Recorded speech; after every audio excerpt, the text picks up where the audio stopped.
Makati Productions presents an original Star Wars story, Despot's Ruin, written by Gregory O. Scott. At the dawn of galactic history, two civilizations collide. The war between Zem's empire of mankind and the Hutt Supremacy grows fiercer every day. Jedi from across the galaxy converge in the hopes of stopping it. As Erakas, Essan, and their fellow Jedi try to halt an apocalypse, their former comrades are drawn deep into Hutt space by a mystery that will change everything they know about the war. Out comes cold ashes. Old time. You are the final conquest, whom every despot dreams to slay. Blood, you subdue us all. Despots and dreamers, slaves and kings. You are the turn of stars in our sky, the sag of skin and morning mirrors, the rush of rivers and the rhythm of tide. You are sand between our fingers, always slipping away. You are love and heartbreak, and the balm of fading memory. You are music, never constant, like dawn and dusk, or richness in the sky. Too fast and sweeter for it. You are spit in the face of the conqueror, eluder of armies and defier of creeds. You are the crumbled rampart, the summit unreachable, the battle ever lost. Old time, you conquer all. Despots and dreamers, slaves and kings. Brightest stars and blackest holes. Every glory succumbs together, equal only before you. Old time, you are the great destroyer. Ossus. 30 years since the fall of Zem the Despot. Year 568 Liberation Era LE. It was just a planet, one pearly sphere unvisited by any moon, unnoticed by its sun. Against a backdrop of blackness and tiny stars, it looked cold and lonely. It was hard to believe that all history had changed here. Vont. Everyone knew the name, every human at any rate, everyone in known space, and the broken remnants of what had been called the Empire of Mankind. But really it had been the Empire of Zem. There had been a first battle, where Imperial forces had tried to scrape away as much of the planet's Kyrium sheen as they could during a furious fighting retreat. Zem barely made it out of that one alive. And then, a year later, the second, where he shocked the Hutts by challenging their dominion to ritual combat. And then, at last, the third battle, where Zem son of Zer fell before the might of the worms. Tate had been 15 years old then. He'd been nowhere near this planet, balanced as it was at the clashing point of two empires. No, he'd been on Vadas, a cold, damp colony world on the edge of the empire. The war with the worms had raged since he was a child. Often it had seemed like there'd never been a time before the war. As he'd grown to manhood, he'd wondered if he would join the millions inducted into Zem's armies. His parents had assured him, and themselves, that Vadas was too remote, too overlooked. They needn't have worried. One day, just like that, it was all over. When news of the third battle reached Vadas, it had already been finished for a week. Zem's fall brought cheers to some, despair to others. Tate remembered his mother sitting in a corner of their house weeping, and when he asked her why, she said she didn't know. He remembered the adults wondering in a daze, wondering to themselves, what happens now? Finally, after all these years, Tate had come to Vont. To see, to remember, to experience, in a small way, the place where history had changed. History had become his specialty.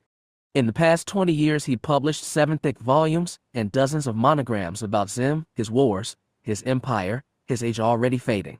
But he'd never seen Vont with his eyes, which were too often burrowed into books. Now Vont was before him. He was weightless in the small observation room of the ship he'd chartered to get here. Vacuum cold seeped through the layered glass of the porthole as he touched it.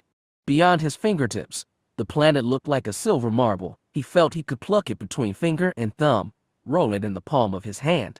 A few dark flecks drifted over the marble's face. Debris, probably from the third battle. He heard about that. Tate raised his voice and asked, "How close can we get?" His call ricocheted through the cramped metal interior. The ship that had brought him here was called the Pilgrim. Tate hadn't known that when he sought as captain after a referral, but the name had undeniable resonance. He waited until the Pilgrim's owner came headfirst down the ladder into the observation chamber, then performed a weightless flip-up to face his passenger. Captain Brexon was elegant in zero-G, unlike Tate, though the portly bald man looked about 10 years older. "Can we get closer?" Tate repeated. "Sorry," Brexon said. "You'll have to settle for this. The debris gets thicker closer and it doesn't seem that dense from here. That's because most of them are tiny little scraps. Doesn't matter though. If it's moving fast enough, Something the size of your fist could punch a hole clean through the pilgrim. You'd be turning blue before you know it. Besides, this is worm territory, and they've got sensor satellites out there.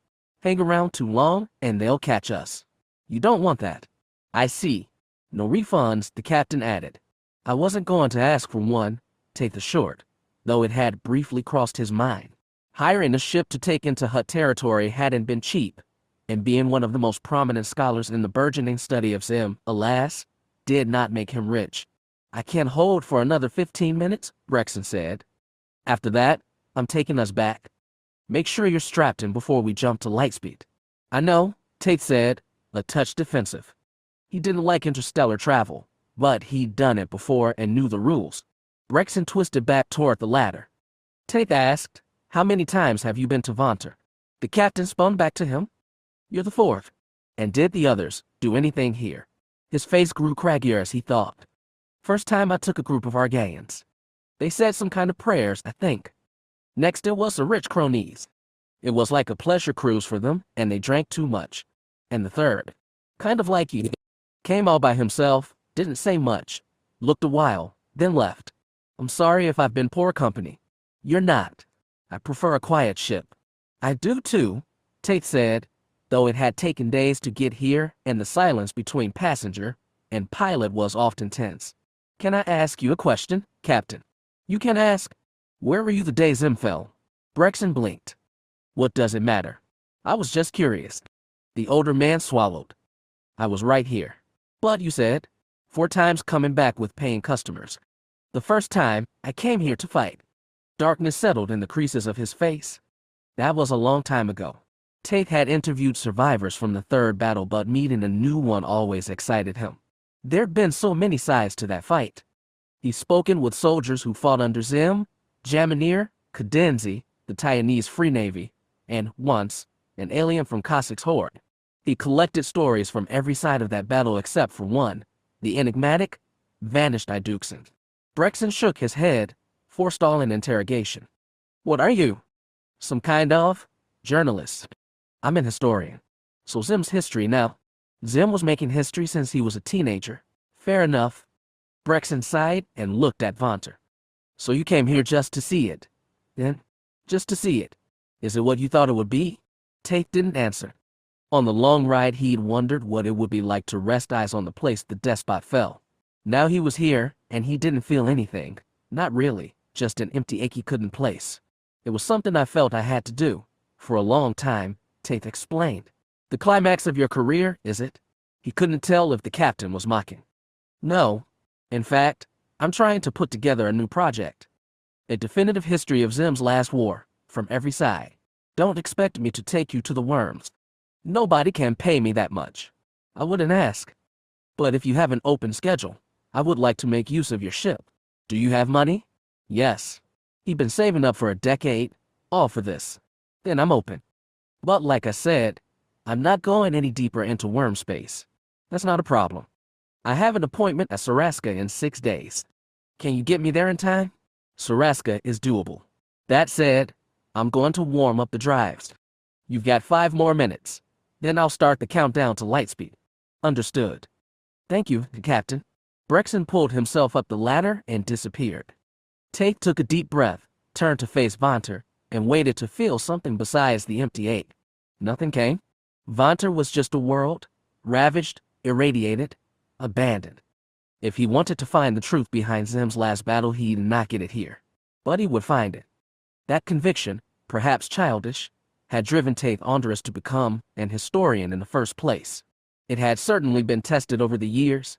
Neither he nor anyone had come up with definitive answers to important questions about the third battle and the Iduxans. And of course there was the most glaring one of all, what had happened to Zim. There were so many stories and no answers. Some claimed he was still alive. Some even supposed he was free and wandering the stars. But most put him dead in Cossack's prisons. It had only been 30 years since the third battle. Someone had to know about Zim and everything else. Someone had to find the truth and set it all down. Why shouldn't that someone be him? A child's conviction, and battered though it was, it had lasted him all his life.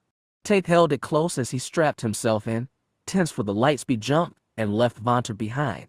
Chapter 1. In dubious battle. Step on a Hutt's tail. From Old Taiwanese, pre-Republic origin. An idiom meaning to invite one's own destruction through carelessness or overconfidence. Lexicon of Regional Variations of Basic, 245th edition. Sky University of Linguistics. Year 29 of Zim's reign. Age of Artistag, year 649. 11,352 though your arrival. Taya, 537 LE. Empires collided at Morlon. Missiles arced, starships streaked, and sporadic fire bursts flared and died far above the planet's blue-green curve. Every minute, hundreds of soldiers were flash burned by explosions, dissolved to ash, or catapulted into cold void. From the heart of the Ascendant, battle raged unseen. The Dreadnought's command center was buried deep within layers of armor and sealed bulkheads. Mighty warships became tiny lights dancing on a tactical display. Of the men dying in space, the Ascendant censors made no mark at all. But Marco IV Jaminair, first Viceroy of the Empire of Mankind, knew it was happening. He'd seen too many conflicts to count, from warships' insulated bellies to gore-strewn battlefields, and this was one of the worst. The Hutts were fighting ferociously to retake Morlon, and had sent a half-dozen Chilandian heavy cruisers, supported by hard-hitting Taradas and swift battles. For centuries Morlon had been one of their many subject worlds, its people little more than slaves compelled to worship the Hutts as gods. With support from the Empire, the Morlons had thrown off their shackles and sparked copycat revolts throughout the Hutt Supremacy. For that, the worms would see them punished. Jaminair's larger ships took defensive positions in outer orbit, while quick hemialia and battlebirds spread to intercept potential landing parties. For the moment, the Hutts weren't intent on deploying armies. Instead, their mighty Chilandians released swarms of long-range missiles. He ordered the Ascendant and 5 other capital ships to take the fight to the Hutts at closer range. That would also leave them vulnerable to the worms' nimble battles, and he ordered more battlebirds and hemialia to counter. Even that might not be enough. But that was why Jaminair had a backup plan. As he stood before the Ascendant's tactical screen, which sat on a waist-high display table in the center of the command room, he told the ship's captain, "Prepare to signal our agents in the Hutt fleet." Ilin Kale nodded and relayed the order to comms. She was a young officer, barely past 30, and from modest Mercana. Like many others, she'd been rushed through the ranks after the Ranroon mutiny. The Ascendant's former captain, a fellow Sarascan whom Jaminair once mentored, had rebelled and paid the price for it. He'd not been the only one. It was something Jaminair tried hard not to think about nowadays. After a moment, Kale returned, "Viceroy, we're ready." "Good. Weapons, I want a firing solution prepared for targets on the Alpha 6 protocol. Tactical, coordinate with other ships. Tell them to hold fire until I give the signal." The Ascendant's crew briskly carried out orders. None of the inbound missiles were currently targeting his dreadnought, but that would change soon. He watched as warheads found their targets. A Livian cutter winked out of existence, and a Cronese harpist took crippling blows. Hundreds of lives were extinguished in an instant, burnt to cinders, burst by decompression, or frozen in the void. Jaminair hadn't much pondered the varieties of death in space until the mutiny, until missiles from his own ship tore apart the victor's crown with his wife and son aboard. Afterward, he'd wondered which fate befell Erisa, how Marco had died. He'd spent many sleepless nights like that. "Other ships report ready," said the tactical officer, dragging Jaminair out of his personal black hole. "Targets acquired and standing by." The weapons chief joined. Jaminair looked away from the screen. Captain Kale had eyes on him, expectant. "Send the signal," he said. Signal sent. A comm officer rejoined a second later. The tactical screen marked a new spread of Hutt missiles inbound. Several vectored toward the Ascendant, and his crew automatically initiated defensive fire. Jaminair barely paid attention. He watched the symbols marking the enemy fleet and waited for something to change. Hutt warships were decidedly more elegant than human ones. An Imperial dreadnought was blunt and angular, aesthetic only for the mirror gleam of sharp-edged Kyrian plates. The mighty Afflatus, meanwhile, was typical for a Chilandian of the Enigic host. Its hull was curved, its Kyrian armor seamed together, and, thanks to his particular method of smelting, colored a rich bronze hue. Scarlet sails extended from either flank to collect solar energy and direct 3 powerful ionized thrusters. Even the Afflatus's weapon batteries could be retracted to give the ship a smoother skin, though at this moment, all 20 cannons were extended to fire. Another difference between Hutt and human ships was that the humans actually crewed theirs. Only one Hutt was aboard the Afflatus and a handful of esteemed. The remaining 300 sentient beings came from their stock of subservient bipedal slaves. So certain were the Hutts of their divine hold that they entrusted the vital systems to lesser beings. Vadas was determined to make them regret that. He'd been secreted among the Afflatus's crew for only 2 weeks, but this wasn't the first Hutt ship he'd infiltrated, and he perfectly blended in with the Keelandians' engineering team. The technicians were mostly stocky gray-skinned Cyborians, who'd been serving the Enigic for centuries, but there were a handful of fellow Nikto. The Hutts had freed their world from the bloodthirsty Mdweshu priests only to shackle them with a new and worse kind of servitude. Vadas, who fled Kenton for the larger galaxy as a child, had returned as an adult and seen through their ruse. It was disgusting that so many other Nikto couldn't. What now was the time to act? Vadas was at his station, overseeing the power distribution network, when a notification lit his console. He looked to make sure nobody was watching, then brought the message onto his screen. Sent from the command center half a ship away. It was short and sweet. Message received. Activate Alpha 6. His heart beat fast. The message had been relayed by Einor, an infiltrator like him. There were 3 others aboard the Afflatus, inserted at key points, and they'd all be getting the same notification. Though brief, they knew exactly what to do. He moved green fingers fast over his keyboard. It took less than a minute to insert the proper protocols into the power system. When he was done, he placed hands in his lap and waited. It didn't take long before the first power coupler overloaded. When the second blew, it set off alarms in the engineering room.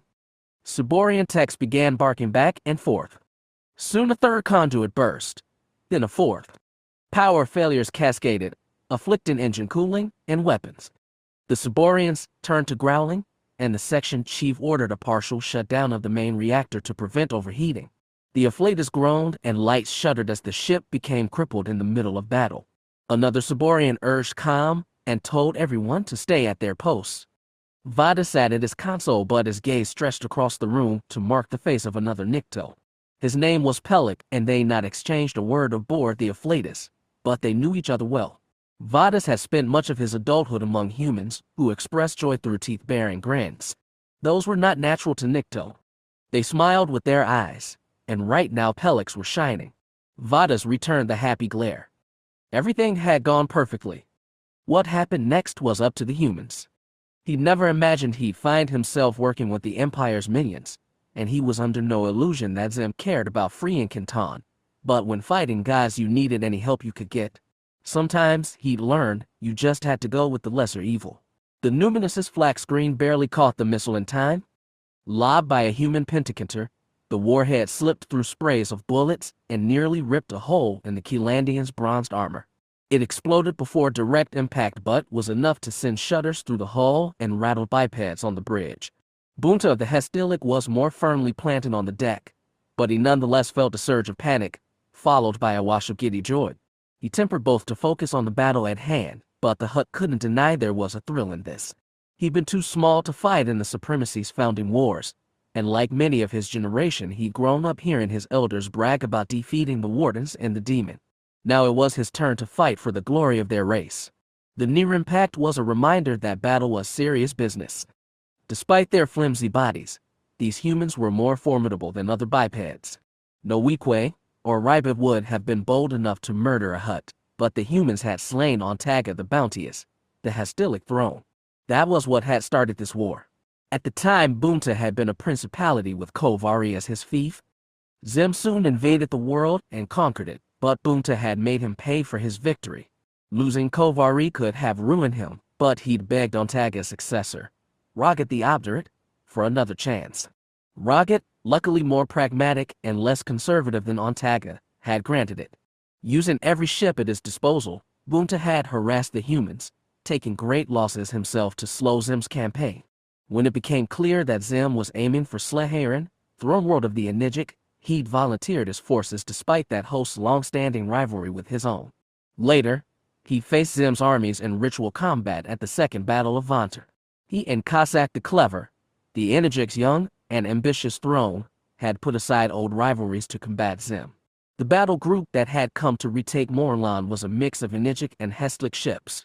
Rocket was wary about the Enigic, but he'd anointed Bunta as dominion over the entire Hastilic armada. Even better, his peers had bestowed upon him a title, the Denier. Yes, war had been good to Bunta, but it was still mortally dangerous. He watched on the Numinous' tactical screen as a pair of human vessels were shattered by Supremacy missiles. Several Hutt ships suffered hits, but none were destroyed. A good start, so he bellowed to his crew to press the attack. Then something happened. Markers for a dozen Supremacy warships started blinking. Most were in the center and rear lines, out of range of Imperial guns, but all were suffering system failures. Bunta turned to the Numinous' captain, a russet-skinned Tilanda Till named Evenza. What happened? The Hutt demanded.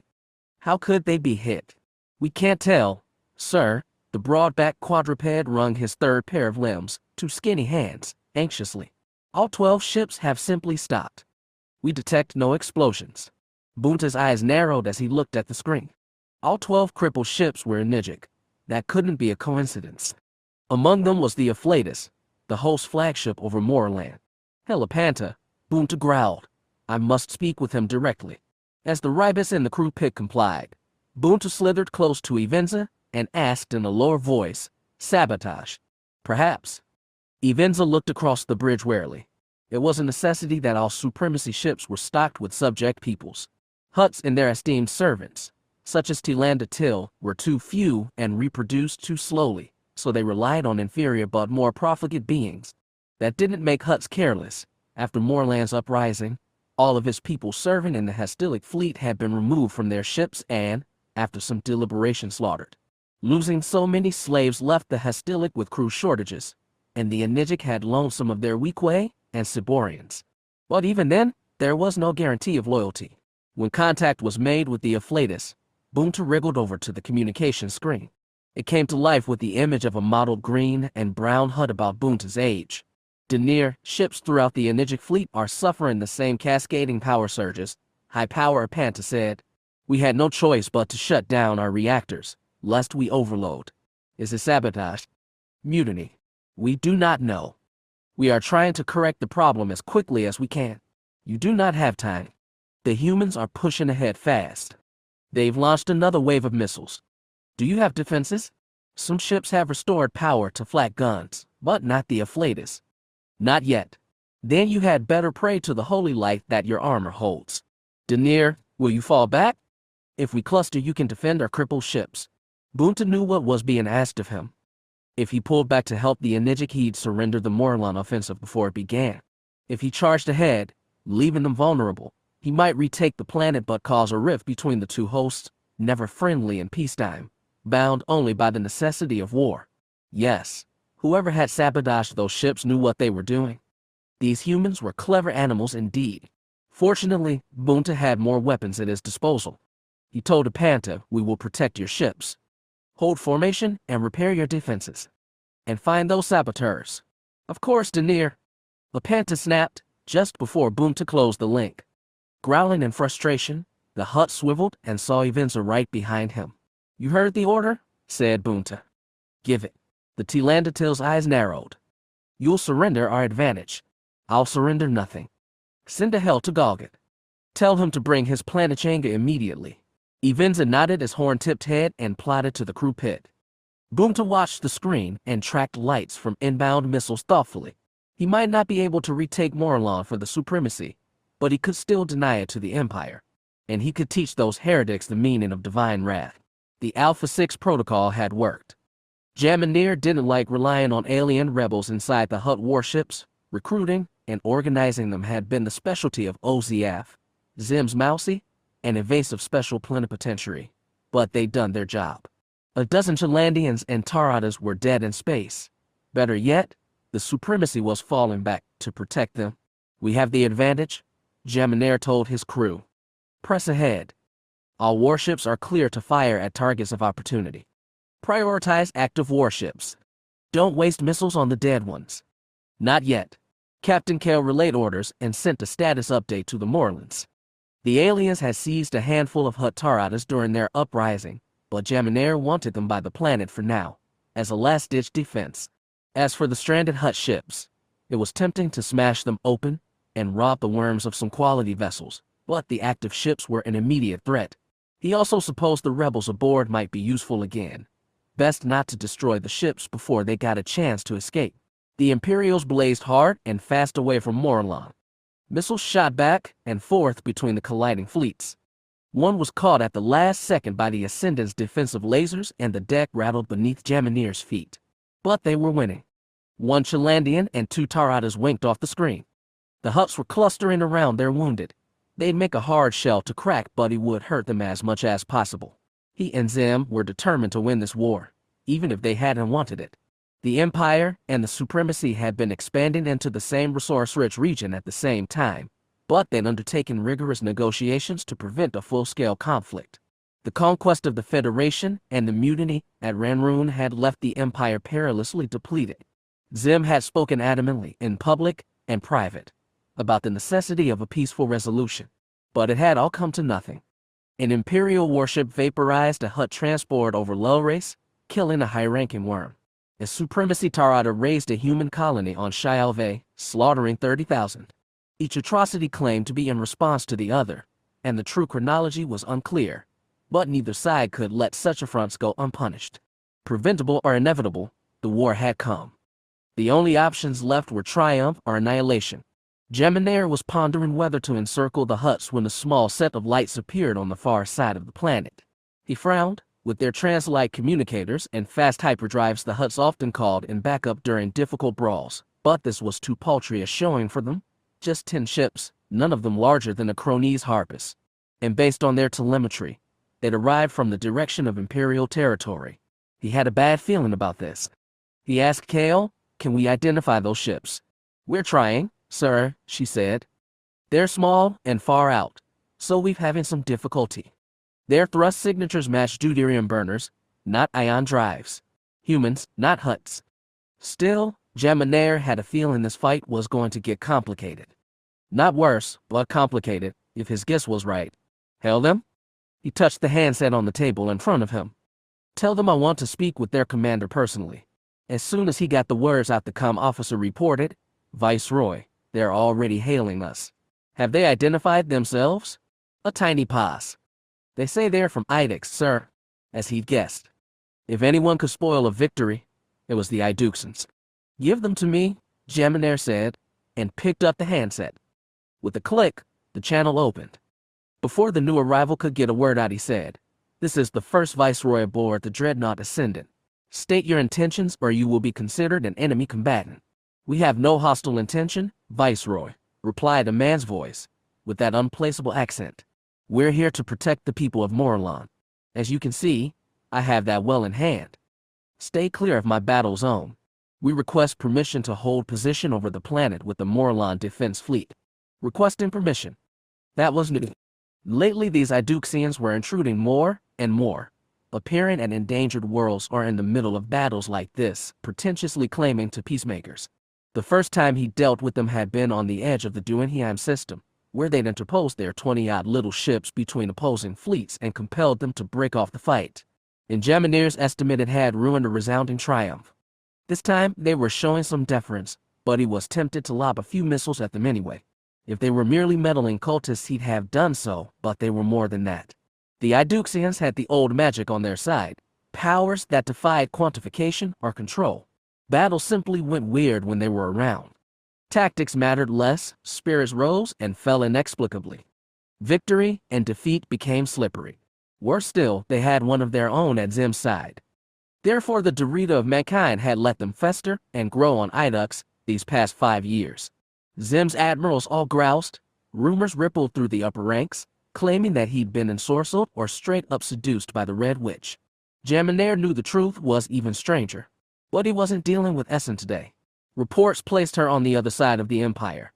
He told the man on the line, "If you wish to assist the Morlons, you may contact them directly. As I said before, stay out of my battle zone." He couldn't help but add, "and stay out of our minds." The other voice tightened. "Our goals are aligned today, Viceroy." "I promise." The line clicked off. Jamineer slammed the handset down and glared at the tactical screen. The Hutts had formed a circle around their damaged ships, and the Imperials were already gnawing at its edges. Missiles crippled one Tarada, and a batil winked out of existence. The question was whether to encircle the circle or try to stab through at one point.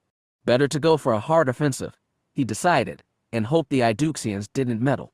He told Captain Kale, "Send a message. Mark the gap between those two Chilandians. That's the weak spot. We'll try to push through." Kale blinked. "And the Iduxians, sir, let them do as they wish. They claim they won't get in our way." By her expression, she doubted it. So did Jaminair. But what else could be done? Even the Empire of Zim was at the mercy of old magic. Erakas stared out the broad viewport of the Hand of Light. The starship was a marvel. It had carried him from the Titan system all the way to the Tion cluster, left for galaxy-spanning voyages, then returned.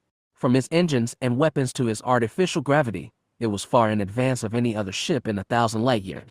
Despite that, he felt acutely vulnerable as he nudged his yoke and settled in high orbit over Morlon. Through that transparent steel viewport, a bigger, stronger window than any Taiwanese glass pane, he watched the Empire and Supremacy join in battle. Though he was well outside range of their missiles, every flash and explosion made his heart beat a little faster. But he was not alone. His companions sensed his distress and sent soothing through the force. It wasn't that they were beyond worry.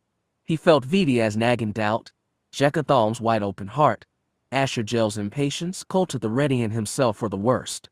But together they told him they could do what had to be done. It wasn't only Jedi holding over Morlon. Sitting at the navigator post on Erakas' right was Restiine, a human from Janadril Mizar. To his left, manning weapons, tampers, a lean brown-furred Sahilindil. Neither had a speck of force ability. They'd brought 10 ships to Morlon with 5 Jedi spread between them. Most Iduxians were normal men and women of the Tion who'd heard of the miraculous powers of the Jedi and flocked to help. Buoyed by their followers' trust, their purity of faith, the Jedi reached across space and felt the battle beyond Morlon's orbit. The Hutts were on the metaphorical back foot. The Empire was pressing the advantage. It could turn into a slaughter. The Iduxians had come to prevent that. A Jedi sworn to Ashla, the Force's light side, was pledged to value all life. That included Morlon struggling for independence, Imperial swept up in Zim's endless wars, and all the peoples enslaved by the godlike, gluttonous Hutts. But how to stop the fighting once it started? That was the dilemma they struggled with for years. On several occasions, the Iduxians had inserted themselves between Imperial and Supremacy forces and defused the fight using battle meditation taught to them by Jedi. But the Jedi were still few. They could only stop one fight at a time, and Erakas was starting to wonder if, in saving some lives, they weren't prolonging a relentless war between two sides bent on each other's annihilation. Restiine's comm board lit up. By now he could easily handle the Titan control console. "Incoming from Guardian," he said. "Put him on," Erakas replied, and when the line opened asked, "What is it?" "Asher. Just checking for orders." Asher Gel had many virtues, but patience wasn't one of them. "Are we holding position?" "For now. The Viceroy warned us to keep away from the battle zone." "How severe was the warning?" "On a scale of 1 to 10, I give it about a 7. "Well, we're at your disposal, boss." All the Iduxians were. Erakas had become an authority without trying. Even the group's sole-appointed master, Daniel Kane, looked to him for judgment. Jeddah might have been the most wise and powerful force user in known space, but he rarely left his mountainside hermitage. In practical matters, Erakas was the one in charge. "We hold for now," he said, "and try to defuse this." "Understood." Asher signed off. Once the link was down, he reached out to Erakas in the Force, offering an open hand. Erakas took it. They joined with the other Jedi, Vidia and Koltatha and Jekka, and together reached out to touch the frantic minds of warring soldiers far away. They could only do so much. They discovered Hutt minds were immune to Force persuasion, their slaves were so indoctrinated, and Imperial soldiers almost as fanatical. This might not be a battle they could end by themselves. But they were Jedi, and they tried. When his Cyborian supervisor spun from his comm station and started toward Vadas, the Nikto knew his masquerade was up. It was inevitable, even with so many systems down. Somebody would figure out who'd overloaded the Afflatus's power coupler. As the Cyborian neared, Vadas's eyes shifted to the far side of the chamber. His partner in crime, Talak, rose from his chair. Nobody seemed to notice. The Cyborian engineers normally communicated in their native language, but when this one reached Vadas, he looked down at the Nikto and said in Huttese, "Step away from the console." Now, Vadas felt two more bodies moving behind him. He asked innocently, "Have I done something wrong?" "Step away," barked another Cyborian. Vadas backstepped, raising hands in a nervous admission of surrender. The ones behind came to restrain him. His supervisor went for the console to see what mischief had been done. He didn't get a chance. He grunted and fell, facing the screen, Pelix throwing knife in his back. The other two were so stunned they didn't react as Vadas drew his own knives. Quick slashes, simultaneous across two throats, and they fell at his feet. Violence was something he never wanted to get proficient in, but he had. The rest of the crew, Nikto and Cyborian-like, stared in shocked silence. That gave Pelix and Vadas time to run for it. They'd already memorized the way to the Afflatus's nearest escape pod, but once they'd ejected, they'd be at the mercy of surrounding Hutt warships. As part of the Alpha 6 protocol, the Imperials were supposed to prioritize rescue of their allies, but Vadas didn't put much stock in Imperial promises. Unfortunately, he had little else to rely on. As he and Pelix sprinted through the halls, he fished out the personal communicator he'd sealed in his jumpsuit. He thumbed it on and called breathlessly, "Ener, are you there?" "I'm here." The other Nikto sounded hushed, urgent. "Status. On the run," Vadas said as they spun tight around a corner. "You. Still on the bridge. Can you?" "We'll get out. If you think you're safe, stay." The more men they had secreted into the Hutt's fleets, the better. "Understood," Ener whispered. "Good luck." A branch, a turn, another corner, and they were there. They heard boots clattering behind them but didn't look back. Working together, Vadas and Pelix wrenched the handle on the airlock, spun it open, and leaped through the port. Vadas pulled the hatch shut behind him. Just before sealing, he spotted a group of Vadrans turning the corner. He twisted the handle until the pressure seal hissed close. "Now," he called. Pelix was already on it. The pod shuddered in his berth, and for a moment Vadas thought they'd been locked inside. Then it exploded into space. Inertia slammed them into the closed door. Through a tiny window, they saw stars and explosions but couldn't make sense of the battle. Were any Imperial ships close? It made the difference between life and death. In the pod's zero gravity, the two Nikto disentangled and drifted apart. Pelix grabbed hold of the primitive communication's console and began working it. As part of Alpha 6, they'd been given a special frequency to announce themselves on, one invisible to the Hutt spot which the Imperials, supposedly, would be looking for. Supposedly? Vadas was helpless in the pod. All he could do was pray he'd survive to hurt the Hutts another day. Deck plates trembled beneath Jamineer's feet and Captain Kale reported, "Sir, impact on starboard section 12. Reports of hull breaches. Emergency bulkheads are sealing. Losses." She pressed her earpiece, shook her head. Too soon to tell? The Hutts were fighting hard. Jamineer had hoped that hammering the weak spot in their formation would break the circle, but the worms were uncowed. The Iduxans and their mysterious, unpredictable magic didn't seem to help either. With the battle this chaotic, the tactical screen became a blur of moving lights. As he peered at the Hutt's formation, Jamineer noticed a new set of markers in the heart of the circle, hovering around the crippled ships. "Tactical," he said. "Report." "What are those lights?" The officer checked his boards.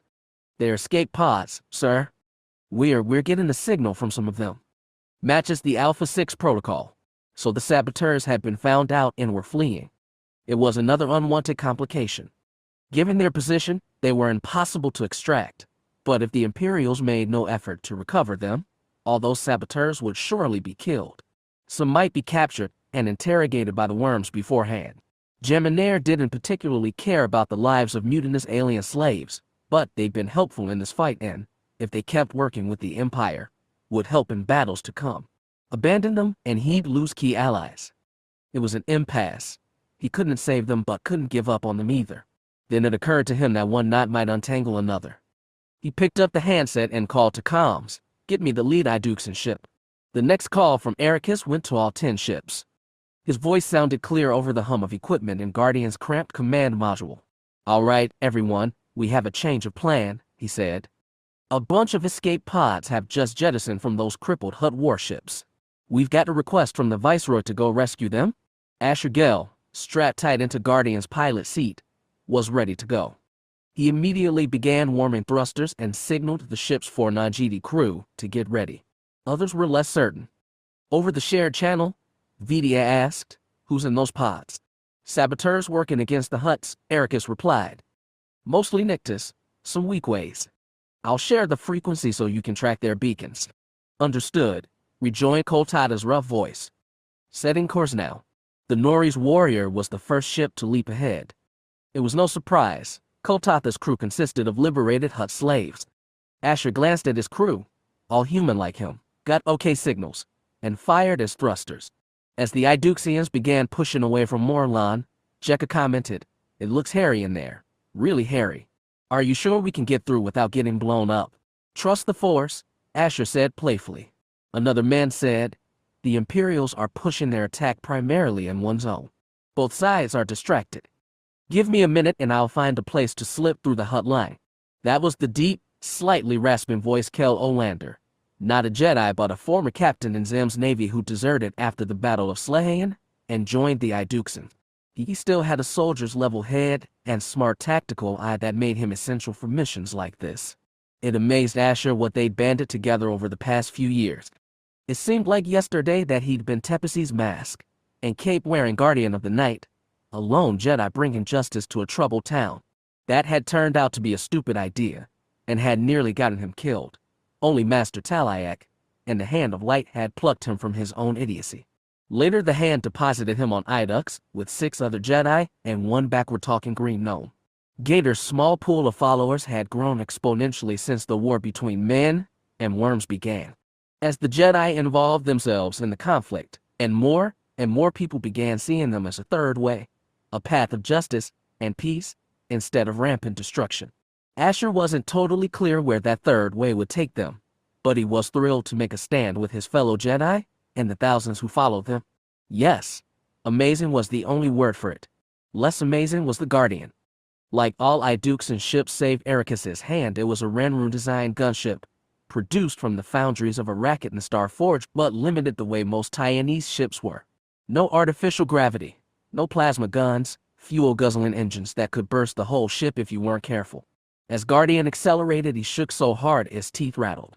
He joined the other crew in slipping the vacuum-proof helmet and sealing it to his jumpsuit, because Guardian's armor also wasn't anything to brag about and they had to be prepared for hull breaches.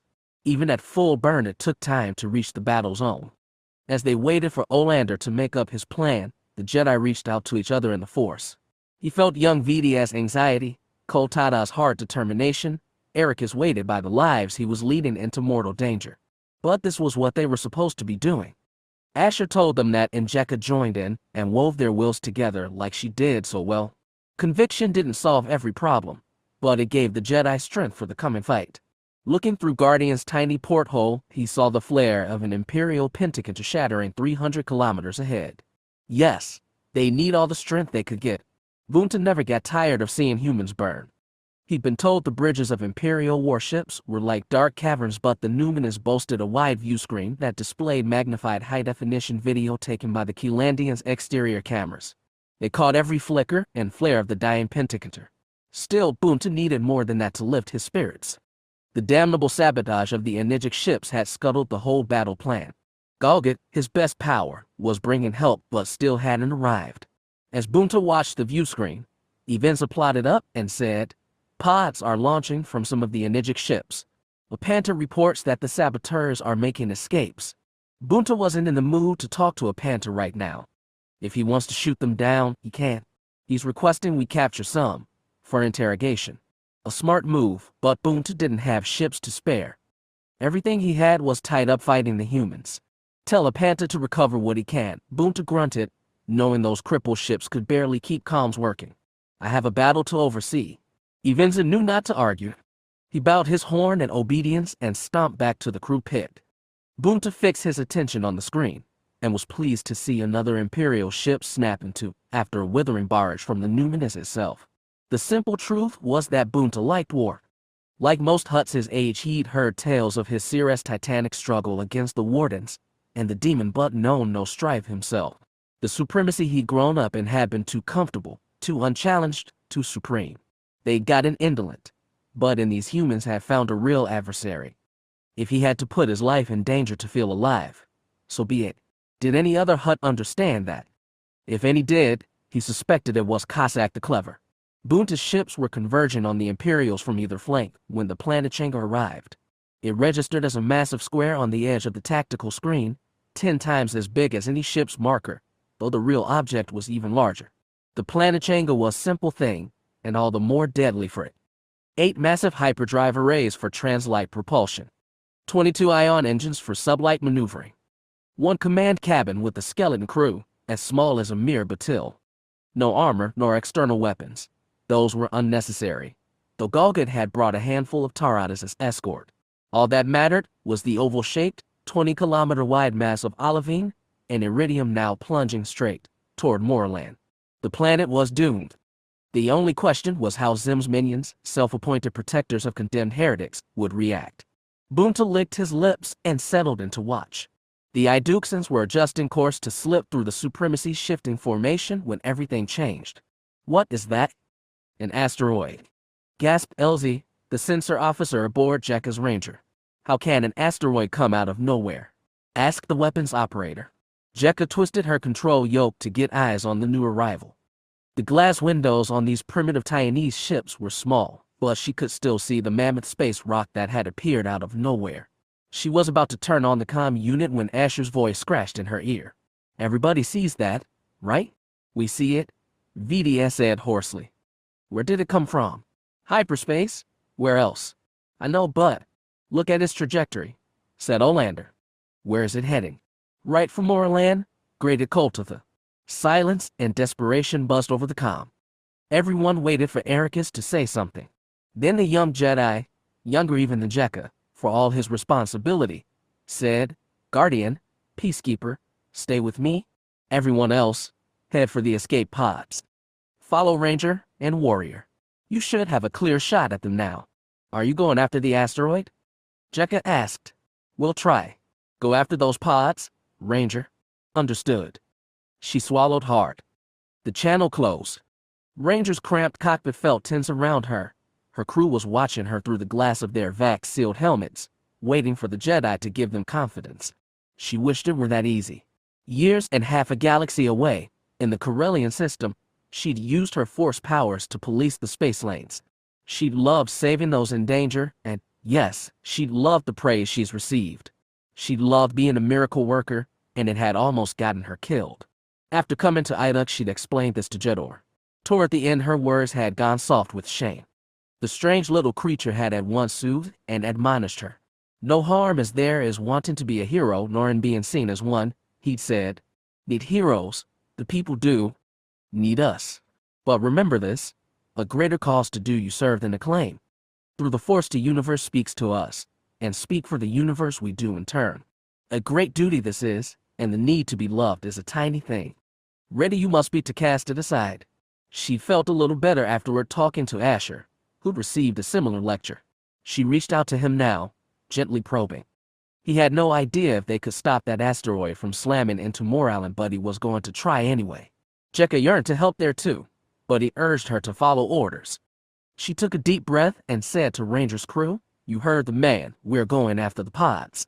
Elsie, you've got their emergency freak. Mark them for me. Choya, get back to the airlock and prepare to take them in. Everyone else, be ready for combat." Those who said Zim had made an art form of destruction clearly had never met the Hutts. Jamener was, in a horrified way, impressed. If the worms couldn't retake Morlon, they were determined that nobody have it, especially the Morlons.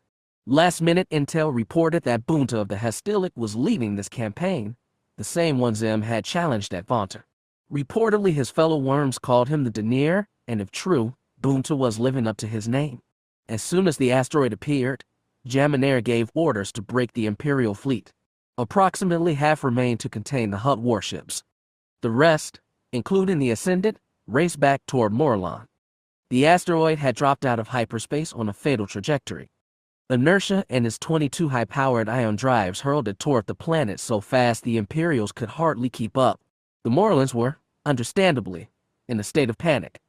Their planet-bound prime minister hailed the ascendant directly, begging Jamanair to stop the planet killer. "We're chasing the asteroid now," Jamanair said through clenched teeth. "But there's only so much we can do. You have to issue a planet-wide evacuation order." "Evacuate by how?" Onkisor replied in broken Taiwanese. "Have barely ships. People, 5 billion. Billion. I'm aware of the difficulty. When come hit. Time half. Our estimates give you approximately 38 minutes. Not enough. Not. We'll do all we can to slow the asteroid. I swear it. Evacuate. More ships need. I can't get ships there in time. You'll have to do what you can on your end. I'm sorry." Jamanair put his handset down, killing the conversation. Bad form, but it mattered little. Ankisor and his 5 billion people would be dead soon. Yet even in abject brutality, the Hutts were calculating. An asteroid that size would render Morlon uninhabitable, but it wouldn't kill all life right away. Billions would survive the initial impact, and it would be up to the Imperials to rescue them. But rescue would expose them to the Supremacy fleet. Leave the Morlons to die, and the Empire would lose every ally against the Hutts. Jamanair lifted the handset, gripping it hard, and fought the urge to smash it into the table in front of him. He was about to give in when his comm officer called. "Viceroy, another hail. It's the Iduxans." He exhaled hard. "Put him on." The familiar voice said in his ear, "Viceroy, we have ships inbound to help." Jamanair glanced at the screen. Just 3 of those little ships were heading his way. The rest were slipping toward the pointlessly sabotaged Hutt vessels. "What kind of help?" he asked bitterly. "We can't push back the asteroid, but we might be able to shift its trajectory." "You might?" "How?" "I said we, meaning all of us. Viceroy, if you can knock out the ion drives on the starboard side only, it will cause minor course change. They have escorts protecting the engines. We'd have to fight through." "I know. Can you do it?" "Possibly. It won't be enough to knock it away from Morlon. We, my friends, and I, will try and do the rest." His friends. These Iduxians were just a handful of magicians, mostly alien, surrounded by a growing cult of followers. Their magic was real, to some degree, but moving an asteroid 30 minutes from impact too much. "Viceroy, can you knock out those engines for us?" Clenching teeth again, he said, "We will try." "Thank you." The connection closed. Jamanair placed the handset on the table, looked around the bridge, and saw Captain Kale staring at him, expectant. He turned the Iduxans, request into an order. The crew scurried into action. He couldn't believe it would work, but he had no better plan. Old magic was their only hope. It was still hard for Koltatha to accept limits. He'd been one of the best warriors on Skagora once, a master with the 2-bladed staff. He'd been a Jedi who acted, always in accordance with Ashla, the Force's light side. In his best moments, he felt he could do anything. The Endeavorin had happened. Master Sor, that venerable Qua, had lost his life to the planet's Force Splenda, Bogan-bent natives. Koltatha had lost a hand, faith in himself, and faith in others. To succeed now, as a Jedi, he needed to trust the Force Splenda again. You couldn't fly a starship with one hand, for a start. Koltatha sat encased in his vac suit, strapped into a chair behind the pilot seat, peering over Nazgran's shoulder as she steered them toward the ominous bronze bulk of a Hutt Cholandian. It seemed dead in space, but if his missile batteries flashed to life, Koltatha's warrior was too close to run. "Do we have the pod marked?"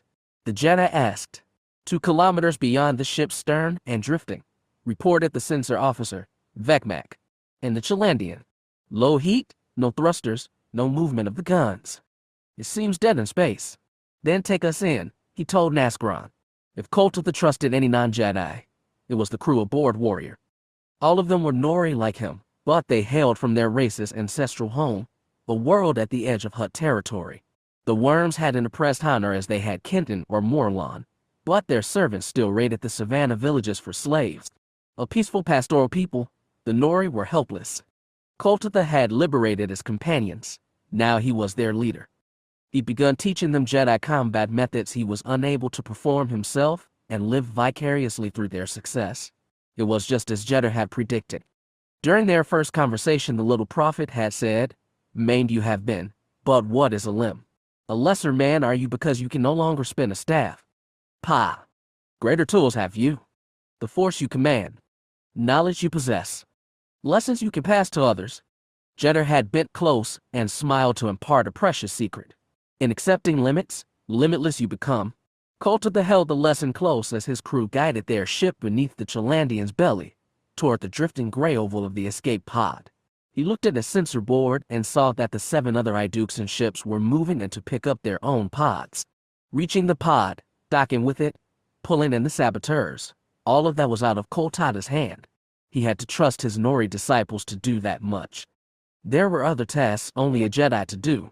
They were deep inside his firing range and the Chalandian hadn't shot at them, but somebody must have been watching.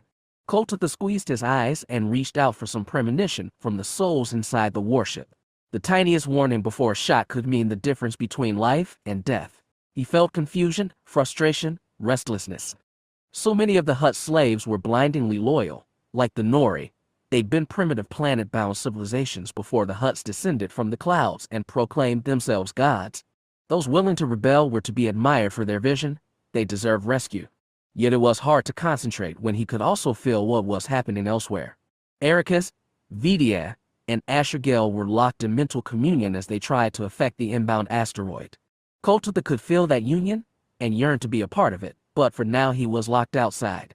Another mind, Jekka's of course, sent him a minute nudge. "Don't get distracted," she warned. He focused on the Chalandian behind them, the pod, and his 2 faint lives.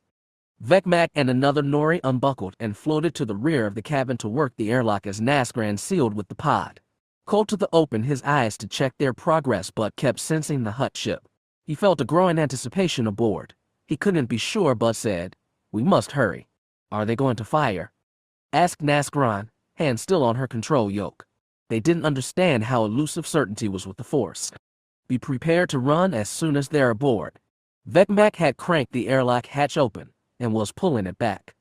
His companion bent waist deep through the portal. Koltotha waited, felt the pressure mount, and finally saw them pull one red-skinned Nikto into the cabin.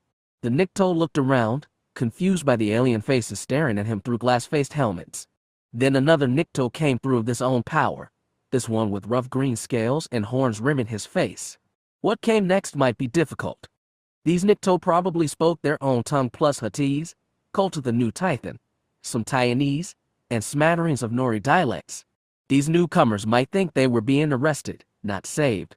But the green-scaled Nikto said, in shocking Taiwanese, "You're Iduxans, aren't you?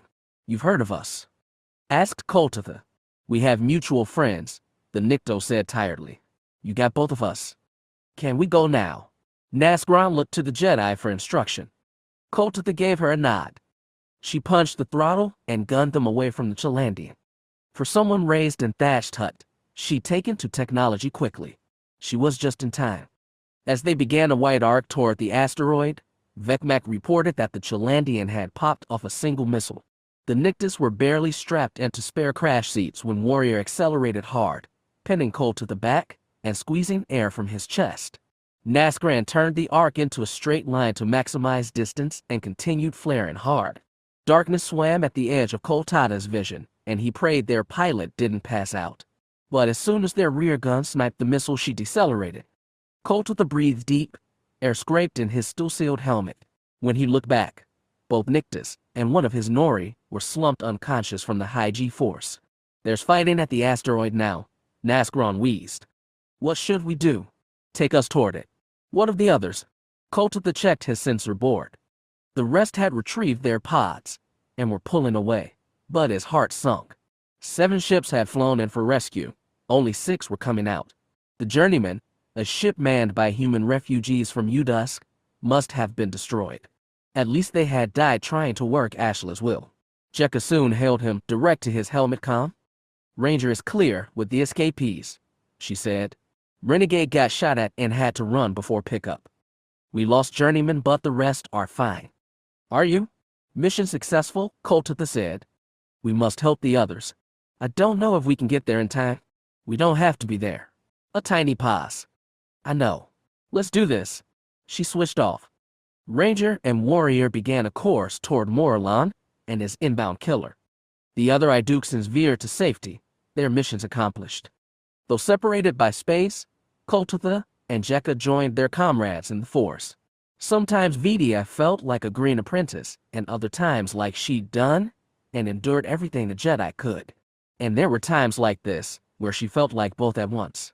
She was seated behind Marshall, the brown-furred Sahil Indio flying the Peacekeeper.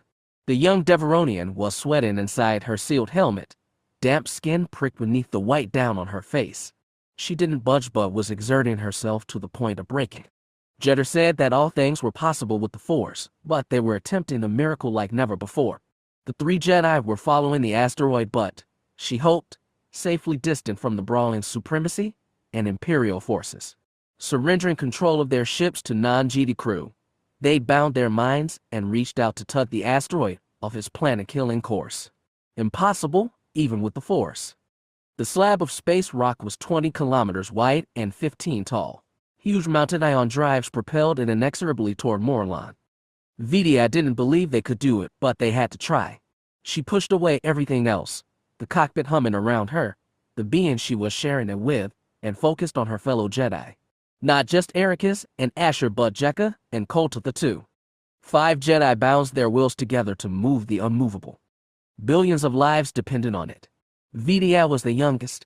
Her training had been rushed, and her first mission to Deveron had ended in calamity. The other Jedi told her it wasn't her fault, but she could never wholly get rid of the guilt, the doubt. Jeddah had seen through her, of course. The prophet of Idux had said, "Young and uncertain you feel. A weakness you think it is, and a weakness it may be. But it may also be a strength, potential to become anything you have. The greatest gift of youth this is, never appreciated until it is gone." She told him that if there was path to greatness, she couldn't image how to find it. But Jeddah had merely chuckled. A good thing, then, that so many teachers you have. And he was right. As her mind bound with the other Jedi, she gleaned pieces of them and took them into herself. Erakas' determination, Jekka's empathy, Koltitha's focus, Asher's stubborn hope. It was Jekka who worked hardest to bind them together. She never had any training in battle mediation before coming to Idux but had found a natural talent for it. With her generosity of spirit, she was able to weave strands of each Jedi into one strong cord. And with that cord, they tried to pull the asteroid off course. It was not just Jedi in that cord. Vidia could feel the Imperial fleet. Zim's soldiers were trying to help, and Jekka welcomed their souls into the weave. Did they know they were all part of a grand union of life, gathered and knit together by a handful of Jedi?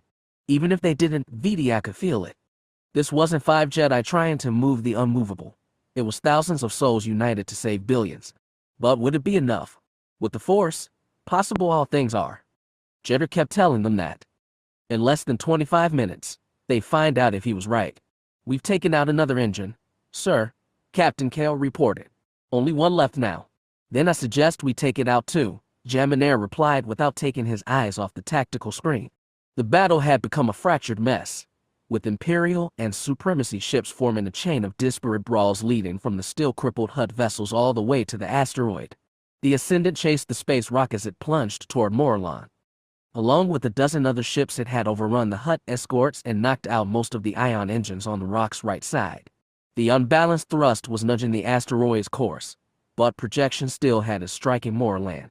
Less than 20 minutes to go. Only a handful of ships had gotten off the planet so far. His people were doing their best, but it wasn't enough. Those damn Iduxians were keeping pace but sat outside the battle zone, leaving the fight in the Empire. He tried hailing their leader twice but got no reply. If they had a miracle up their sleeves, he needed it now. "Viceroy," Kale said, "we've taken out the last engine. Tactical projections." The lieutenant worked his computer. "Slight course shift. The asteroid is still set for collision, impact on the northwest continent." "Not enough." Jaminair grasped the handset, thought about calling the Iduxians again, but there was no point in begging. They'd work their magic, or they wouldn't. "Weapons," he said. "How many nuclear warheads do we have aboard?" 3, sir. "Is there any chance we can break apart that asteroid?" Before they could answer, the tactical lieutenant said, "That's not recommended, sir. If we do break that thing, it can mean multiple planetary impacts instead of one." "Thank you, tactical." "Weapons, any chance of blasting that thing off course without shattering it?" "I'd agree with tactical, sir. At this range, any high-yield bombardment is unlikely to stop the asteroid," which meant they were out of options. Geminair took a deep breath. Tell all ships to pull away. Repeat, get away from the asteroid and disengage with the Hutts. Set course for the planet's outer orbit. We've done all we can. He's wrenched his mind onto what came after the catastrophic impact. Did he try to evacuate Morlon under Hutt fire? Did he cut and run? And most important of all, what would he tell them? Erakas could feel a planet getting ready to die. He didn't just feel his connection with the other Jedi. He felt the Imperial crewmen, the Hutt slave soldiers, and most dreadful of all, the Morlons as the asteroid hurtled toward their planet. Shock, disbelief, terror, hysteria, desperation, grief, resignation. Billions were about to die. They knew it, they could do nothing, and they knew they could do nothing.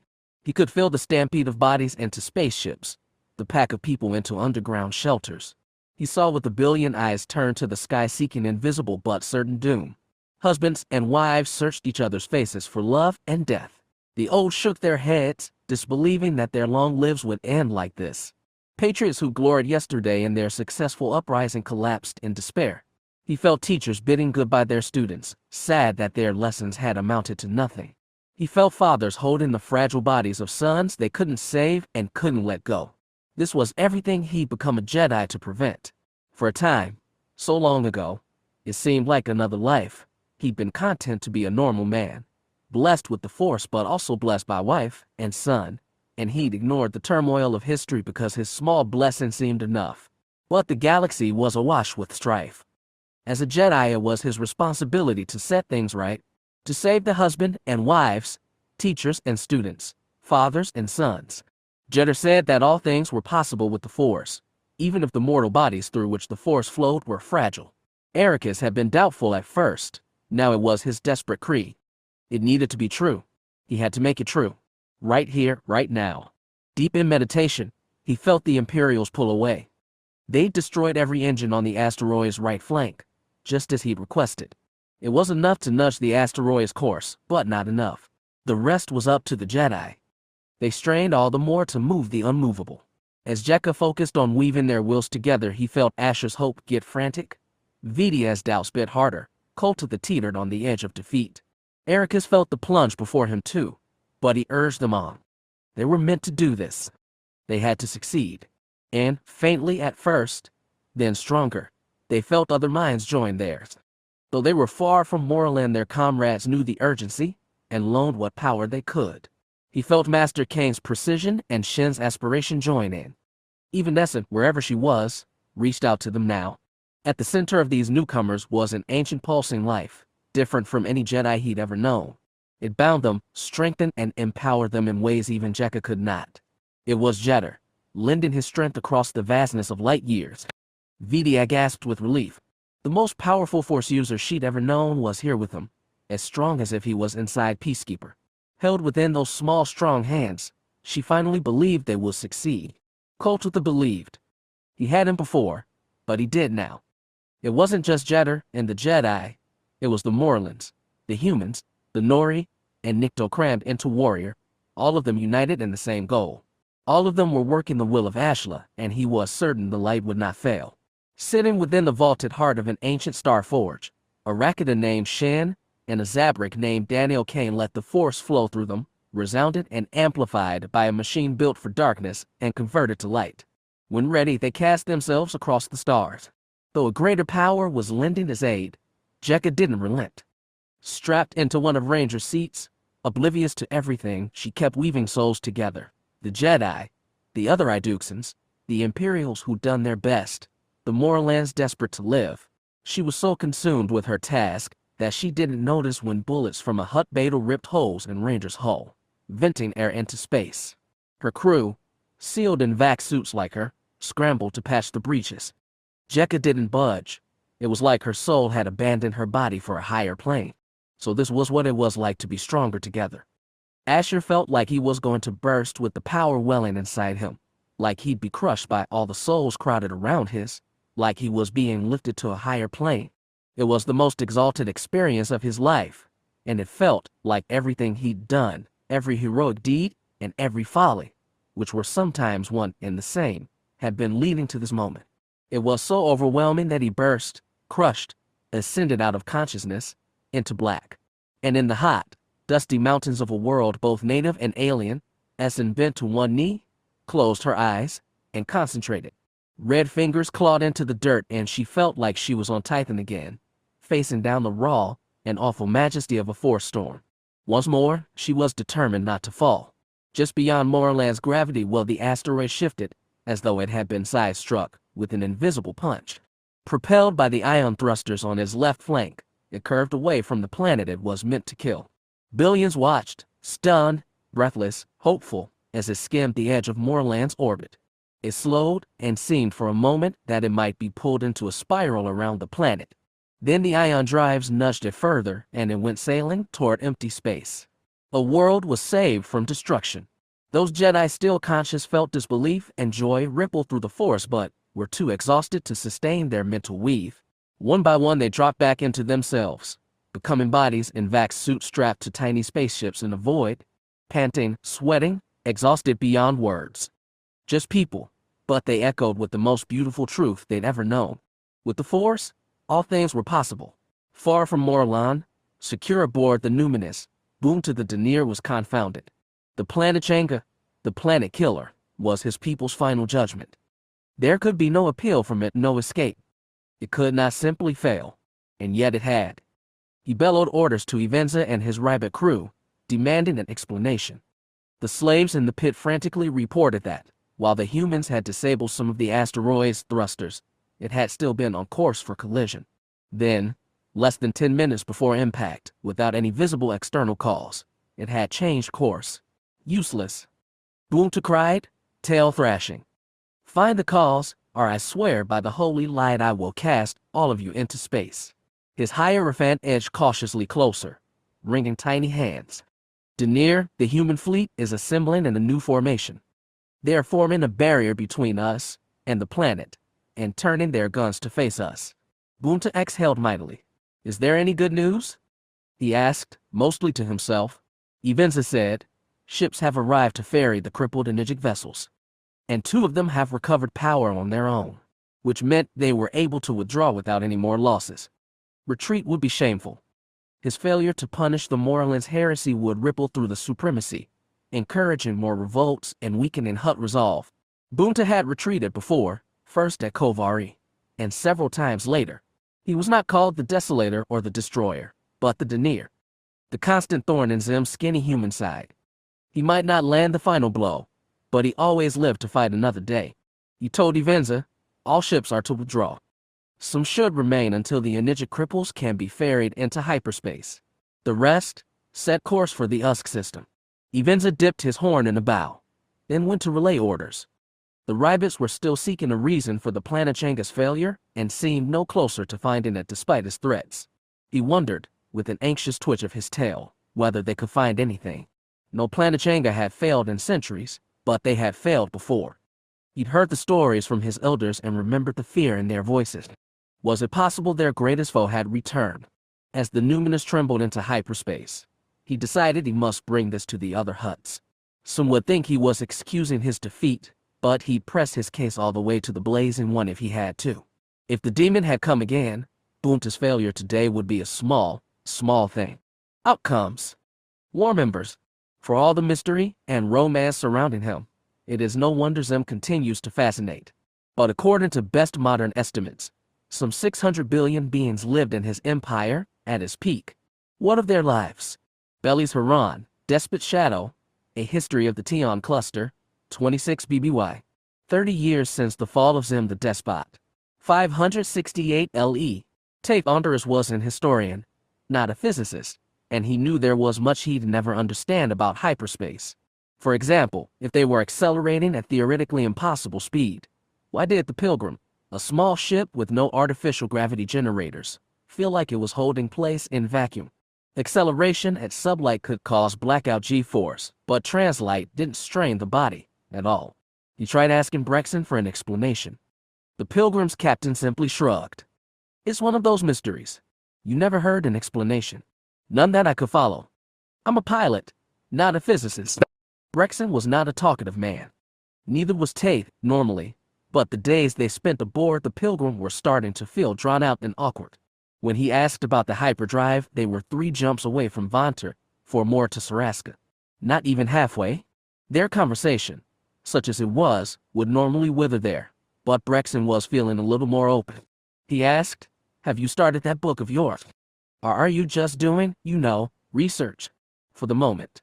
"Research? Well, I've published other volumes. 7 actually. 7. Brexen was slightly impressed. People like him. Tate suppressed a sour smile. He'd published his first book, Zim and His Legacy, a decade after the Third Battle.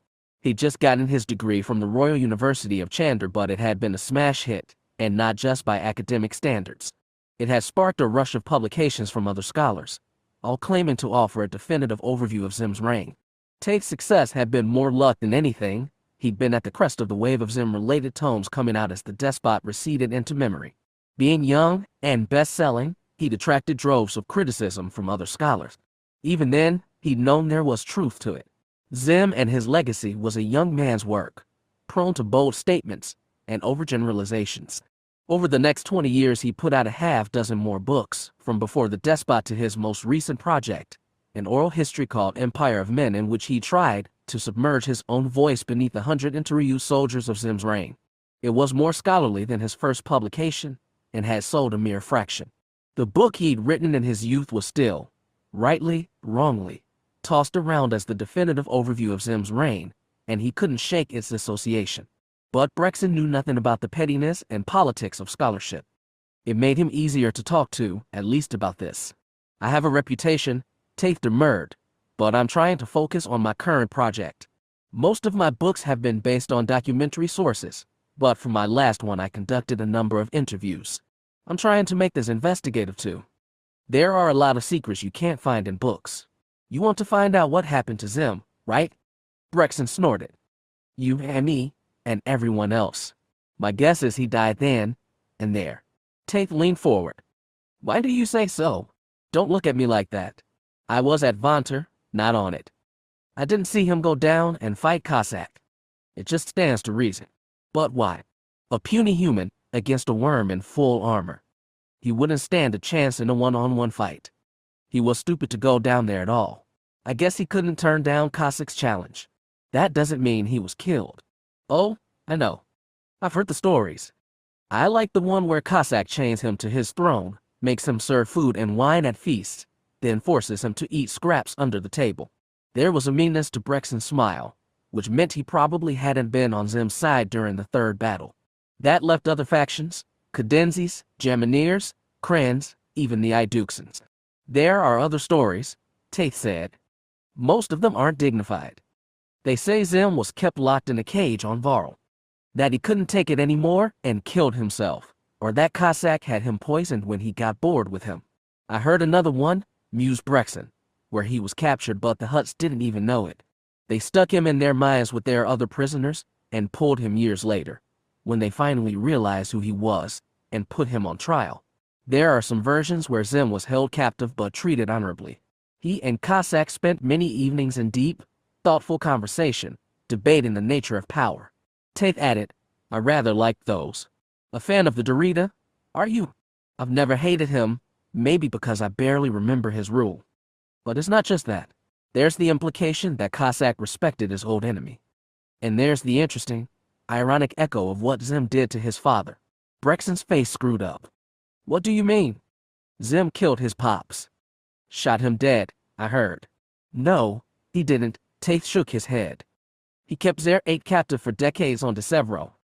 Zer only died when he joined the mutiny at Ranroon." "That's crazy," Brexen scoffed. "I've never heard that in my life." "Then you should try reading my books. Maybe I'll give him a scheme." "You're sure about Zer?" "The historiography of the mutiny is complicated, but most agree Zer died with the rebels." "You learn something new every day?" "Well, whatever. It was a long time ago. It doesn't matter now either way." Tate had no reply. The other man looked around the hole distractedly, then asked, "So that's really your goal? To find out how Zim died? Or if he's still alive?" Tate thought, "Why not? It's something everyone wonders. But it's not my only aim. I'm hoping to piece together the real story behind the Iduxans." Brexen shook his head. "Good luck." They're about as likely to respond to your questions as the worms. I know. I have a colleague who flew all the way to Idix just to try and talk to them, but they wouldn't let him land. Makes you wonder what they're doing down there. Locked away, all these years. Did you ever interact with them? Even secondhand? I know they were attached to Zim near the end. Reliable witnesses placed them at Morlon, Kovari, Zo's Eye, Vont of course. What makes you think I was with Zim's fleet? I didn't say that. But you were at Vonter. That was a long time ago, he repeated. What's the appeal of the Iduxans? The story is so outrageous, you have to wonder if any of it's true. A group of aliens with strange powers come from nowhere at the climax of the war, then disappear as soon as it's over. If you were fighting at the end, I'm sure you've heard about them, and I've got nothing you haven't heard before. I understand. But my point is they were a real presence. Then they disappeared, and no one knows why. Not totally disappeared. They're still on Idux. Brexon added, I'm not taking you there either. Not wasting fuel on a pointless trip. I understand. But depending on how the next interview goes, I might still have need of your services. As long as you can pay, that's fine. I don't have anything else on schedule. The captain scratched his neck. Who are you seeing on Saraska anyway? Tate couldn't resist a smile. King Jaminair. Brexon looked at him, clearly gauging if he was joking or mad. When he decided Tate was neither, he said, You've got friends in high places. I said I have a reputation. It can be useful now, and then. You think Jaminair's gonna tell you what happened to Zim in the end? If not him, who else? Nobody I can think of, Brexon admitted. Jaminair, huh? And I thought this trip was interesting already. Tate hoped it would get more interesting still. Brexon was understandably averse to visiting either Idix or the Hutts, but the historian had a feeling he wouldn't get answers to his big mysteries anywhere else. Chapter 2. Empire of Mankind. The Red Witch occupies an interesting, if minor, position in zymological studies. While not attested to in any of the works of Liachusis, she does appear in some poetry and drama dated to the first 2 centuries after Zim's rule. However, these appearances are sparse and contradictory, and she disappears from the Despotica entirely after the 3rd century post-Zim. No other evidence for her exists outside these early fabulations, and it is therefore likely that she never existed at all. Saul Ranson, The Despotica Revisited, a textual historiographic analysis. 396 BBY, year 29 of Zim's reign. 537 LE, wind howled hot through the valley. It whipped up dust and Essen had to pull the hood of her robe over her face, lest her cheek or forehead be cut to bleeding. When the wind lulled, she continued her march down the path flattened into the valley's north side slope. In still moments she even lifted her head, exposing her face so she could get a good look at the tomb. It emerged from the cliff face and rose 20 meters high, hand-carved and weather-smoothed from the red-brown stone that dominated the landscape. Subtly cruel Carades leered at her as she approached, and the obsidian doors were carved with bas-relief images depicting deeds of the one sealed within it. Braziers cupped eternal flames on either side of the entryway, and beside each fire stood a pair of guards on eternal watch. She'd been here before, but it was still an impressive sight. The dirt path ended at the base of a wide stone staircase, and as she took the first steps, Essen glanced over her shoulder to mark the 4 escorts who silently shadowed her through the valley. 4 behind her, 4 in front. They all wore iron armor and grasped pikes ending in jagged blades. Their skin was a vivid red, their hair jet black, and their faces were marked by short horns jutting from either side of the chin and above the brows. All of them were Sith, like her, yet not. Essen had been born in the Titan system in the galaxy's deep core, then raised among Jedi of various species, united by shared culture, language, and the Force. Like every Jedi to leave Titan, she'd wondered what it would be like to encounter her own species among the stars. Some, like Vidia, found them only to discover her real people were the Jedi. Others, like Koltatha, had made kinship with those of shared blood. Essen hadn't given too much thought to what it would be like to find other Sith. Until recently, she'd had more important things on her mind. A year ago, in the midst of the chaotic of the war with the Hutts, a colonization mission operating on the Empire's more peaceful flank finally pierced a light-years-long sprawl of stardust that had previously been impenetrable. The first planet they found had been this one, dry, dusty, but inhabited by a busy civilization. The Imperial Navigation Registry called the world Pesagam. Apparently, an antique Thanium word for dust. To the native Sith, it was called Corbin. Not that Essen could speak with them directly. Records of ancestral Sith tongues had been lost by the Jedi, and since her arrival a week ago she'd relied on a human scholar to translate, though even he barely knew the language. The Sith were suspicious of the Imperial expedition team. Essen's presence among these humans only made them suspect her more. Nonetheless, they'd been willing to take her to the Valley of Lords. Centuries of Sith kings were buried in this place, each with his own tomb and monument. The valley was a resting place for old glories, and nothing was as old or glorious as the tomb dead ahead. It belonged to Addis, the warrior king who united all Sith under his rule and successfully battled an invasion by the Rakata many centuries ago. Essen had been here 3 times before, the first 2 with her translator and human archaeologists. The third time, like now, she'd come alone. The Sith had only let the archaeologists view the tomb's vestibule, but they'd made special allowances for Essen. When she reached the top of the stairwell, she looked at the guards, clasped hands over her heart, and executed a brief bow, a Sith gesture of gratitude, or so her translator said. Her escort spoke to the guards in their guttural tongue. One unlocked the stone door and, red muscle straining, pushed it aside. Adas's tomb had been carved into the side of the valley, and the vestibule, though high-ceilinged, felt cramped and cave-like. Afternoon light slanted through 3 artfully cut windows above the door, creating bright islands in the gloom. The guards knew what she was here for. 2 followed her into the vestibule and pulled open the next door, allowing her into the chamber holding Adas's remains. Another pool of light fell through the high ceiling onto 4 stone-cut sarcophagi. Each sarcophagus had a mummified body inside, and each body belonged to Addis. She'd not believed that when her translator told her. He hadn't believed it either, but that was what the Sith claimed. Only gradually, grimly, had Essen understood. Addis had been a master of the Force. She suspected that much from the start. How else could he have driven back the Rakata? She could feel the Force on this planet, never too strong but always stirring, like the wind. The king had wrought great and terrible things. According to Sith tradition, Addis had lived for over 300 years by transferring his soul from one body to another, again and again and again. Such was the power of his magic that he wholly joined himself to the new body, erasing the life force already inside.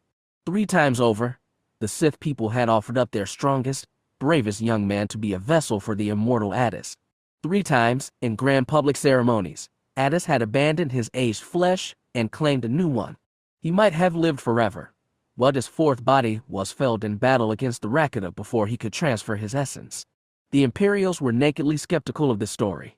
They supposed that Addis was just a regnal title passed down 3 times, then retired after his last holder died valorously.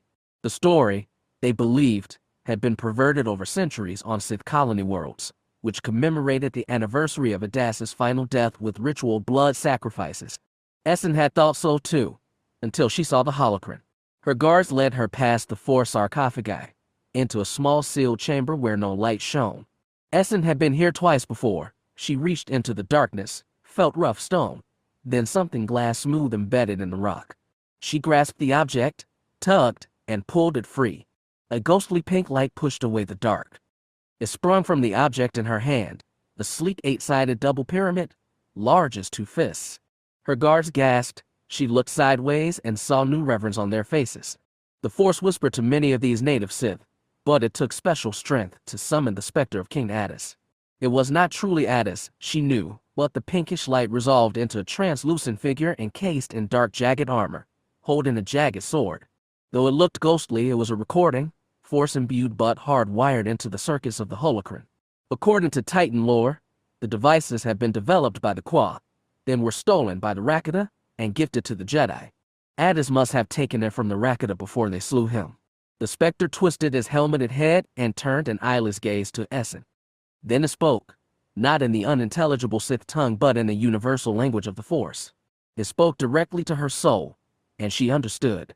"You have come to me again," the holocron said. "That's right." Essen spoke aloud, in Titan. Her Sith guards had backed away, out of reverence or maybe fear. "Are you prepared to accept the knowledge I would pass down to you?" "Ask the remnant of Addis. I'm prepared to listen. Are you still afraid of what I have to offer?" It asked, confident, slightly sneering, so lifelike. I'm not afraid, she said. If I were, I wouldn't have come back to you.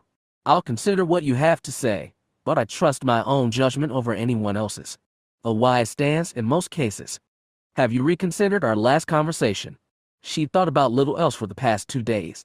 Addis, or rather his holocron, had questioned her about who she was, where she'd come from, and what she desired. She'd been able to answer the first 2 questions. The third was more difficult. Since the Ranroon mutiny, Essen had found herself partnered with the despot.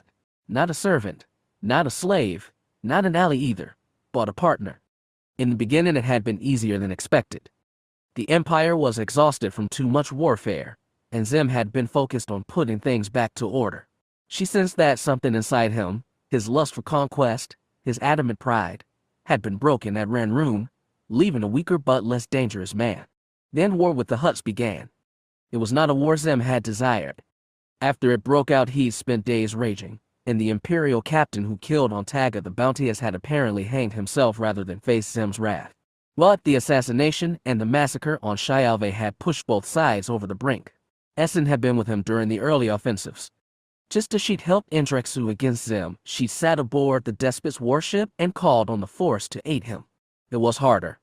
The minds of the Hutts and their esteemed were immune to all suggestion. The slaves crewing their warships often had fanatic devotion to their worm-like gods. The best she could do was give spirit to Zim's forces. Then came the conquest of Kovari. The Empire suffered heavy losses before pushing the Hutts off that world. When their fleet retreated, they left millions of subjects, slaves, soldiers, civilians, stranded. Zim's forces sacked it anyway.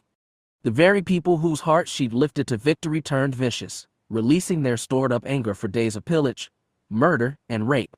What she'd felt in the Force left her physically sick, and she'd declared her pact with Zim broken. She'd fled to Idux to seek solace from Jeddah, Erakas, and the new gathering of Jedi.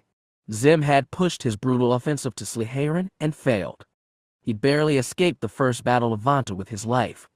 The Hutts retook the advantage and started slaughtering human worlds. Grimly, reluctantly, Essen had returned to Zim to help even the tide. She'd explained all this to the holocron. She didn't even know what she sought from this simulacrum of a long-dead king. Perhaps she was desperate for guidance.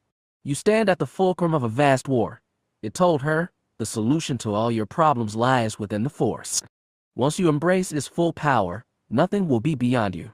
Those words would have been a comfort. Indeed, Jeddah had a similar slogan, possible all things are, with the Force. But the gnome-like creature hinted gentle wisdom from his mountainside hermitage.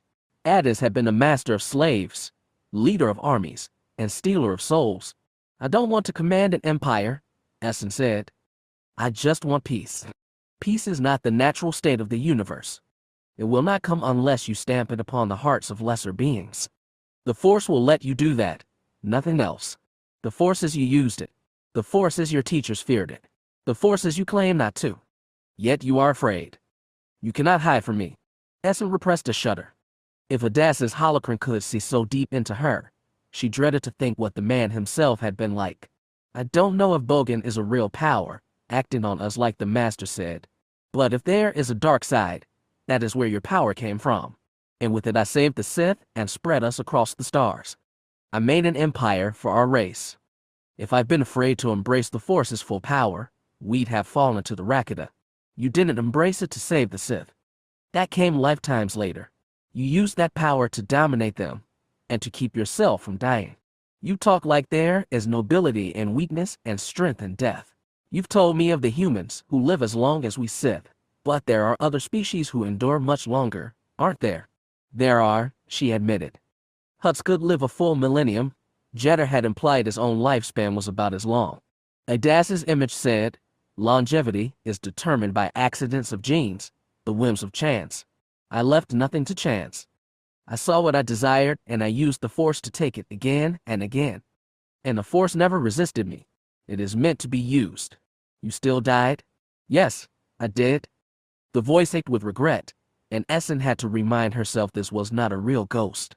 But I gifted my people glory in life and survival in death. I pushed back the mightiest empire in the galaxy, one which, by your own admission, nearly destroyed your Jedi in their cradle. If they had embraced the Force fully. Some did, Essan said. They fought off the Rakata, and then destroyed themselves. But they looked into the heart of the Force, and did not flinch. They shouldered that burden, suffered it, and saved the weak from destruction. No, they only traded on destruction for another. If you were certain of all you say, you'd not have come back to me. You'd have shattered this holocron and silenced my heresy forever. She roused a bitter smile. If I smashed you, your guards would cut my head off. I'm pleased I still command reverence after all these centuries. Tell me, who will remember you after your dust? It's more important that people remember the things I've done. And what have you accomplished, Essen?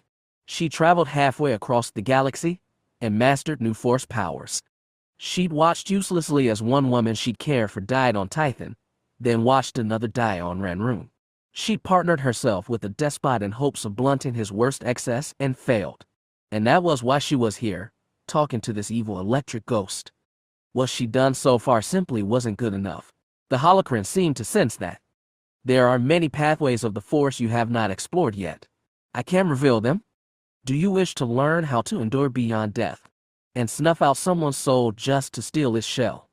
No, I'm not a murderer. A suffering sigh. Then perhaps we are both wasting our time. Know this, Essan. The power to achieve everything you dream exists in the Force. It is a gift that gives without end. The only limits are what you place on yourself. Guilt, shame, morality. The ghostly helm shook. Those are only names for chains. Chains belong on lesser beings who cannot reach the Force. She'd gotten sick of this and knew there was nothing Addis offered that she wanted to learn, at least right now. But she asked idly, I would like to know one thing. How did you achieve such mastery of the Force? Were there schools of it here? Did you have teachers you learned from? Do you think I was the first one to die and live again, and spread my will across the stars? No, I wasn't the first. I merely learned from the best. The ghost smirked. And your best, I believe, is me. She swallowed revulsion. Are you saying who had a teacher who was not Sith? Was he Rakata? A low chuckle.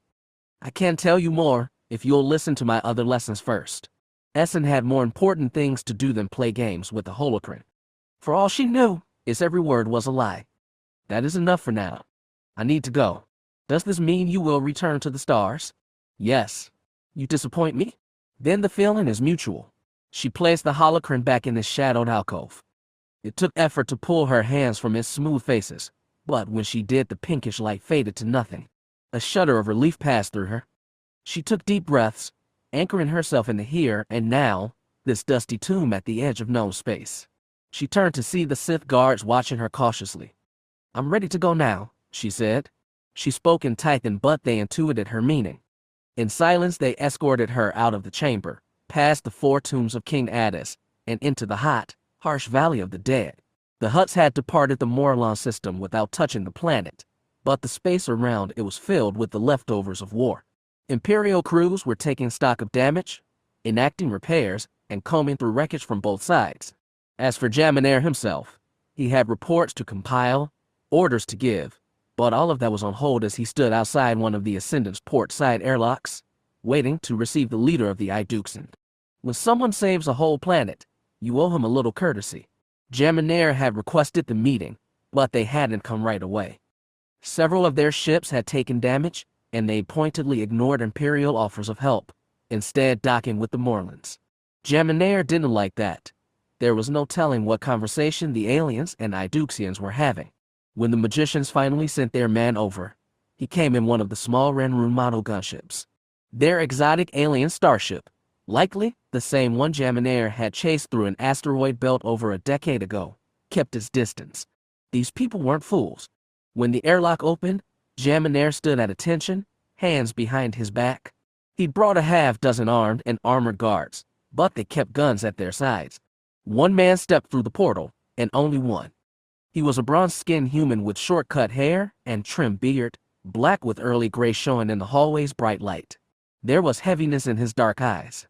Jaminair recognized him as the young man, then long-haired and smooth-faced, whom he'd interrogated on Abraxan. Time had changed them both. For a moment he was uncertain what to say. I am Erakas, the Iduxan said in lightly accented Taiwanese. I am the first Viceroy. Jaminair omitted that they'd met before. The Empire would like to extend its immense gratitude for your work today. I would personally like to thank you as well.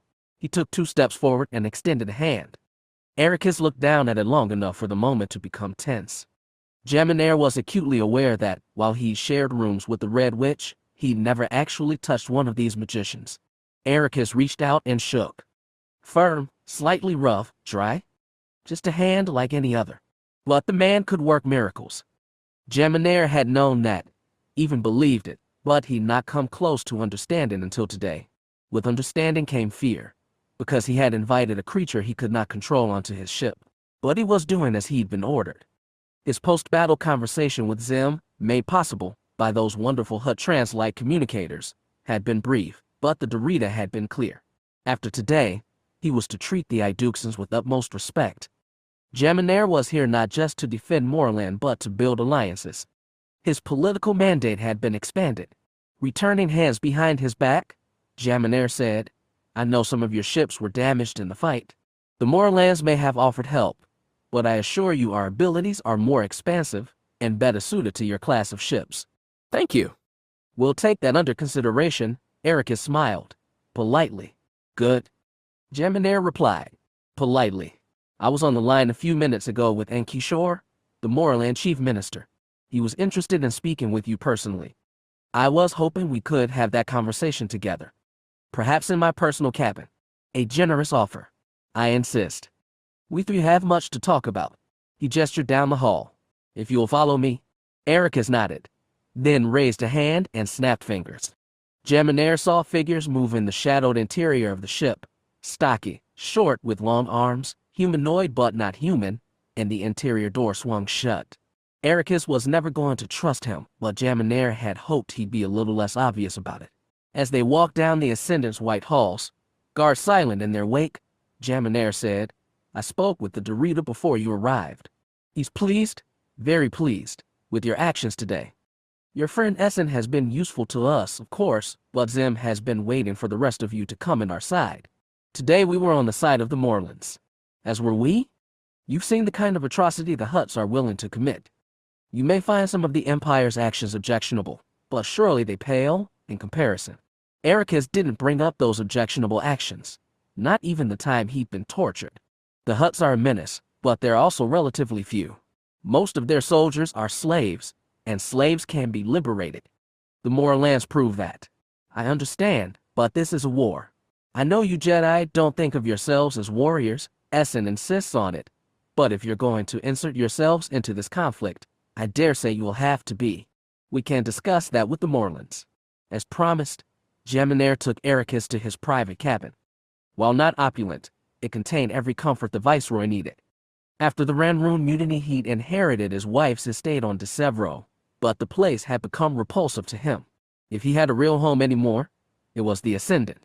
Erakas refused the offer of food and drink, which was fine by Jaminar. They both wanted to get down to business. Enkishore was waiting, and it took less than a minute to summon the chief minister's head on the communicator screen. That was to say, his face, 2 eyes, 1 flat mouth, 1 big nostril, upper torso, and the tops of his long thin arms.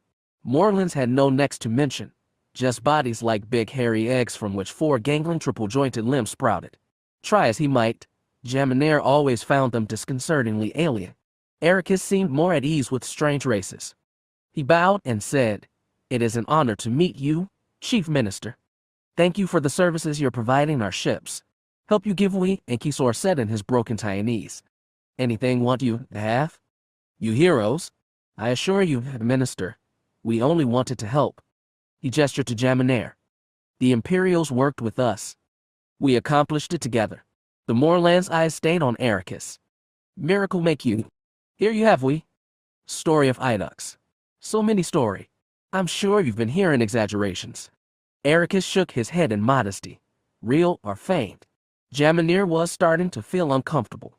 The Empire had no stance on the growing Iduxan cult because Zim refused to take one. The Iduxans didn't make statements or even proselytize. Nonetheless, their fame and followers kept growing. The Empire had, of course, sent spies among the pilgrims to Idux, but each one had been found out by the magicians and, with damnable kindness, asked to leave. Let us discuss what happens going forward, he insisted. Do the Iduxans plan to leave a presence on Morlon? Welcome you if dead, said Enkisor. I have been thinking about it, Erakas said. I'd like to leave 1 to 2 Jedi stationed here, as guests of the Morlon government. Guestby, yes, the minister clapped 6-fingered hands. That is, of course, for you to work out between yourselves, Jaminair allowed. I take it you aren't to be among them. For the moment, I'm needed elsewhere, Erakas said, smoothly evasive. Let remind you both of something, the Viceroy said. The Hutts were driven back today, but they will return. I intend to move reinforcements to this position, so we can hold it when the time comes. Even then I can't promise anything. If they bring another of their planet smashers, well, he glanced at Erakas. We may not be so blessed again. Risk understand we, said Enkisor. Risk, always. Wide horizon must be. All against worms. There are efforts underway to foment more rebellions against the Hutts. At the moment, however, they're not within my purview. That kind of work required the tiny, sneaky hand of a TI. We know how far we are from ending this war, Erakas said, but I promise, we will be here to help your people to the best of our ability. Ability yours, all need we. The minister looked genuinely joyful, like all his dreams had been fulfilled. Understandable, given he'd escaped Armageddon, but Jaminair was stunned.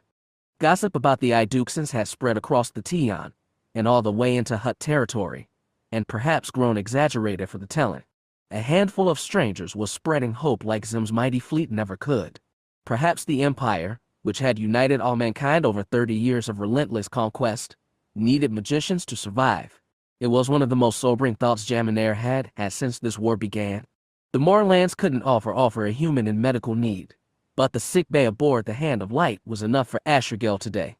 When he woke up on the soft white bed, he felt tired and dehydrated even with the IV dripping into his arm, but a snack and water from Tampers left him, mostly, good as new. That didn't stop Jekka from pinning him to the bed and eyeing him with worry as soon as she came in. He insisted, I'm fine, trust me. I only blacked out for a second. Tampers said it was almost an hour. I was just exhausted.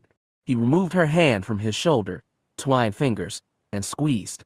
You're telling me you're not? You were the one holding us together. Me? That was nothing, she said flippantly, but there were bags under his eyes, and her voice was dry. I could do that any day. I hope you don't have to. Asher let his head rest on the pillow and kept his fingers locked with hers. How are the others? They'll be all right. Vidia's sleeping in the other room. Koltada's overseeing repairs. Erakas. He went to the Ascendant for a talk with the Viceroy. I hope he knows what he's doing. He'll be okay. He took the Nori with him. Asher felt a little better. They might have been peaceful pastoralists when they left their homeworld, but Koltada was whipping them into shape like a Titan combat master. Well, he said, I guess we're something like allies now. Something like, she echoed. It had been inevitable from the start. Asher and Jekka had arrived after Zim completed his most brutal conquests, which perhaps left them with a less informed view than Erakas or Essen, but it seemed clear to them that the Hutts were the greater evil. Today had proved that. He hadn't known what to expect before coming to this part of space, but Master Maloba Talayak had insisted they face a greater trial than they had ever known. He was right. The Jedi were in the position to affect billions of lives and shift historic scales as never before. The responsibility was terrifying and thrilling, better, even, than playing nighttime guardian on Tepecy. Asher enjoyed being with Jekka in the silence, but eventually asked, how are the ships? You said they needed repairs. Some do. Her eyes slipped away. Ranger. 6 hull breaches. We need to seal those and test structural integrity before we try lightspeed. Damn. Did you? We didn't lose anybody. We were lucky. The bullets went through without hitting people or major systems. Still looking at the wall, she added, I didn't even notice when we got shot. I was too deep into it all. Her spry tone faltered. They'd all been too deep into it, especially once Jetter and the others joined. They submerged so deeply in the Force it had been hard to tell where one of them ended and the next began. Their bodies had become memories. That exhale state was past. The Force was still with them, but not like that. Asher felt more body than soul now, but that was all right. He savored the softness and warmth of the hand against his. Hey, I want you to promise me something. You know, for the next time we have to stop a planet-killing asteroid. Go ahead. Next time don't go all of body just to keep us all together. I know you've got a talent for it, but let us carry some of the weight. She raised a pale brow. I was going to make you promise not to pass out. These might be mutually exclusive. They don't have to be. He pitched into a gurgling amphibian voice. Possible all things are with. Don't you start talking like that, she said, and sealed his lips with hers. For now, it was good to be more body than soul. The Imperials could be generous. After stealing one of the Hutt's translite communicator devices, or rather, getting Vadas to steal for them, it had taken time to examine and reproduce. The technology was still considered a military secret, installed only in select nav beacons and aboard major warships. However, they had also gifted several devices to key allies. It took 2 such devices, one on either end, to have a conversation across light years. The Morlons had one aboard a Hutt Tarada they captured and, generous allies, too, they permitted Vadas access to it. Thus he was able to speak to his leader in real time. Morguk was shrunk to a discolored flat-screen image, but Vadas could still hear his Basa rumble and imagine the warrior's bulk. He summarized the mission, starting in sabotage and ending with a miracle. When he was done, the russet-skinned Kajanso observed, "It's incredible any of you survived. I'd only heard a little of these Iduxans. I still cannot believe they could do what you described." Vadas barely could either, and he'd known about the Jedi longer than anyone. He and Reyna had collided with Essen and Erakas almost 12 years ago, and at first he thought their powers were a vile trick, like that of the old Mbweshu priests. Their magic is real, he said, but even I didn't know they had so much power. They would make useful allies. Morguk was always on the lookout for those, and Vadas didn't blame him. Morguk was a lifelong revolutionary, the son of a vicious Mbweshu priest who killed his father and fought Kenton's oppressors ever since. But he was also practical. He knew that the Nikto were a small piece in a huge war, and they needed any help they could get against the Hutts. I can make inquiries if you'd like. Do it. Morguk added, if you're certain Morlon is secure, I will send a ship to retrieve you all. There are other matters we must attend to. He wouldn't say more. They could never be absolutely sure these stolen Hutt comms were secure. For that reason, Morguk wouldn't name where the ship was coming from or where Vadas would be taken. Their band, called the Morguke, or Morguk's Way, had hideaways scattered across the stars, one on Kenton, another in an asteroid field by Durha, a third on Omatra's moon, plus one near human-controlled Zalach and probably others Vadas didn't know about. How long until the ship arrives? He asked. Around 30 hours. Do what you can with the Iduxans until then. I will. Is there anything else? Only congratulations on a mission accomplished. Morguk's hard eyes shone a little, the closest he ever came to a smile. The connection closed. Vadas stared at his reflection in the screen's dimmed mirror and saw the same tiny glint. The battle to free their homeworld often seemed hopeless. He joined in a frenzy of guilt and grief, and while those remained they'd become cool and hard, like his heart. He didn't know where Reyna and Ajit were anymore. Hopefully they were plying the space lanes, hauling traffic, staying clear of entanglements, like they'd done in simpler times. Still watching the reflection, Vadas saw the door behind him open and a human shape fill the portal. Erakas had also changed since they'd literally collided on that generation arc. Grief had made him too cool and hard. When Kototha said he rescued a green Nikto who could speak Huttese, I wondered. The Jedi smiled slightly. It's good to see you. It is good to be seen. All of us were saved by your people. Iduxans. Yes. And you deflected the asteroid. You saved Morlon. The Empire helped a little with that one, Erakas said, but his pride was audible. When he first met the Jedi he'd been afraid of their powers. The same feeling shuddered through Vadas now. Are there limits to what you can accomplish? He asked seriously. If there are, I hope you're not around when we find out. Vadas hissed. We've both chosen dangerous causes. It's what we had to do. Yes. Vadas couldn't quite hold the human's eyes. During their years together on the gravity-scorned he thought he'd come to know the Jedi. Now he wasn't sure. After all, they had both changed. Of the ones who saved me, how many were like you? There's only a handful of Jedi. One per ship, at best. Most of the people they call Iduxans are just regular Taiwanese who help us voluntarily. Your followers, you can call them that. We give them something to believe in. That something is you. Erakas gave a tiny shrug. Better us than Zem or the Hutts. It was true enough. Vadas was in no place to cast out. Do you really think a handful of Jedi and their followers can stop this war? I have to try. He might have asked whether Vadas thought he could liberate Kenton, but chose not to. The Nikto gestured to the screen. I've just spoken with our leader. A ship will be coming in about 30 hours to retrieve us. I'm sure the Morlons will let you stay here. I'll be gone by then. Back to Idux. Erakas nodded. I'd like to leave some Jedi presents. I'm trying to decide who will stay, and how many. Are you going to speak with your Jedi now? Once I gather them up, may I join you? Erakas blinked. Do you have something in mind? Perhaps. He tilted his head. The ones who rescued me, I recognize their race. I've seen them before, on Hutt ships, I think, but only a few times. I don't even know what they're called. Nori. Their world is just on the edge of the Supremacy, near Zo's eye. The Hutts haven't conquered it like they did Kenton, but they still raided for slaves. And one of your Jedi, from the core, is a Nori. A lucky coincidence? Erakas smiled lightly. His name is Koltatha. Would you like to see him? I think I would. Then follow me. Erakas backstepped out of the chamber and waved for Vadas to follow. Ajit Kroller had found port at Asteria many times in his career crossing planets, but his most vivid memory would always be blasting away just in time to escape Zem's invasion fleet. His son and daughter had both been with him then, and he left an old friend behind. Shortly after, they checked out a dead arc over intricate that would change their lives, and the lives of everybody in known space. That had been over a decade ago. So damned much had changed, mostly for the worse, but the Asteria port was pretty much as Kroller remembered it. The place was packed, but Kroller wouldn't call it bustling, even this far from Hutt territory. People were on edge. You never knew what the next news would bring, and had to plan your business like you wouldn't be affected. That was the life of a spacer, pretty much the only one Kroller had ever known.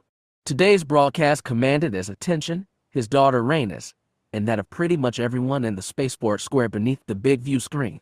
The official Imperial network was reporting a victory at the planet Morlon.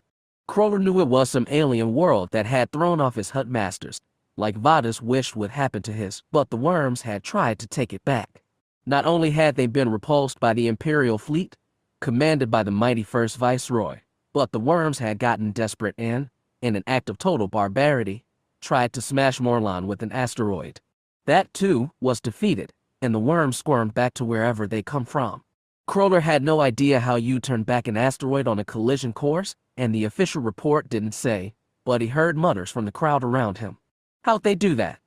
One voice wondered. Did they blast it off course? I bet they could, said another. That Viceroy bombed Asteria hard enough. I was here back then, you know. I remember. Nuclear God's damn strike. But his friend was more forgiving. I'm glad we got Zem around. Can you image what those aliens would do without him in their way? If it weren't for Zem, nobody would have provoked him.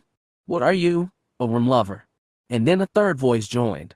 It wasn't the Imperials who turned back that rock. How could they? I mean, even if they nuked that asteroid, it would have just shattered and hit the planet anyway. Then what do you suggest?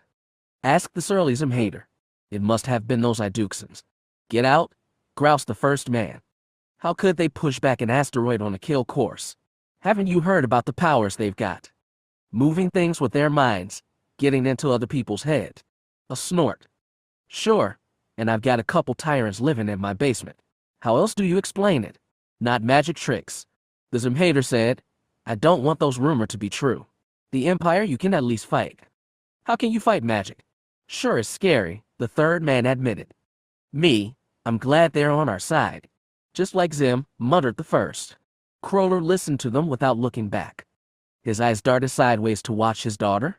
Rhaenys' face was locked in that hard expression it wore often nowadays. A wall against the world. It was a wall she'd had to build. She was a mother to a murdered son, and in her way a widower too, because her husband was lost to the Iduxan cause and his damnable force. A good and necessary cause, maybe, but his daughter was a sacrifice to it, and Kroller would never forgive that. He touched her arm and said above the murmurs, Hey, you ready to go? I guess so, she answered, not looking at him. Before they could move, a voice boomed over the den, calling their names. They turned and looked past the gossip spreaders, 3 men, one short, one bald, One both, to see a tall red-bearded fellow approaching, arm raised high, like they couldn't see him already. Melanthazar had lost his precious space station in the same inferno where Reyna lost her son. He'd recovered a little better, both in spirit and professionally. He purchased his own ship, a heavy-duty hauler way bigger than the Gravity Scorned, and had also stopped by Asteria to unload. The big man clapped Crawler on the shoulders, then Reyna. "It's good to see you both," he said. "Not much worse for wear, by the look of it. Staying out of trouble. We're trying our best." Reyna roused a little smile for her old boss. "Good. Let's talk over food and drink. I'm buying." 5 minutes later, Melanthazar had guided them to a booth at the rear of an Amaran-style restaurant meat, and lots of it located off the noisy main concourse. Here, at least, they could talk in private tones. "The ship's holding together well," Melanthazar told them, "but I just had to fire my engineer. Guy was hiding a stem addiction this whole time, almost botched our last takeoff. And don't get me started on the one before that." "So you're gonna canvass for Engies here?" asked Crawler. "It's as good as any place to find one. Port's looking pretty good nowadays. The Imperials, well, you can tell they put some work into it." The men looked into their cups, and Crawler bet they were both thinking of their old friend Doran, veteran spacer, and Astarian patriot, who surprised them by taking up arms against Zim's invasion years ago. They'd not heard from him since, which meant he must have died. But Asteria kept turning, like it didn't care about the wars fought over it, the people who died in his name. Far off Santasa was turning too, eternal and aloof. Best not go down that road. Crawler sipped his beer and asked, "What are you offering for a new engineer?" "Haven't decided yet. Business is good otherwise, so I'm willing to go a little high. You can't put a price on a good help, eh?" He tapped his glass against Reyna's. She roused another weak smile. "I've got my hands full on the Gravity. Just the two of you now." Melanthazar nodded. "You ever thought about looking for crew?" Reyna didn't respond, so Crawler said, "Two's enough. So long as we stay clear of trouble." Melanthazar sighed, and decided to switch course. "Where are you off to after this?" "Got another job lined up." "Can't say I do," Crawler admitted. "We're gonna hold berth here, ask around, see if we can't find work." "Fair enough. If I find anybody needs a little cargo hauled, I'll send them to you. And if I stumble on a good Engi, I'll pass them along." Melanthazar clinked Crawler's glass. "Good to have friends, eh?" They were what held a life together. He'd been crewing with Mal so long ago, when he'd met his wife-to-be. After Serena's death, he'd been down, and plying space with just little Reyna had been lonely, but Doran had pointed him to the salvage job where he'd found Vadas. And it had been Mal who directed him to the ghostly colony ship over Intricate. Every time they heard rumors about those Iduxans, Crawler wondered what would have happened if he turned down Mal's offer. If they'd not bounced into those two Jedi, where would they all be now? He could never know, any more than he'd know what had killed the colony ship, or for that matter Santasa Station. He was a man who aimed to keep his head down, but he nonetheless made his accidental gift to history. He was still waiting for history to pay his debt. Melanthazar cast a heavy look between them. "So I've got to ask, you must have heard what they're saying about Morlon. About those Iduxans." And Crawler held in a sigh. "Well, did they really do all that?" He didn't know everything about Essen and Erakas, but he knew enough, and his eyes locked on Reyna's downturned face. Looking at her glass, she sighed. "Maybe. I don't know anything about what's happening there." "Well, you might not know, but do you think it's possible to stop a goddamned asteroid? Maybe it was possible for their almighty force to stop a planet-killing space rock. If so, they certainly should have been able to stop a falling space station with a 4-year-old boy aboard. But they hadn't been there and hadn't saved it. And that was what really mattered. I'm happy a planet didn't get wiped out. That's all." Still not looking at them, she took a big drink. Both men looked away. They said enough. Essan burst free of Pesagam on a pillar of flame. Her short-range rocket lifted her over the planet and into the embrace of the Hemialia that had carried her through hyperspace, and would return her to the Empire's heart. Such was the nature of her partnership with Zim. He allowed her mobility and limited freedom, but he never let her forget that he was the Dorito of all mankind. Once she docked the rocket and climbed into the Hemialia's underside carriage, his captain said, "We received a message for you while you were planetside. Encrypted, highest priority." Which, They both knew meant it had come from Zim. He added, "It's been stored in the comm databank." "All right. I'll view it immediately." "Thank you. Do you have a destination in mind for us, ma'am?" "I'll let you know as soon as I view the message." "Very good." He saluted her. She wasn't an officer of any kind, but it was how these Imperials showed deference, not unlike a Jedi's crisp bow. She nodded in reply, then used the handholds along the carriage's outer walls to pull herself into the belly of the ship. Her cabin was big enough to fit 3 people standing up, which was not much different from her abode on the gravity-scorned, once upon a time. As soon as she sealed the door behind her, Essan slipped out of her flight suit, strapped it to the wall, and finally, floating in the middle of that tiny space, summoned Dim's message on the view screen using the encryption key he'd given her. But what appeared in front of her wasn't Zim.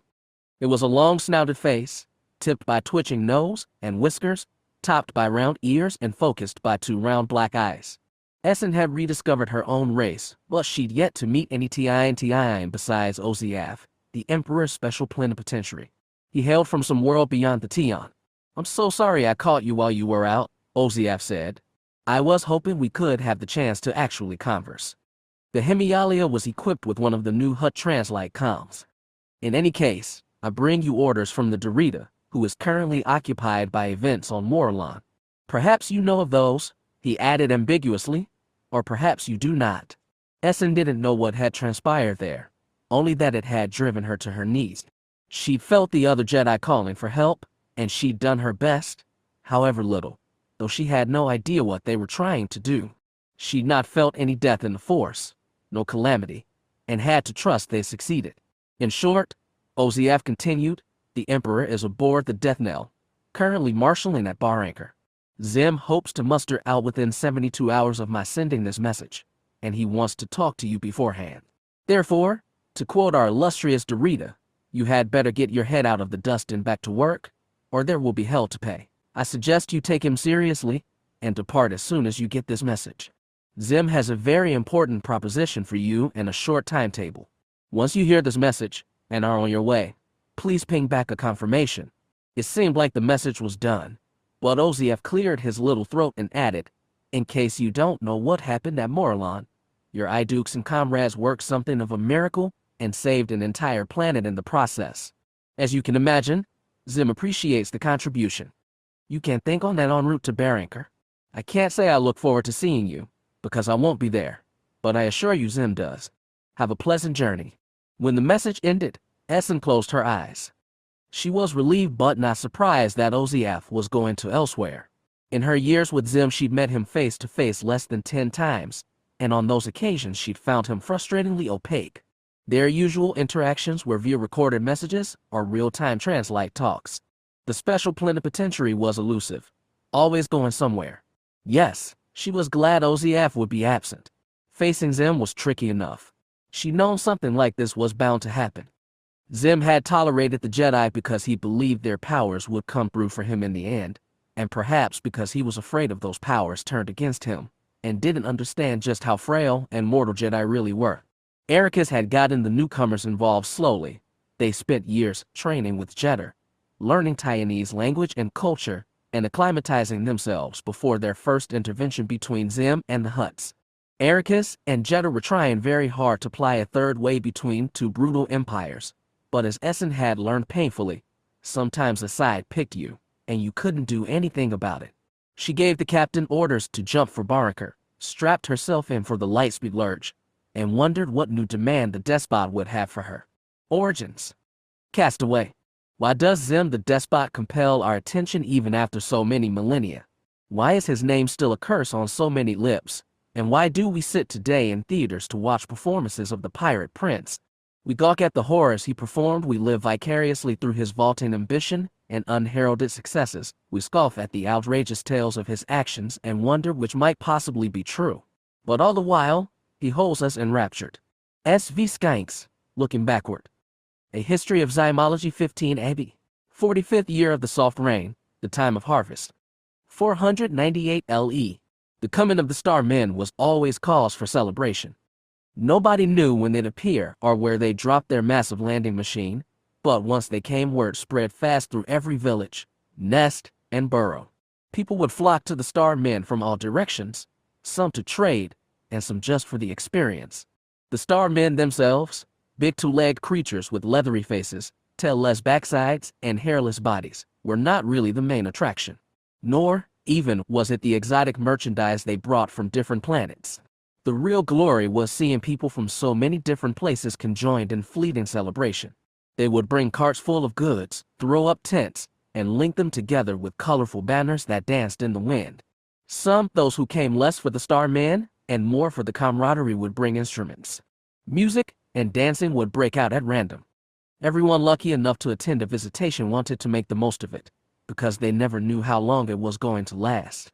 Whenever the starmen boarded their lander and got ready to leave, the people scampered to fold up their tents and haul away their goods, because when that lander took off it would burn everything nearby to a crisp. When the starmen came to the warm plains beside Lake Chirupa that harvest season, there was an unexpected spectacle. A cart arrived from a village on the lake's opposite shore, and on this cart was not goods for trade but a cage, and inside this cage was a boy.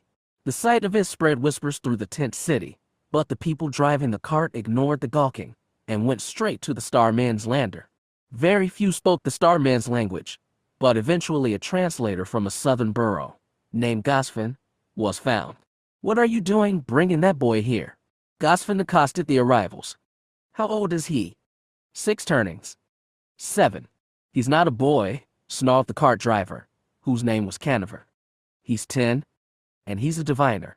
Gosfin peered curiously at the cage. There was nothing outwardly special about the youth.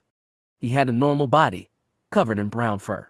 He was huddled into himself as he sat in the cage, watching events around him with big, frightened yes.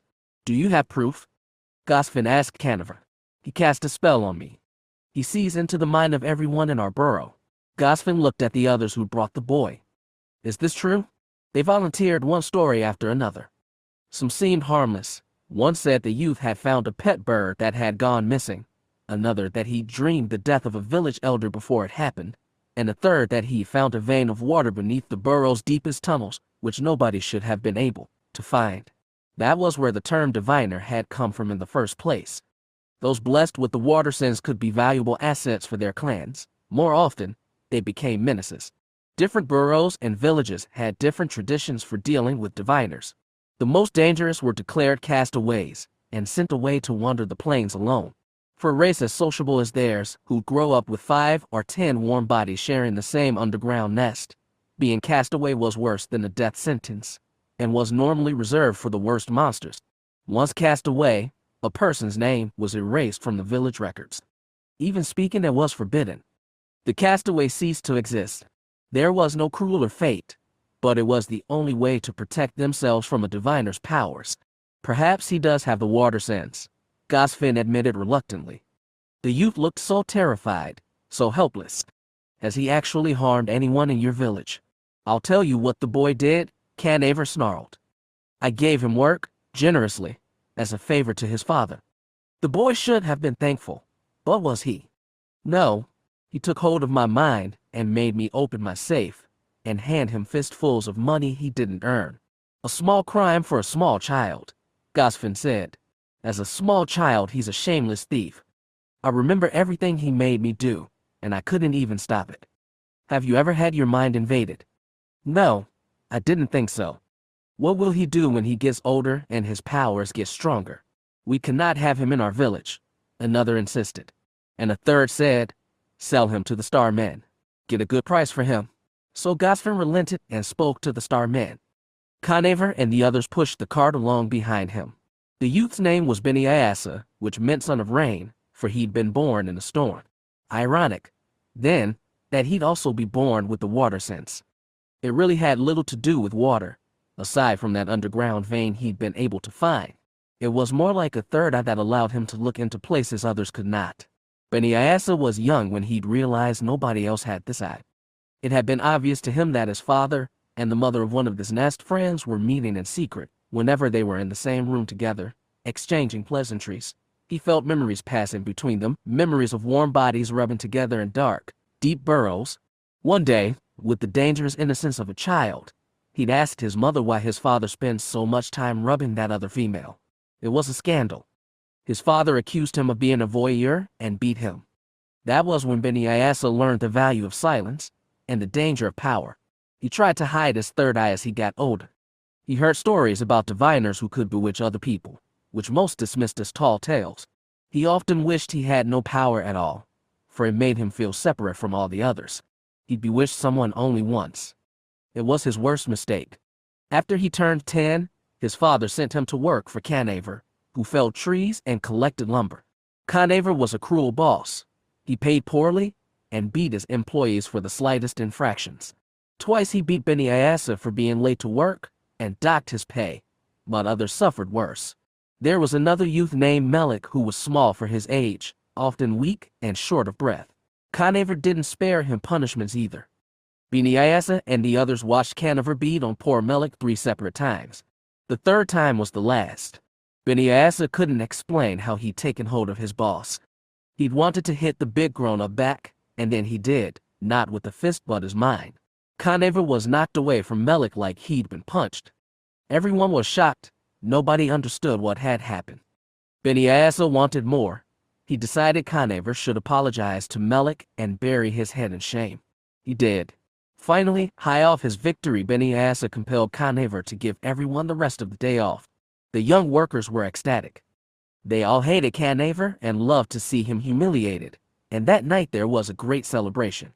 Beni Ayasa knew that people were scared of diviners, but he wanted to tell someone the truth, so he told Melik.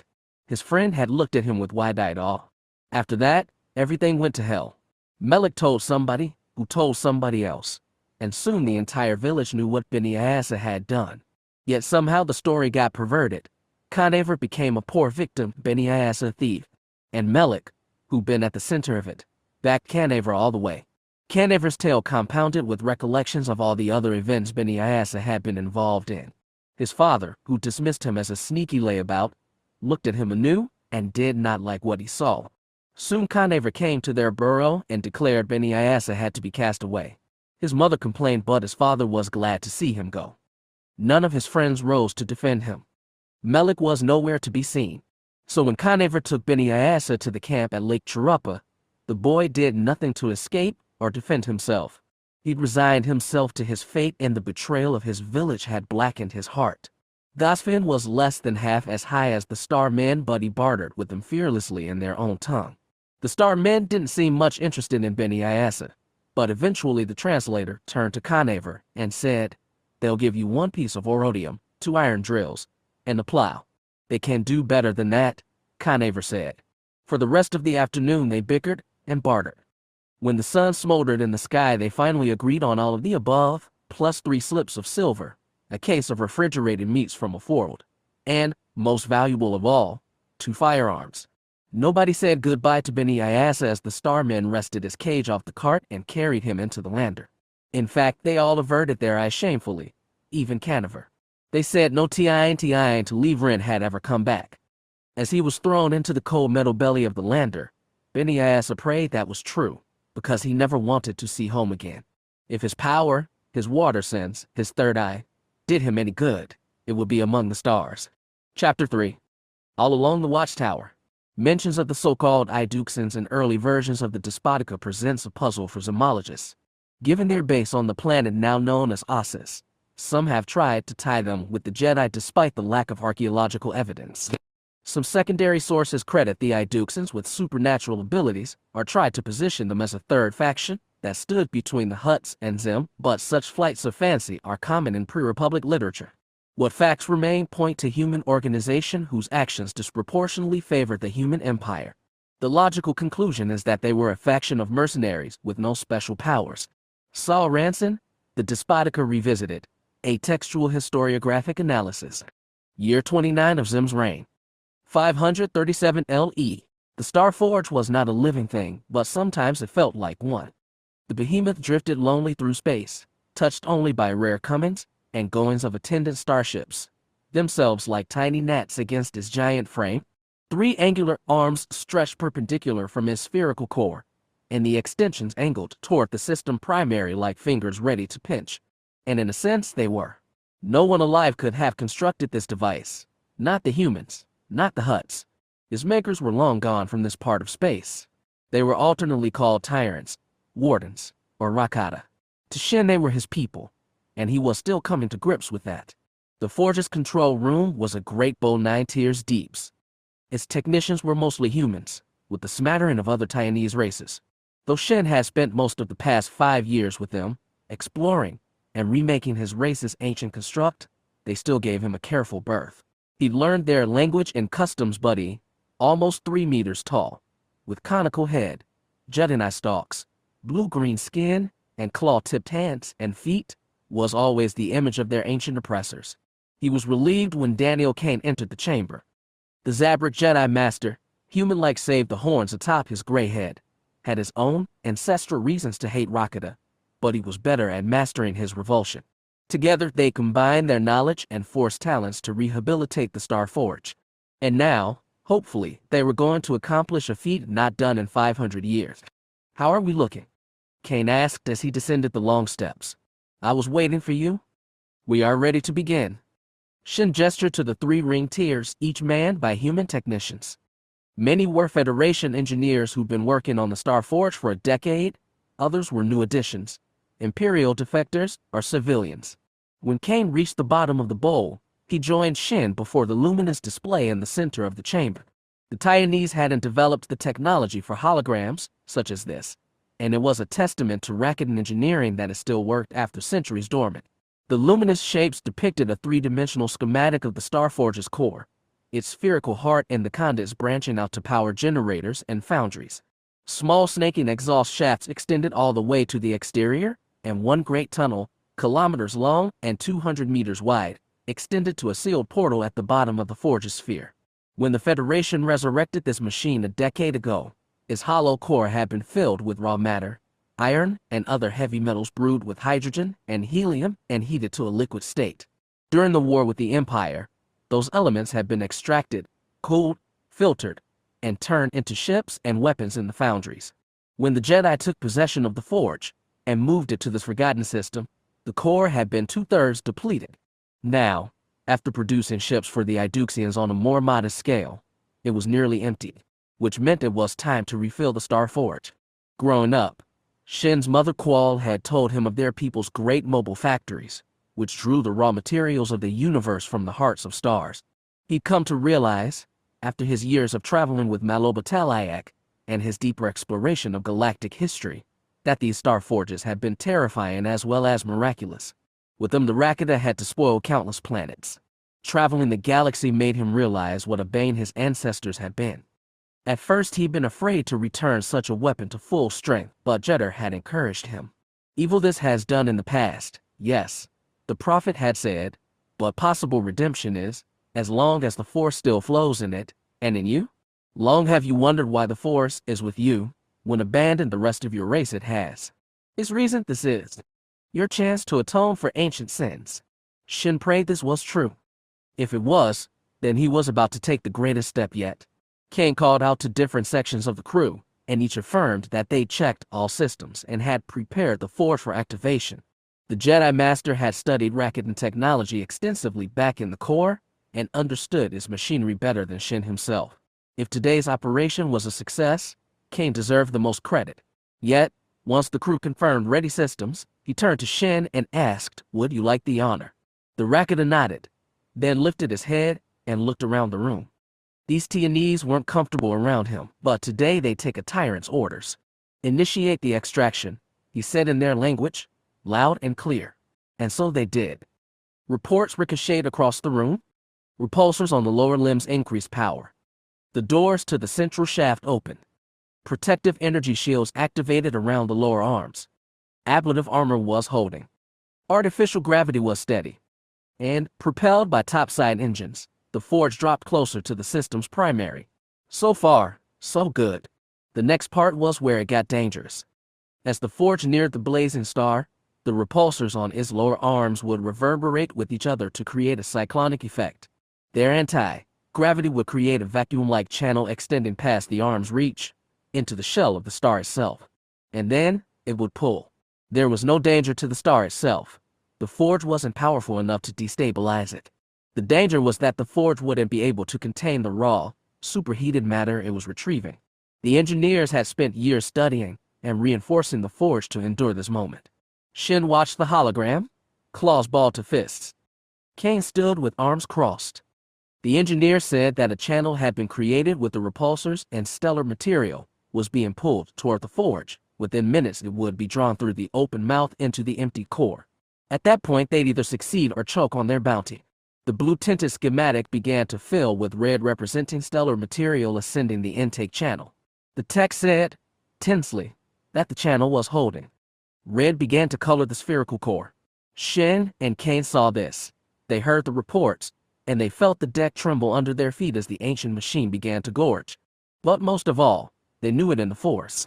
The Star Forge was a machine, but every Jedi to come aboard reported feeling a sense of hunger or desire, like a miasma in the air. Now the Forge did not seem hungry. It seemed happy, satisfied, like an animal filling its stomach after long starvation. More, it felt proud of the meal it had caught. Shin and Kane had told themselves that what they felt in the Force was a mere echo of the Forge's previous owners, somehow trapped for centuries inside the great metal body. But it seemed there was still a mind to this machine. Shin tried to comfort Kane without words. Yes, the Forge was still a beast, but it was their beast now. They had tamed it and turned it for a nobler purpose. With the car refilled, they could create more and bigger ships for the Idukes and Calls. This was a step forward, not back. Kane nodded, hopeful but uncertain. It took a while to drain the star. They watched as the core grew increasingly red. Technicians reported that the sphere and channel were both holding. The star showed no major changes as they sucked a bit of it away. Once the core was 2/3 filled, it was time to enter the last stage. They succeeded in pulling energy from the star. Now they had to stop the process safely. Cycle down repulsors, Shin commanded. Initiate thrust away from the star. The deck rattled a little more beneath them as engines began pushing the mighty forge against the star's gravity. At the same time, the repulsors in the lower arms began a carefully prepared shutdown procedure that channeled the last current of stellar energy while ending the suction effect. Once the last of the stellar matter was inside the channel, the mouth's heavy door sealed tight and interior repulsors continued to swallow the remaining energy until a final set of doors locked it all inside the core. There, preserved in the sphere that was both the Forge's belly and his heart, the raw material of the cosmos would swirl encapsulated until it was drawn out and remade into tools and starships. It would sit like that for 500 years if need be. Crews ran checks for another 30 minutes, making sure the energy was contained and all machinery undamaged. Shin and Kane listened and gave orders, but they were also acutely aware of the great machine in the Force. It felt like an animal that had finished gorging and now hunkered down to sleep with a full belly. Tension left the chamber after the last system check. Kane, better at working the crowd than Shin, raised his voice and said, "You all did incredible work today. This was a complete success, and we couldn't have done it without every one of you. You were all working the will of the Force today." The crew cheered and clapped. Many rose from their seats to embrace their neighbors. Shin and Kane stood at the bottom of the bowl, the center of a happy hurricane, untouched by the celebration but basking nonetheless. Once the cheering died down, they noticed that a technician from the lowest tier, a young human female, was calling for them. Shin and Kane stepped toward her. "Sirs, I thought you should know," she said. "6 starships just exited hyperspace and are heading into dock. We also have a message from the lead ship, Guardian, saying that was quite a show." Guardian was Asher Gels, and if Asher had returned, so had the team from Morlon, and they were sure to have a story to tell. Smiling broadly, Kane said, "Assign them the closest airlock and tell them we'll be there to meet them." The new arrivals were in good spirits too.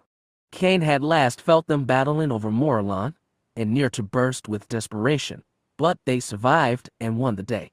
There were so few Jedi here, and each one of them was precious. "I have to admit, if I hadn't seen it with my own eyes I wouldn't believe it," Asher Gel said as he, Kane, Shin, and VDA walked down the corridor leading from the docking ring. "Most ships just plug in fuel cells or burn deuterium. This thing slurps up a star. I'm amazed you could do it." "We did," Kane said. "Everything went exactly as planned. No bad effects at all. Not even a little heartburn." "Nothing," Shin affirmed. "When can you start making more ships?" asked VDA. "We can't start drawing from the core once the elements stabilize. That may take several days, or a week. The technicians are not certain. Well, when you resurrect a 1,000-year-old machine, there will always be kinks to work out, Asher said. What you two have done here is amazing. I'd never thought I'd see the day. Kane hadn't either at first. The task had seemed so enormous, the Star Forge so alien. Nonetheless, he'd thrown himself with ardor into the task. He'd studied racket and technology, or what traces were left in the Titan system, all his life. Here he could work with an original specimen, and what a specimen it was. As he explored the behemoth, he learned more and more, and with learning became confident the Force was moving him. He needed that. Before coming to Idix, his mission at the Corellian system had ended in disaster. Worse, that disaster was his responsibility, because he'd been the sole Jedi Master present. His two knights, Jekka and Moray, had clashed too much, and Kane had never been able to knit a compromise between them. He might have been a master, but he'd much rather manage machinery than people. I know more ships docked, Kane said. Are more Jedi on the way? Asher shook his head. Erakas took the hand of light to Idux. Jekka and Koltatha stayed behind, to guard Morlon. Jekka's being hosted by the Morlon government, he said with slight regret. Koltatha and the Nori think they can help one of the resistance groups fighting the Hutts. Sounds like everyone has something to do, Kane said, but it worried him. They were getting drawn out too thin, and a Jedi alone was vulnerable. VDS said, Erakas wants to regroup and strategize. That's why he went ahead to talk to Jedor. It sounds like he has something major planned. I don't know, but after Morlon, I think it's going to be harder to stay out of the spotlight. There was warning in her eyes. The Jedi had accumulated more followers on Idux than Kane had thought possible.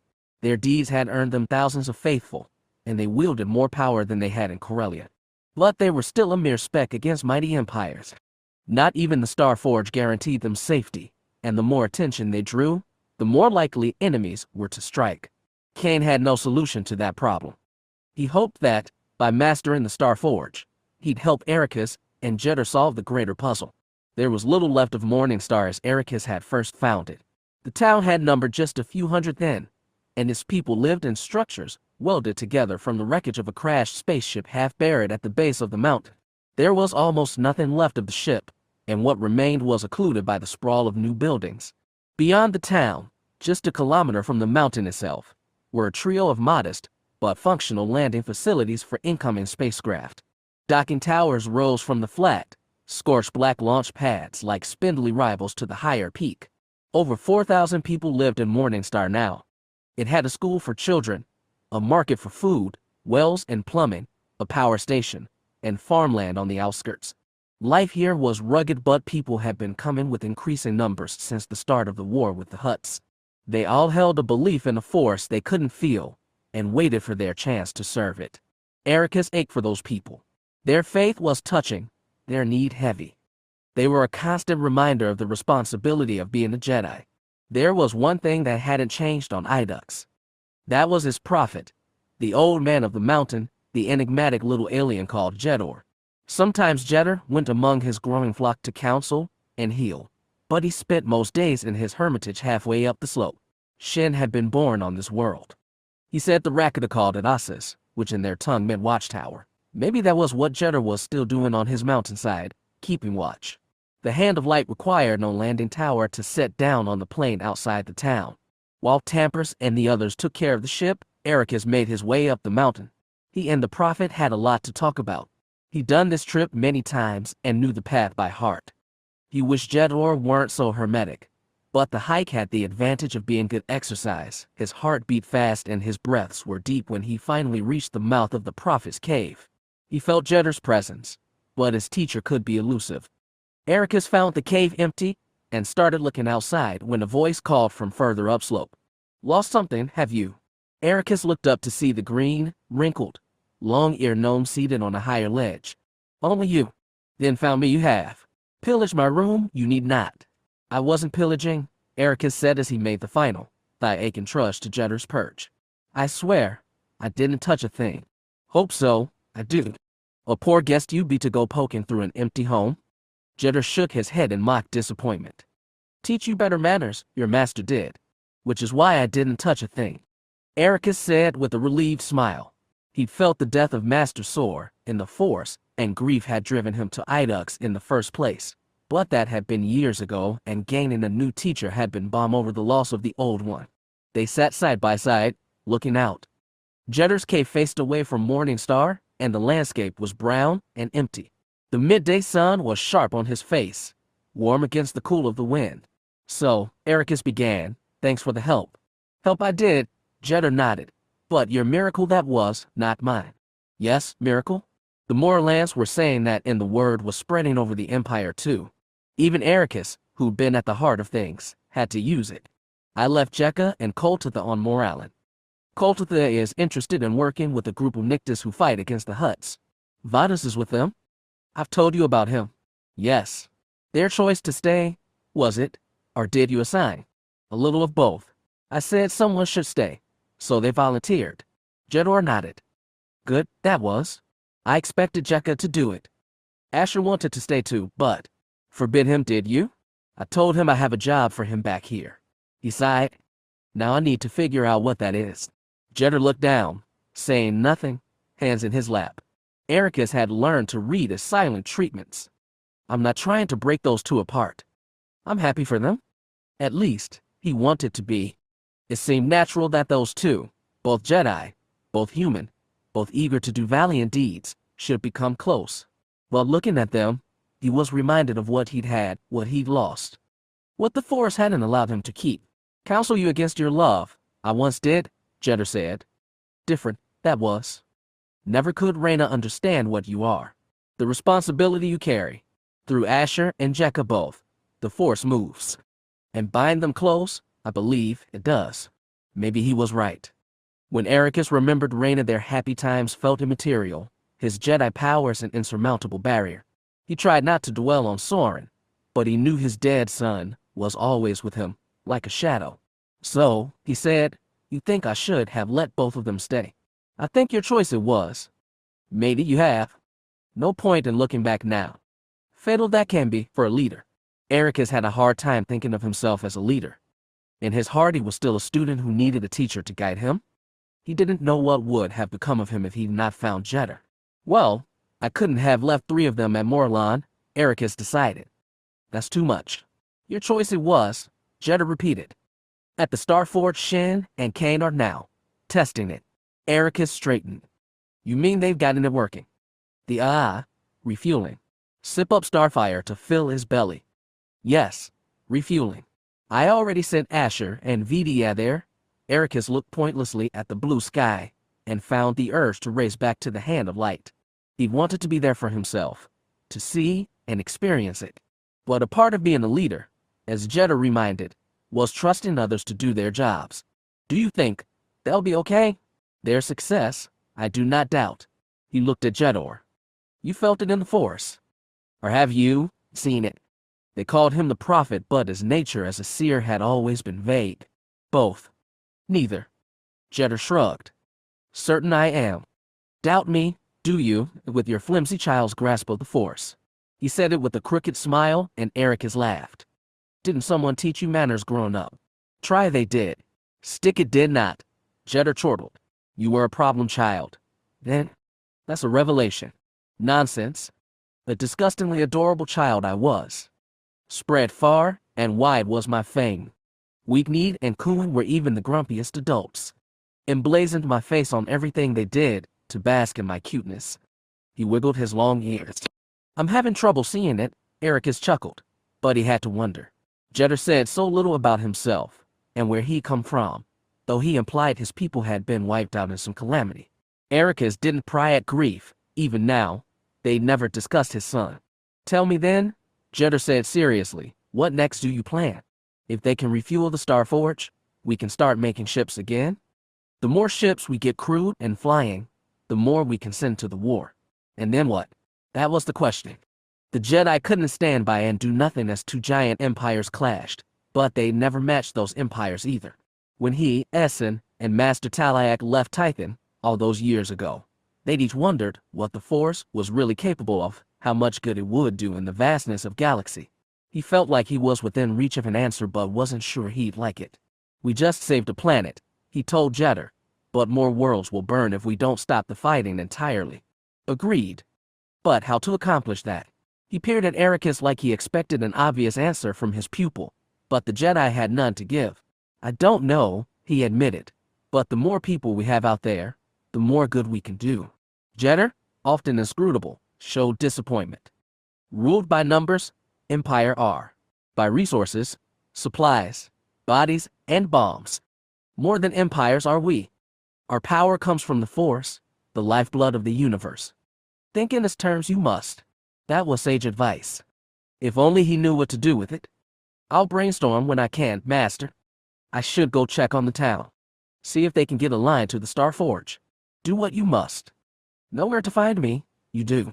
And that was that. Erakas rose on wobbly legs, straightened, then began a slow descent, leaving the old man to his mountain. After losing his flagship scimitar to Dejundo the Desolator at the first Battle of Vont, Zim had spared nothing in constructing a replacement.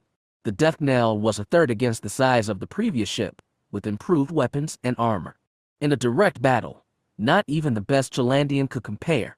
Nonetheless, Essen felt palpable insecurity from the ship's crew.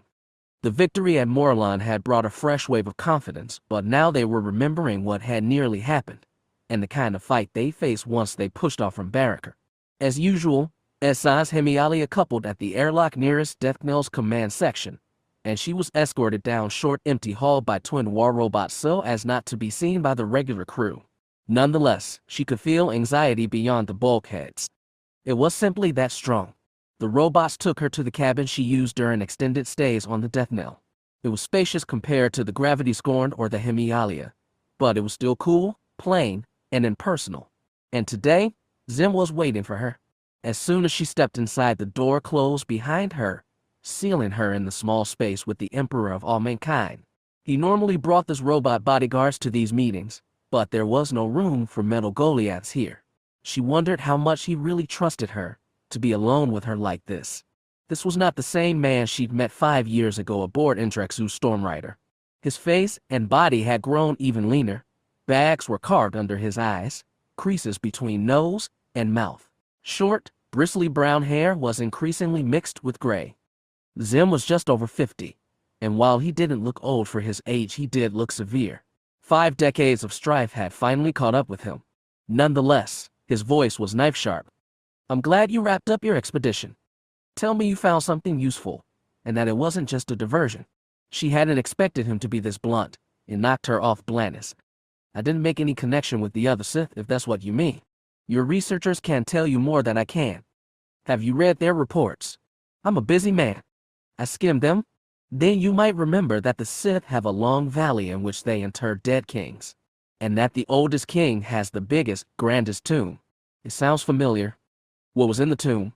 The king's bodies. He frowned plural. According to the Sith, King Addis transferred his soul from body to prolong his life.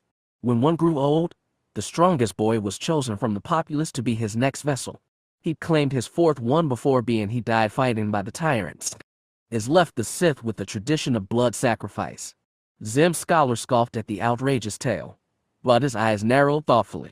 I've never heard of the tyrants using their magic this way. Do your Jedi have this power? What Addis committed was ritual murder. Jedi would never do that, but they did. You told me as much. In ancient times you were not the saints you pose as now. I've never heard of this power before. From anywhere. But you think it possible. Otherwise you'd not have brought it up. She conceded his point. I found an object enshrined in the tomb. A device called a holocron, which records the images of its creator. Think of it as an interactive teaching device. We had very similar ones in the Corps. This one featured the image of King Addis. So you spoke with his digital ghost. Something like that. It was an interesting conversation.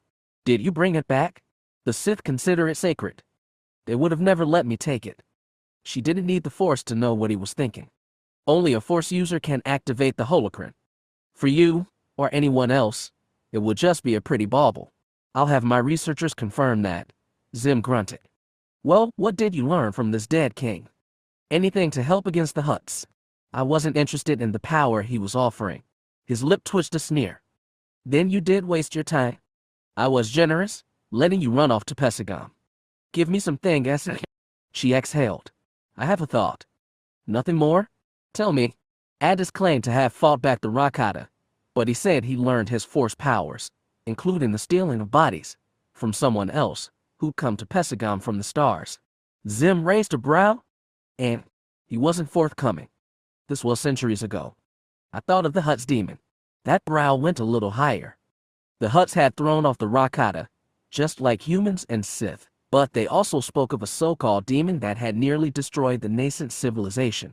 Details were scarce, but the terrified and lofty way this enemy was mentioned had, to her, suggested a Force user. Its name suggested a user of the dark side, but the Hutts were hardly reliable witnesses. Pesagam is a very long way from the Supremacy, Zim said thoughtfully. The tyrants managed to bridge it, but the demon seems to have been separate from the tyrants. It was just a thought. Your thought is that your force could be a weapon that drives even the Hutts to mortal terror. But you don't want to use it like that, because it's of the dark side, which would corrupt you somehow. His voice was thick with disdain. Well, if you change your mind, at least you know where to go for a re-education. Did you enjoy the company of your own people in the meantime? My people are the Jedi. No one else. Good. It's your Jedi I wanted to talk about. Now for the real hard part. I heard about Morlon.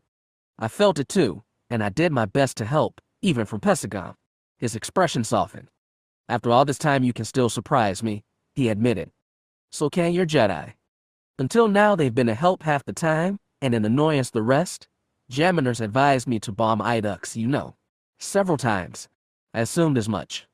Unlike Oziath, the Viceroy was quite transparent in the Force. I've warned him off because I knew you people can work miracles, and I was right. 5 billion Morlons owe you their lives. You should be proud. He said it honestly, but added, this also means you've crossed a line. You've gotten deeply involved in this war, and you can't back out now. Do Erakas and your prophet understand this? I don't know. I haven't spoken to them. Then you should go to Idux and discuss it with them immediately. Your ship is prepping for relaunch as we speak. She blinked. What do you want me to say? What do you think? I need them now more than ever. He stepped so close his breath warmed her face.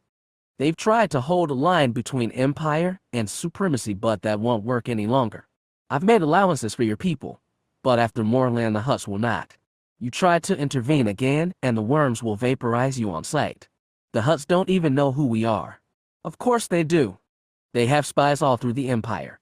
Alien interlopers, hired cowards, Admiral Kren's traitors. The Geno Herodin is constantly rooting them out. They might not have bothered you so far, but they will. And because of that, we should throw in with you. For your own protection. I suppose you want us to hand over the Starforge too. Of course. But I'm being realistic.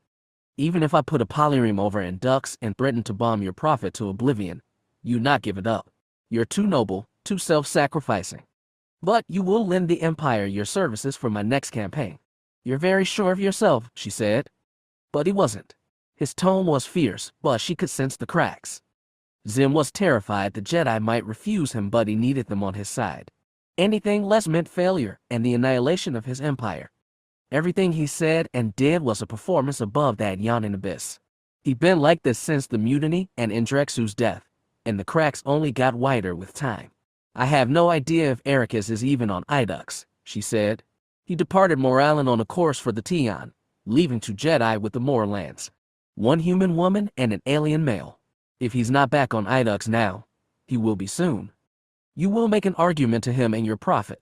And what exactly will I argue? That if we don't help you exterminate the Hutts will exterminate mankind.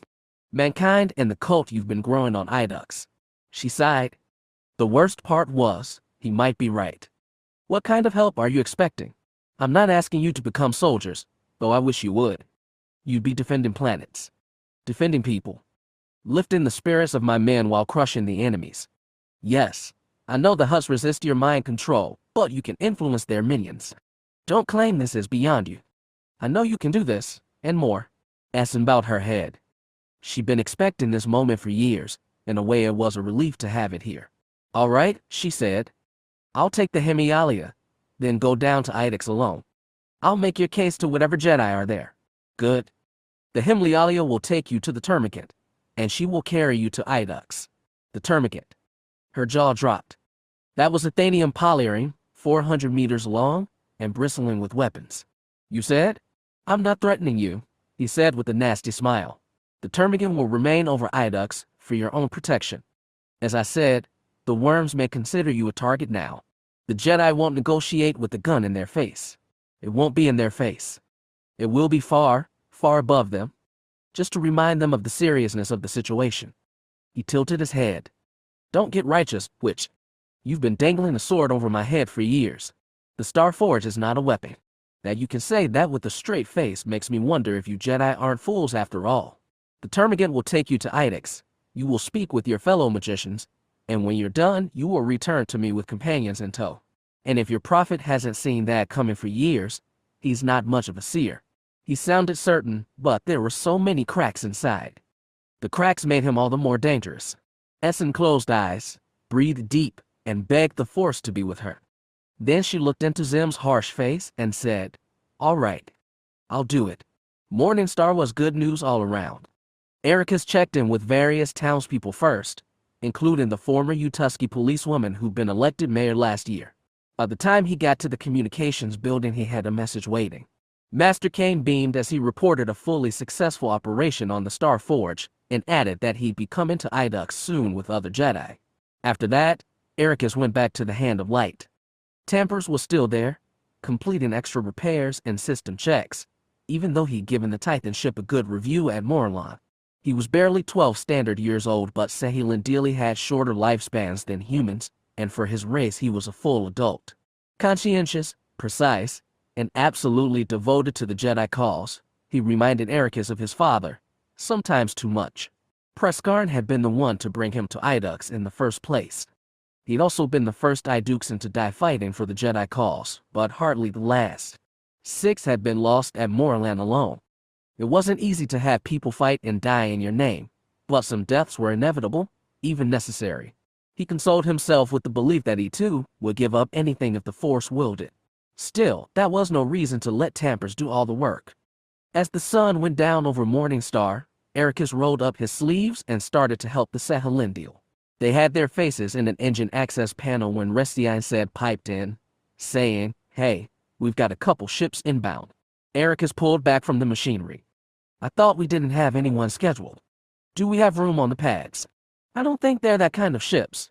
Erakas wiped grease off his face as he hurried for the Hand's exit. For years he'd known Morningstar was vulnerable, and if Zim wanted them wiped out there was nothing to be done about it. But he couldn't believe they'd be attacked now, after saving Morlon.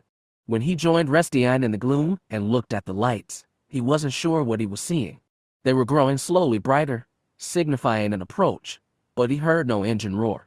Then he remembered another twilight over Morningstar, another approach by another strangely quiet ship. He stood beside that first ship now. Hope outran shock. Erakas sprinted across the dark plain, pulled his lightsaber from his belt, and ignited it. He waved the glowing blade as a landing beacon. Both lights grew brighter. He felt hot air wash over him and heard the hum of repulsors in action. As the ships maneuvered to land, they cast their lights upon each other to show their smoothly curved hulls, the flat mandibles extending past the broad cockpit windows, the metal feet extended for soft landing. Minutes later, 3 Jedi starships rested side by side, a neat ordered row. Restiine, Tampers, and various townspeople were gathering at the site, but all kept a careful distance from the arrivals. Landing ramps lowered and beings began to file out. The ship closest to Erakas disgorged 2 humans, a twin-horned Deveronian, a brown-furred Cathar, a Selkath of mottled blues and greens. A similar exodus emerged from the second ship. The arrivals, though outwardly disparate, had 2 things in common.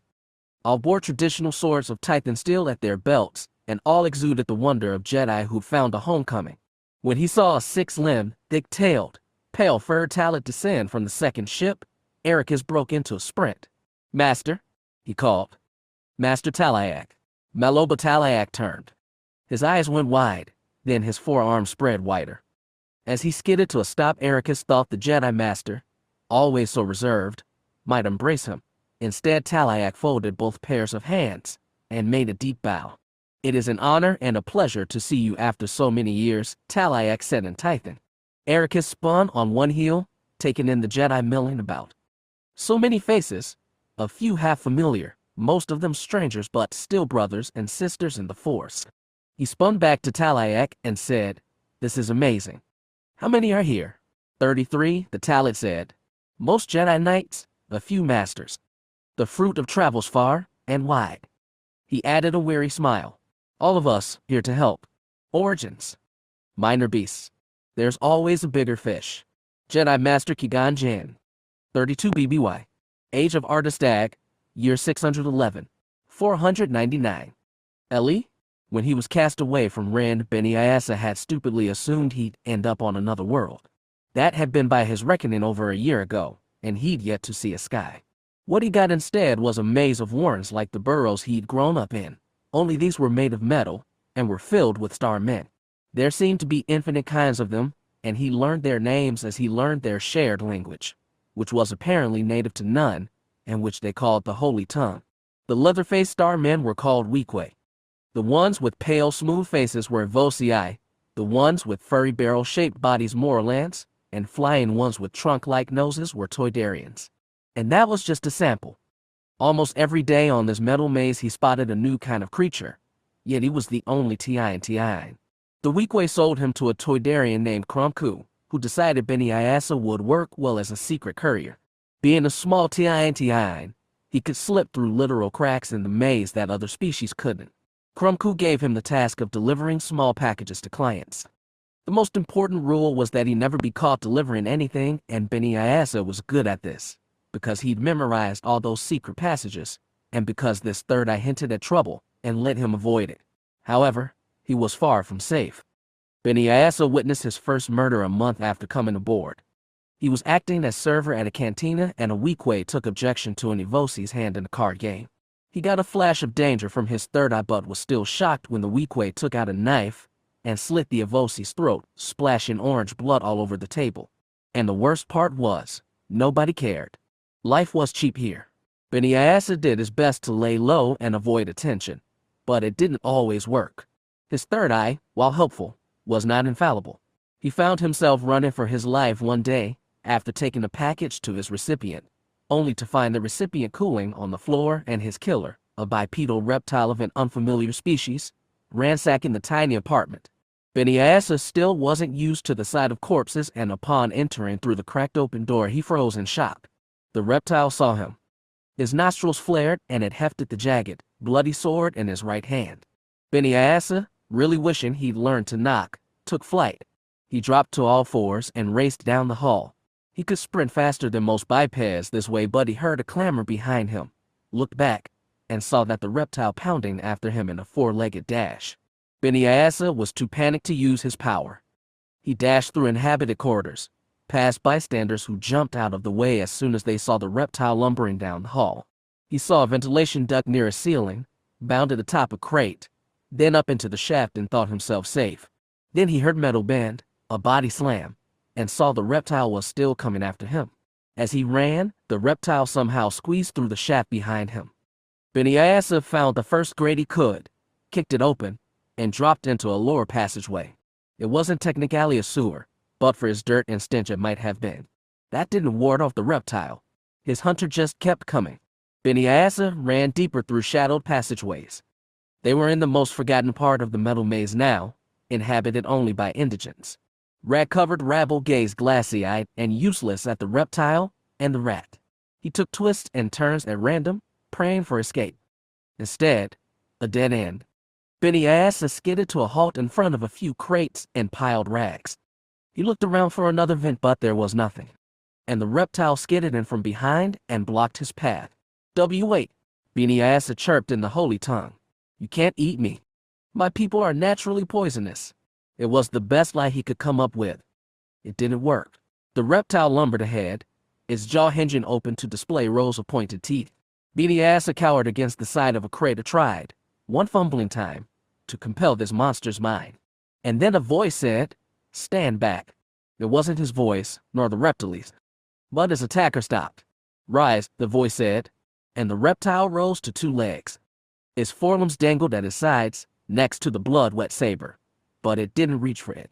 "Turn and go," the voice insisted. "Done? Your business is."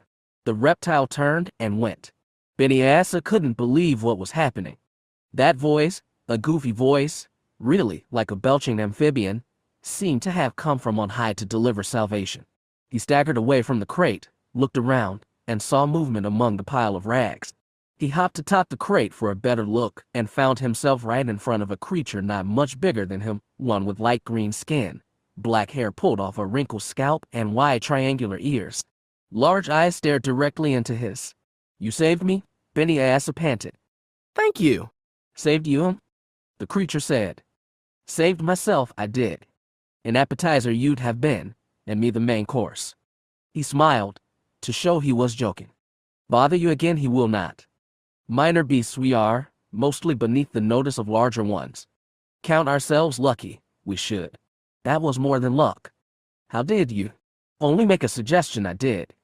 But still the smile. Beniasa struggled to even say it.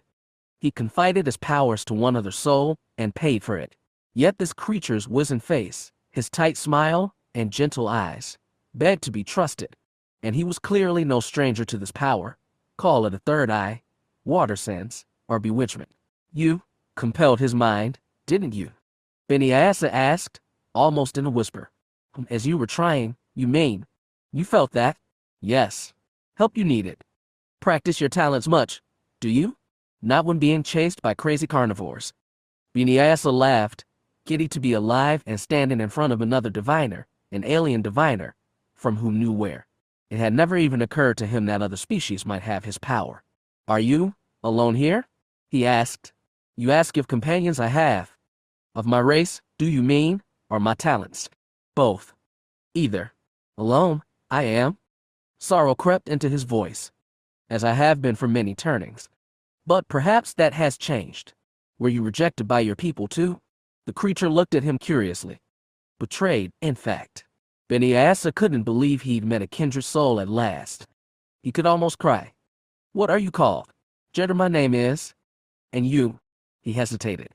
His parents had named him Son of Rains, and his parents had rejected him. His world had rejected him. He needed a new name, a new beginning, but he'd never forget where he'd come from. "Call me Oziath," he said. In his birth tongue, now a secret language known only to him, the word meant castaway. Jedor nodded. "A pleasure it is to meet you, Oziath, and a surprise. Perhaps for a purpose we have been drawn together." "What kind of purpose?" "Discover that we shall. Still budding and unrefined your talent is. Like to grow, would you?" "You mean I can become powerful like you?" "Yes. Since this I can. A fine teacher I once was, and perhaps can be again. Rare our talent is and sets us apart it does. Know this you already do. All the better reason to cultivate it and become more." He took a deep breath. I do want to be more than I am." Jedor smiled fondly. "From this, everything will flow." Chapter 4. Empire of Worms. For proof of the human-centric bias among historians, look no further than Zim the Despot, subject of countless dramas, poems, and scholarly tomes. Yet what did he do to deserve such renown? Rule a tiny kingdom for a few standard decades, pick a fight with a greater opponent, and lose calamitously. In a fair universe, it would be Ardastag, Bunta, and Cossack who captivate countless generations. But why should we expect fairness from bipeds? Veluga the Recondite. Heroes and Villains, Another View, 12,603 BBY. Age of Ardastag, year 649. 537 LE. In ordinary circumstances, only a handful were allowed to lay eyes on Ardastag the Immortal, architect of the Hutt Supremacy, vanquisher of the Wardens, bane to the demon and conduit of the Holy Light. Once every year, the thrones and virtues of each host were invited to crawl through 3 layers of purification before presenting themselves to the blazing one in his holy sanctum on Varl. This was not an ordinary time. Bunta had always wondered what Ardastag looked like. The Hutt who met his audience on the high dais was over 1,000 years old, a colossus of bulging gray flesh laced by scars. His mouth was a tattered slash from which mucus slowly spilled. One eye socket was a gouged out pit, from the other peered a vivid orange orb. A fearsome countenance, especially when that single eye was turned on you. Bunta tried not to cower. "Blazing One," he said, "there is no accounting for what happened at Morlon. We've examined the event in every way, but the asteroid simply changed course, seemingly of its volition. Ardastag's reply was a rumble. A rock does not have volition. No, Blazing One. Which is why we must consider other unlikely causes. Excuses? The entire chamber was silent. Boonta knew his life hung in the balance, and none of the others would defy Ardastag to help him. Blazing One, he said, I am familiar with history. No planetanga has failed in centuries, but they have been deflected before, and by methods we could never decipher. This happened in your greatest hour, during the Demon War. The demon is dead, said Ardastag. I looked into the fires of hell and descended to the lowest circle to scour the ruin. It is dead. A tongue swiped across his jagged mouth, spilling drool. That terrible orange I bored into Boonta, and he could barely keep from trembling. Words deserted. He felt more terrified than he had in any battle. Then, to his surprise, one Hutt said, we cannot dismiss this easily, Blazing One. It was Chiraba, an Enigic virtue. The plump green-skinned Hutt was one of the older ones present, and a veteran of the Supremacy's founding wars. The Enigic's throne, Cossack, was also here. He kept silent, but even that lent tacit support to his aunt's words. Ardastag's I turned to Chiraba. The demon is dead, he repeated. You were there, Virtue? You saw his final storm, and I descended to the ruin, Chiraba agreed. I do not claim the demon survived, but perhaps some of his rebel angels escaped. They may have been waiting centuries, cultivating revenge. Or we may be facing foes with the same power as the demon. No matter what, we cannot treat them lightly. Ardastag growled. You leap at the most outrageous explanation. When the demon unleashed his wrath, it ravaged fleets and scoured worlds. The humans have done none of that in 4 years of fighting. Boonta decided to buffer his defense. They may have just discovered this power. We must investigate. You must, Ardastag said.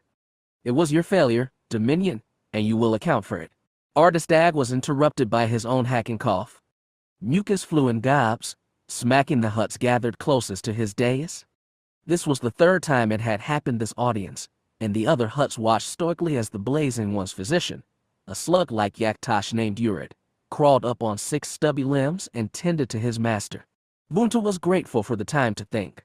It sounded like he was being given a reprieve, but he wasn't sure what to do with it. He was a leader of war, not a master of spies. He had no personal resources to investigate the humans, but Chiraba did. As Urid wiped mucus from Ardastag's chins, Boonta looked sideways to Chiraba, who watched him in turn. So did Cossack. Boonta admired the two Enigic Hutts for standing together. His own throne had neglected to come to Varl for this meeting, claiming he'd shore up the Hastilic's fleet in Boonta's absence. The Enigic and Hastilic had shouldered the war against the humans for the past 4 years, while the other hosts gave tepid support or shrugged it off entirely. Boonta's gaze shifted past the Enigic to Mava of the powerful Pateria host, which had stubbornly sat out the war. When Ardastag was finally composed, he did not restart his tirade. His orange eye had lost his focus. Cossack boldly interjected, Blazing One, we will of course look into the human's new weapon, whatever it may be. But we must also continue our attacks. Losses at Morlon were not severe. We can use those ships to launch a new offensive, either at Morlon again, or a different target, and as long as we root out the saboteurs. Traitors. Ardastag belched. Heretics. You are lucky they did not do worse damage. Very true, Cossack said easily. My virtue Axcata is currently looking for them within our fleet. He should do a better job. Bipeds shouldn't be able to harass us so. I agree. Therefore, Blazing One, I beg you to declare a holy war, as only you can. Command all hosts to unite, as we did against the demon. This again, blurted Dumac, another virtue. The Rumanic have nothing to do with this. Why should we waste resources and slaves just because you cannot handle a few upstart bipeds? Indeed, said Mava. I've studied these humans and met their envoy. They're rapacious animals, but nothing that can threaten the supremacy. That's only if we hold together, Cossack insisted. If we are apart, the humans will pick at us host by host. Your excuses get tiresome? Dumac rolled his massive green eyes. You made the same plea after the beasts nearly sacked your throne world. Don't be foolish, snapped Chiraba. Did you all forget Morlon? The humans have weapons we cannot understand, let alone counter. They may even have the demon's power. If that does not make them a threat to all Hutts, what does? Enough. boomed Ardistag. Do not defile the sanctum with your bickering. As soon as he got the words out, he broke into more hacking coughs. The other's Hutt shrank, admonished. Uric crawled forward, but the blazing one waved him off. After licking mucus off his chins, Ardistag said, "The demon has been dust for centuries. Prove to me we face another band of rebel angels, and I will declare a holy war. Until then, his terrible eye swept over Cossack, Cheraba, Bunta, destroy these filthy bipeds. Prove you are children of the holy light and not simpering fool. Go." He lifted a stubby arm for the exit, and immediately began coughing again. It was an abrupt and unhappy end to the audience, but at least Bunta got the squirm out alive. As the Hutts departed the sanctum, Cossack called after Mava and Dumac. While he attempted to pin them in conversation, Bunta wriggled beside Cheraba and told her, "Thank you for your support." "Ardistag does not take the threat seriously," she said mournfully. "I'd hoped he would see reason. He battled the demon himself. He knows the danger." Now that he was out of the blazing one's presence, Bunta looked back and found himself unimpressed. Ardistag might be the holiest of Hutts, but he was refusing to see the obvious. Was he too prideful to admit he might not have vanquished the demon? Was he simply too old and blinded? The coffin was also worrisome. Ardistag was ancient and ill health was to be expected, but Bunta wondered if it portended something dire. "I want to give him his proof," Bunta said, "but I do not have the resources to investigate the humans." "I do," Cheraba supplied, "and I will do my part. You must concentrate on winning this war." Bunta knew she wasn't being generous. She was truly terrified of another demon war. Cossack's conversation was less successful. As Mava and Dumac squirmed off in separate directions, he came to Bunta and Cheraba, weariness in his deep blue eyes. "They think only of themselves," he sighed. "They don't realize this threatens our whole race." "We must convince Ardistag," said Cheraba. "If we can prove the threat is real, I'm sure he will see reason." Cossack looked less certain. "Can you do that, Aunt?" "I have resources," she affirmed. "I'm to meet with Cran and his scorned at Slaharan soon. I will start there." "Good, thank you." Cossack turned to Bunta. "We must plan a new offensive. Will Raga give you everything you ask for?" "I believe so." "Good. We should discuss further." Together they three, two Enigic, one Hestilic, wiggled ahead. That Hutts from rival hosts could come together against a common foe should have been encouraging. But they were only three, and three might not be enough.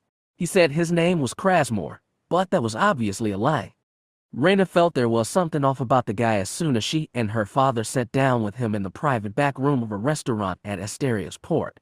She didn't need magic force powers to know that. Just a lifetime of meeting new people and sizing them up fast. Crowley was even better at it than her, and he subtly tensed as so-called Krasmore gave his sales pitch. "I realize this is an unusual job," he said, "but you're going to have to take a first round of cargo all the way to Far Barseg. From there you'll meet my client. I'll give you his transmission ID. You'll be able to calm him once you reach the station. You'll swap cargo for a second round and go from there." The man finished took a puff of his cigarette. He wore a yellow long-tailed jacket that was a little too bland to be ugly, and his brown hair was a messy mop. His face was smooth-shaven and forgettable. "This is circuitous, not necessarily unusual," Kroller said. "What kind of cargo am I carrying?" "I have 6 2-ton crates of industrial-grade lithium batteries I need shipped to Far Barseg. As long as you keep your hold at a steady temperature, there's nothing you need to worry about." He took out a folded piece of paper and placed it on the table. "Here's the comfreak, cargo weight estimates, everything you'll need, including a starting offer for payment." Kroller looked at the figure. So did Raina. She whistled appreciatively. "Is this for the first round of the trip, or total?" she asked. "Total. You'll get 25% here, another 50 once you swap cargo at Far Barseg, and the last 25 when we get confirmation of receipt from the final buyer." Kroller folded the paper and placed it between them. "Who's the final buyer? Where is he? And what are we carrying on the second leg?" "I'm afraid I can't answer that." Kroller shook his head. "I'm not gonna sign a contract if I don't know what's on it." "You think I'm a fool?" "Not at all, Mr. Kroller. You come highly recommended." "By who exactly?" Raina crossed her arms. Melanthazar had passed a few potential clients their way, but Krasmore had approached them out of the blue. "A previous client who's used your services, but, for this, wishes to remain anonymous. Not good enough, Kroller shook his head. I've been all over, but never to Far Barseg. You've been to the expansion zone before. Yeah, I've been beyond it too. Back when it was safe. Trust me, there's no danger here. Reyna didn't trust someone who insisted you trust them. Especially if that person was a total stranger. Give us the whole thing right now, or we walk away? Kroller blinked. He wasn't ready to bail, but Reyna was, and she placed hands on the table to push herself up. Wait, Krasmer held up a hand. I don't know what the secondary cargo is, or what you're carrying, but you know the client. Kroller crossed arms. A man by the name of Dorn. Kroller and Reyna both flinched. They'd last seen Dorn here on Esteria, a dozen years ago, right before Zem invaded. They'd not heard from him since, and had assumed him dead. Either Dorn had reappeared, or Krasmer was taking a dead man's name in vain, and trying to con them with it. His expression was totally blank. Times like these, she wished she still had Erakas around. But there were other ways to get at the truth. Kroller touched her knee under the table, telling her to hold off. He said, I haven't heard from Dorn in ages. Didn't know he was still kicking. How's he doing? Better? Said Krasmer. He got a nice, fresh start at Far Barseg.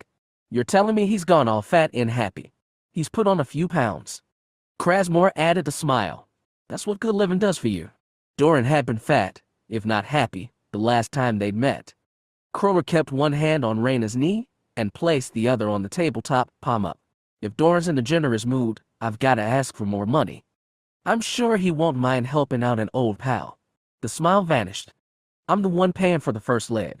Get him to reimburse you. 15% extra on the first round, 20% on the rest. 10% on the first round. The rest, you'll have to take up with Dorn. Kroller looked at him hard. That bland, smooth face gave away nothing. Deal, he said. They barely exchanged a word as they finished their business. Kroller signed the contract and got his deposit. Krasmer excused himself, slipped from the booth, and left the restaurant. They watched him as he went. As soon as he was out the door, Kroller pulled his comlink from his jacket. Reyna sat back and listened to him say, Mal, you there? Yeah. No, not good. Guy's leaving now. Brown hair, yellow-brown long coat. Find him, tail him, get him someplace private. Yeah, I mean it. Okay, thanks. I'll owe you one.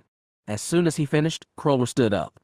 Reyna followed, and together they hurried for the door. Okay, who is this guy? What does he want? And why did he try to reel us in with Dorn? Reyna asked under her breath. I don't know, but it was a low blow. I want to find out. Kroller's voice was quiet but angry. Krasmer had picked the wrong bait to dangle.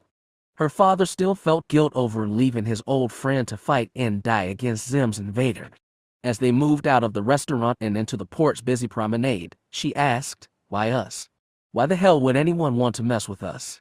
The question wasn't rhetorical. The gravity scorn had laid low for years, but it had once been packed with 5 people from all over the galaxy, and sometimes, mostly the Jedi's fault, they'd gotten into tangles and made enemies. But since Santasa Station fell, it had been just Ajik and Reyna Kroller running simple jobs, keeping alive and keeping out of trouble. Maybe this was some slow burn payback from an old misadventure. They didn't have to wait long to find out. Less than 10 minutes after leaving the restaurant, her father got a return call from Melanthasar. She couldn't hear it over the surrounding din, but Kroller quickly finished and led her through the port. When they met Krasmer again, he wasn't too worse for wear. No bruises, no cuts, but his coat was askew, and so was his messy wig. His hands were in the air as he stood in the concrete wall storage room, with Melanthasar and a Bridgen associate both aiming pistols at him. Most interestingly, his trousers were bunched around his ankles. The boxers beneath looked undisturbed, but he'd been robbed of quick movement as well as his dignity. Thanks for the save. Kroller patted his friend's shoulder. No problem. Melanthasar didn't take eyes of Krasmer. You want some alone time? Maybe. You might want to hear this. The guy said he'd been working with Dorn. Dorn Hutt. He cocked a red brow.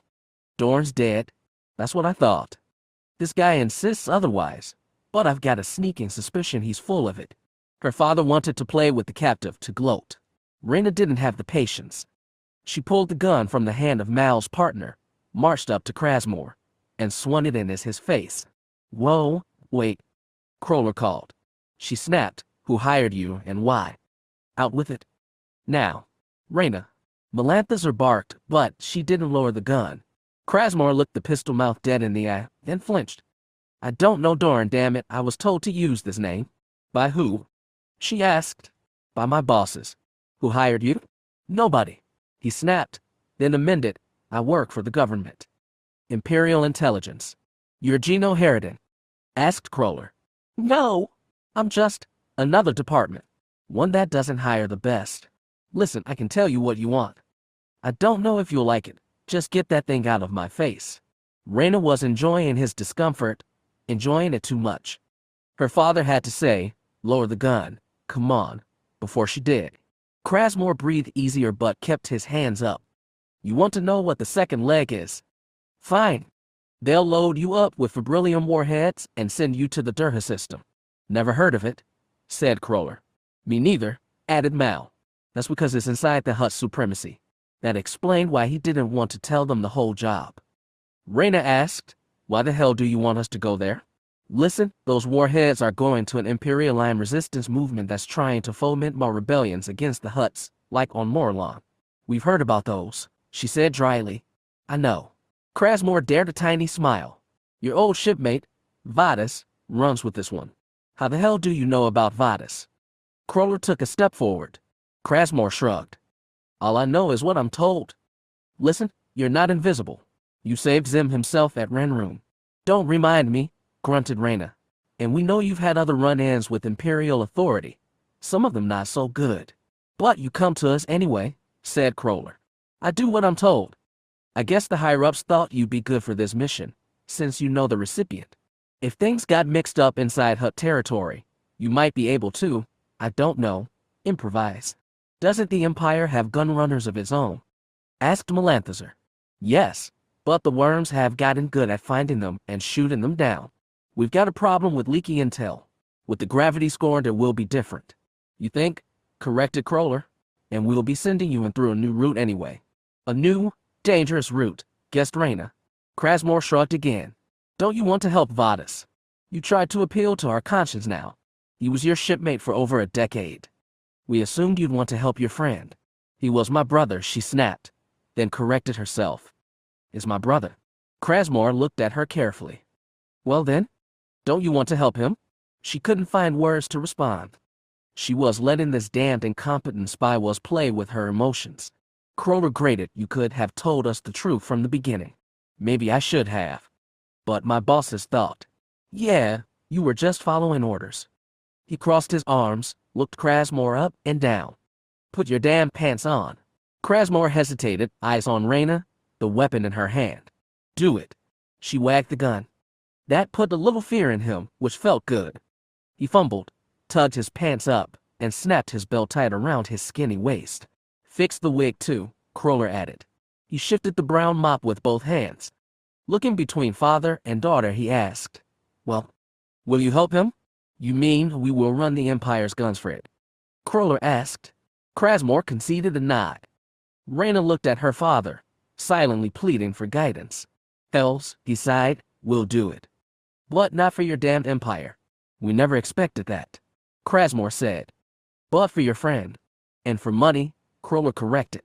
50% extra on the additional run, 25% on the rest. Krasmor stared, wondering whether to barter again.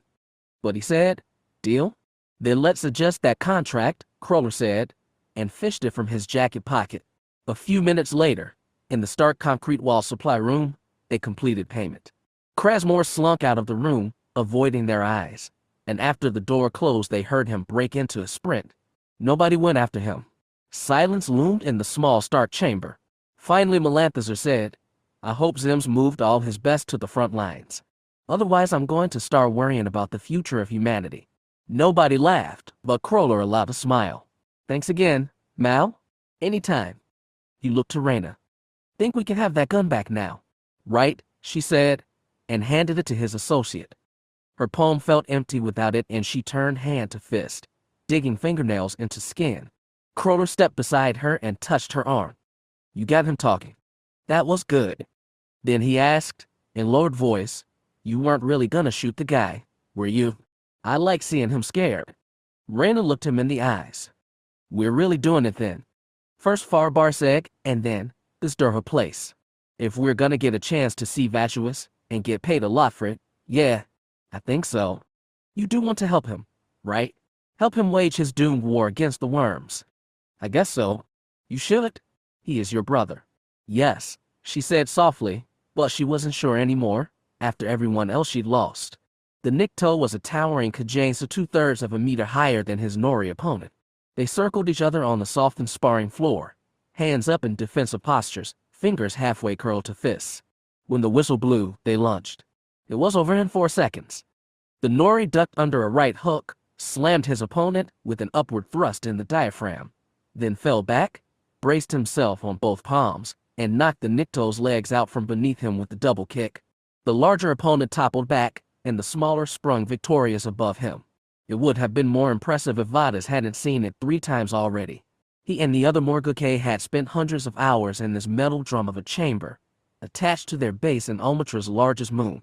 They'd trained with hands, staffs, and various Nikto blades, and they fancied themselves experts at combat and killing. Now these damned Nori, these Iduxans, were showing them up. Vadas, hanging off the net at the edge of the sparring floor, turned to the one beside him and asked in Taiwanese, "Are you sure none of them have the force?" "Only I," rasped Koltatha. "But I have trained them to fight like Jedi. I'd like to see you in there." He looked at the stub of his left arm. "It would not be a fair fight. I assume you meant in your favor. Sparring like this, perhaps. But I am not the warrior I used to be." His voice was guttural, his accent thick, but Vadas could hear the regret. "I'm sorry," he said, "but you've trained great fighters. You should be proud." "I am." Koltatha lifted his chin. No Nikto or Nori crawled into the ring to start another match. The sparring had lulled, with both groups eyeing each other with wary respect. A good start, Vadas thought, and a shame they couldn't speak each other's languages. Morguk, however, was willing to try.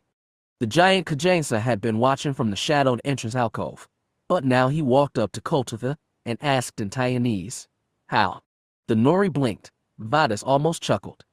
Since allying with the Empire, Morguk had endeavored to learn its native tongue, but by his own admission he was a slow learner, better at listening than speaking. A detriment of age, he claimed. "I have trained these men and women for years using techniques of the Jedi," Koltatha said. "Do you know of the Jedi?" Vadas explained. "Priests, monks, warriors. None of those, but with shades of each." "How?" he repeated. He could be eloquent in his native tongue. Taiwanese did him disservice. Vadas cleared his throat. "Morguk is a great warrior among our people, and he's taught us his best. We're all wondering, well, it is not a matter of technique." Koltatha tapped his hand to his heart, then his forehead. "There is a darkness in your people. You fight with it, and it clouds your minds." Vadas hadn't expected that, but it rang true. The very first time he'd taken life, he'd plunged a knife madly into a nameless Weequay, stabbing away with anger and self-loathing over the death of his brother Kator. "Bogan corrupts you," Koltatha said gruffly. "It is good you cannot use the Force." Vadas remembered long-off discussion with Essen and Erakas. He explained to Morguk, the Jedi believe that their power, the Force, has a dark side, Bogan, and a light one, called Ashla. Bogan is anger and raw power. Ashla is peaceful. Koltatha nodded. "That is the summary." Morguk snorted. "Peace is not my life. You say I am Bogan. I am Bogan. Your people will be better fighters if you purge yourselves of the hate inside you. It controls you now, but if you learn to control it, to still your heart and head," Koltatha touched chest and temple, "you will become better fighters by far. You have seen that." Morguk eyed the empty sparring ring without reply. Vadas said, "It is hard to get rid of hate. It sits inside you and it starts to fuel you. I know this." Koltatha tilted his head. "I know hate. I was betrayed once. I saw a great master murdered in front of me, and I could do nothing. Did you want justice? Justice and revenge. But the traitors are far away now. You are lucky. Perhaps. I said Ashla is not an easy path, but I would teach the best I can. Will you teach this?" Morguk gestured to the sparring ring. "I can't start there." "Teach," said Morguk. Please? Cult of the boar fangs and a human-like smile. Morguk did not return it, but Vadas could tell he was satisfied. The Kajansa took Vadas by the arm and steered him away from the ring. When they reached the entrance alcove, he bent close and said in his own tongue, "Do you trust that, Idukson? I've known Jedi like him." "I trust him," Vadas said. "I think his teaching might have value, and not just for fighting." "This is a liberation movement, not a meditation seminar," Morguk growled, but added, "There may be something in what he says. I will let him stay. At the least, his warriors will be useful in what comes next." What does come next? Does to have anything to do with Reshin. That was one of Morguk's most veteran acolytes. He'd been mysteriously absent for 2 months. "That is not your concern," Morguk said.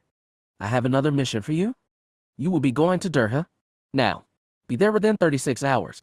Take the Sambuk. There's staff at the base who can help you." "Help me with what?" "In 36 hours, an Imperial agent will pass through." Morguk reached into his vest and drew out a flat, palm-sized data card. "He will dock. You will hand him this. If he needs any more assistance, give it." Vadas knew better than to ask what was on the card. He took it. "Then I return here." "No. There is also a cargo ship waiting at Durha. After the agent passes through, I can't say how long, you will receive a second visitor. This one will be loaded with 80 Fabrilium warheads. You're to oversee their transfer to the cargo ship, then escort it back here. With 80 warheads, they could do some real damage. You'll be waiting. I may be elsewhere. And the Nori. They may also be elsewhere. Morguk's secrecy, however necessary, could be as annoying as Jedi mysticism." Vadas longed for the simplicity of the gravity-scorn's tangled innards. "Do you understand?" Morguk said. "I understand." Vadas slipped the data card into his pocket. "Are you sure you won't send someone else?" "Pellic, perhaps. You may need me to interpret the Nori." "No. I need you to interpret the Imperial agent." "Fair enough. You are very useful, Vadas." "Be careful." "Very useful." Not eloquent flattery, but Vadas had been an engineer once. He knew it as a compliment. He'd have liked to stay here and learn a little about inner peace from that Jedi, but the mission came first. As always, Chiraba had dealt with many kinds of bipeds to earn her title of Inquisitor, and humans might have been her least favorite. They weren't as hardy as Weequay, as gullible as Nikto, as stupidly violent as Vadrans, or as doggishly loyal as Klatunans. If they were any of those things, they'd be a lot easier to deal with. She reserved a special contempt for the humans she just invited aboard her Chilandian, the Theophany. At the start of the war, they'd come to Hutt space with their battered ships and pledged allegiance, saying they'd do anything for the Supremacy's cause so long as it unseated them. They were so devoured by their hatred for the man, they did not understand the contempt Hutts had for any who betray their own race. Even worse, these humans were so proud they made no pretense of recognizing Hutt divinity. They called themselves the Tianese Free Navy. Everyone else called them the Scorned. They were vile, even for bipeds, but at least they were useful. Morlon took us by surprise, Chiraba told them as she reclined in her audience chamber. "We had no idea Zem's people were capable of deflecting the planet Changa, and we don't understand how." She cast eyes across the 3 men. "It is imperative you tell me all you can." Humans all looked alike to her, but she knew the plump white-furred was their admiral, called Kryn. He said in awkward Huttese, "We knew you would ask about this, Inquisitor." Morlon shocked us. Also, Kryn had learned the holy tongue but didn't realize he was blaspheming by speaking with an unbeliever's mouth. It grated Chiraba, but she'd learned to endure small heresies. "Have you learned anything useful?" she asked. "Inquisitor, we have ears in Zem's fleet. They tell us that, before they turned away the asteroid, they were joined by a small group of ships from Idux. I have heard of that place." "Where is it?" "On the far edge of the Empire. In the past few years it has gained," he hesitated, "a following of believers." "Believers in what?" Kryn hesitated again. "Inquisitor, there are stories. Some say there are magicians on Idux. People who can perform tricks, read in minds, move things without touch." She did not like the sound of that at all. "And they are gathering followers, training more people in their magic." "The stories, Inquisitor, they are confused. It sounds like many followers, but few magicians." "Then they are not teaching magic." "No, But they have magic. The stories say so. Kryn put up his hands. I thought them stupid rumors, until now. And so you never reported them to me, she grated. I report them now. I tell all I know. How many of these magicians were at Morlon? I do not know. A few? Rumors say only a few total. How many is a few? 1,000. 100. 50. Kryn looked uncertain, but ventured. Less than 10. Less than 10. If she could rely on Kryn, which she didn't, it was just a fraction of the horde the demon had mustered. But less than 10 had been enough to protect Morlon, and if they were gaining followers they might find more so-called magicians as well. The Supremacy was bigger and stronger than it had been 500 years ago, but her memory of the demon war was too vivid for comfort. The maelstrom at Imhana, the slaughter at Syx, Hell's hideous inferno. If the rebel angels had returned, they must be stopped before they rose to full strength. She asked Kryn, have these magicians fought for Zim before? If so, where? I do not believe they are loyal to Zim. Not as we are loyal to you, he added. So many factions, all battling each other. These humans were contemptible. Hutts had their own disagreements, of course, but they settled them with ritual duels instead of endless duplicity. They fought for Zim and Morlon, she pointed out. Yes. I believe they also appeared at Karsabeth and Jesrox. Perhaps others. Perhaps. Her tail thumped angrily. We will investigate. You will do better than that, she glowered. I want you to capture one of these magicians. Bring it to me alive, so I may interrogate it. Kryn balked, then nodded slavishly. It will be done, Inquisitor. It was clear he had no idea how to do this, so she added, soon, Admiral. The war may depend on it. It will be done, he repeated. The human on his right bent close and said something in their chattery language. Kryn chattered back. The second human was smooth-faced, stringy, probably a youth. A subordinate, but Kryn indulged him. Is this important, Admiral? Chiraba asked. Nothing that can't wait. Kryn cast a glare at the youth. Is there anything else you require, Inquisitor? Return to your ship but remain at Slaharan. Cossack is planning a fresh assault that may request your services. As you command, Inquisitor. Kryn bowed. So did the others. They marched out of the chamber together. Chiraba sunk back, glad to be rid of them. She was glad, too, that Bunta and Dejundo were tackling martial matters. She'd proved herself in her youth but had no desire to fight again. War was for young Hutts. The task she had now, for good or ill, might be more important to the Supremacy survival than any battle. The meeting of the Morlon cabinet to which he'd been invited dragged on, and Jaminair was thankful that he was attending remotely from a cabin aboard the Ascendant. These Morlons were as punctilious as the most boring cronies bureaucrat, and he idly wondered what they'd done while enslaved by the Hutts. They weren't heavy muscle like Weekways or Iatrans. Perhaps they'd been a race of scribes. As soon as the meeting finished and he closed the connection with the surface, his personal comm lit up. Captain Kale had been keeping an eye on him. This is the Viceroy, he said as he rose from his chair. Is there an emergency? Not an emergency, sir, but I thought you'd like your guest arrived while you were in the meeting. He wants to speak with you personally, and I sent him to the suite on deck 11. Jaminair rubbed his temple. The meeting had left him with a headache. I'm sorry, Captain, but to whom are you referring? A tiny pause. The special plenipotentiary, sir. He said you were expecting him. The headache was about to get worse. Deck 11, you said? Yes, sir. And how long has he been waiting? About 40 minutes. Another little pause. You said you weren't to be disturbed at the conference, sir. Yes. Very good, Captain. I'll take it from here. As he left the cabin and strolled through Ascendant's halls, Jaminair wondered whether to stop at his cabin before seeing Oziaf. He could use a pill for his headache, or a strong drink for that matter. But no, best be done with it. He expected to enter the conference room and see a meter-tall rodent dressed in dapper hat and vest, sitting insouciantly atop the waist-high table, hairless tail twisting curiously over shoulder. He got exactly that. And as expected, Oziaf began by chiding him. Goodness, Viceroy, I actually fell asleep for a few minutes. You must have been kept by very important business. If I'd known you were coming, I could have arranged my schedule better. Jaminair crossed his arms. The TINTI looked at him with those black, inscrutable eyes. They'd been serving them together for 30 years, and relied on each other many times. After all they'd been through, he still didn't understand Ossus. If Zim did, he refused to explain. "Don't worry, Viceroy. You know I don't need pampering," Ossus said. "I'm merely stopping for a little chat, and to refuel my ship before I take an excursion into Hutt territory." Jamineer frowned. "How far in? And for what purpose? Can I have only one?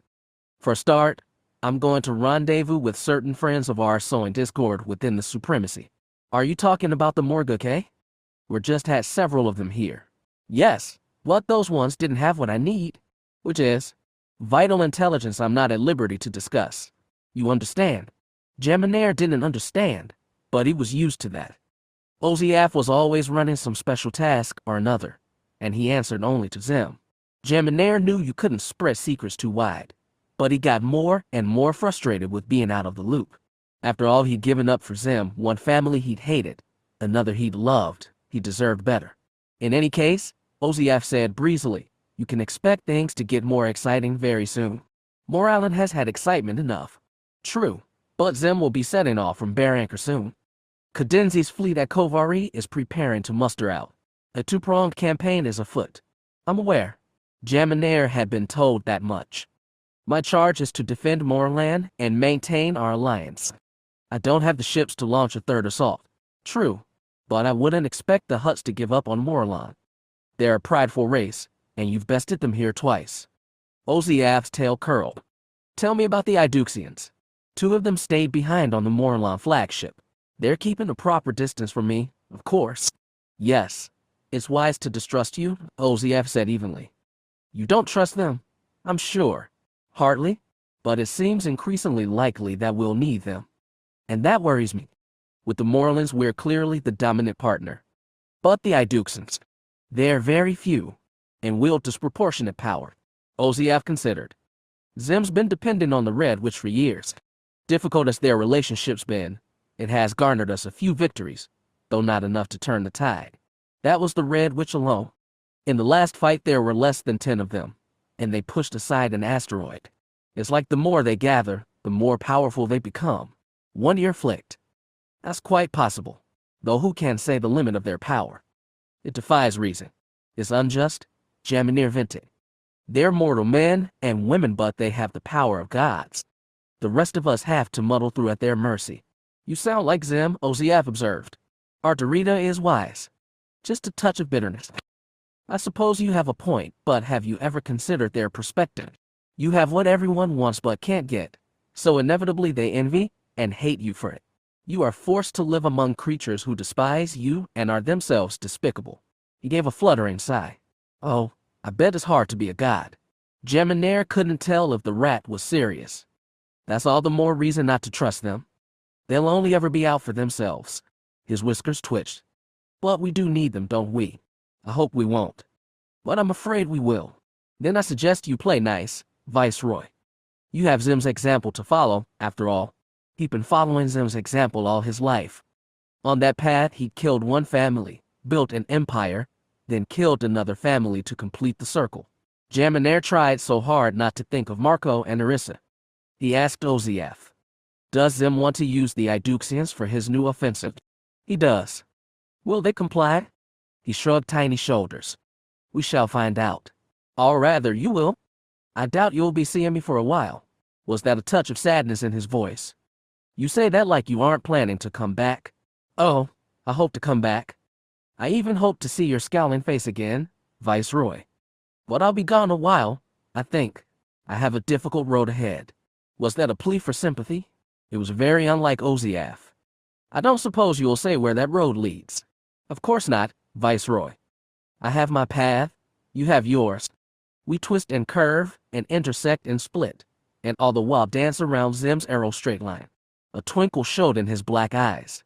"Isn't that the way it's always been? Outcomes. Divided empire.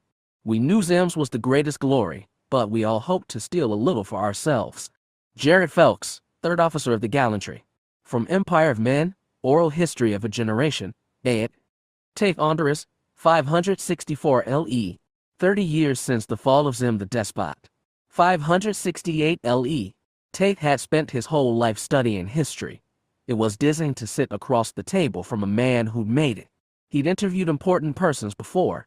The fame of his first book really did open doors, but this one, perhaps more than anyone alive, had shaped human civilization over the past 30 years. When King Marco Jaminair arrived in the meeting room, after keeping Tate waiting for 40 minutes, he walked with a limp to the chair on the other side of the table and dropped into it. His beard was thick and white, his scalp bald, his eyes heavy. Burn scars marred the right half of his face, making the left look smooth in comparison, almost young. Jaminair had gotten those scars during Zim's last battle. Tate knew that and more. He knew the man was reviled by some as a traitor to Zim and mankind.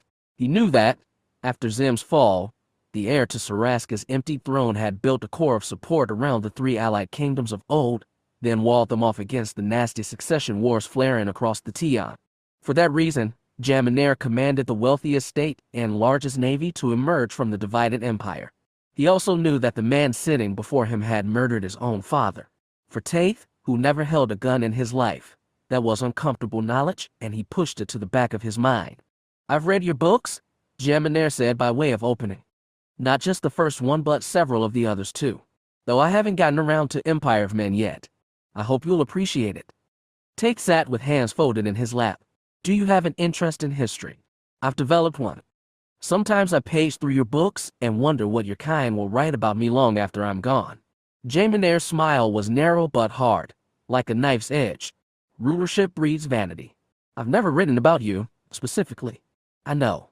That's why we're sitting in my palace, having a polite conversation." Jaminair folded hands on the tabletop. "You're here because I respect your work, and because I'm gambling you won't fling mud at me when this is over. I may change my mind at any time, at which point you'll no longer be welcome on Saraska. But until then, you may ask what you'd like. If you're willing, I want to hear you talk about your personal experiences at the third battle." Jaminair crossed arms. "My personal experiences are personal. That is, not for public consumption. I understand. Still, Majesty, I was hoping to gain new insight. Anything a man of your stature can tell me would be most appreciated. Stature has little correlation to insight. Sometimes the most powerful people are the most blinkered. Nonetheless, you have a very unique perspective. In my current work, I'm hoping to uncover material that hasn't been touched by existing scholarship. I don't expect you to tell me deep secrets, but you might shed light on things billions have wondered about." "Such as?" Jaminair asked, though they both knew the answer. Tate asked, "Do you know Zim's fate after Vonter?" After a long 10 seconds, Jaminair said, "I know he survived and was taken to Varl. Beyond that, I know nothing." "I see. So you don't maintain any contact with the Hutts?" "Not even for conflict prevention purposes. Nothing I disclose to the public." Tate knew when to let an answer lie. He decided to move to his next question.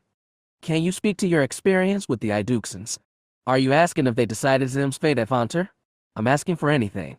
"Most sources agree you did operate with him for a time." "Sources?" Jaminair shook his head. "Is that all our memories are going to be to you, scholar?" "Footnotes in one of your tomes. The lucky ones," Tate said. "Most of them dissolve like dew under a new sun's touch." The king smirked. "Lycisis. I never liked her poetry. I didn't expect you to. Her writings on Jaminair, after Zim's fall, hadn't been kind." The king grew serious. "You want to know if the Iduxans had real mystic powers? If they came from across the galaxy to insert themselves in our war? If they were the ones who delivered Zim to Cossack on a platter? Well, the answer is yes, to all of it." Tate felt slightly dazed. "Can you explain in detail?" "No, because then it would get personal. But I'll tell you this. They weren't charlatans. And they really were aliens who come from far away just to stop our little war. It's established they worked for Zim at multiple engagements." "Are you saying they turned on him at the end?" "They worked with the Empire, until they didn't. They were always their own side." His lips squirmed between smile and frown. "Our self-appointed saviors. Can you tell me anything about the Red Witch who supposedly worked with Zim?" Jaminair's eyes drifted away. "I'm sorry," he said after a moment. "I cannot." Tate frowned. "Do you know why they recused themselves to Idux?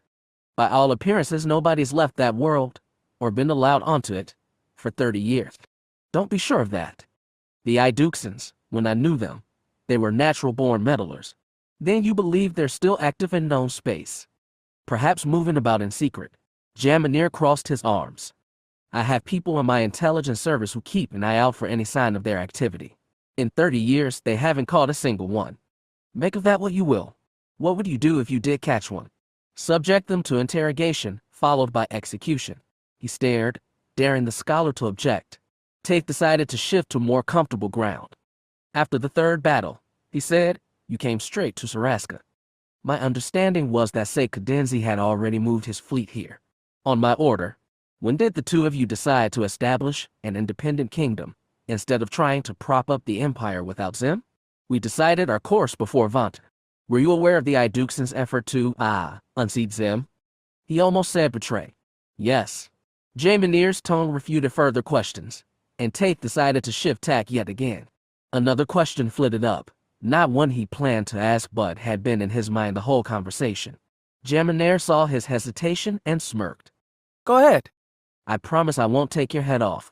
He seemed amused, but Tate struggled to ask, I'm sorry, but did you ever feel, at any point, that you turned against mankind? Betrayed, you mean? Amusement vanished. His face grew dark. If you want the truth, scholar, I never cared much about mankind. I wanted my worth to be recognized, and I wanted to see justice was done. Justice. Justice. Jamineer looked at him hard. For my mother, you understand. Some things can't be forgiven. Tate swallowed. He didn't think the king would broach that subject. Yes. Then we'll leave it there. Jamineer looked around the parlor. I never wanted to rule this world. Not really. But when I saw what fate was holding for me, I took it with both hands.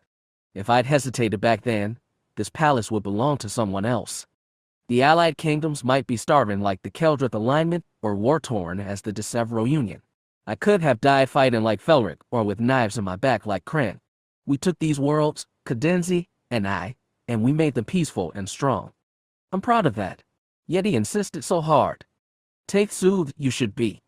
Regardless of what else your critics say, they'll admit the allied kingdoms are a model for the rest of known space. You've talked to a lot of my critics, then? I talked to many people. I tried to do it more often. I can't learn as much from books as I used to. Jamineer looked amused again. You're collecting words straight from our mouths, while we are still around to speak them. Essentially, admirable. Though the older I get, the more time I spend with books like yours. Your earlier life was more eventful than mine, Majesty. You deserve a little recreation. The king chuckled dryly. You're good with flattery, scholar. Not too much, and not too little. I'm sorry I don't have any grand revelations to share. His voice went cool. There are some things I'm taking to my grave. Everyone has a right to secrets. Where will you go poking around after this? I was hoping Idux. Or possibly Varl. Jamineer looked at him. Then chuckled again. You had to try. I did. I can't help you with either of those. I'm sorry. Seriously? Tate said. I was thinking of paying a visit to Dravian. You get some viewpoints there? Maybe even secrets. Why did you allow for the settlement of a Nikto colony there? Dravian was ravaged by the League 60 years ago. Zim was so busy with his war machine he never bothered to clean it up. Then, 5 years after he fell, a fleet full of refugees came drifting out of Hutt space, full of aliens trying to get away from the worms. The king twitched a shrug. They were willing to work. I had a planet, and a use for them. Other kingdoms refused them. They had their reasons. If you'd like, I can notify Dravian of your interest. Their leader speaks Tianese, so you wouldn't need a translator. I'd like it very much. Good. The king smirked. I hope, scholar, this will earn me a flattering portrayal in your book. Does that matter so much to you? Jamineer looked around the parlor, and for a second he seemed like a man inspecting the cage from the inside. Then the smirk returned to his scarred face. I told you before, didn't I? Rulership breeds vanity. Chapter 5. The Tyrant's Plea. The Force exists within us, but we exist within a universe that knows nothing of it. How, then, must we face the rise and fall of governments, the constant tides of war, and the endless need of those without our power? Beyond even the conflict of light and dark, this made the Jedi central dilemma. Jedi Master Adoner, Reflections on 1,000 Years. Year 29 of Zim's reign. 537 LE. When she left the Titan system, Moray had hoped to discover wonders in the worlds beyond. In her journey, she'd found pulsars bleeding rainbow radiation into space, natural canyons 20 miles deep, mile faces hand-carved into rock, a pre-Erakas space station the size of a moon. Yet nothing prepared her for the Starforge. This giant had been made by mortals, died, and drifted through space for half a millennium. Then it had been resurrected by the Jedi beside her. Daniel Kane emanated satisfaction, and that also took getting used to. The man she'd known at Corellia had been uncertain and tried to hide it, but now he was a Jedi master who'd mastered something. "You say you've consumed the flesh of a star," she said as they walked down the Cyclopean hall. "Does this mean you're ready to produce new starships?" "Not yet. The stellar material needs to settle in the Forge's core before it can be used. We're not sure how long that will take. And then what will you make?" "Weapons." "Spacecraft." "Both. In theory, the Forge can create just about anything." "So you've said." "I must ask, you seem to have created ships with local design. They're primitive compared to ours. No internal gravity, lesser weapons and armor, hyperdrives that rely on a beacon network. Why haven't you tried to make more of our ships?" "We looked into it, but the way this Starforge learns new designs is a little cannibalistic. You have to feed it a complete starship, or weapon, machine, what you'd like. The Forge will take it apart, every circuit and panel and chip. The racket and computers memorize the pieces and how they fit together, then draw on the raw material at the core to replicate those parts and assemble them. Naturally, it's not perfect, and we have to check everything that comes out of the foundries. So this behemoth is a very sophisticated copying machine. Basically, except you have to sacrifice the original. The Rakata were ruthless like that. You weren't willing to give up the hand of light," Moray said approvingly. "There's no guarantee the copy would be perfect. We didn't want to risk it. And now that you have 3 Titan ships," Kane shrugged. "We weren't expecting you to show up, but we may consider it. So far, we've been copying designs from the planet called Ranroon. Its people were the ones who found this thing and got it working. But you and Shen have improved it. I had special knowledge, thanks to my studies. Shen has, I dare call it an ancestral link with this machine. He can intuit it in a way nobody else can." After a few silent paces, Moray admitted, "I am not comfortable with this place." A smile tugged Kane's mouth. "I didn't expect you to be." Back on Corellia, Moray had advised against getting involved in the affairs of non-Force users. Jekathom had argued for it. Kane, as master, had sought to balance them, but in practice usually sided with Jekka, who must have been loving the Jedi's newfound ambition. Moray was glad Jekka was elsewhere. "You don't have to tell me we're playing a dangerous game," Kane said. "The Starforge is our best defense, not just because we can make ships, but because Zim wants it badly, and only we have its location. Politics, power plays, deception, and guile. Moray had never liked those things, yet they were inevitable when Jedi interacted with the larger galaxy. You traveled for years with Master Talak," he said. "Did any of that change your views?" "We saw much, of course, and found many Jedi who wanted to help. I can't wait to meet them all. But I was asking about you." Moray gave a wheezing sigh. "You're wondering why I came here at all? You were always adamant about not getting involved. You must have had some idea of what you'd be getting into." She wheezed again and thought back in time. "My views have shifted, somewhat. Once early on, when we'd only gained a few other Jedi, we visited a world. It was primitive without spaceflight, but the native sentients had built cities, some very large. When we visited, we found a place beset by torrential rain for days and days. Lakes swelled, rivers flooded. I don't suppose you minded." "Not especially," the Selka said. "In fact, it had been good to feel so much water. But it was too much. The dam outside the city was old, cracking, and ready to burst. The flood would have washed away the city, killing hundreds. So I dove to the bottom of the reservoir. I used the force to hold its cracks together, then dragged stones and boulders to reinforce it. The dam held until the rains finally stopped and the water calmed. That was something only you could do," Kane reasoned. "Yes, I saved many lives, and felt pride for it. But we didn't expose ourselves to the natives. We asked for neither thanks for glory. But you still like playing the hero," he needled. "I suppose I did," she admitted, and felt glad Jekka was elsewhere. "But that did not change my view." "Then why are you here?" Talak has told the other Jedi that a great trial is coming in this place, and we must be ready. He says it may be a trial of the Force itself, a vision, or a hope, Mori thought. He insists, she shrugged. I left the Corps because I believed I could learn more about the Force in the worlds beyond. And you want to see if it passes the trial? That was the short of it. I won't run off to battle the worms like Jekka, I suppose, for now. I am at your disposal. I'm glad to have you, he said earnestly. Though you should spend time on Idux too. I would like to meet this prophet, she allowed. He sounded like an intriguing contradiction. Force user but not a Jedi. A hermit who preached involvement in stellar drama. Kane added, Shin was born there, you know. I did not. The Tianese called the planet Idux, but his people had another name for it. It means watchtower. Is it a watchtower you've built, or a fortress? Kane smiled ruefully. Can it be both? Moray doubted, but she didn't know for sure. There were many things to learn in this strange place. When he went to visit the prophet of Idux on his mountainside abode, Malobatalayak felt like he was stepping back in time.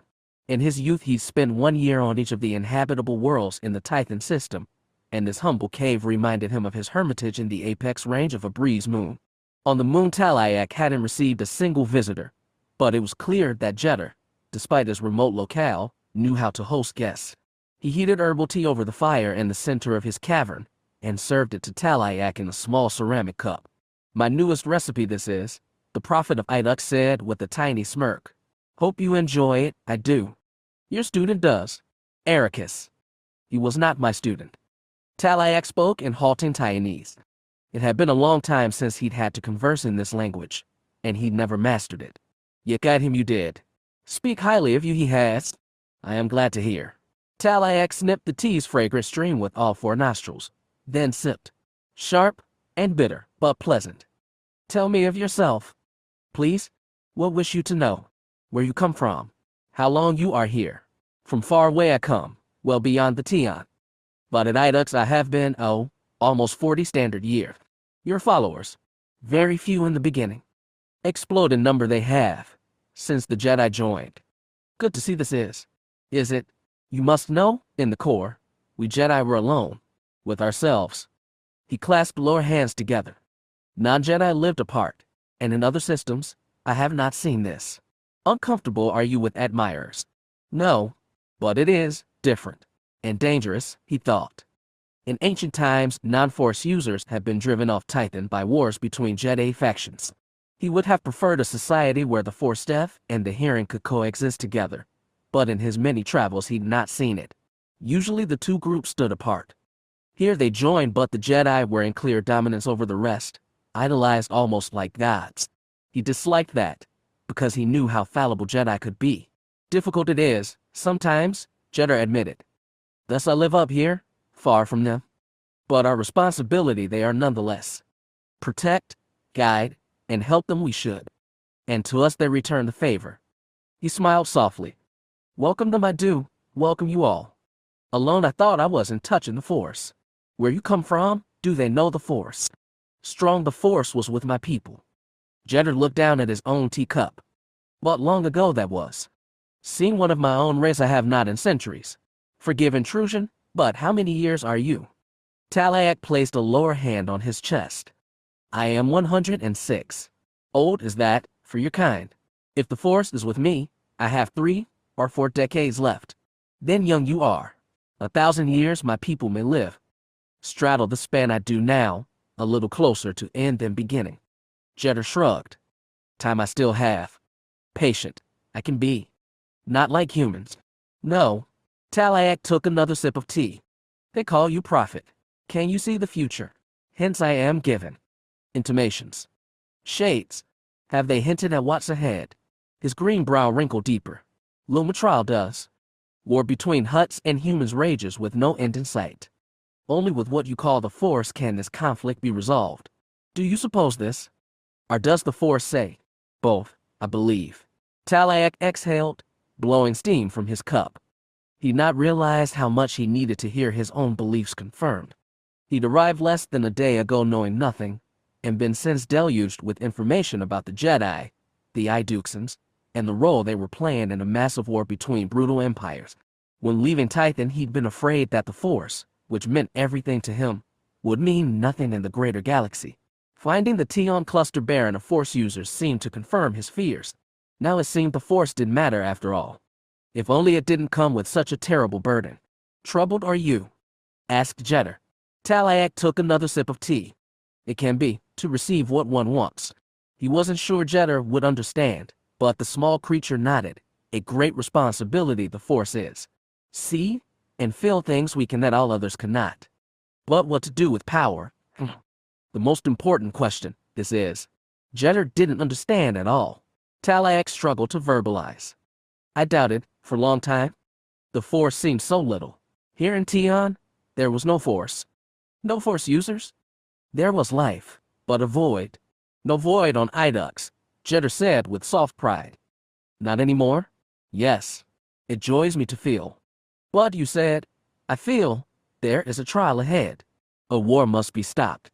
We will be tested. So will the Force. With the Force, possible all things are. Tell your Jedi this many times I have, and believe it I do. You believe we will succeed? Yes. Jeddah added.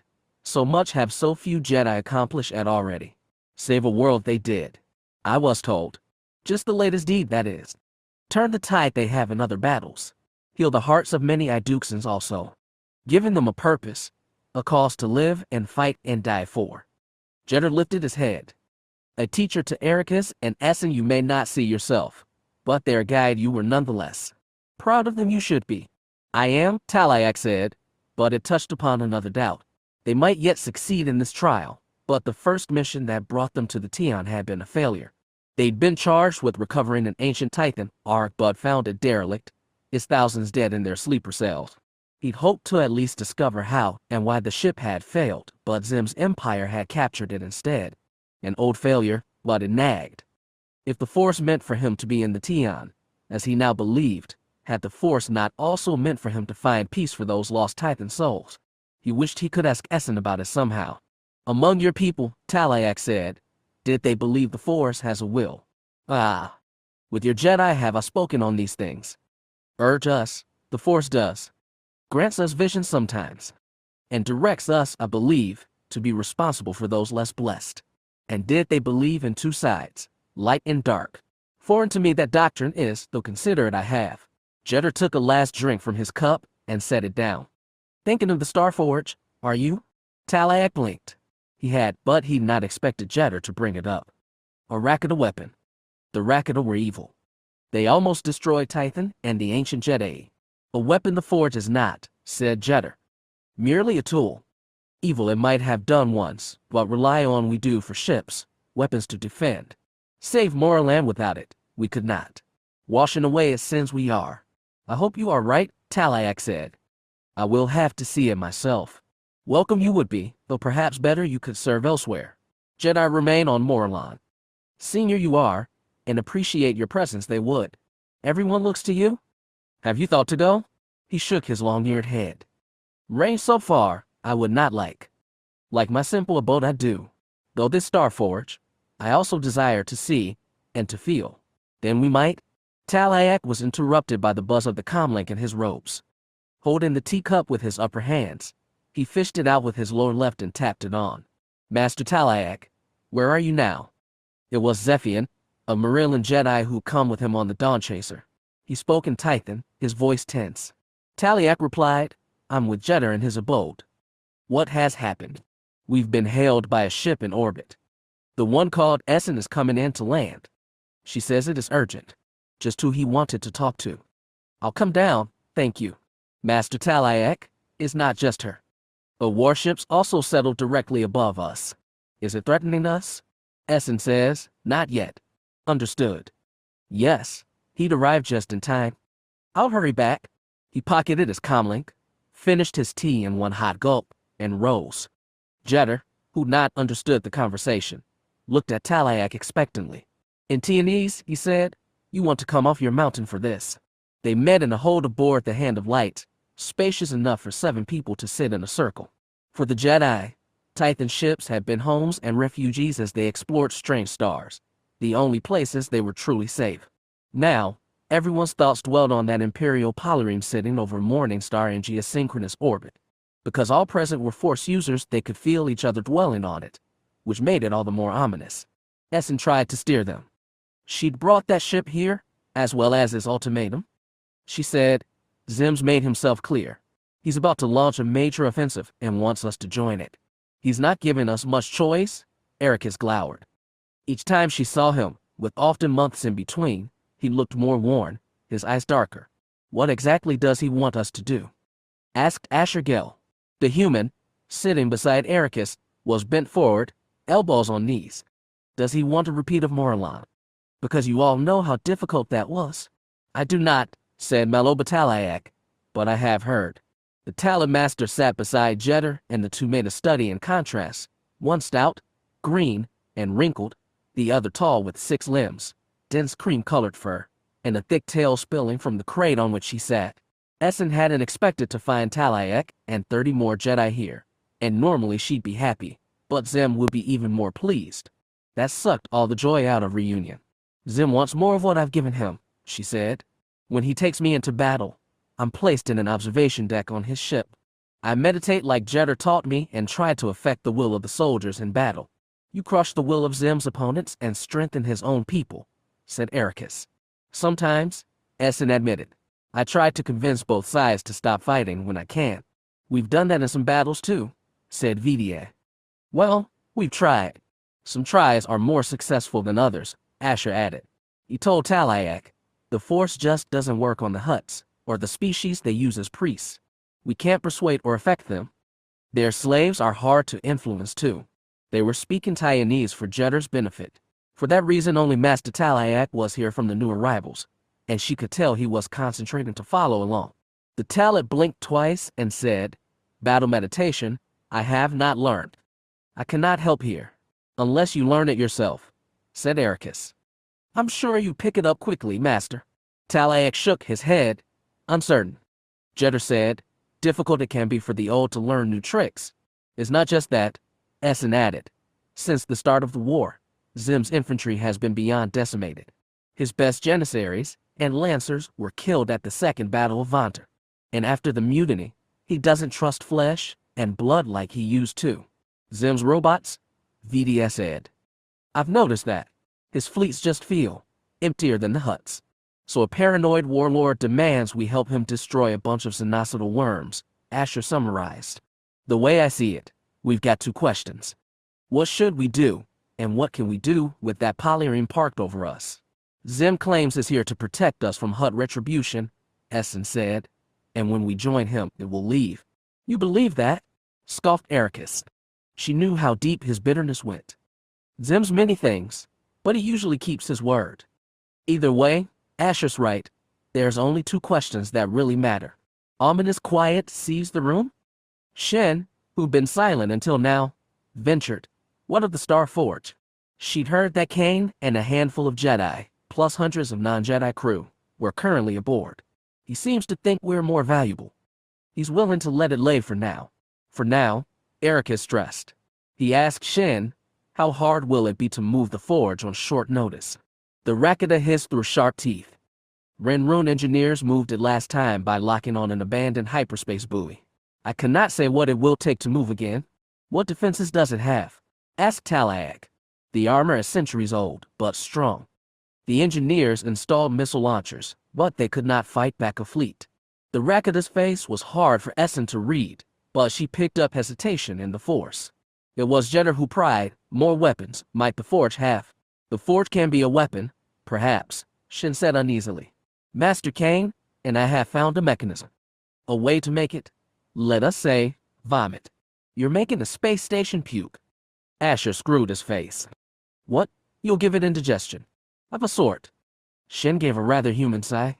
Master Kane sees the Forge as a machine. To me, I feel it, like a living thing. He tapped a 3-clawed hand to his chest. It has just gorged itself on the fires of a star. Its belly is full with starfire. But we have devised a safety mechanism that would eject the material from the core and barf up primal energy of the cosmos, Asher summarized. That sounds like it could destroy anything, VDS said warily. Only if you get Zim to line up his ships nicely in front of his mouth when it pukes. Into other methods of defense you should look, Jedor said. A forge, after all, it is. New weapons it can produce. New ships meant for war.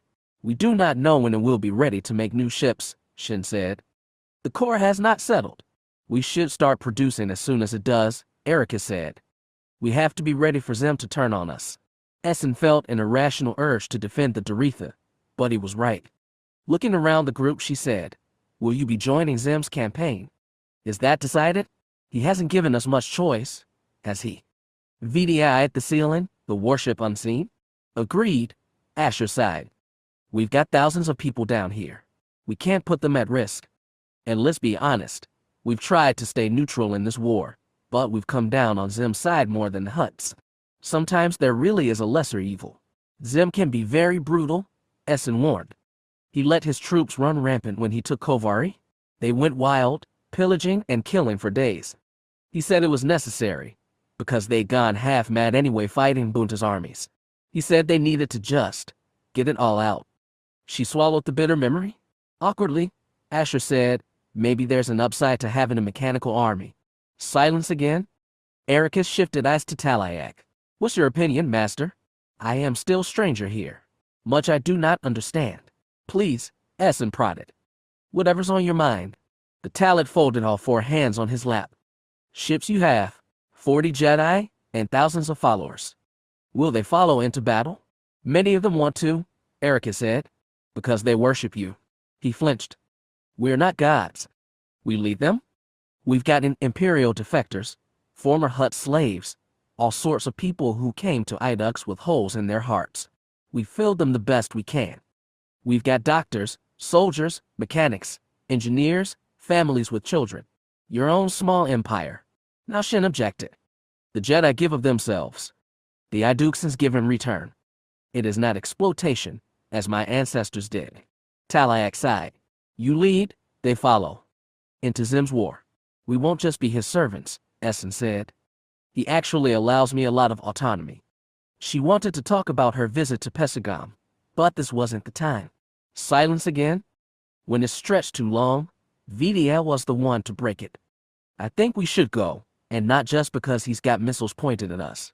I think it really is the right thing to do. Agreed, said Asher. This isn't a vote, said Erakas. I also want to hear Jeddar's thoughts. Eyes turned to the prophet. He screwed his face thoughtfully, carving deeper lines. Danger there is in this, but even more, potential. To save lives. To shift the scales of history. An opportunity Zim gives us, whether he knows or not. He opened eyes wider. Still, reckless we should not be. Interested I am in seeing the Star Forge. With Shen, I think, should I go? They all stared in surprise. Best Essan knew, Jeddah hadn't left Idux in over 30 years. Maybe that wasn't so long for his kind, but she asked, do you sense something that we don't? Only a trial, said Jeddah, of which Master Talak is well aware. Yes. The Talon nodded. Erakas said, Shin, I think you and Jeddah should stay on the forge. Let's be blunt, Zim wants Jedi helpers, but he's not going to welcome a tyrant to his fleet. I agree, said the Rakata. Erakas immediately turned to Asher and Vidia. He was a leader now, making snap-hard calls. The neophyte Essan had first met was gone. He said, we're going to have to train the new Jedi in battle mediation, and teach them a little Taiwanese, and fill them in on everything happening in this part of the galaxy. That means you two are masters now. What? Vidia's white jaw dropped. Asher rubbed his head. I appreciate the promotion, but isn't that a little extreme? Don't think about the old ranks, Erakas said. They don't matter anymore. You're going to have to lead these people. Same with Jekka and Koltada. I'd like to send at least one of you to Morlon with a ship full of new Jedi. You know I'll volunteer for that, said Asher. Good. Can you handle this, Vidia? The Deveronian swallowed and looked very young. I guess I don't have a choice. Erakas gave her a brittle smile. Now you know how I felt when I ended up in charge of you all. The smile wilted, and he looked to Talak. Master, I respect your objection, but this is something we have to go through with. I'm not going to order you to do anything, but we could use your help. Essan felt something from Talak then, he too, was reflecting how much Erakas had changed. The Talak said, "Follow what you feel is your path. I will take my own." "Decided one, have you?" asked Jedi. "I believe I have." Talak looked at Essen. "What has Zim told you about the colony ship from Indrigan?" "She not been expecting that." His scientists retrieved it, took it apart, and analyzed it. His top researcher, Director Lorik, used his navigation logs to chart a path to Hutt territory. That's how they were able to expand there so quickly. This ship went from Titan through the Supremacy, then to Tion. The arc was moving at sublight speeds, which means it passed through that cluster over 600 years ago. The Supremacy didn't exist then. I think it was still Rakata territory. She glanced at Shen. Lorik said that the arc didn't fail by accident. It was deliberately sabotaged to kill everyone aboard and continue on his way, transmitting data back to a recipient. Everyone except Talak had heard this before, but their expressions darkened at the reminder of such evil. Shen said, "My ancestor set a wide net across the stars, but his mesh was not fine. Enclaves existed beyond our reach, and crippling arcs full of passengers." He shook his head. "I do not know everything about the old empire, but it does not sound like something they would do." "Zim's people think the same," Essan said. "They assumed this was some lower-tier civilization that didn't have the resources to build their own probes, so they hijacked colony passing to do it for them. In the most murderous way possible," added Erakas. "Flagrant disregard for other life sounds like the Hutts to me," Asher said. Zim decided the truth wasn't worth pursuing. Essan told Talak, "Honestly, I agree. What happened to those people is a crime, but whoever did is long gone. Unless they're the Hutts, who have plenty more crimes on their shoulders." "True this is," added Jedor. "Many centuries my people live as do the Hutts, but no others have I heard of with so long a span. Gone, the perpetrator must be." Talak was surprisingly insistent. "I believe more than ever. The Force guided us here." "You?" "Me?" "Erakas. We came for that ark and found a mystery inside. A mystery that had long ceased to be relevant." Essen glanced at Erakas and saw the same thought. Both wondered if Talak would rather chase shadows than get tangled in this war. But that was his prerogative. Despite what Erakas had said a minute ago, Talak was a Jedi Master, and they weren't. "I can't ask Zim for Lorik's full report," Essan said. "If we give him enough Jedi, he'll probably let us have it. Then we had better start mustering." Erakas said. "Asher, VDA, can you start gathering everyone up? I want to address everyone and tell them what we're getting into." The two Jedi immediately sprung up and left the room. As they left, Erakas told Essan, "You should send a message to that polyreme in case they're getting impatient." "I will," she said, but looked around those remaining. They were exactly the ones she wanted to talk to. "First, I want to explain what I've been doing the past few weeks. I could use your perspectives. I'll try to be quick." They shuffled crates and chairs closer and listened to her talk about Pessagon. She explained what it was like meeting other Sith, the remnant of a civilization she found, and most of all she talked about King Addis. "I'm inclined to believe what the holocron said," she told them, "even the most incredible parts." "Master Talak, have you ever heard of an essence transferring from body to body?" The Talak shook his head. "Much of the old Jedi lore is lost, but no, I've never heard such. It is a frightening ability." "Pure bogan," Erakas said. He was right. Essan wasn't convinced the Force was neatly divided into light and dark sides, but claiming another's body and extinguishing the soul inside was plain murder. The Force might not have clear sides, but some actions did. Still, she felt she should play advocate. Addis claimed he was justified, because his power saved his people from Rakata. "There are other ways to fight evil," said Talak. But were they as effective? It was the big question, but it was hard to come out and say it. "A fearsome power this was," said Jedi, "but where did it get Addis in the end? Slain he was. For all his power, gain immortality he did not. But he pushed back an unstoppable enemy, one even the Jedi barely survived." Essan added, "I'm sorry, but I can't get the question out of my mind. The Hutts are willing to shatter entire planets for defying them. How extreme might we have to be to stop them? The worms are one thing," Erakas said. "The galaxy would be better off without them. But they're servants, they're slaves, our victims too. Some of them are fighting back. Vadas was at Morlon, to sabotage one of their ships. It had been years since Essen had seen Vadas, even longer since meeting Reign of our Crawler. She wanted to ask Erakas about his former wife, but that wasn't the topic at hand. Shin said thoughtfully, "My mother collected stories of our people, histories, our legends. We could never be sure. One spoke of an enemy who could die and die again. Then Adas left his mark," Erakas said dryly.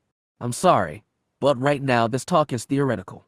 We don't have the power to steal souls or make storms in the Force or whatever else Adas did. We are what we are. Jedi." And he nodded to Jeddah, an old man who's ready to get off his mountain. "And we've got a lot of things to do." How stern he'd become, but he was right. Essan rose from her seat. "Perhaps we can discuss it more at another time." "I would like that," said Talak. "But for now," Erakas stressed, "duty calls." He was right. He strode from the chamber, heading for the exit ramp to the surrounding plain, where Essan could feel almost 40 Jedi gathered. Crowds were not for her though, and never had been. She had a message to send, a despot to appease. Dead Sith kings, like dead Titan arcs, were only history. The Jedi lifted off an hour before dawn. Buffeted by repulsors and hot air, their ships rose nimbly into the sky, each packed with Jedi and Idukes and volunteers. First to rise was the Hand of Light, with Erakas at the helm. Following that, the freshly come Ashless Dream. Last was the Dawn Chaser, which had been Master Talak's ship these last 6 years. Before leaving, the Talak spoke with Shin on the Dark Plain. The Rakata had learned much from Jeddah and the Jedi here, but Talak was still his greatest teacher, a rival only to his mother in shaping him into the man he was now. "I wish our reunion could last longer," he told Talak. "There is much I would like to show you on the Star Forge. Or are you unhappy with that as well?" "I'm not unhappy," the Master insisted. "But be careful, Shin. What you've all made here is incredible, but you've been heaping responsibilities on yourself. Because we must." "Perhaps." Talak spread his lower hands. "I have no answers. That's why I go searching." "But why the Ark? It brought us together, didn't it?" Shin considered his next words carefully. He knew Talak's greatest fear, that the galaxy was an emptiness the Force could not fill. He wondered if his teacher wasn't trying too hard to believe otherwise. Talak sighed. "You think I'm grasping, don't you? Seeking meaning when it's not there." "Perhaps I am, but I felt the Force calling us back to the Tion, and I was right. I believe I'm meant to investigate the Ark too. Please be careful, Master." "I will." He placed upper hands on Shin's shoulders. "Take care of that beast you've awakened." "I could come with you," Shin offered. "You could," Talak allowed, "but I believe your place is with the Star Forge. Kane is the engineer. I merely intuit it. Then it sounds like your talents are complementary. I'm glad you found a place here." Talak knew he sought more than a place. He'd been raised to believe he was special, that the Force had returned to him for a reason. He was supposed to have a destiny. "Master," he ventured, "do you believe what I have done is right?" "You mean, does the Force mean for you to resurrect the Star Forge?" "I'm sorry, I don't know." They parted afterward. Talak boarded the Dawn Chaser and, minutes later, it ascended into the sky, chasing the glow of 2 other Titan ships. Further up, one could spot the faint light of Essen's rocket, which had launched early to clear the way. The crowd of remaining Idukes slowly dispersed. Shin remained at the departure zone, watching the lights as they grew fainter and the eastern sky brighter. Before daylight devoured them completely, Jeddah joined him on the plain. "Miss them, will you?" "Yes. Gone they are not. Merely fulfilling their destinies." Shin looked down at the little creature. "And mine is at the Star Forge." "Perhaps." His long ears tilted back. "Have you seen something in the Force?" "Only a coming trial, like your Master Talak. A wise one, he is." "Then you think he's right to chase the colony ship?" Jeddah shrugged. "See his future, I cannot. Worry about your own, you must.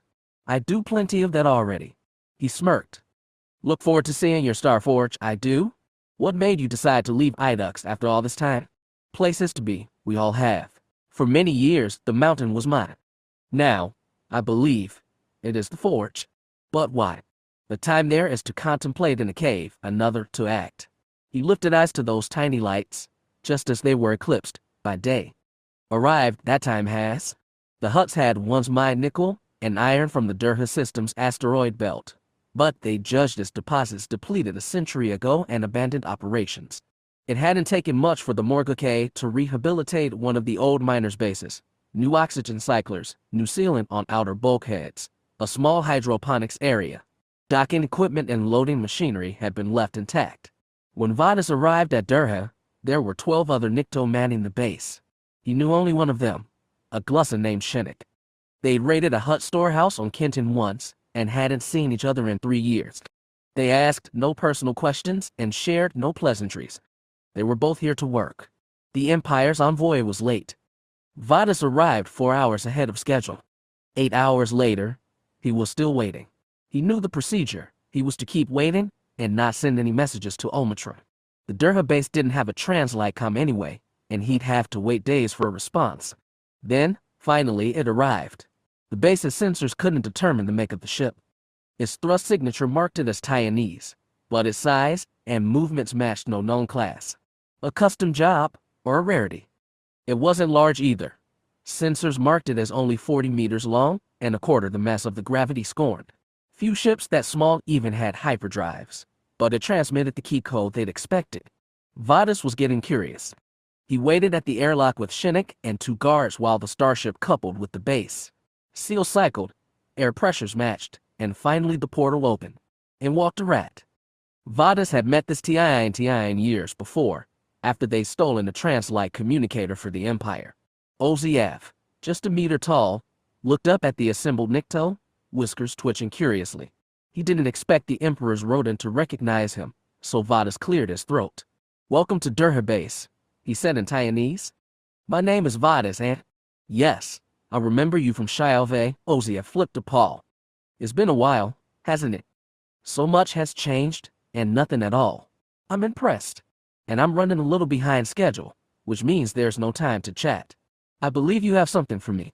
Morguk had given Vadas some verbal signs and countersigns to exchange with the Imperial agent, just to make sure he was legitimate, but there seemed no point to it now. He bent slightly and placed the data card in Oziav's outstretched paw. "Excellent. Now if you'll excuse me, I'll check the contents and get back to you." He turned his tail and walked back into his ship. The Nikto remained outside, frozen, uncertain. Shinnik looked at him for guidance. Vadas looked away. 5 minutes passed. Still nothing. Vadas was tempted to call into the open portal. Then Shinnik's comm buzzed, and the Glussa plucked it out.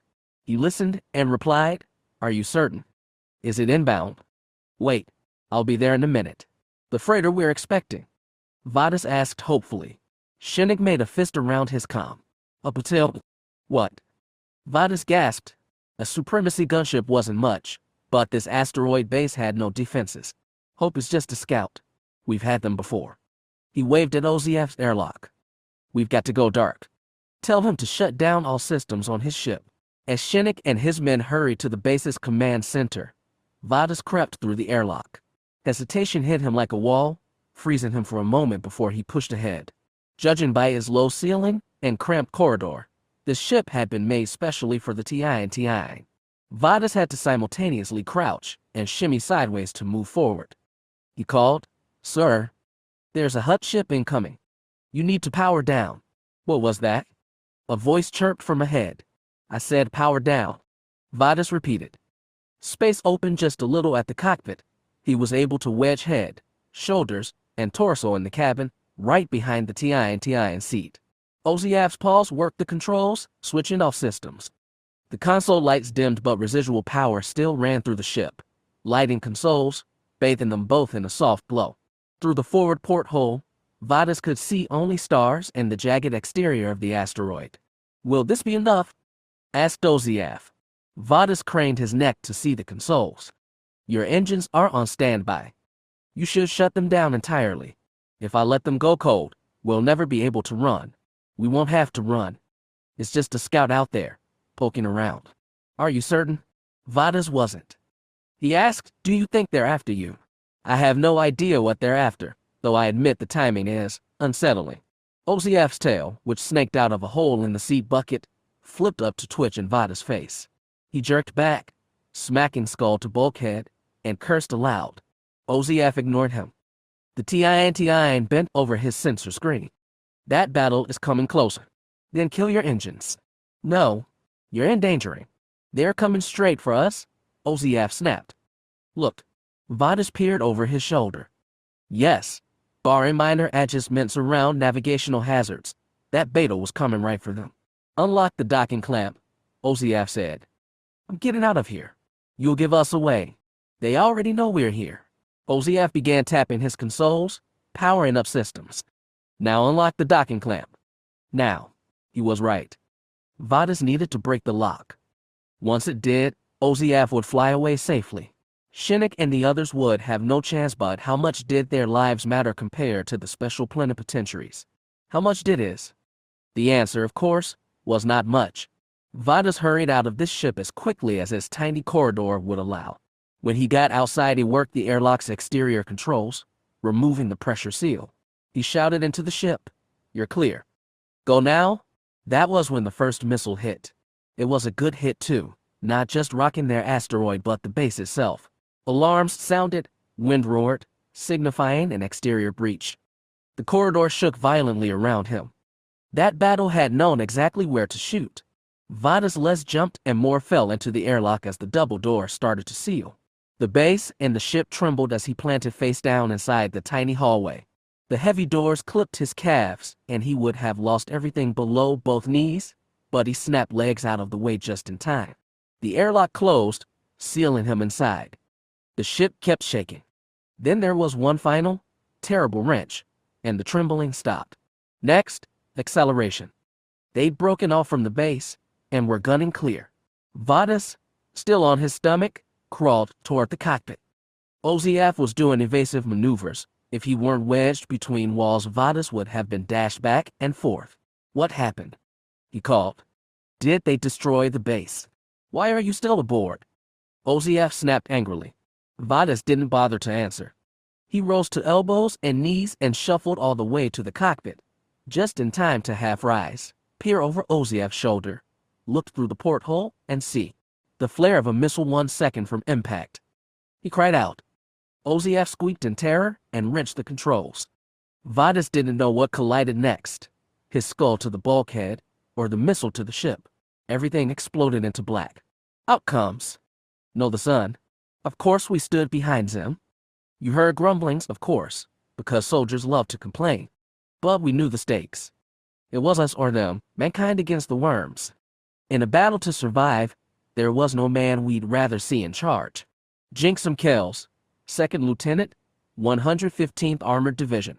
From Empire of Men, Oral History of a Generation.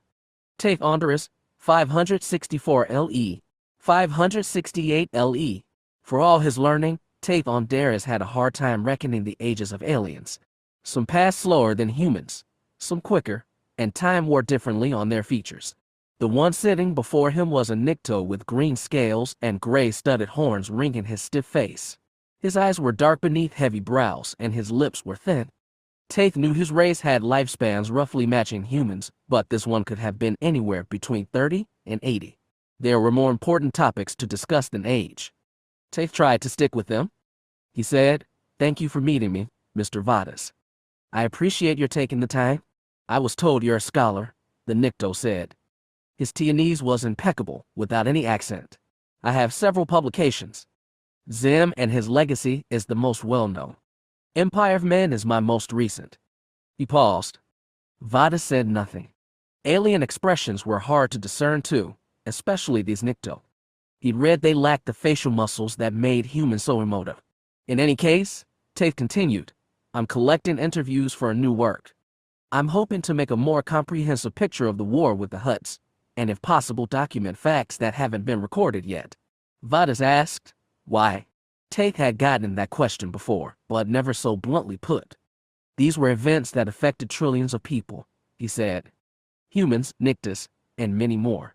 Now they're starting to fade from people's memories. I want to record them so future generations can have the best understanding of what you went through." "I see," the Nikto said, and nothing more. Tate cleared his throat. "I have a few questions for you." "Go ahead." "Well, for a start, I'm curious how you ended up here on Draven. King Geminair said you have about 400,000 Nictus on this world. That's quite an exodus. It didn't happen all at once." After the nav beacon over Kenton was rebuilt, I went back. I laid low, saw what the Hutts were doing, and collected people who wanted to get away from them. I sneaked in and out several times and set up a network to get others out of the Supremacy. He added, basically, I was a people smuggler. But these people wanted to come. Correct. They didn't want to live under the Hutts. We didn't have a place to bring them at first, until Jaminair let us settle here. And why did he do that? He needed workers to rehabilitate Draven. This dirty, dangerous work, and the humans who used to live here didn't want to do it. So we did it instead. And you've been working for how long? 24 years. They still had a long way to go. He'd been given a brief tour of the main settlement before being taken to see Vadas. The Nikto were still working at everything from soil reclamation to demining. Draven, like so many worlds, had been poisoned by Zem's endless wars, and would take generations to heal, if it ever did. You went back to Kenton after the Hutts rebuilt the beacon network. Where were you before that? I've spent most of my life in what you call known space. That explained the lack of accent. How old were you when you left your homeworld? Young. I fled Kenton twice. I returned twice. He paused. I came back twice. I could never return home. Tate nodded. What was your experience in the war? I was one of the Morgake. That caught his interest. He'd heard of the rebel band but never met one of their members. Did you know Morguk himself? I did. How would you describe him? Vadas thought a moment. Fierce. Devoted. Tireless. He added, spiteful. I imagine you'd have to be, to take up arms against your gods. Yes, Vadas said, and in that dull voice Tate thought he heard regret. I've heard some view Morguk as a bit of a guy himself. A saint, maybe? A martyr. Are there still Morguk on Kenton, fighting the Hutts? I have not associated with them for decades. Of course. Though I must note, that wasn't an answer. Vadas's lips parted, showing pointed teeth. Was he aping a human smile? You have probably heard more legend than truth. The real Morguk were always few, and after the war, they were fewer still. But there are still some who live in seclusion and pass on Morguk's teachings. But they are no longer in rebellion against the Hutts. Not openly. They learned their lesson. Vadas added, so did I. Besides, it was not the Hutts who killed Morguk. Really? Tate leaned forward. Who did? I've never heard specifics, even dubious ones. Only that he died at the end of the war. It doesn't matter, said Vadas firmly. Morguk is long gone. His rebellion failed. What I've made here on Draven is, he searched for the world, then decided, penance. Penance for what? Many things, he replied, and nothing more. Tate tried to soften Vadas's walls with a compliment. You've done admirable work here. I'm sure the other Nikto appreciate you very much. I think so. But we all get homesick. Tate hadn't been to Binus in 20 years, but that was because he had no reason to return to that nothing world. He knew it couldn't compare to these Nikta's exile. I realize this is a long-shot question, he said, but were you present at Vont for the third battle? I was not. Tate smiled tiredly. I just thought I'd ask. There's still so many questions about that fight. I'm sure. Did you have any experience with the Iduxans? Vadas blinked. His dark eyes stared through Tate, and the scholar shifted uncomfortably. Finally, he said, I knew some. Really? Tate tried to stifle excitement. Then you spent time on Idux. Just a little. But I knew several Jedi. Jedi. I've heard that word. It seems to be used for their alien magicians. The last word felt a little ludicrous, but everyone used it. Some were human. But they didn't come from the Tion. I've heard it said they came from far across the galaxy. That's right. He leaned forward. Mr. Vadas, how did you know these people? Were you one of their followers? Nothing like that. The Nikto stared through him again, and slowly said, they gave us a ride once. A ride. Tate frowned. My sister and me. We were in a bit of trouble, and they helped us. Can you describe them in detail? Male, female, human, or something else? What kind of powers did they have? The scholar added, I'm sorry, but I found very few people who actually knew Iduxans. Jedi? Vadas corrected. There was only ever a handful. Most of the Iduxians were just normal people, without powers. I'll be careful with the distinction. Again, can you describe these Jedi? One was male and human. The other was female, humanoid but not human. Vadas considered. I've heard her species came from a world called Pesagam. It's past Farthanium. Pesagam, humanoid. Pieces of remembered data clicked into place. Tate asked, is this the one they called the Red Witch? I knew her as Essan. Did you meet before or after she served Zim? Before. Do you know if she was present at Vont? She was. And what about the other engagements? Termin. Zozai. And they are Krita or Morlon. I'm not positive. But the Iduxans were at those battles. I can't say. I wasn't there. I understand. Still, my impression was that the Iduxians allied with Zim toward the end of the war, then turned on him at Vont. Can you speak to that? Vadas hesitated. It's not my place to. Tate tempered himself. Do you know why the Jedi have secluded themselves on Idux since the war? I should say, are there Jedi on Idux, or someone else? I shouldn't speak to that either. Should, not can. Mr. Vadas, if you have any connections with the Iduxans you can share, I will be in your debt. I swear I'll repay you, but somehow. Do you want to go to Idux? Tate wasn't sure if Captain Brexon would be willing, but if not, he'd find another ship. I want to resolve the mysteries that have obscured the wars and like fog. The Iduxans, and the Jedi, are the second biggest one. The first, what happened to Zim after Vont? Vadas blinked. I can't help you there. But Idux. The Nikto looked at his desk. Do you really wish to know? Of course. Why? Vadas had begun the conversation with that question. Tate had given him one answer, a professional one. Now he believed the Nikto was looking for a personal one.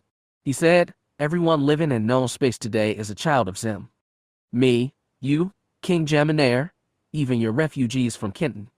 Some people say his legacy is a shadow, but I think it's a sun. A bright, fiery light we all bask in, draw from, and swing around even if we try to break away. Of course I want to know the sun. Why wouldn't I? Vadas raised his eyes. Dark alien eyes held Tate's. If you really want to go to Idux, there's someone you can try talking to. I don't know how much she'll tell you or even if she'll be willing to talk, but she understands the Jedi better than anyone else you'll find. He leaned in, breathless. Of course. Was she an Iduxan herself, one of the followers? No, just a normal, human woman. Who was she? My sister, Vada said. But again, she might not be happy to see you. I'll do whatever it takes. For a second, Tate thought those hard Nikto eyes were smiling at him. I'm sure you will, Vada said. Chapter 6. Strangers in a Strange Land. The Hutts have a well-developed hierarchy of beings with themselves, of course, at the peak. Beneath them are sentients with whom they share physical characteristics and arguably common ancestry. The four-legged Tlandil act as priests and interpreters, while the gastropodal Yaktash and Vipits serve are scientists and bureaucrats. These esteemed races enjoy special privileges compared to less durable species, though slavish enough bipeds may become anointed in the Hutt service. Special Plenipotentiary Oziaf's report to Zim, 532 LE, 537 LE. Zim could be theatric when he chose to. Essan and Erakas met the Dorita in the Death Knell's forward observation deck, the same one from which Essan usually surveyed battles. Its reinforced glass panes made the largest window on the dreadnought, stretching 2 meters across and 1 tall. Hardly panoramic compared to the viewports of Titan ships, but enough to see a breadth of stars. At this moment, however, the Death Knell was tunneling through hyperspace, en route from Bar Anchor to Kovari. The Spectre's show flashed and twisted through the glass, filling the unlit chamber with ghostly light. Zim was a thin silhouette against strobing unreality. 2 war robots stood on either side of the window, black sentinels with glowing eyes. I want to make it clear, Zim said. This campaign is vital to the survival of mankind. If we fail, we lay ourselves open to being despoiled and enslaved by the Hutts. Hundreds of worlds and billions of lives. You, as well as I, have a moral duty to prevent that. We have a duty, Erakas said, but it's not to you. Zim smiled tolerantly. Essan and I have discussed this in full. Your duty is to the Force, which means the preservation of life. And life is very much at stake. Your enemies are living creatures too. Erakas cast eyes to the silent war robots. More living even. Don't play pacifist with me. I've seen you kill with my own eyes. He gestured to the Sith woman. Essan has proven helpful in the past. She breaks the will of my enemies, and lifts the spirits of my men. I'm only asking for more of the same. We'll never accept wanton slaughter. Slaughter isn't my aim. Defending mankind is? Then why are you waging an offensive into supremacy space? Because cliché as it is, offense is the best defense. Zim glanced at Essen, who'd been quiet all the while. I thought you would have hacked out your moral qualms earlier. He was trying to wedge discord between her and Erakas. She wouldn't let him. Morality is always relevant to Jedi. Then debate on your own time. This is a war. You will be fighting it, in your own way. Do you pledge that your Jedi will not actively hinder my campaign, nor give aid or comfort to the enemy? Is an oath really an oath when it's sworn at gunpoint? Scout Erakas. I'm a man of my word. I removed the termagant from over Idix, as promised. You can't apologize for a threat after you've made it. I am the Dorito of all mankind. Zim lifted his chin. I have nothing to apologize for. Essen hadn't expected Erakas to put his lingering spite, his grief for his lost son, behind him. Well, she'd hoped he'd be a little more diplomatic. She said, "We will protect the lives of your soldiers and allies. That is our first priority." Zim's head tilted toward Erakas. With a grudging hiss, the Jedi said, "We will protect the lives of your people." I suppose, Zim said. I'll be satisfied with that for now. However, Essen added, we have a few conditions. I think you'll be amenable. Go ahead, Zim humored her. You saw what we brought from Idux. 3 of our Titan starships, plus 18 Taiwanese ones, mostly with non-GD crew. We want to decide how they're distributed in your fleet. You can suggest a distribution. I will approve it. He added, you will find I'm reasonable. I expect you will want to shore up your presence on Morlon. Yes. Done. But I also want to guarantee that you and my Red Witch will stay on the death knell. She'd expected that. I agree.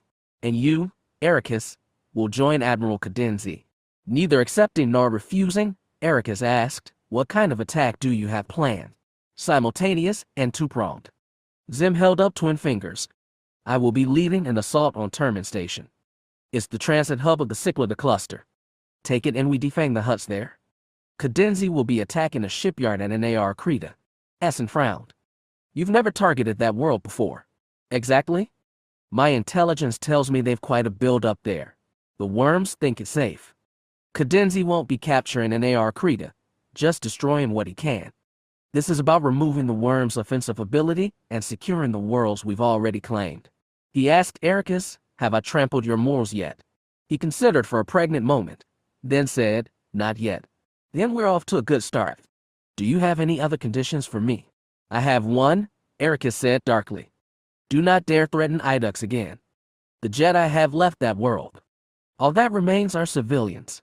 If you bring another warship there, then I will have enemies with magic power seated throughout my fleet. Zim finished. Hardly ideal. You have my word that I won't harass your remaining cultists. Good. I have one more condition, Essan said. Zim gestured to go ahead. I want to be furnished with your complete material, research, data, conclusions, on the colony ship recovered over Endriga 12 years ago. She couldn't see his face, but she could feel his surprise. Why? Zim asked. Some among us believes it warrants further investigation. Director Lori compiled hundreds of hours of reading material. I'm willing to provide them, but I ask again, why? Essan wished she knew. Was it really the force Talak followed, or just an excuse to avoid this campaign? We crossed half the galaxy in search of that ship, she said. It was our original mission. Some believe there's unfinished business there. Unfinished and unimportant? Zim scoffed. But I'll humor your whims. Though I'll say this. We've determined most of the arc's route through what is now the Supremacy. Are you looking to retrace that journey? Not us personally. Attempting it would be suicide. We've only been able to map out beacons for part of Hutt territory. Most of it's still impassable for us. The deeper you try to go, the more likely you will be caught by the worms. Only if we rely on the beacon network. Zim said nothing. He knew what Titan ships could do. You'll share the material. She prodded. I'll arrange it. Zim looked between them. Are there any other requests? Essan waited until Erakas replied, none at this time. Good. I won't pretend we've made the foundation of an enduring partnership, Zim told them, but I believe we can stand against our common enemy.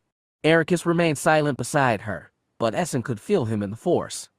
She sensed his resolve to see this partnership through, and a conviction that it wouldn't end well. Vaguely, she felt the same from Zim himself. At least here, they were in accord. Koltitha had not fought physically, life dependent on blade and fang, since Tuklaw's pirate den at Corellia. He'd been a wreck then, out of tune with the Force and aching for his lost hand. In the years since he'd recovered his warrior's poise and found inner peace. So he hoped. Now he was going to find out. The ship his Nori and the Morguke had boarded was called the Nemesis. It was a Hutt Drahman, 500 meters long and thickly armored, but not made for combat. The Nemesis had a more insidious purpose. The Hutts, so Koltitha learned from Sakaf, a Chinese fluent Esros Nikto, were using the ship to transport so-called heretics who defied their masters.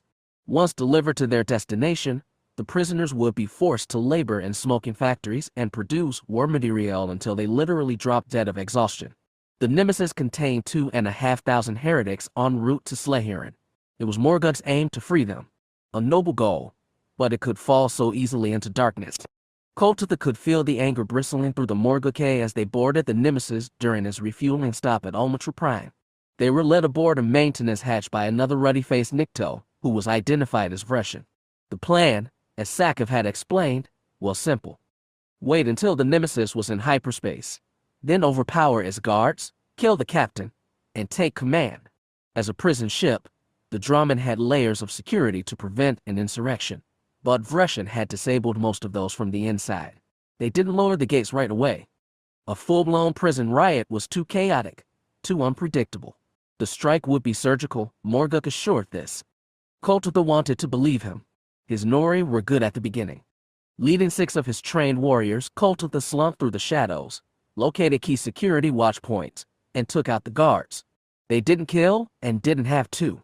The Nori, small and stealthy and trained like Jedi, were able to sneak up on the guards and render them unconscious, one by one. After that, the Morguke had their turn. And theirs was a very different fighting. They brooked no quarter, taking out Weequay and Vadran guards with killing blows. To find the Morguke, Koltitha only had to follow the trail they left.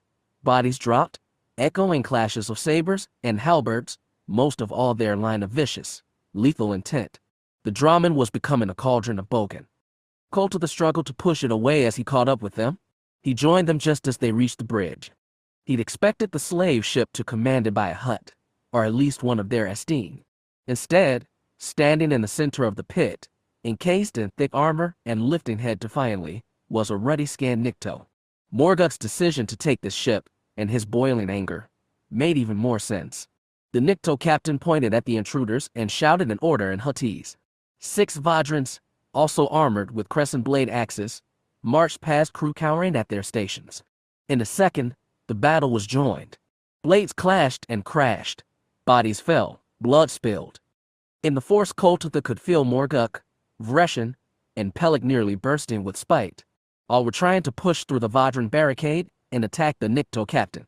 Before he unleashed his blades, Morgug looked over shoulder at Koltitha and shouted, "Fight." There was no choice.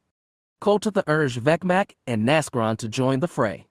The Nori came in fast and low, aiming for weak points in the Vadran's armor, but those were hard to reach. Morgug was able to batter one to his knees through overwhelming strength, and took his head off with a horizontal saber strike. The other Vadrans were undaunted. They fell close, forming a barricade before the Nikto captain. Koltitha knew there was something only he could do. He spared one deep breath to push away the hate that filled this chamber like a fog. Then he ignited his lightsaber and charged. The Vadran's armor couldn't stand against a blade of light. Koltitha used his short stature to his advantage. He dug beneath one swipe and easy cut through the Vadran's knees, causing him to collapse. Another blade swung at him and Koltitha barely caught it with the Force's grip, inches from his face. One stomach thrust, and that Vadran also fell. The battle was turning, but it wasn't over. Vreshan thrust his sword between armored plates into another Vadran's side, but not before the warrior buried his axe blade in Pelik's neck. The Nikto let out a horrible scream as he dropped to his knees, dark blood splashing Vreshan. Death, pain, agony, hatred. Koltitha was drowning in bogan. Vreshan stabbed the Vadran again, avenging Pelik. Morgug slammed another to the floor. The last fell after Naskran neatly cut through the back of his knees.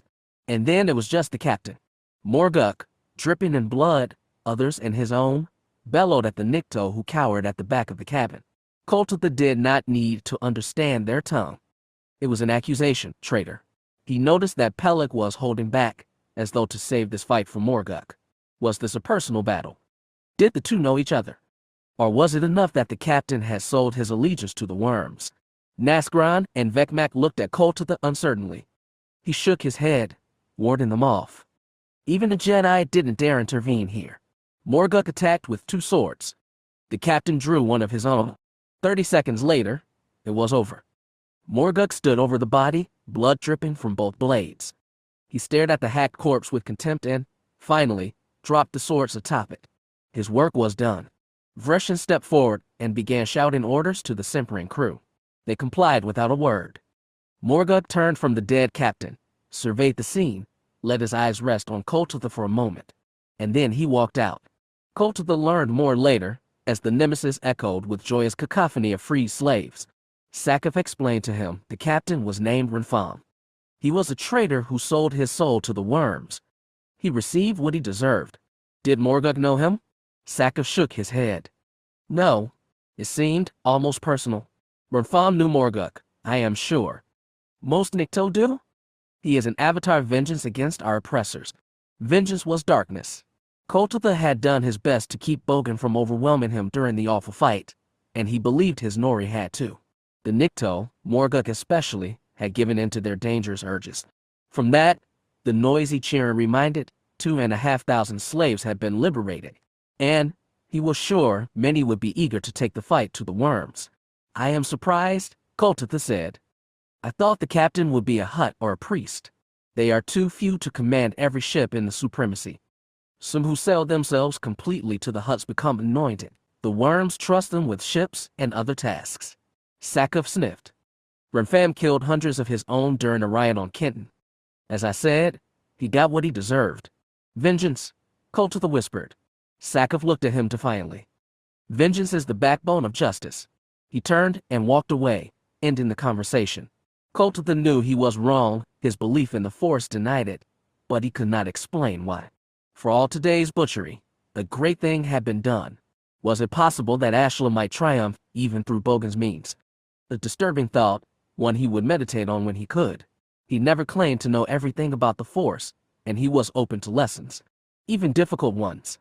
When Koltitha returned to the bridge, he was glad the bodies had been cleared away. However, a gloom had settled over the room, in total contrast to the jubilation in the rest of the ship. Vreshin, Morguk, and Sakaf were all there, huddled around what looked to be a comm station. Koltitha joined them. Victory, snatched from our fingers. Morguk growled into his knees, but said nothing more. To Koltitha's question and look, Sakaf explained, we tried to contact the base at Omatra, and received no reply. Then we tried Durha, and nothing. Even the Kenton redoubt. Nothing. You think all of them were hit? What other explanation? Growled Morguk. Koltitha had no hope to offer. He asked, where can you go? The Nikto looked amongst each other, said nothing. The Hutts may have cracked their entire network. Nowhere was safe. Except, of course, the Empire's aegis. Koltitha said, you can take the ship to Morlon. You will be sheltered there. But what then? Morguk made a mighty fist. The Nikto's eyes beamed hate, but Koltitha knew it wasn't directed at him. I don't know. Rebuild, perhaps. Vreshin said something to Nikto. Koltitha only marked the word Morlon. Reluctantly, Morguk nodded. It seems, Sakaf whispered, Zim is our refuge. It was, Koltitha thought, an uncomfortably common occurrence. Is it bad luck if I say that went well? Asher asked as they walked through the halls of the Morlon flagship. He and Jacob were fresh from their own ships, his guardian, her ranger, and had converged from separate airlock portals. Jacob gave him a sideways look. Jedi aren't supposed to believe in luck. Luck, the Force, interchangeable really, he shrugged. When stuff goes right, it gets the credit. When stuff goes wrong, it gets the blame. And only a fool thinks he can control it. She pouted thoughtfully. We did a pretty good job controlling it out there. We weren't controlling the Force. We were controlling ourselves. He added a weary smile. But you're right, we were pretty good. Working with Jekka again lifted Asher's spirits automatically, but they were buoyed further by the exercise they'd just run in Morlon's upper orbit. A dozen Iduxian ships had spread out, safely clear of both Morlons and Imperials, to perform combat exercise unlike any other. Leaving non-Jedi to take the yokes of their starships, the Jedi themselves had taken backseats and practiced the communion of minds. Most of them needed it. Aside from Asher, Jekka, and Vidia, they were all newcomers to the Tion. Some showed a natural bent for merging thought and intention, the foundation of battle meditation, while others struggled. That was all right. They were making progress.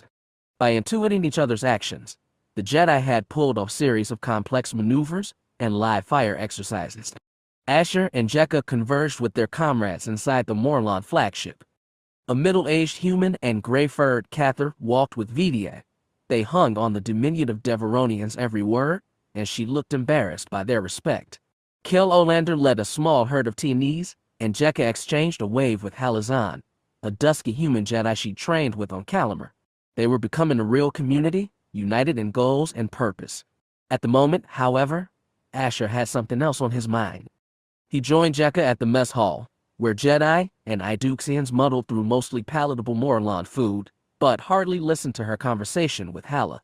The mess had a certain cliquishness to it. Jedi all gathered at one table, non-Jedi at the others, the latter always eyeing at the former. The only Jedi who sat apart was Malo Batalayak, who was at an empty table with an empty tray, alone with his thoughts. As soon as they finished their meals, Asher tugged Jekka from the table, all the way back to the Guardian. The Morlan vessel, really a stolen Hutt Tarada, couldn't extend gravity to the couple gunships, so they halted outside the airlock to talk. "You were giddy an hour ago," Jekka said. "What's wrong?" "I've been thinking." "See? I knew you could do it." He wasn't in the mood for teasing. "Master Talayak sat out the exercises today. He plans to leave tomorrow morning on the Dawn Chaser. I know, he's tracing the path of some ghost ship deep into Hutt territory." Jekka crossed her arms. "It sounds crazy to me.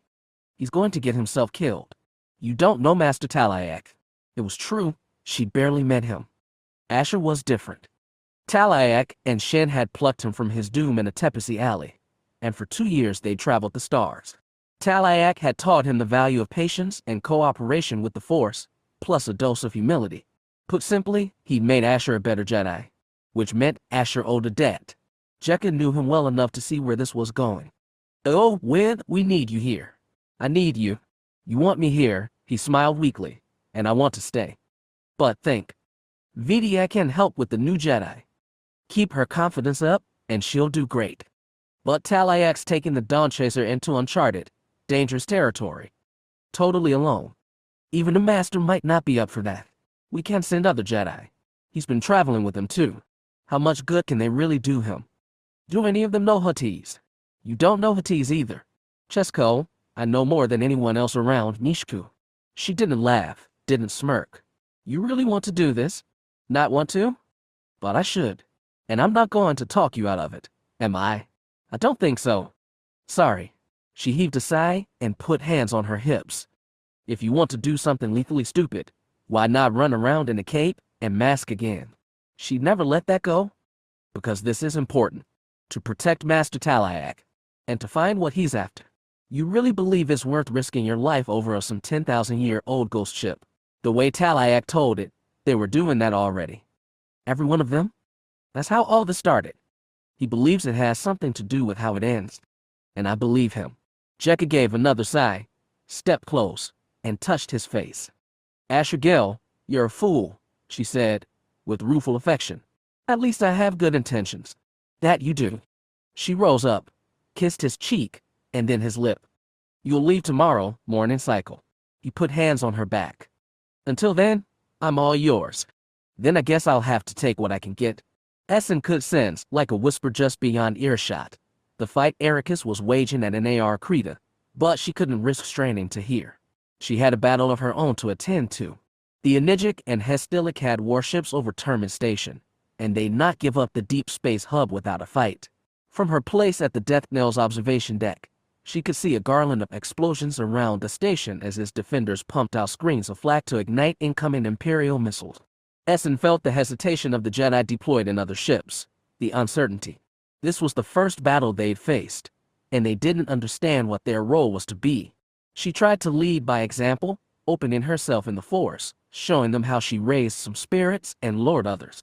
It was a long, nasty battle, but it turned in the Empire's favor. Zim wanted Termin Station, its nav beacon, its supplies, its repair facilities, as intact as possible. Thus, when the death knell and its polyrums drew close, they launched boarding craft like oversized bullets. The compact shuttle slipped through holes in the Hutt fleet, buffeted past flak, and barely decelerated before they hit the station exterior. The battle was far from over, but it was already decided. Essen knew what it felt like when armies clashed. She'd been there for Zim's triumphal landing at Kovari. The Severan Janissaries, Cronies infantry, and Duanarbulan lancers had thrown themselves against dwindling Iatran and Morlon slaves. Vengeful rage had crested over huddled despair, exterminating everything, leaving black victory in his wake. The capture of Termin was not like that. When boarding ships slammed into its outer hull, cutting through armor or blowing out airlocks, the massive station was not rushed by flesh and blood killers. After 4 years of non-stop war, Zim barely had any left. Instead, Kiarium-plated Goliaths marched down Termin's corridors. The Hutt's minions had no defense against the mechanical onslaught. Beam tubes were pointless against Kiarium, as were most bullets. High-yield explosives were too dangerous to use aboard a space station. Jedi encouraged them to flee, but they had nowhere to run to. The fall of Termin Station did not feel like a flood of wrath in the Force. It was an erasure. A wave of lifeless destruction, Zim's war robots, coursed through the corridors, extinguishing everything in its path, leaving only emptiness. With growing sickness, the Jedi felt the number of living beings on that station shrank to dwindling pockets. Termin's last defenders were cornered, helpless against automatons that knew only how to kill. As the other Jedi urged the survivors to surrender, Essan held Zim on the bridge. As soon as the line opened, she snapped, "Stop the assault. You have the station. Take the survivors prisoner." "The worms see no value in captives," Zim replied coldly. "Neither do I. You've got your victory. You can afford to spare their lives. Some might even switch sides." She knew it was a long shot, and Zim didn't take it. "My robots are pacifying the station, as they were ordered to. What have the Jedi accomplished? We're doing what we can on the Hutt fleet. You've seen some ships retreat. We can make more follow." Appealing to Zim's morals was pointless. She had to be transactional. End the fight on the station, and we'll end it in space. A longer pause. Then, to her surprise, he said, "I will command the war robots to seize lethal force and corral survivors. Drive off those warships or I'll revise orders again." "Thank you," she panted, but he'd already closed the channel. She knew better to think than a moral act. The longer the fight in space went on, the more valuable warships he'd lose. Essan passed fresh orders to the Jedi. Best they could, they obeyed. With the force to tip scales, the battle shifted again. The station was lost, and when the Hutt ships realized it, they began to break away. Zim's ship sent parting volleys but didn't take risks by pursuing. Before the last Supremacy ships departed, a broadcast went out across all comm channels, including those inside the death knell. It was Zim, and he proclaimed, "This day marks the beginning of the end for the Supremacy war machine. Termin Station has been seized liberated, and I am proud to announce that their shipyards at Nar Krita had been ravaged. Our renewed offensive will break them in ways they've never been broken before. Since the fall of the tyrants, they have ruled this range of space unchallenged. Now they are paying for their arrogance. We show them what stuff mankind is made of. To the worms I say this, you will not defeat me, and you will never enslave the human race. But I am merciful when I choose to be. If you do not wish to lose more worlds, come squirming to me, and I will listen to your pleas. We might yet chart a future for our peoples in which both survive." Zim usually led by willpower and cruelty, not charisma, but he was learning. All at once he'd played to his soldiers, to the fleeing Hutts, and in a small way to the Jedi. Most of all, he claimed a position of dominance from which to negotiate the end of a war he had to win soon, or not at all. For her people, Essan had briefer words. Once the last Hutt ship jumped away, she commented all Dukes and ships and said, "Hold position and run post-combat checks. You all did well. The Force was with us today." She never liked depending on others, even Jedi, but Jedi was right. They were stronger together. And today, together, they'd had a small victory. The best they could hope for. Dual disasters flooded the Numinous' comm system, like metaphorical broadsides pounding either flank. Bunta heard of the assault on Termin Station first, and from his position as Siboria sent high-power Galga to help. Then reports rushed in from Nar Krita, further away and harder to reinforce. After a moment's awful stewing, Bunta ordered his own task force to set sail. It was a diabolical double thrust. Was this all down to Zim's cunning, or were the rebel angels somehow at play?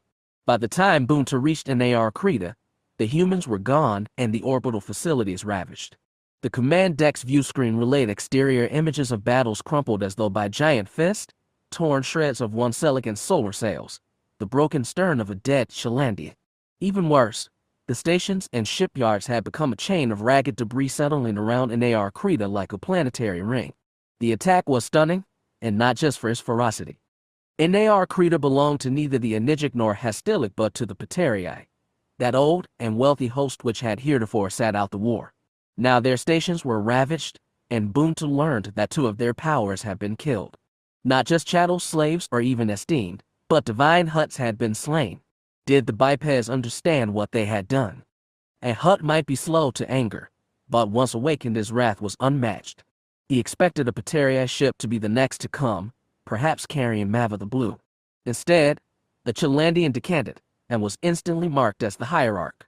Cossack had arrived. Bunta snaked to the communications suite, and was there when Cossack's brown face and piercing blue eyes appeared on screen. Denir, he said, I didn't realize you'd come. I wanted to help, but the battle was over before I arrived. The humans struck hard, then fled. Have you heard from Termin Station? Lost, Bunta moaned. I sent Galga to reinforce, but he was too late also. They took the station, Cossack said. They might strike Srilor next, Cladoine, or Kenton. Those are my worlds, and I will not lose them to the bipeds. We must strike back. I agree. If I rendezvous with Galgad, we can move again on Termin. No, Cossack said with finality. My spawn de Jundo will arrange a counterstrike. Bunta's tail twitched in confusion. I only wish to help, then strike Zim where he is vulnerable. He has extended too far and left prizes unguarded. Cossack's tongue swept across his mouth. The Enigic have prepared to plan a Changa. I will place them at your disposal. Their hosts had collaborated before, but planet killers were not given away lightly. Throne, after Morlon, do you think that's wise? Very. We cannot be cowed by fear of rebel angels, which might not even exist. Go to Morlon. Redouble your attack. Don't bother to retake the planet this time. The Morlans must be exterminated for their heresy. And the rebel angels, if they exist, they can be overwhelmed. Our Ceres defeated the demon.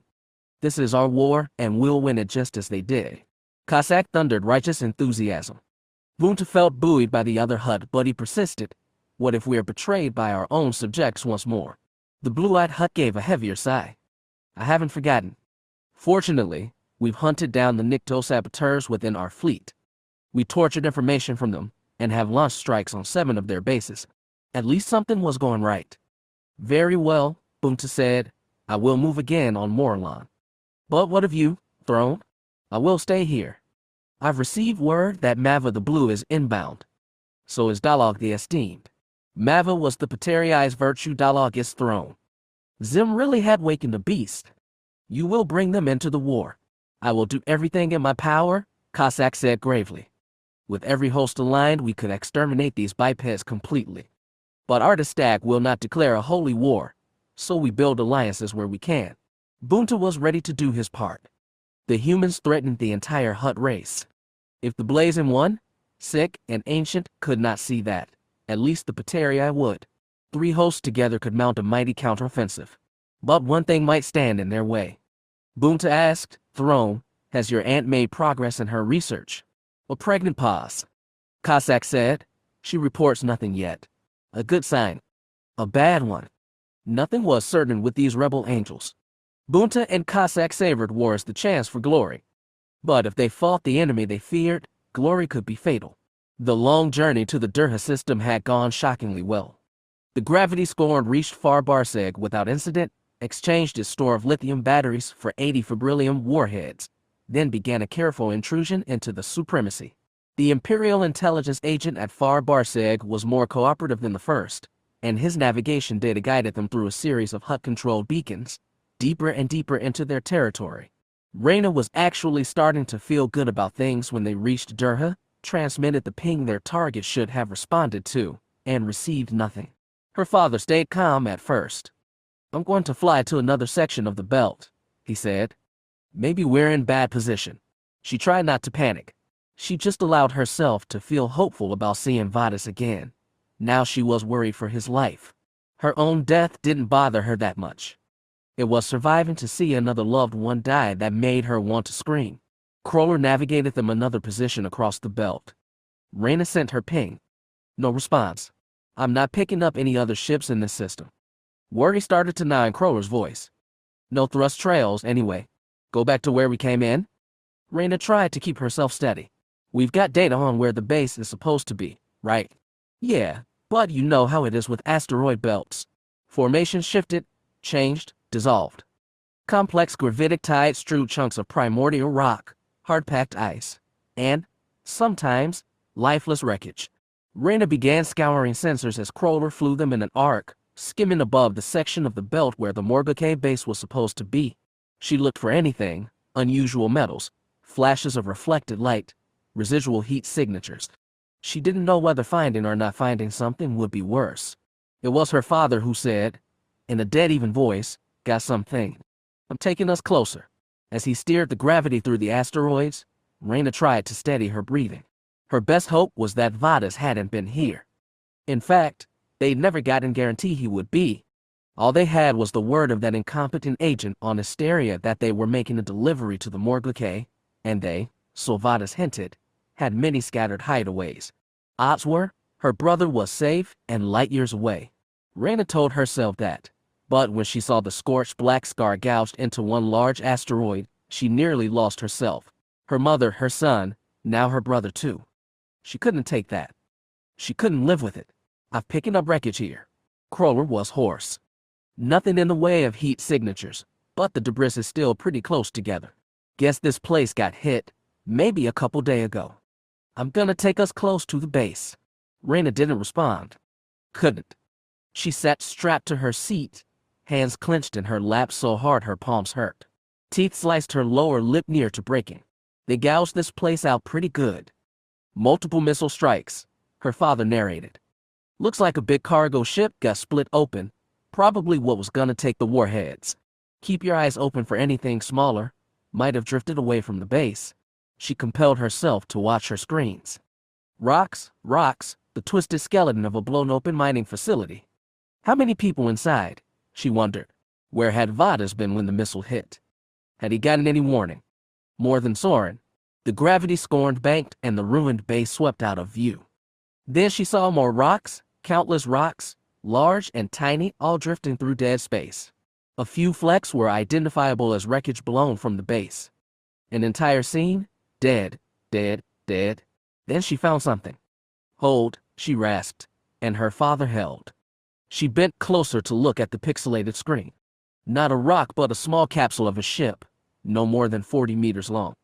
It spun slowly as it drifted, and she saw a black indentation on its side, like it had received a powerful punch, but there was no clear hull breach. "You see that?" Reyna said, throat dry. "Dad, you see that ship? It's 190 degrees off the bow." "Do you see it?" "I see something," he replied, still cool. "Take us close." "Doing it now," he said, "but at it. Stay steady, Reyna. Don't get your hopes up." But they were. More, she felt an irrational certainty that her brother was inside the capsule. This wasn't grief-driven hysteria, she knew it. It was like the damn thing was calling out to her, begging to be opened. Crawler pulled alongside it. The gravity's exterior cam scoured the slow-turning hull. He reported no obvious breaches, but I'm not getting heat signatures either. No way to tell if there's O2 inside. "What about the airlock?" I've got it. With all the warping to the hull, it looks bent. Throw up a cofferdam. I'll torch it open." Reyna listened. "Do it." She actually yelled at him. She'd apologize later if this was a bust, but it wasn't. She was certain. Reyna unlatched her crash webbing, pushed off her seat, then kicked over to the cockpit rear. past the empty chair that had once been her brother's. She grabbed the ladder running down the gravity spinal shaft and pulled herself along, rung after rung, until she reached the branch to the airlock vestibule. Her father had extended the collapsible tube from the outer hull. She watched from the porthole window as the cofferdam touched the other ship. She touched the wall-mounted comm control and asked, "Do you have a lock?" "Magnetic seal's good," Crowler said. "Be careful, damn it." She didn't reply. Instead, she opened the supply cabinet, pulled out the welding torch, and began to cycle the airlock door open. For this kind of operation, you were supposed to put on a vac suit, just in case, but she didn't care. The door opened. Air rushed out from behind her, filling the passageway now sealed against the other ship's hull. She floated the short distance to the other airlock, activated the torch, and began cutting. She bent close, feeling the heat of the torch and the radiating vacuum cold of the hull. The ship had been drifting for days, damaged probably with breaches. How much air could a little thing hold? Reyna couldn't afford to wonder.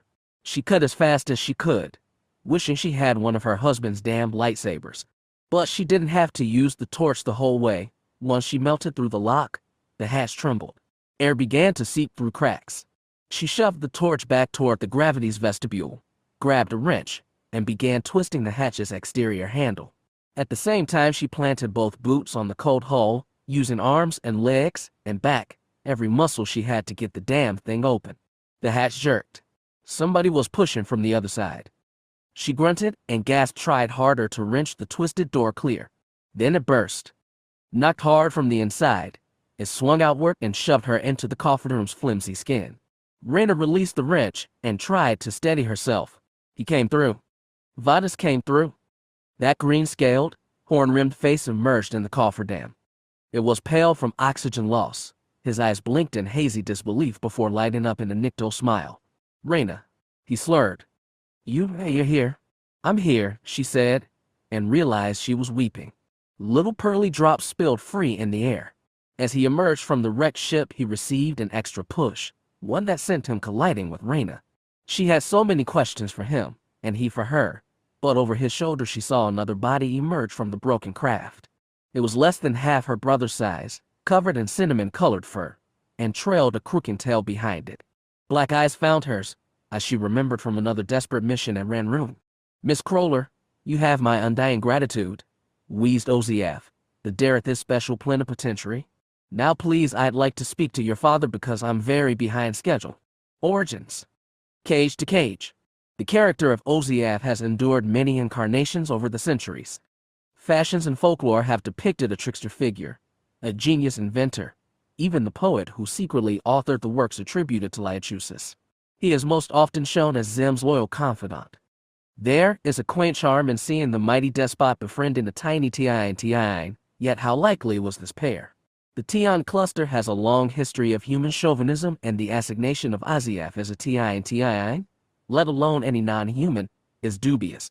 Our only contemporary primary source is a brief mention by the Hutts, who called him Oziath the Insignificant, but of course the Hutts consider all bipeds insignificant.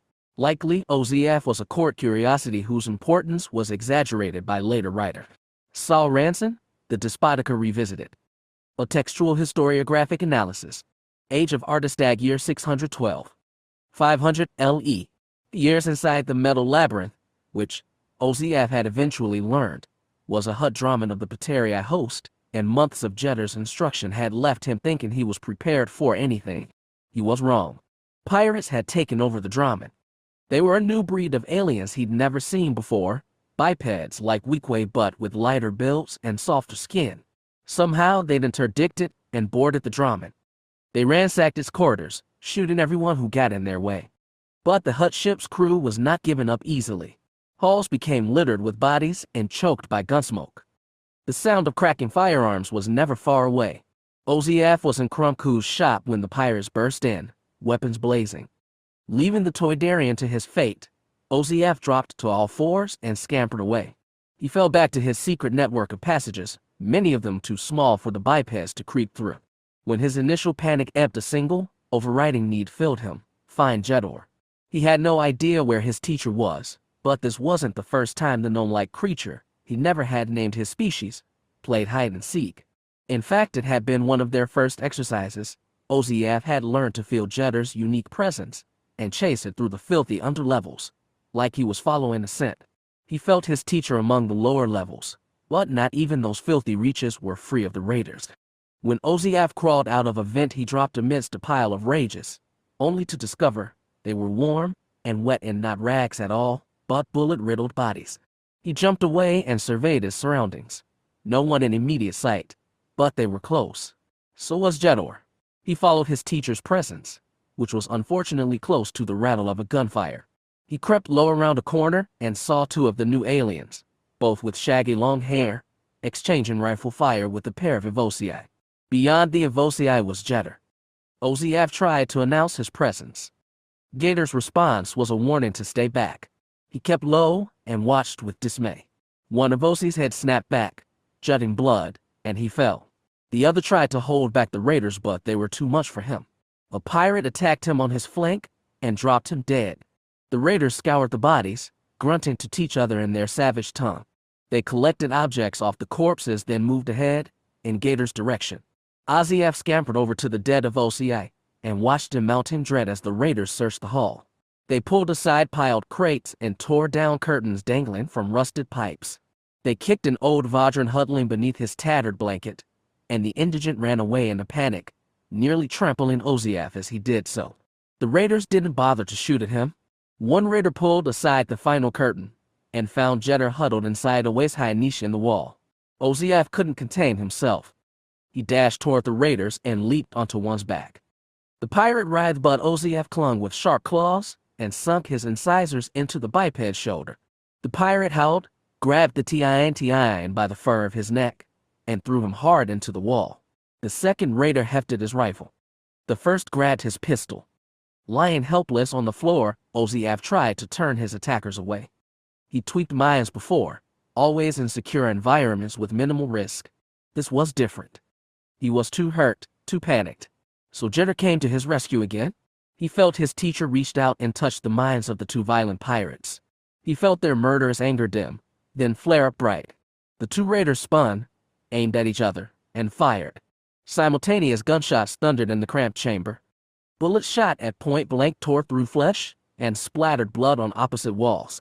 The pirates, instantly dead, collided with each other and dropped to the deck in a tangled mess at the center of a spreading pool of scarlet.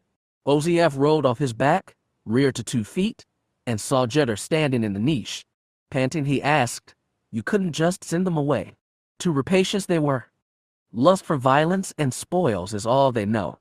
Can you not feel it consuming the ship? They're horrible, Oziav shivered. Indeed, Jeddah sighed, his long ears wilted. Reach me you have, and grateful I am, but worry about me you should not. Yourself, your greatest concern is. Oziav didn't understand. If we stay together we'll be safe, won't we? I know you'll have to protect me sometimes, but I'm getting better, aren't I? When not throwing yourself in harm's way, yes. Much to learn have you, but far better attuned to the cosmos are you than brutes such as these. Oziav looked at the dead raiders, killed by each other's weapons. They had smooth faces, he thought. Perhaps they were young. Perhaps they'd been friends, if brutes like these were capable of having friends. Pity them, do you? Asked Jeddah. Pity and hate, Oziav thought. They don't know what we do. They can't feel it. So instead they become like this. Violent. Cruel. Treasonous. It must have been easy for Jeddah to make them turn on each other. It was simply what beings like these did. Beautiful is the power that binds life together, but know it they do not. So like animals they become. Worse, for animals have no pretension of grandeur. Jeddah shook his head sorrowfully. Foul creatures, yet dominate the universe they do. Oziav felt small and helpless. Then, what uses our power? If all it does is help us stay alive a little longer, what's the point? An answer I believe there is, but your own must you discover. Discover where? How? Isn't there some place where we can get away from them? Told you I did, major beasts they are. But live among them we can, because we must. And equipped are we to do that. Special gifts have we. Special power, meant to be used. But used how? That you must discover on your own. Therefore, part ways we must. Oziav stared in shock. You're going with them. Jeddah shook his head. My own path I will seek. Long my life has been, and many stars have I already seen. Just beginning your education is, but who will teach me? Experience. Perhaps the greatest teacher of them all, better even than me, Jeddah added with a smirk.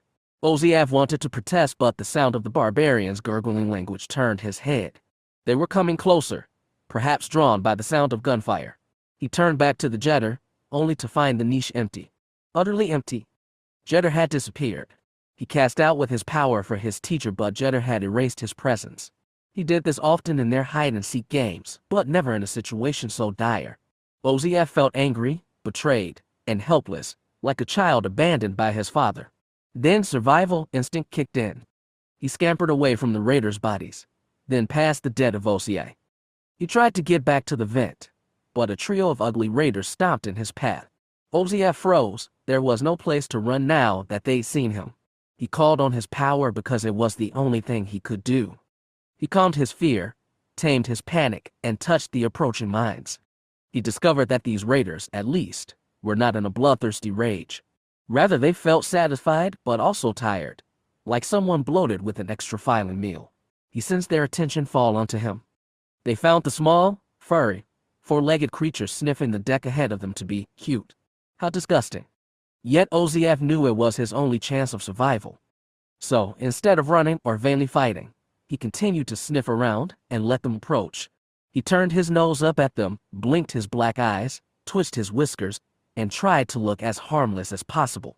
More, he reached into their lazy, bloated minds and instilled a suggestion. He was a pet who gotten loose in the chaos. Just a cute animal, the kind a relatively affable pirate might take back to his ship as booty. They stared into his eyes. He stared into their souls. He felt his suggestion take hold, and as faith in himself grew, so did his power. The pirates babbled to each other as he stood beneath them. Then one shrugged, bent over, picked Oziav up by the waist, and held him under arm. Another actually petted his fur. The pirates chuckled. The one carrying him gargled happily. Then all three savages continued their stroll down the filthy, death-filled corridor, one more spoil acquired. As relief filled Oziav, something else did too.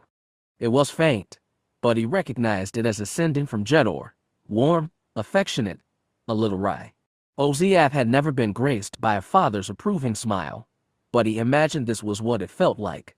Chapter 7. Who overcomes by force. These humans are flimsy, short-sighted, short-lived, and unfortunately bland to the palate. But they have one talent. They breed like vermin. I recommend a cull before the population gets too big to manage. On Taga, the bounty is shortly before his assassination. 537 LE.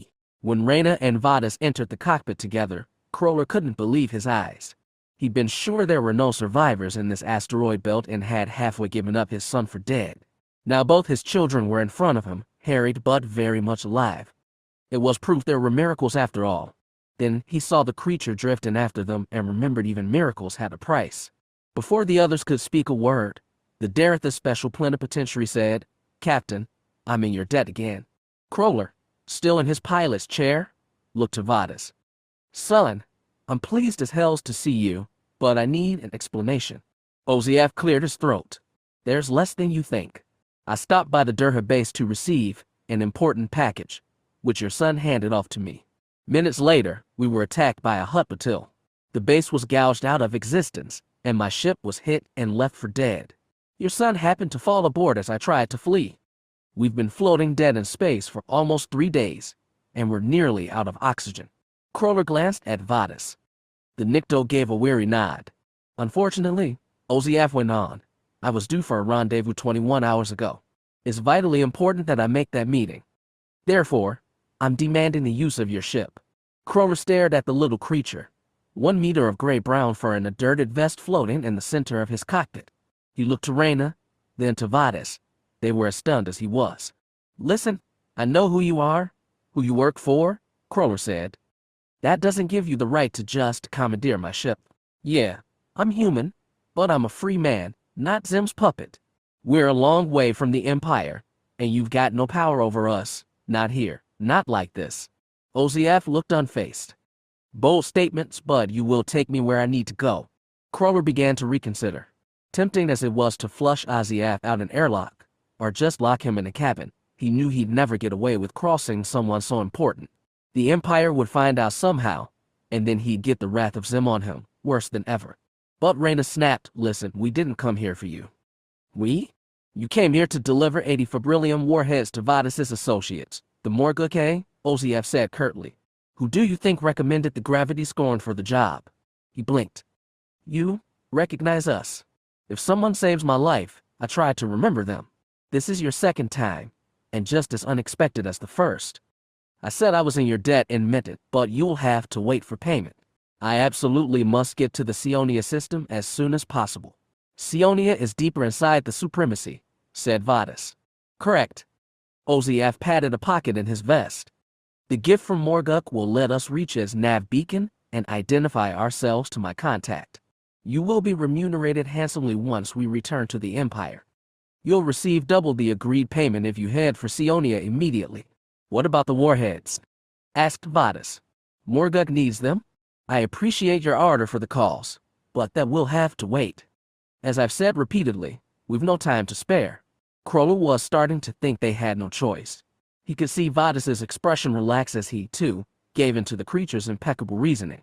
But Reyna pulled herself close to Ossus and said, "Tell us what's at Sionia. Those are vital Imperial secrets." "I couldn't possibly." "Tell us," she said. Dangerously calm. Kroller knew she'd been rattled bad. Even finding Vadas couldn't settle the grief and rage that'd been roiling inside her ever since losing Soren. Ossus knew better than to brush her off. "If my opposite party is still there, and I'd like to use your comm system to confirm that, then I will be meeting a Tilanda till Hierophant aligned with the Hastilic host." "But what?" asked Kroller. "A high priest for the Hutts," Vadas said. "As high as you can get without being a worm yourself." They all stared at Ossus. Reyna ventured, "Peace talks." "Alas, no," Ossus sighed. "However, I've been laboring years to make contacts inside the Supremacy hierarchy. Months went into planning this specific meeting. I must see it through." The cagier the rat got, the less Kroller liked it. What had seemed reasonable a minute ago sounded like a stroll into a death trap. The Emperor's left hand goes deep into worm space to meet a Hutt priest. "Sounds like they're luring you in." "I'm not risking my ship for that." "Yes, you are." "Why?" snapped Reyna. Another deep sigh. "I am performing an investigation into the real cause of this war." They stared again. Kroller said, "We all know the cause. Two big greedy empires, some planets with lots of Kyrium between them. Doesn't take a genius to figure out how that ends." "You don't know." Ossus snapped, suddenly shrill. "We were close." "I was close." After the Federation War, the mutiny, the Empire was on the brink. We met with the Hutts, laid out borders, drafted a treaty. We almost stopped this war before it started. And then, the worms burned half of Shialve to ash, Kroller grunted. He could still remember the shock and anger when that spread around the news nets. His personal reaction had been a resigned "here we go again." "The Hutts have their own story," Vadas said. "They claim we shot down one of their ships over Lelrace. It killed Ontaga, the head of the Hastilic host. Both are correct." Ossus looked at them grimly. "Best we can tell, the events happened near simultaneously, yet each claimed to be in revenge for the other." Zim was furious. He recalled the Ironlands, the Pentakinter from Lelrace, and brought in his captain for questioning. When the lance docked at Chander, he was found dead in his cabin, hanged with his own belt, specifically. Kroller was starting to regret prying. "What does this have to do with Sionia?" "My aim is to learn the Hutt side of the story." Ossus looked between them, challenging. "Is that enough for you?" Reyna was still adamant and angry. "The war's been burning for 4 years and gets hotter every day. You think it matters how it all started?" "I do," said Ossus, very serious. "Great. Fine. But I've got a question for you." Reyna pulled herself within arm's reach. Kroller thought she might swipe at the rat. Instead, she snarled, "Who destroyed Santasa Station?" "Reyna," Kroller started, but Vadas held up a hand for silence. His daughter stared at the Ossus, and Ossus stared at her. Very quietly, the rat said, "I believe the author of this war, and Santasa's destruction, are one and the same." Nobody expected that. Reyna's anger went slack. She worked her jaw before she managed to ask, "Who?" "I won't say anything until I'm sure." Her face tightened again.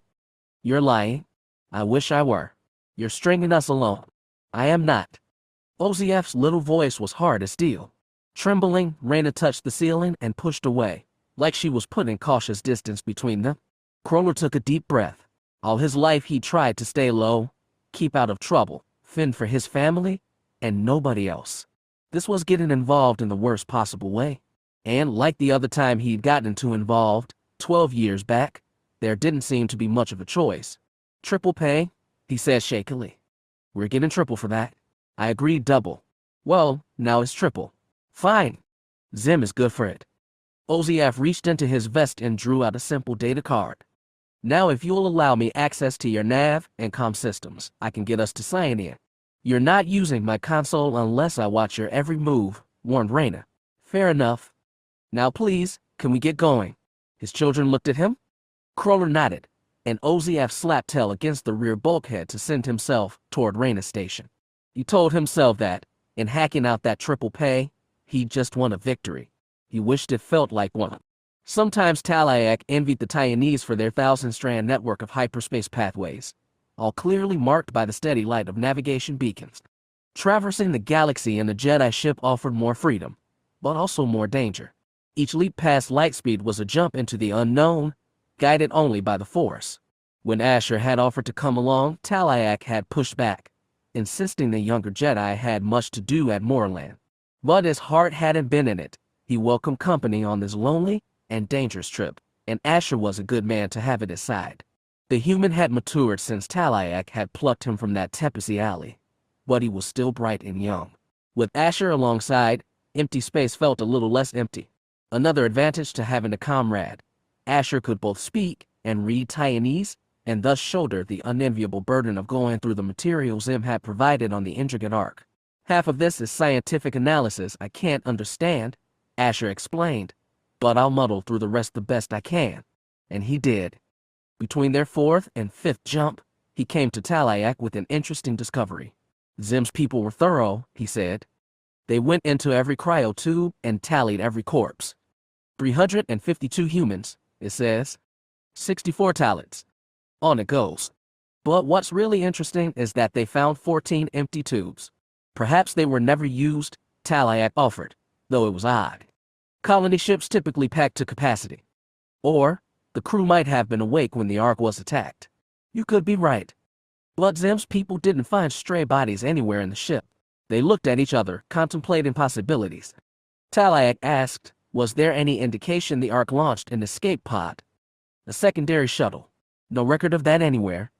Of course, the computer logs aren't complete. There's no intact record of how many people were aboard when it took off either.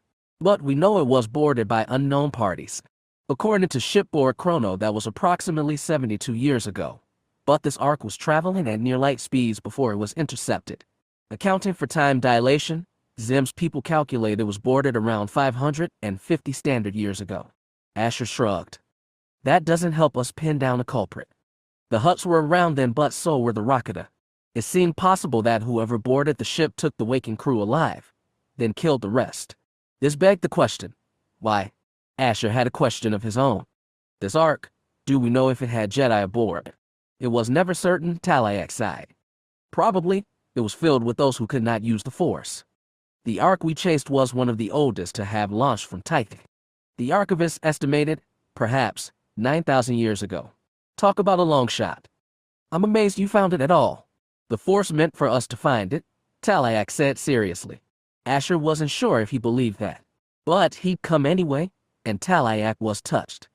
Most of his life had been solitary, and he preferred it that way. It was only since leaving Titan that he'd learned the value of others.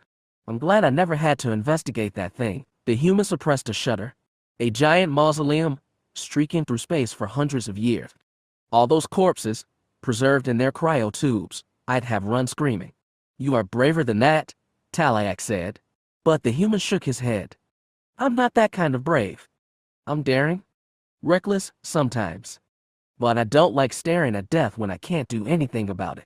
I never went aboard myself. Erakas and Essen were the ones to explore. I don't suppose the Force gave them any hints as to what happened. We were all quickly distracted. I've heard. I'm hoping this mission is a little less eventful. But it was all the same mission, with a long interruption between beginning and end. He refrained from telling Asher that, for the humans' peace of mind, their next jump was a short, force-guided skip. After just a few minutes in hyperspace, the Dawn Chaser was pulled from lightspeed by the tug of a nearby planet. As they decelerated and skirted along the world's outer orbit, Talak began running sensor checks while Asher compared the data they'd gotten from Zim. There was no life on this world. No heat or energy emissions. Very thin atmosphere, mostly carbon dioxide mixed with nitrogen and oxygen. A single moon totally barren. Then a surprise, as they rounded the planet's ecliptic, the Dawn Chaser spotted a single navigation buoy in orbit. It was active, broadcasting the lifeless world's location and likely transmitting information on passing ships to the Hutts, which meant they shouldn't stay long. Is this world on Imperial charts? Talak asked, lower hands tied on the control yoke. I don't think so, Asher shook his head. We're not that deep in yet. The Imperials have beacons marked nearby, but not here. He glanced out the viewport. I can't imagine why it's here. There's obviously nobody home. Maybe it's a stepping stone to someplace else. Perhaps. Talak checked his scanners and saw something else. He nudged the Dawn Chaser closer to the planet and tilted their nose so they could look on his russet face. Do you see that? Asked Asher. I do. Against the planet's model surface, the circle of the impact crater was clear. When Talak looked closer, he noted 2 more craters as well.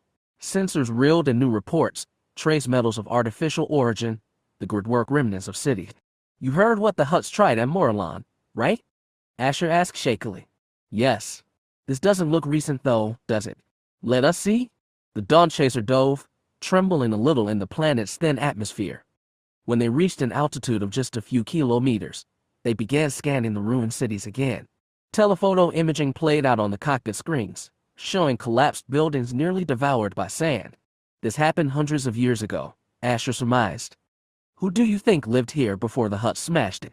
I do not know. How many people do you think died? I don't know, he repeated. Asher scowled. Do you feel anything in the Force? Talak closed his eyes, breathed deep, reached out. No, he said. It was as bleak as empty space. Me neither. Do you want to take a closer look? I'm nervous about that beacon up top. As am I. I'd rather not linger. Any idea where to go after this? No. We'll go to deep space before we find our next path. Talak tipped the yoke back, fired engines, and propelled them away from the planet. As they rose, he asked, can you detect a signal from the beacon? Asher leaned close to his screens. Nothing on any frequency the Empire's decrypted. But that thing's powered on. It's probably casting on a secret channel, which meant this world was a secret as well. But a secret for whom? This place planet held no revelations, just uncomfortable questions. As soon as they breached the gravity well of that dead and nameless world, Talak propelled them into hyperspace, deeper into mystery. Shin knew some Jedi were uncomfortable when they first arrived on the Star Forge, but to him it's awesome. Ancient power was a path to the future. If only the future could be a little more cooperative. The only thing stable in the past week's readings is that they're unstable, said Melia Fury, a stout Ranrune engineer who'd been laboring on the Forge for over a decade. In some ways she knew it even better than the Jedi. Kane's gray brow wrinkled. Do you have a guess why? They gathered in one of the Forge's main engineering centers, along with Jetter. The Prophet stood slightly outside their circle and kept looking around. He seemed more interested in the scenery than Fury's report. The Forge inducted a lot of raw stellar materials, the engineer explained. You could almost say we have a miniature star locked in the core. Lots of hydrogen and helium, plus increasing levels of nucleosynthesized heavy elements. The only reason it hasn't eaten the Forge from the inside out is because of cores insulated with an alloy we've never been able to analyze properly. Fury shrugged helplessly. Those tyrants were quite the engineers. I'll give them that. For the moment, said Shen, that is not the point. You say the core has not settled at all. Stabilization is extremely negligible. She clacked her tongue. Of course, this may be normal. When we found the Forge, it had been drifting unused for a good 500 years. The core was plenty cooled then, and halfway empty. We may have to wait, Kane said. Months. Even years? Shen shook his head. My people's lifespans are no longer than humans. In the past, we were conquerors, and conquerors are not patient. You're welcome to put yours heads together on this. Fury gave the Jedi a helpless look. My engineers are stuck. But if anyone can get this working again, I'm sure it's you lot. From the side, Jeddah croaked. Together, our heads will go. Thank you, Chief. Great work have you done. The woman flushed and gave the prophet a little bow. We're all trying to do our parts. And will you do them? He shifted eyes to the Jedi. A private place is there? For us to talk. I know of one, Shin said, and Jeddah gestured for him to lead. He took them to his favorite place on the Star Forge.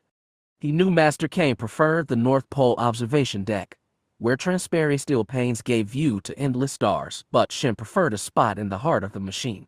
It was, in fact, just a few hundred meters above the core's outer shell. Inside this octagonal, high-topped room you could feel the energy churning beneath. As soon as he entered, however, he found it was not as he remembered. When the core had been mostly drained, the room had been merely warm.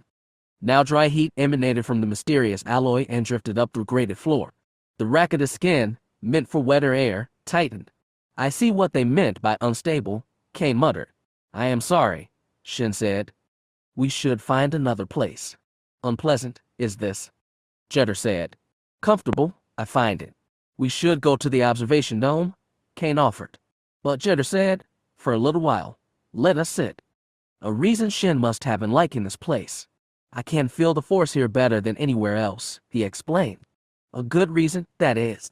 Come, let us and consider. To their surprise, Jeddah walked to the center of the chamber and sat down cross-legged on the grate. Shin was afraid his brown robes would ignite, but he looked perfectly comfortable. The Jedi were not.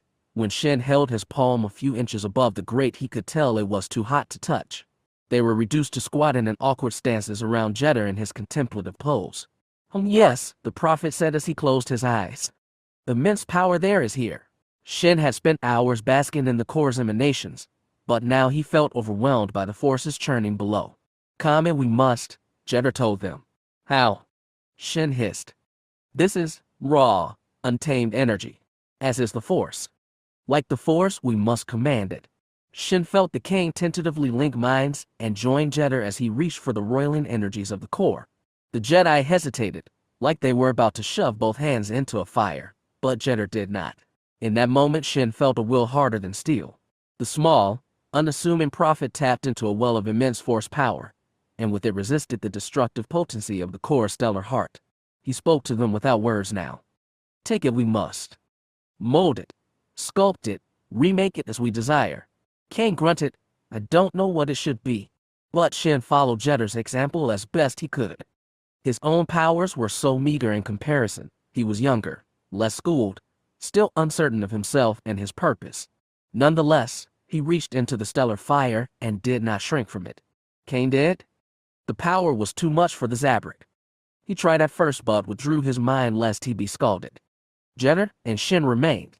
With mental hands, the Rakata cupped the stellar essence, contained it and held it to a shape. And with his immense force power, Jeddah blew upon it, cooled it, purged its most destructive heat and solidified it on a molecular level. Shin knew he couldn't tame Starfire on his own. Jeddah's power was far, far beyond his, but he did his best. The other Jedi couldn't handle the Starforge's elemental energy, but Shin could. His affinity with the Forge was imbued within his self, his history, his very genes. His people had made the Starforge for evil. The Force had blessed him so he could remake it for good. If he clung to that belief, Shin could endure anything. Time ceased to exist as he and Jeddah calmed the Forge's violent heart. And with uncounted time, their efforts succeeded. Shin had no scientific instruments, no way to quantify it, but he felt it surely in the Force. The core cooled, calmed, and found the stability it should have had. At the end of that, he opened his eyes and was shocked to find himself floating on air.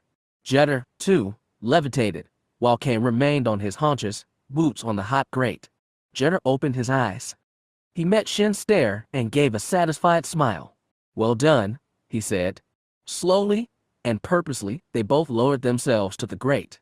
When his feet touched down and he slipped from the Force's embrace, Shin nearly fainted. He realized how hot his body was, how dry the skin had become. Kane steadied his shoulders and said, we should get out of here. You both need water and rest. Despite his exhaustion, Shin was odd. That was incredible. Possible all things are with the Force, Jedi repeated his maxim. Not coy, not proud, just matter of fact. I'd never really believed.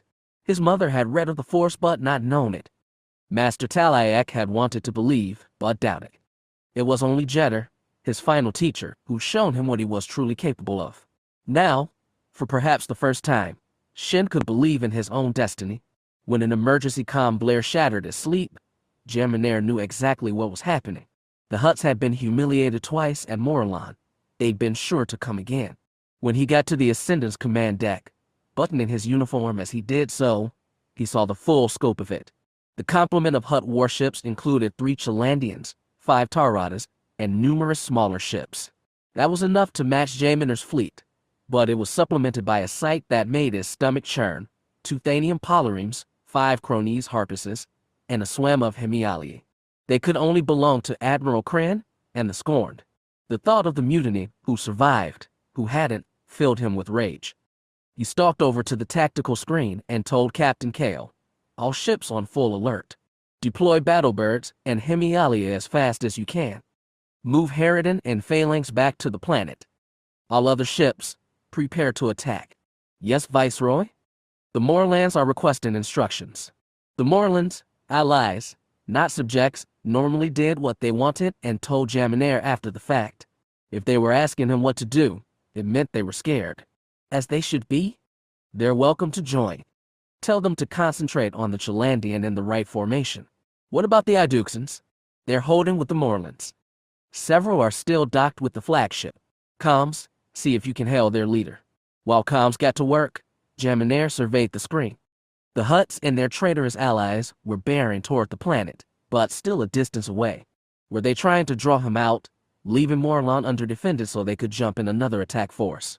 The worms had been known to do that. Jaminar could handle that, especially if the Iduxans worked a little of their magic. He'd only panic if another planet-killer asteroid showed up. Sir, we've got someone on the line, his comm officer reported. Give it to me. Jaminar walked to his station and picked up the handset. This is the Viceroy.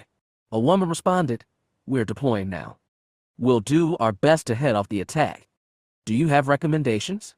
Not quite taking orders, but close enough. The Scorned ships have human crews. They may be easier to influence than the Hutts. Understood. We'll do what we can.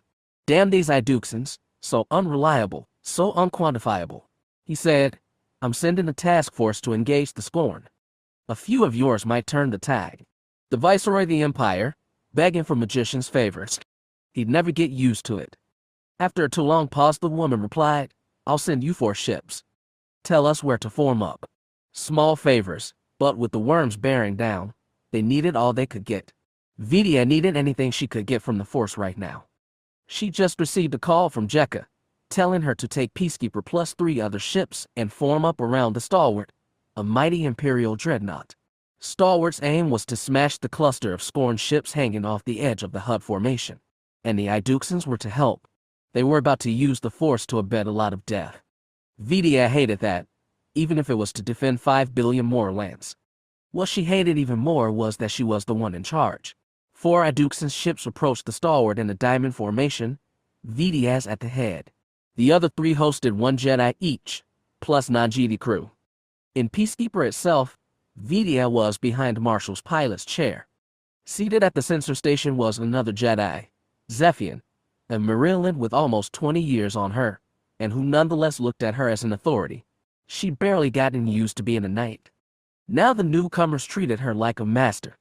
It made her stomach churn, but she had to endure it, for Morlan's sake. Vidia told Marshal, hold us behind the dreadnought. Keep guns ready and prepare to evade. We don't want to fight them directly. What about us? Asked Zephian, meaning the Jedi.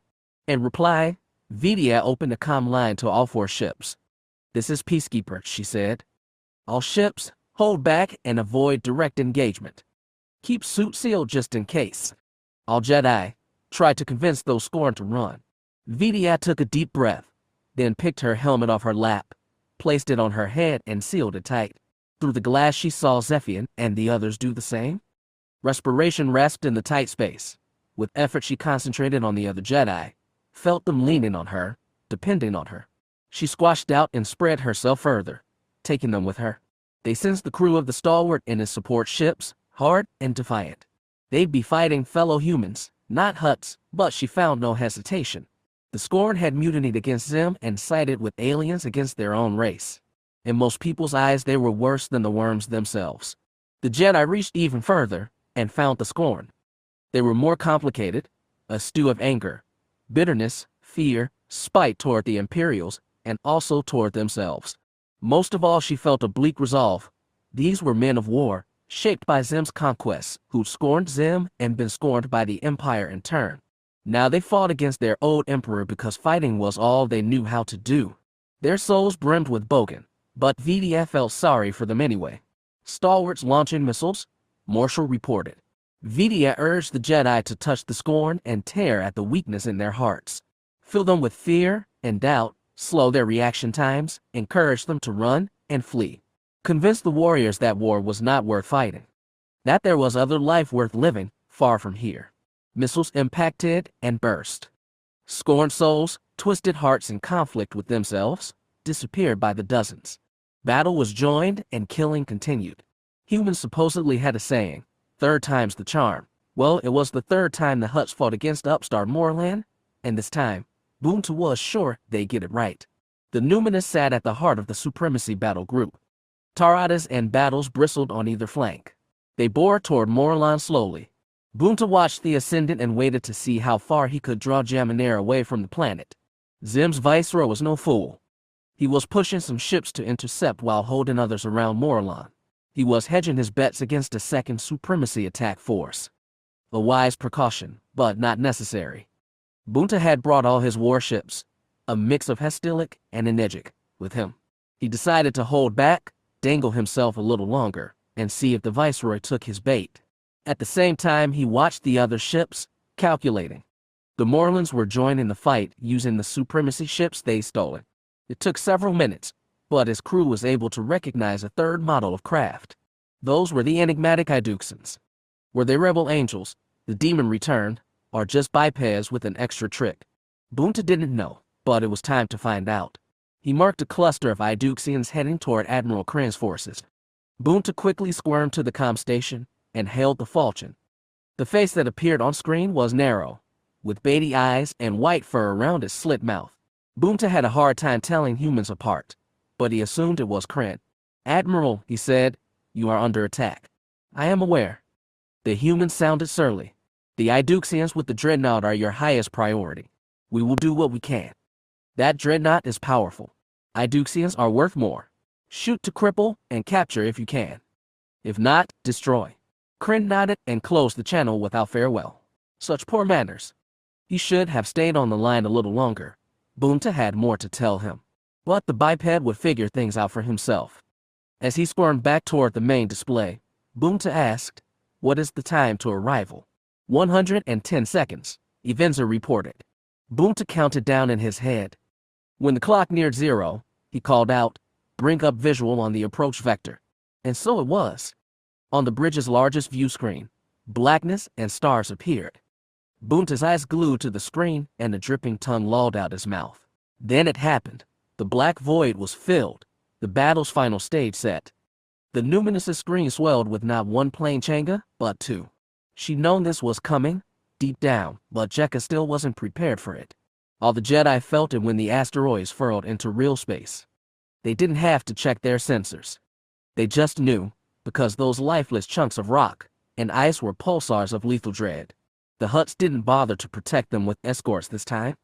They were simply hurling both asteroids, propelled by strapped-on ion drives, toward Morlon.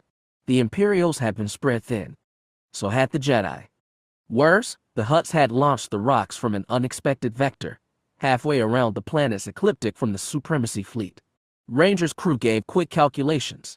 It would take Jekka's ship 12 minutes to intercept the closer of the asteroids. The bulk of the Empire's fleet was even further away.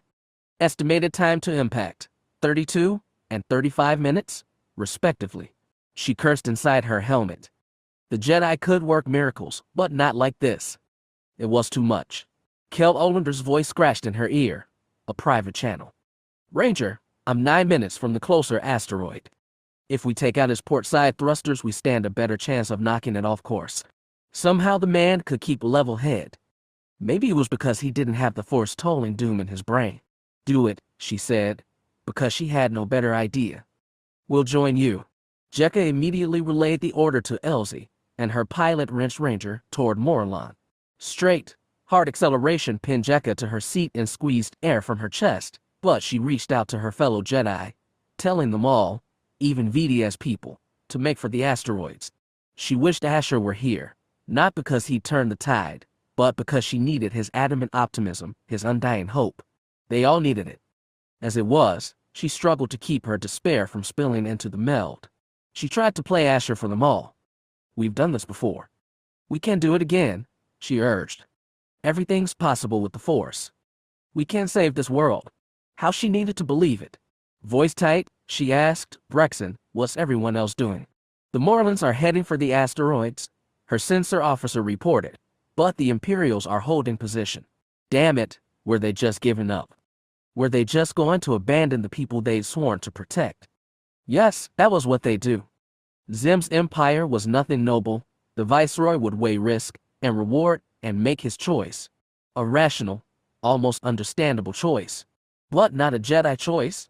The nearer asteroid swelled, almost filling the Ranger's small forward porthole. Jekka could spot the glow of his ion drives, blazing hard but vulnerable. She tapped her comm unit, opened to channel to all ships, and began telling them where to strike. VDS group was trying to disentangle itself from the Scorn, but the rest would be enough to take out the engines. But what then? A second asteroid loomed, just minutes behind the first. There wasn't enough time to knock both away. There weren't enough Jedi. They were too few to matter. Despair threatened to overflow. That was when Jekka felt it. One more mind, deft and unexpected, slipped into their weave. Kultitha understood what was happening the instant the Nemesis dropped out of hyperspace. The Drahman entered on a vector well clear of the fighting. Nobody paid it any mind.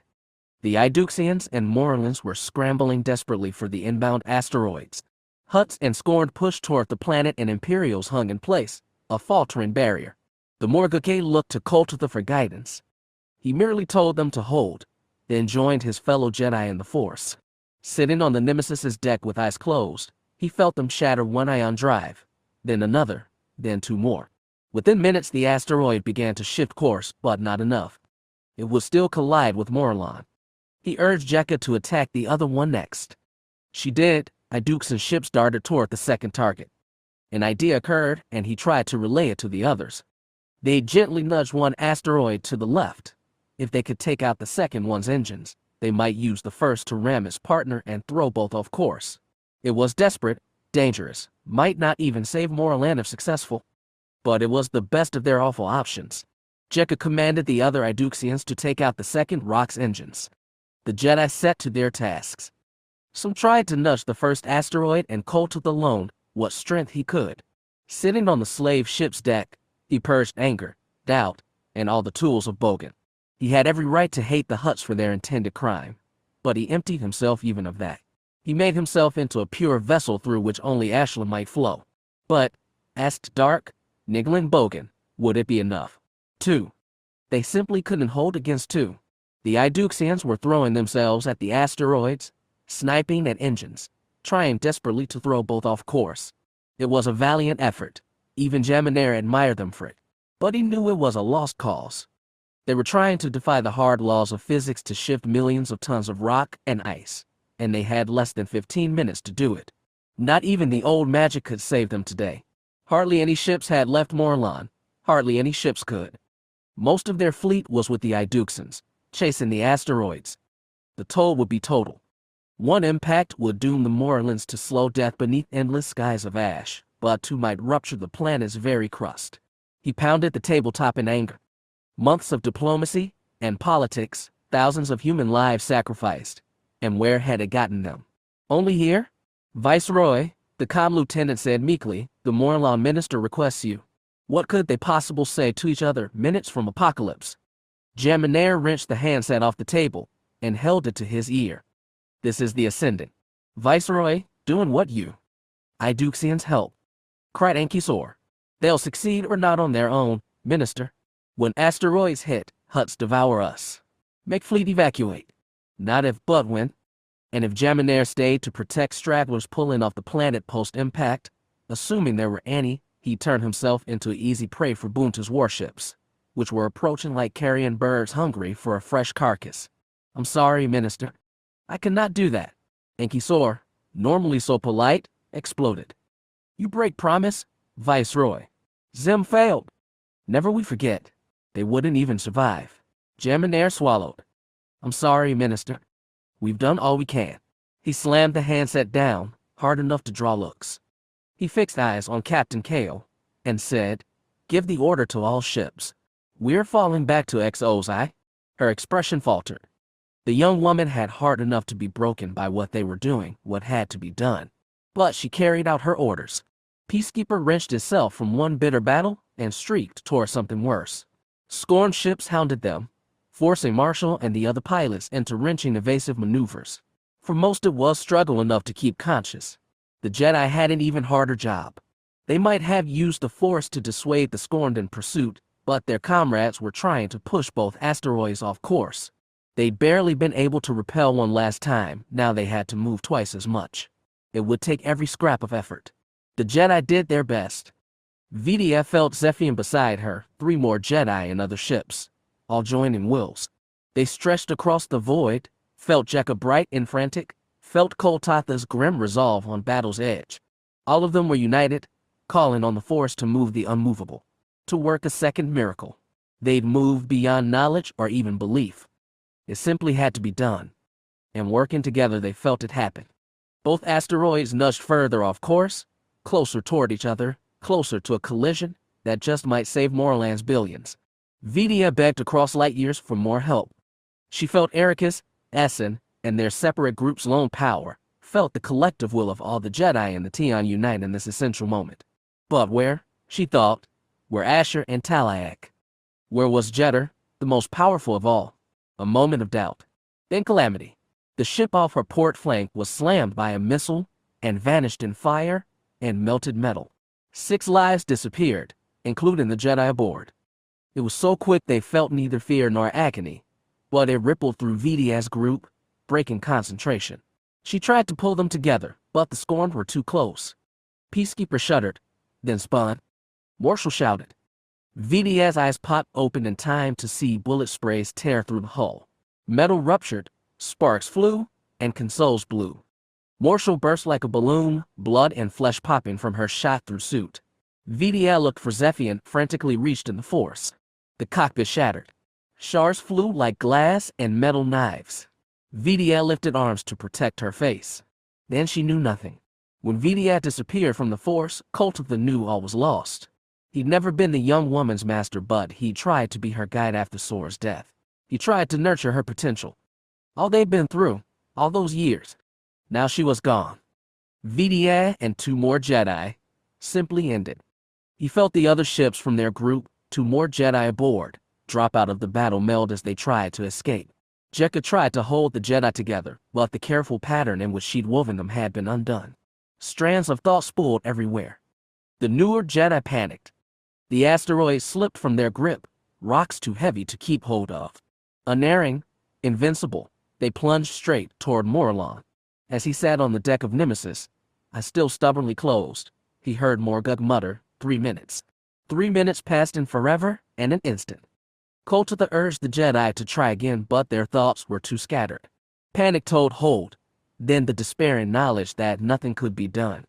The asteroids barreled toward the planet, their death charge accelerated by Morlan's own gravity. A few Idukes and ships, Jekka's among them, gave chase until they were nearly pulled into the asteroid's vortex wake. But all of them, despairing, broke chase and surged away, some seconds before the planet welcomed its killers in the suicidal embrace. Impact. And again, impact. Koltatha felt billions die. Patriots, lovers, fathers and sons, masters and apprentices. A civilization with thousands of years of unique history, a rich, deep culture, a race full of aspiration and yearning. All of them destroyed. And the purity of Ashla, which he clung to after betrayal, during years of war, even through the slave ship's awful liberation, was washed away by agony more vivid and painful than anything he'd ever known. All that remained was Bogan. Jekka rested in her chair, only the crash webbing preventing her from curling into a ball. Tears spilled from her eyes and splattered on the interior curve of her helmet. All those lives, all those people, all gone. Jekka felt devastation cross Morlon in two waves, rippling out from the impact zone. Heat, wind, breaking earth, screams of helpless terror. Billions of voices crying out for salvation, crying to Jedi, only be silenced, prayers forever unanswered. She felt, even more keenly, the feelings that passed through the remaining Jedi. Anger, hate, sorrow, despair, the deepest disappointment. They had failed. The Force had failed. She wasn't sure how long she hunched, shuddering and crying, until Olander asked, Ranger, can we get instructions? You couldn't dry your eyes inside the spacesuit. Had anyone thought of that before? Without checking hull integrity, Jekka wrenched off her helmet. Cold thin air dried her tears. She wiped the rest away. Olander spoke again through her earpiece, asking for orders. Stand by, she croaked, then tried to hail the Ascendant. Geminaire didn't reply right away. She checked scanners and saw the Imperial fleet was well clear of the planet. Supremacy ships, and their scorned allies, were fast approaching. Meanwhile, shockwaves rushed across Morlon, churning continents into massive dust storms and crushing cities. Even now, its people were dying. The handful of Morlon starships were on the move too. They accelerated straight toward the Hutts, determined to die along with their world. The Force couldn't save them either. Then what, she thought bitterly, was the point? Finally, Ascendant replied, This is the Viceroy. Viceroy, sir, Jekka tried to gather strength. There's still people left on Morlon. I can't feel then. We have to help. They're beyond help, Geminaire snapped. We have neither the time nor ability to land and pick up survivors. The Hutts will be here in minutes. I'll not throw away ships and lives for no reason. We're falling back to XO's. Sir, the entire Morlon race is about to die. If we try to help, we all die. The Viceroy's voice cracked. There's nothing left to save except ourselves. He was right, damn him. The channel clicked off. Silence. Jekka put hands on her face, brushed back fresh tears. She could still feel people dying below. Or maybe they were gone already, and their deaths would echo inside her forever. Weakly, Elsie asked, What should we do, ma'am? Jekka looked at her sensors. The first Morlon ships were hitting the Supremacy's forward line. One final sacrifice. Go, she rasped. Zo's eye. Take us there. Without another word between them, the Idukes ships changed course, synced headings, and jumped into hyperspace. Boon to the Denier watched dust storms and devastation ripple across Morlon through the magnification screens on the Numinous. Direct hits were reported with both asteroids. Its last defenders threw themselves at the Hutt fleet. They'd be destroyed in minutes. The Imperials and Idukes had turned, abandoning their former allies to extinction. The Supremacy's humiliations at Anar Krita and Termin had been avenged, with barely any losses to Bunta's forces.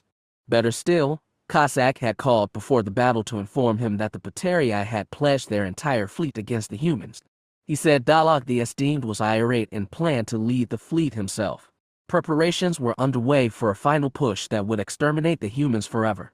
The culling of Morlon's heretics was just the start. It was, he thought, a most glorious day. Before there was light, there was the Force. It was like a hoist that grabbed Vidia and pulled her out of darkness. As she emerged into consciousness, she realized this was Zephian, her fellow Jedi, reaching out to her, which meant Zephian was still alive, and so was she. Her eyes fluttered. There was light, but not much. Red emergency glow shone on the vacuum-cooled interior of the Peacekeeper. Chunks of debris and thick shards drifted slowly in the capsule's broken interior. Also drifting was one hand, floating detached from a body strapped to a station at her right. Its helmet was shattered, and so was the head inside. Vidia looked away and peered through a hole torn in the hull. Through the warped metal edges she saw twinkling stars. Then Zephian appeared. He too was secure in his vacuum suit. White lights revealed the face inside his helmet, pale green, marked by Morlon tattoos. He freed himself from his crash webbing and floated to her. Peacekeeper's interior comm relays were down. He bent close, tapped their face plates together, and spoke. Are you all right? Are you wounded? His voice vibrated oddly as it passed from his helmet to hers. I don't think so, she croaked. The others, Marshall and Geop, are dead, he said. Kelmer is fine. Frankel, I'm not sure how long he has. She didn't know how long any of them had.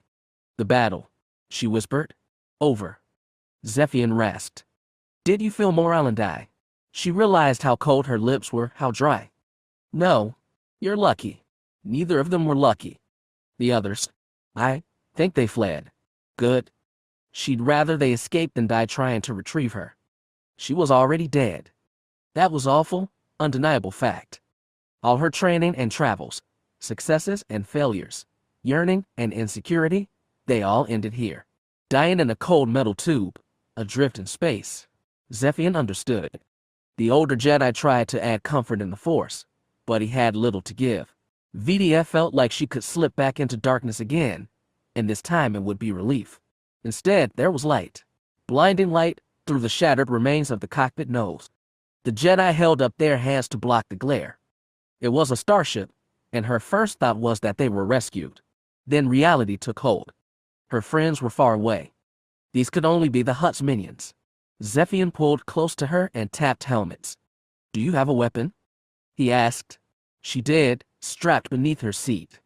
The other Jedi who come to Idux had followed Shin's guidance and built themselves lightsabers. Not VDA. All along she carried a blade of Titan steel, once carried inside the walking stick of her last teacher. She twisted in her chair and tried to reach below for Master Sor's blade. She didn't get there. Suddenly the dead starship was filled with live bodies. Beings in layered vac suits grappled Zephian and seized him by both shoulders. Another, holding a jagged knife, cut through VDA's restraints, gnawing at her suit's skin without breaking it. VDA saw into his helmet. He was human, but his face was not friendly. She warned Zephian to stand down. In their condition, these men were the only way they'd escape the shattered ship alive. Whether it was the better fate was yet undetermined. The human's helmet tapped against VDA's, and his voice vibrated through the glass. Can you speak Taiwanese? I can, she replied shakily. You're Iduxans, aren't you? The alien magicians who fight for Zim. Are you going to give us to the Hutts? Maybe, the human said. But first, we have a better use for you. Origins. 2 prisoners. Why do I find Zim fascinating? Because he was a man without a cage. A cynic, 593 to 244, BBY. Year 8 of Zare's reign. 501 LE. OZF braced himself, because he was about to be served to a feast. Not as an entree, thankfully. Back on the Hutt Draman, certain parties had considered him edible, but his current captors, for all their faults, did not. Tonight he was being served as entertainment. From snout to tail he was festooned in bright ribbons, jangling cymbals, and bells, like a walking parody of the tent town where he'd been sold away. Tiin were a festive people given to song and dance, and as a child Oziav had been no exception. He never thought those talents would serve him here. He sat on a bier in the back room for an hour listening to chatter and laughter echo from the dining hall beyond. He wasn't sure what the occasion for celebration was, but it probably involved rape and pillage somewhere. Since being brought to Arge as a gift to his pirate king, he'd learned that his captors were renegades who preyed mostly on their fellow humans. The raid on the Draman had been an especially bold attack, far from their homeworld. When the summons came, 2 humans picked up Oziaf's beer. He stood upright on 2 legs and, jangling for all his chimes and bells, allowed himself to be carried into the feast hall. Inside the cavernous stone-walled space, over 24 men sat along the stretched-out table. Most were still chattering, but the pair sitting at high-backed chairs in the center watched his entrance eagerly. Oziaf recognized them both. The broad-shouldered, thick-bearded man with medallion across his half-bared chest was the pirate king Tate.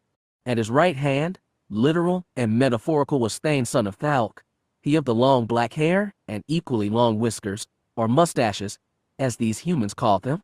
As the beer approached, Zare rattled silverware against golden goblet and announced, "All right, you louts, listen up. It's time for some entertainment.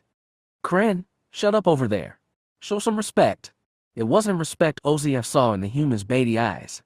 It was condescending curiosity as to what minor beast their king had brought before them. One of them even asked, "Where'd you get this one, Zare?" "This little fellow's a gift from Rogue, son of Rem." Get him off that galleon we took last year, down past Gwen's Minor. Another loud whistled. I heard about that raid. Impressive. And a third asked, where's it from? What's it called? What is it called? Zer said musingly and looked to Oziaf. Well, my pet, speak, won't you? Impress us with that tongue of yours. Oziaf took his cue. He executed a crisp jangling bow and said, I am but a humble Tion of Ren, brought from far-off stars to liven up your den. He spoke it in Tianese and their eyes shone approval. Oziaf had a skill for languages, he discovered. It might have been his only talent without a drawback. Zer raised his goblet. Keep going. Sing us a song. Oziaf gave another noisy bow, then began to dance and sing. Welcome, welcome, come ye all, to evening feast in this great hall. Men of Arge gather round, and of your greatness I'll propound. To celebrate Zer's total might, do we converge on this fine night. He leads his horde, ye cruel and brave, and collects in hand all things we crave. Stalamer silver, gold from Kron, ebon arms of Duanarbulin. No cage can hold you, no prison bar, for Arge's men grasp every star. So scour plates, drain goblets deep, empty all for well-earned sleep. He watched the humans as he performed. Some laughed, some grinned, some looked bored and started draining their goblets. A usual performance, in other words, but Zer was entertained, which was what mattered. His purpose in life came down to pleasing the Pirate King. Oziaf hated them all. Even running contraband on the Drahman had been a better life than this. He was a toy to be gawked at and nothing more. But he'd expected to hate them. He never forgot Jeddar's words to him before they parted. Foul are creatures such as these, yet dominate the universe they do. And because they were dominant, he had to dance and sing and act a fool for the satisfaction of drooling sadists.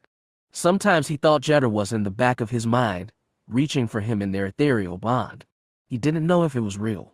He didn't know if there was any sort of spatial limit to the connection they shared on the Drahman. He could easily be going mad from loneliness and spite. When Oziaf finished the performance, Zer applauded nosily, and so did his followers. Thane tossed a dumpling onto Oziaf's beer, laughing. The Pirate King dismissed them with a wave of the hand, and Oziaf was carried to the back room. Once he was in shadow, he bent down, sniffed the dumpling, then swallowed it up. It was surprisingly good. His work was done, so he stripped off his banners and bells. He retired to the slaves' quarters, where he made nest with a handful of equally miserable humans. The damp, cold underground quarters were like Tion burrows back home, but even more squalid. Per palace rules, all slaves were to remain there after dark unless summoned for work. As a result, Oziaf had yet to see the stars of Arge. In fact, barring a few glimpses through dirt-smudged portholes on the Drahman, he'd not seen stars since being thrown in a cage on Ren 3 years ago. In a very real sense, he'd never left that cage. But this night it would be different. He'd been planning his escape for months, and now it was time.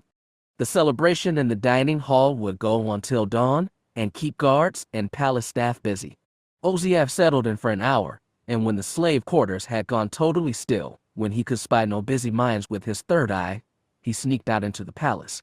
He made nighttime explorations before, probing the palace's nooks and crannies as he searched for a way out. He could fit through cracks huge humans could not. He could scuttle low and silently in the dark, where he could see better than them too. And of course he had his power, which allowed him not only to sense the presence of guards but muddled their minds so they ignored his passing. But this time, for the first time, Oziaf was intent on breaking out of the palace.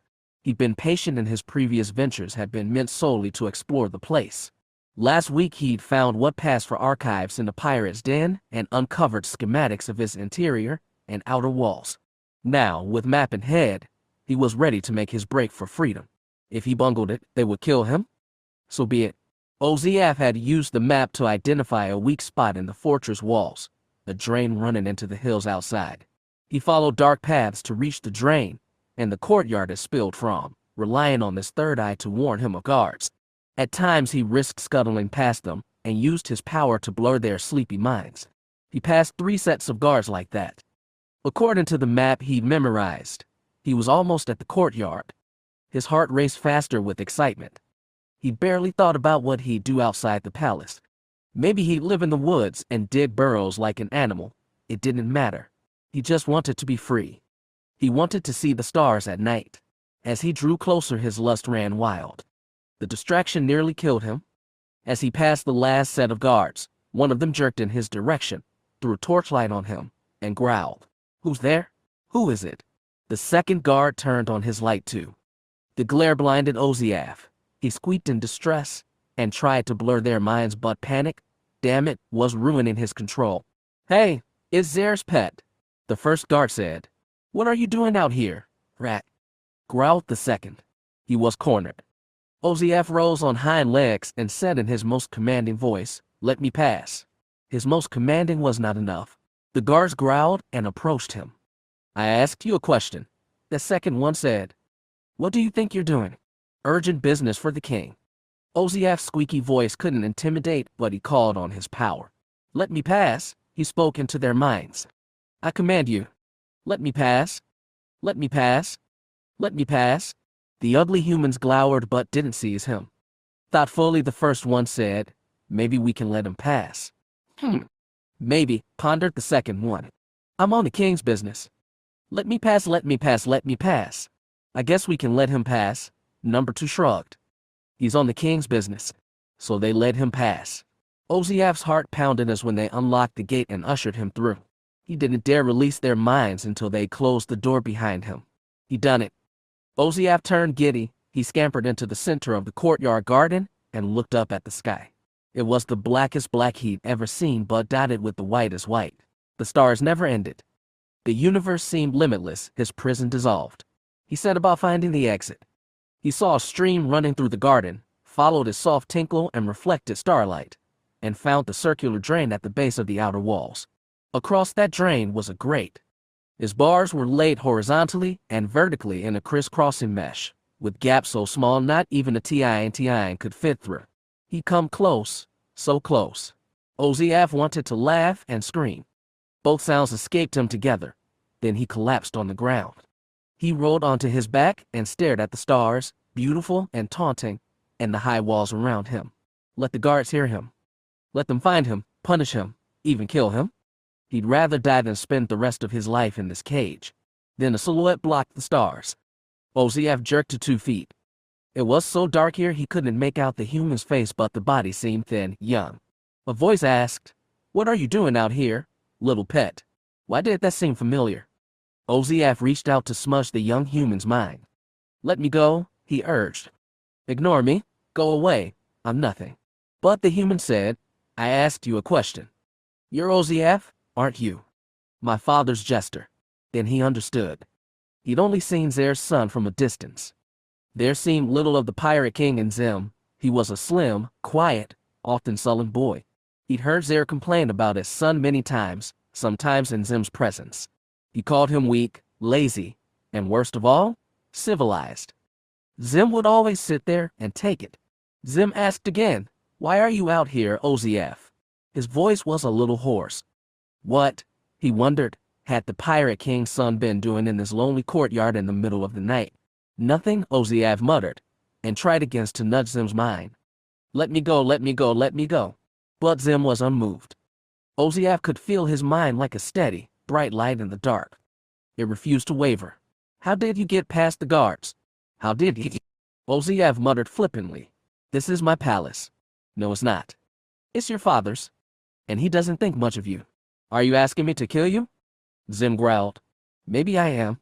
What, after all, did he have to live for? He was trapped and abandoned by everyone, even his teacher." Oziaf dropped his backside on the ground. He looked past Zim, and those pretty, unreachable stars were still there.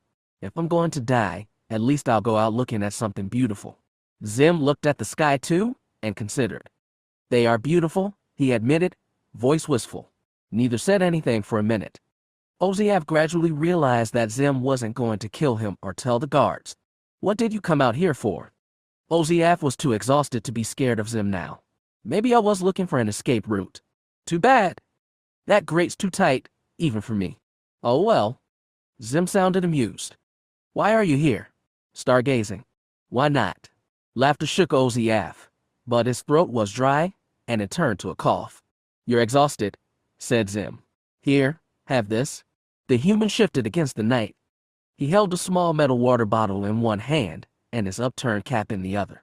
Zim poured into the cap, filled it to the brim, and passed it to Oziaf. He took and drank. Water had never tasted water so good. Zim drank directly from the bottle, then sat down in the grass beside Oziaf. The Tian watched the pirate prince from the corner of his eye. In the starlight he could see more details of the boy's face. Was that a swelling around the eyes, the kind left by lonely weeping? Perhaps.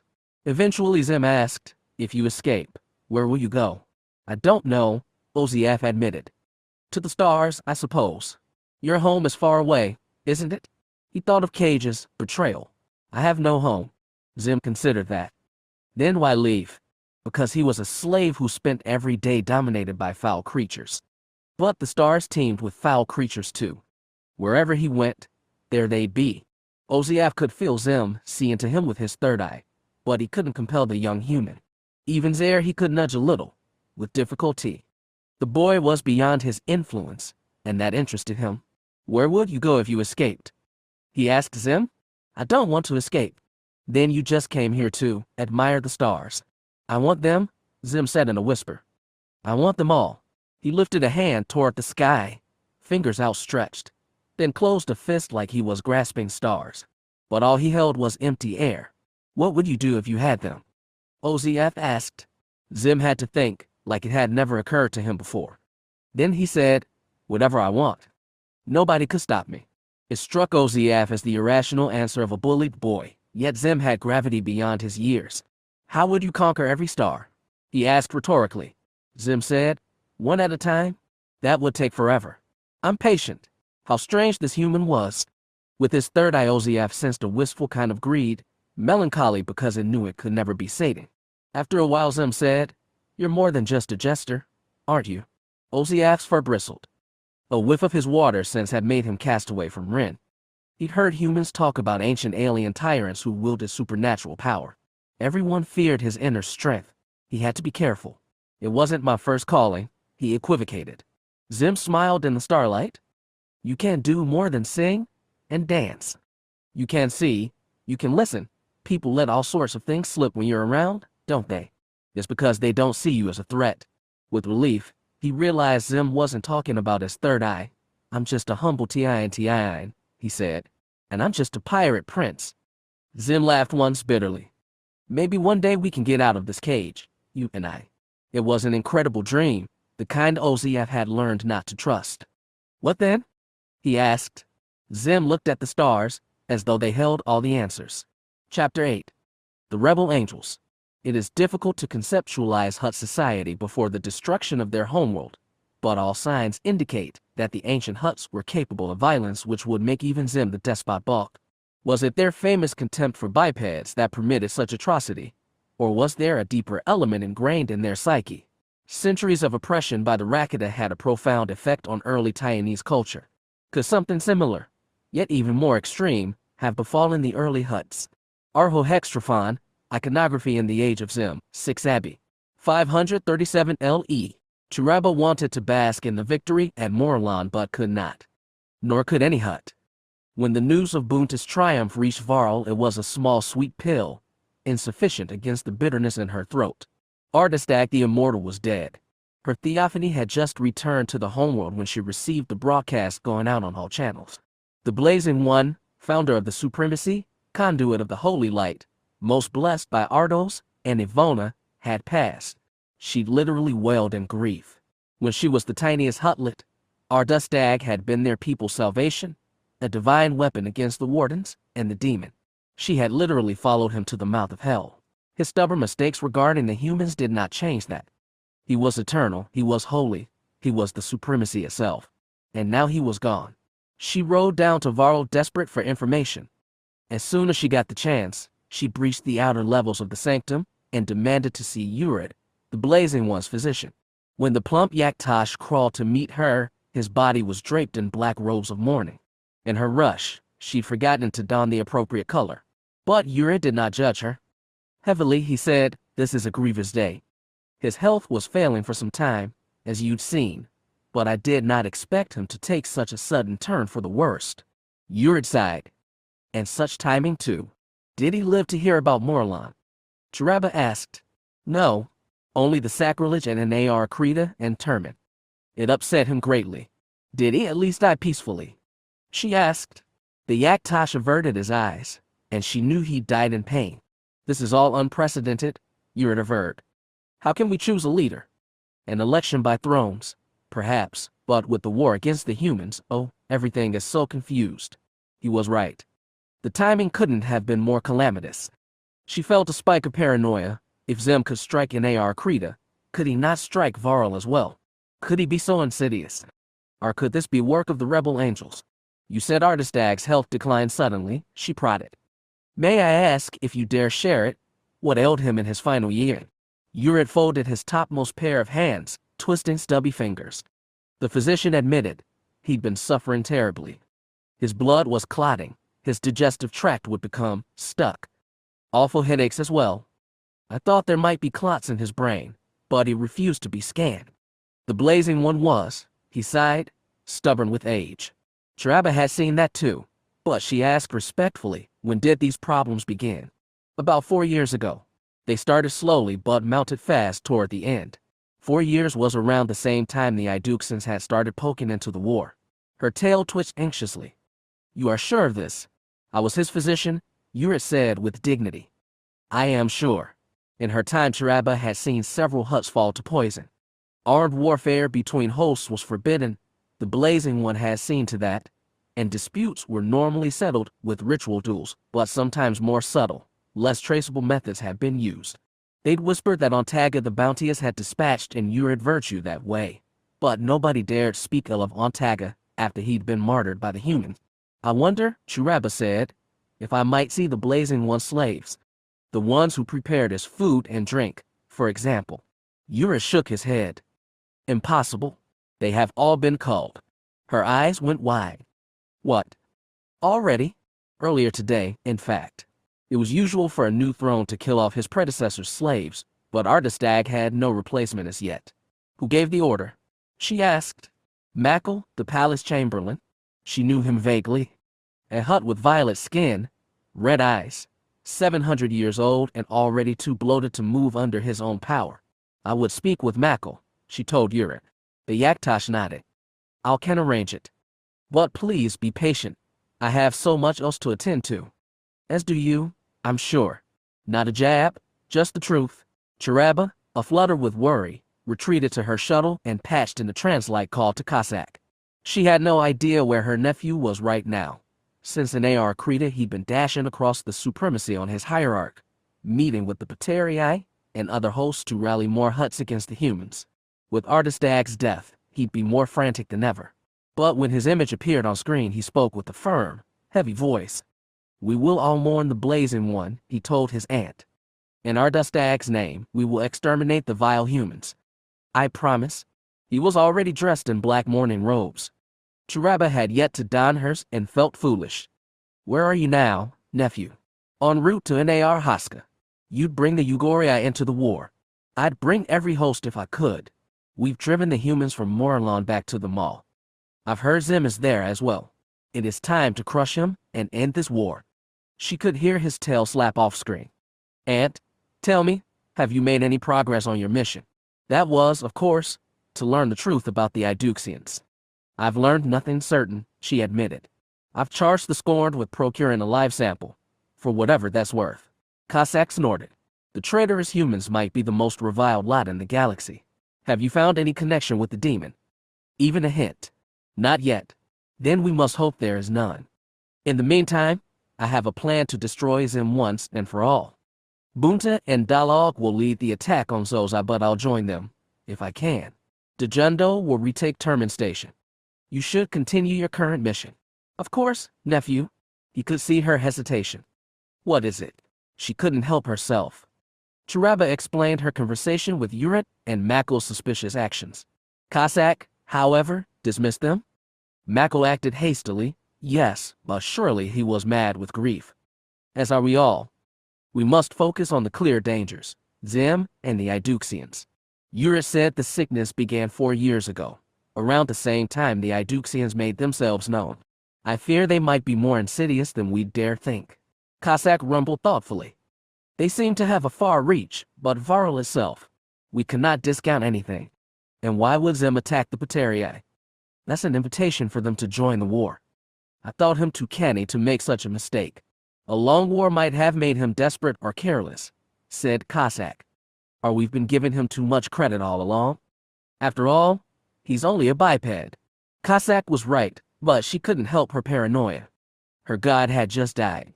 I'll continue to investigate the Iduxans, she said. Good. Keep me informed. If you need any resource, if you need to travel anywhere, even outside the Supremacy, let me know and I'll provide. She thanked him before he closed the connection. Cossack was a tireless Hutt, relentless in his goal to knit their race together. With Artistag dead, the young throne wielded more influence than anyone in the Supremacy. She was sure others were aware of that fact, Cossack included. She was glad her nephew held the Supremacy steady. Too much was in flux, and too many questions needed answers. Zim and Nar Krita, Makel's dead servants, everything about the Iduxans. Far too many questions. When the gravity scorn dropped out of hyperspace over Sionia, a single Supremacy sandbuck was waiting for them. If Oziaf's contact had waited this long for a late rendezvous, it must be very important business. Send the code now, said Oziaf. The TINTII was strapped against the back of a jump seat too big for him. Reyna complied without comment. She wasn't happy about this mission they'd been coerced into. Nobody was, but Vadas could tell that she was the most brittle, the most liable to break. After a tense minute, she said, they sent a confirmation. Code matches. Thank you. Now move into dock, please. Crawler handled that without comment. The Gravity's cockpit was quiet except for proximity alert pings from the pilot's console, followed by the reverberation of metal scraping metal as airlocks coupled. We're good. Crawler twisted back to look at Oziaf. What now? You stay put while I have a talk. Oziaf unbuckled his crash webbing and rose from his seat. He grabbed the headrest with one small paw and swung himself toward the cockpit's exit. Are you going aboard the Hutt ship? Asked Crawler. Yes. And as a reminder, if you take off without me, you won't be getting paid. I know how the deal works. Wait, Reyna said as Oziaf pulled himself to the doorframe. You're not going in there alone. The TINTI scoffed. I don't think our host would appreciate uninvited guests, especially human ones. I know. Her eyes narrowed. Take Vadas. What? Vadas balked. Why? Because I want to make sure whatever they're conniving about won't get us killed. I assume they'll be talking in Huttese, which means you're the only one who can understand. This is preposterous, Oziaf huffed. I'm going to be discussing the most sensitive imperial secrets. With the Hutt's priest. Yes, he allowed. Still, this is unacceptable. I hired you. I'm in charge of this mission. You do not get to change terms without notice. Our ship, our rules. Her voice was like steel. If you don't like it, we'll take off and fly to safe reports. She stared at Oziaf hard, and Oziaf stared back. Crawler, who might have had the final say, remained silent. Finally, Oziaf relented. Very well. Mr. Vadas, if you will come with me. Vadas didn't appreciate being thrown into the middle of this, and he avoided looking at his sister as he unbuckled and pushed for the exit. Oziaf was already in the spinal corridor, awkwardly pulling himself along ladder rungs too widely spaced for his little body. Vadas followed halfway down the gravity, until they reached the branch to the airlock portal. When they entered the vestibule, they saw the bronze-tinted exterior of the sandbuck pressed close to the airlock's glass porthole. Vadas floated in first, tapped the wall-mounted comm unit, and said, "We're here. You can start the cycle." The vestibule creaked around them as the airlock doors began to open. Vadas hung back, Oziaf beside him. The TINTIN said, "I'll tell them you're the Morgulke guide who assisted my passage. Hopefully they'll believe it since it's more or less true. Remember, say absolutely nothing unless I prompt you. Not war over me." Vadas guessed war over was their contact. All right. The airlock began to swing open. Wind rushed their faces of oxygen pressure equalized. Before the door groaned fully clear, Vadas asked a question that had been pent inside him for hours. Did you really bring the gravity here just so they could see me? You're not enjoying your family reunion? I haven't had the chance. Or are they still your family? Oziaf canted his head. As I understand, you forswore them for your Morgulke brethren. Granted, you were the only Nikto in the Empire for many years. It must have been lonely being away from your own kind. You know nothing about me, Vadas grunted. In truth, he was frightened by how much the little rat did know. I don't know everything, OZF admitted. But if you're feeling conflicted, you should consider the fact that after all you've been through, all you've done, and all that's been done to you, you are right back where you started. The door swung fully open. Waiting on in the mouth of the sambuck was a powerfully built Iatran clasping a rifle in a two-handed grip. OZF raised both hands and said in Khoi Hattese, "We come in peace. Please, take me to your leader." The Iatran lowered his rifle and waved them ahead. OZF pushed through the airlock first, then Vadas. They floated inside the sambuck, but the Iatran was able to walk thanks to the magnetic boots that sealed him to the deck. As the guard ushered them down the corridor, Vadas tried to push those last words from his mind. He knew OZF was trying to distract him, but the comment had the bitter ring of truth. He'd ended up on the gravity scorned after fleeing Kenton, then left the crawlers for Kenton, and now was back with the crawlers. The Morgulke cause to which he'd devoted himself seemed lost. It was a painful circle where all his efforts came to nothing. Damn that rat. When the Iatran led them into a large cabin, Vadas immediately had something else to think about. Standing in the middle of the room, anchored to the deck by 4 huge magnetic boots, was a Tilandatil. The broad-backed quadruped was draped in black silks, and 4 onyx rings were stacked upon its tall horn. "Greetings, High Priest." OZF clapped his paws respectfully. "It is an honor to meet you at last." The Hierophant, Warovan, apparently, said, "You are late. I already explained the exigent circumstances. I was in mid-transit through a Morgulke base when it was destroyed. Thankfully, the survivors were able to lend me a hand." He gestured to Vadas, who remained silent as ordered. The Morgulke brought it on themselves with their foolishness. Warovan acted like Vadas wasn't there. After their sabotage at Morlon, of course the Enigik would respond. Yes, it was reckless of them, OZF agreed. Vadas scowled in silence. And a waste of effort in any case. Warovan rubbed his small hands together. "Have you heard what happened to Morlon? I'm afraid I've been out of the loop. Destroyed by Bunta the Denier and a pair of Planechanga." Warovan's grin was vicious. Vadas's stomach churned. Fitting retribution for Nar Krita. Nar Krita. OZF's long tail twisted. "I'm sorry. I really am ignorant. What happened at Nar Krita? What do you think? Your despot ransacked it. Almost all of the shipyards destroyed." OZF's jaw dropped. He seemed genuinely stunned. Nar Krita is a Pateriite world. Yes. And Talak the Esteemed is furious. They say he's going to rouse his whole host against your humans. I'm sure Bunta and Cossack are thrilled. You seem less than happy. Zim shouldn't have done that. He should have known better. It was done. And it has been avenged. OZF sighed. Yet you still wear the black of mourning. As I must until a successor had been found for the Blazing One. The shocks kept coming. OZF blurted a reply before Vadas did. Ardistag is dead. He passed on Varl 2 days ago. Warovan heaved a sigh. Do not think this ends the war. Expect it to get more fierce and confused. OZF made a frustrated growl. Then I suppose we should get down to business. Yes. Tell me about the one who killed Ontaga the Bounteous. Officially, that was Captain Terrace of the Iron Lands. He was recalled to Chander after the incident at Lelrace and, before he was presented to Zim for his actions, hanged himself. Why would he choose a noose over a medal? Zim was most displeased when the war started. However, OZF's whiskers twitched.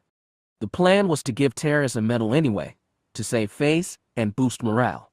After all, he killed Ontaga to avenge our murder colonists on Shialve. Lies. Warovan snorted. The timing doesn't hold. You, and I know that. But our people were angry. As were we when Ontaga died. What really happened at Lelrace? OZF paused for 1 second, his eyes darting sideways to Vadas. Then he said, the Iron Lands did destroy Ontaga's ship. But it was not Terrace who gave the order. Then who did? No one. An investigation concluded that the missiles were launched from an auxiliary control station separate from the command center. If it wasn't Terrace, then who? And why did he kill himself? He didn't, OZF said, but it was convincingly staged. Warovan looked enthralled. Vadas was too. He'd assumed this war exploded organically and wondered how deep these machinations ran. Who did all this? The Hierophant demanded. After an intensive investigation, which I personally led, it was concluded that the true author was a junior lieutenant in the Lance's gunnery section named Crane Jere, a human from Morlon, one of the smaller Thanium colonies. Why? We detained Jere and attempted to learn the truth. However, he died during interrogation. You killed him? He died under duress, without saying anything useful. Then you are left with mysteries, growled Warhoven, which is why I have come all this way. When did you begin to suspect the attack on Shialve was also orchestrated? As soon as his author disappeared. Who committed the attack? A Hutt or an esteemed? Neither. Bipeds who serve the Holy Ones loyally can join the ranks of the Anointed. Warhoven's eyes flicked to Vadas. I am sure your Morgulke can tell you about them. OZF kept attention on Warhoven. Who was it then? The captain of the battle was named Kalismar, a Morlon. OZF's tail twisted. Yes. He was a servant of the Hastilic for many years. At first, we thought he really had done it to avenge his throne. But then you looked more closely at the timing. Yes. Warhoven lifted his horn proudly. I was Ontaga's most trusted priest. I needed the truth about his murder. Naturally. Do you know what happened to Kalismar? Yes. It took years of investigation. Kalismar knew I was looking into him, so he abandoned his ship. I thought he'd abandoned the Supremacy entirely, or gone back to Morlon. But he didn't. I have learned that Kalismar maintains a presence on Sleharan. That world belonged Cossack, the Enigic throne. Oziaf seemed as shocked as Vadas. The Tian asked, what is he doing on Sleharan? I've been told he comes and goes, and he has resources shifting between other worlds. And all of this is done in secret. It took me years to locate him. It seemed impossible that Kalismar could operate on Sleharan without his throne knowing. You believe there was a conspiracy by Cossack to initiate the war, Oziaf said bluntly. Perhaps, the Tlandatil allowed. Initiate, and even to escalate. You suspect his hand behind an AR Krita. Only suspect. He gained the most from that battle in a way. Plots compounded plots. Vadas had never felt more small, his efforts more vain. Have you sent agents to investigate Sleharan? Asked Oziaf. His compound is outside the port of Galora. They've not tried to infiltrate. There are risks in doing so. He didn't need to elaborate. With Artistag dead, Cossack was probably the most powerful Hutt in the Supremacy.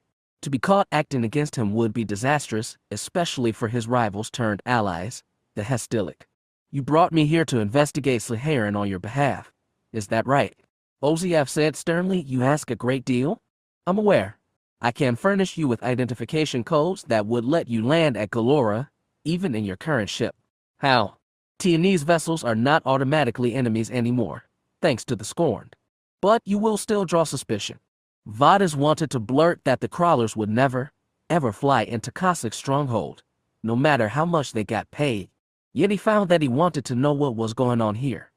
During his years as a Morgulke, he'd been fed a careful dosage of secrets. Now he was being gorged with them. He didn't know how he could turn the situation to Kenton's advantage, but he couldn't turn down the chance to learn more. He was actually relieved when Oziaf said, provide me with all relevant information on Sleharan and Kalismar. You have my word I will look into it. Thoroughly. Warhoven's mouth flexed in a horrific Tlandatil smile. You're more cooperative than your reputation suggests. Your master was betrayed. So was mine. Yes. Wait here. I will get you what you need. The Hierophant stomped out of the chamber on 4 magnetic boots. His Iatran guard remained, eyeing Oziaf and Vadas as they floated weightless in the hold. In Tianese, under his breath, Oziaf said, I'm sure you found that fascinating. I did, Vadas said honestly. Then you'll convince your father to go to Sleharan. Yes. Good. His mouth curled a tight smile. That's why I brought you along. Rena waited in the cockpit just long enough to get worried, for Vadas, of course, not Oziaf, when the comm from the airlock vestibule chimed, and her brother reported, we're back aboard. You can seal the lock and detach when ready. Rena and Kroll sighed with relief. The latter worked his control board and began disembarking procedures. Rena grew edgy with anticipation as she waited for Oziaf and Vadas to reach the cockpit. Her gut told her the rat wasn't finished with them yet. And she was right. As soon as he floated inside, Oziaf announced, We must set course for Slaherin. What? Crawler barked. Not on your damned life. I want to get paid, not blown up. You won't be. My contacts provided us with transponder codes that will allow us to pass as members of the Scorn. Oh, I get to imitate those bastards now. That makes me feel better. Reyna said, we've done everything you've asked so far, but if you want to sneak into a Hutt stronghold, we can take you back to Imperial space, and you can get your own crew. There's no time for that, Oziaf insisted. We must go there immediately. Why? She asked Vadas. What's supposed to be there? The ship that bombed Shialve had a Morlon captain, Vadas explained, but he wasn't doing it for Antaga. After he did it, he fled the Hestilic and went underground. Now he's on Slaherin, which belongs to the Enigic's throne, Cossack. So one worm backstabs another, summarized Crawler. Not my problem. The bombing of Shialve was simultaneous with the death of Antaga, Oziaf insisted. Neither of those attacks was in retribution for anything. They were orchestrated together to start the war. So what's face? Cossack had a man inside the Empire. Again, not my problem. Oziaf's whiskers twitched. She could tell he was agitated. I'm not convinced Cossack is the whole of this, he said, but if he is, we should reveal his machinations. If we turn other Hutts against him, it can end this war quicker. Oh, you're appealing to my conscience now. Yes, snapped Oziaf. Crawler blinked. Less angry but still firm, he said, I want another pay boost. Naturally. We can work it out on the way. But I suggest we hurry. I think we should, Father, Vadas urged quietly. In face of that, Crawler wilted. He grimaced, turned to his controls, and began to warm engines. Hey, said Reyna, what about those 80 Fabrilium warheads we've still got loaded? Ah, those. Oziaf tilted his head. Well, I suppose if we're posing as the Scorn, they'll expect us to be inordinately armed. That may help sell our lie. She glared but didn't argue. She'd been expecting something just like this. And she supposed if she was going to get herself killed for something nobly stupid, at least she'd have her family with her. That meant something nowadays. I have the transponder codes here. Oziaf removed a data card from his vest. I recommend you make sure those work before going anywhere near Slaherin. Right? Crawler grunted. Gotta be careful before we walk into a worm pit. Oziaf kicked off from the rear of the cockpit and shot straight to Crawler's station. As he pawed away at the card, Reyna pushed from her chair and went over to Vadas. Hey, she asked in a low voice. How'd it go in there? All right? You heard everything important. She been hoping for a little more? Let me get it straight. Some imp captain kills a worm, then hangs himself. One of their guys bombs some humans, then runs off to Slaherin to do dirty deeds for Cossack. Anything else? His eyes narrowed, like he was trying to recall something. No, I don't think so. And do you actually think this can stop the war? I don't know. Reyna, they destroyed Morlon. Her eye widened. What do you mean? The Jedi. The Hutts came back and dropped 2 asteroids on it. Everything wavered around her. There was no way of knowing if any Jedi had been on that planet when it died. Erakas could be dead. He could be alive. He could be in any possible strait and she didn't know. She had no force to tell her of a loved one's death. She was just a woman groping through life and doing a poor job of it. I'm getting us moving, Crawler said. Everybody strap in. Numbly, Reyna pushed back to the comm station and secured herself in the seat. When the gravity scorn began moving, she was trembling in her seat. The human who captured them was named Fassel Indrithi, and he was one of the scorned. He looked young, best VD I could tell, but he walked with a slight limp and his eyes belonged to an older man. When he brought prisoners from the Peacekeeper aboard, he made it clear who was in charge. Their helmets were removed but they were kept in vac suits and tethered in his ship's hold, where they were left floating weightless and bound at the wrists. Vidia, Zephian, and a crewman named Campbell, the only 3 survivors, waited for over an hour before Indrithi reappeared, flanked by guards. All wore the dark uniforms of the Taiwanese Free Navy and were held steady to the deck by magnetic boots. Indrithi walked a circle around their floating bodies, feet clicking every step. When she couldn't take any more, Vidia asked, "Where are you taking us?" "I'm bringing you to my commanding officer," he said. "Is it Admiral Kren?" He stopped in front of her. "What do you know of us, alien?" I know your people rebelled against them. Then you lost and became allies of the Hutts. I'm sure you've been told we're the most despicable creatures in the galaxy, traitors to mankind. The human put on a stiff front, but she could feel how brittle he was. I've heard it said, but I've never judged you. Don't be polite. Be honest. Honestly, I haven't. Entropy's eyes swept across the three of them, a middle-aged Merialian, an elderly Saheline deal, and a young Deveronian. VDN knew they made an incredible sight. Which one of you is the leader? Entropy gestured to Zephian. VDL wanted to say they had no leader, but Entropy wouldn't believe. Nor was it true. I am the leader, she said. And how does one like you get put in charge? She hadn't figured that out herself. She asked, are we going to Admiral Kren? He's your leader, isn't he? He is. And you'll get to see him. And then you'll give us to the Hutts. The worms want you. But I'm going to convince Kren there's a better use for you. That was hardly comforting. What is it? Entropy looked over the prisoners. Do all of you have special powers, or just some of you? There are so many rumors about you Iduxans. It's hard to tell fact from fiction. Zephian reached out to her in silence, begging to know what was going on. Ignorant of Tianese, he was left totally in the dark. Campbell, however, could understand, and her emotions were clear. She was convinced Entropy would kill her if he learned she didn't have the Force.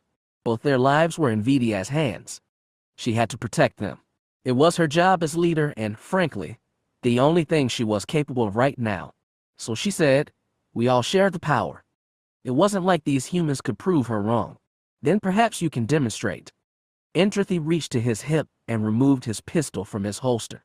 To her shock, he hefted the thing in front of them, visibly cocked it, and then let it go.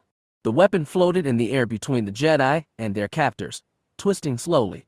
If this was bait, she wasn't taking it. We're not going to shoot you. Why? We're not murderers.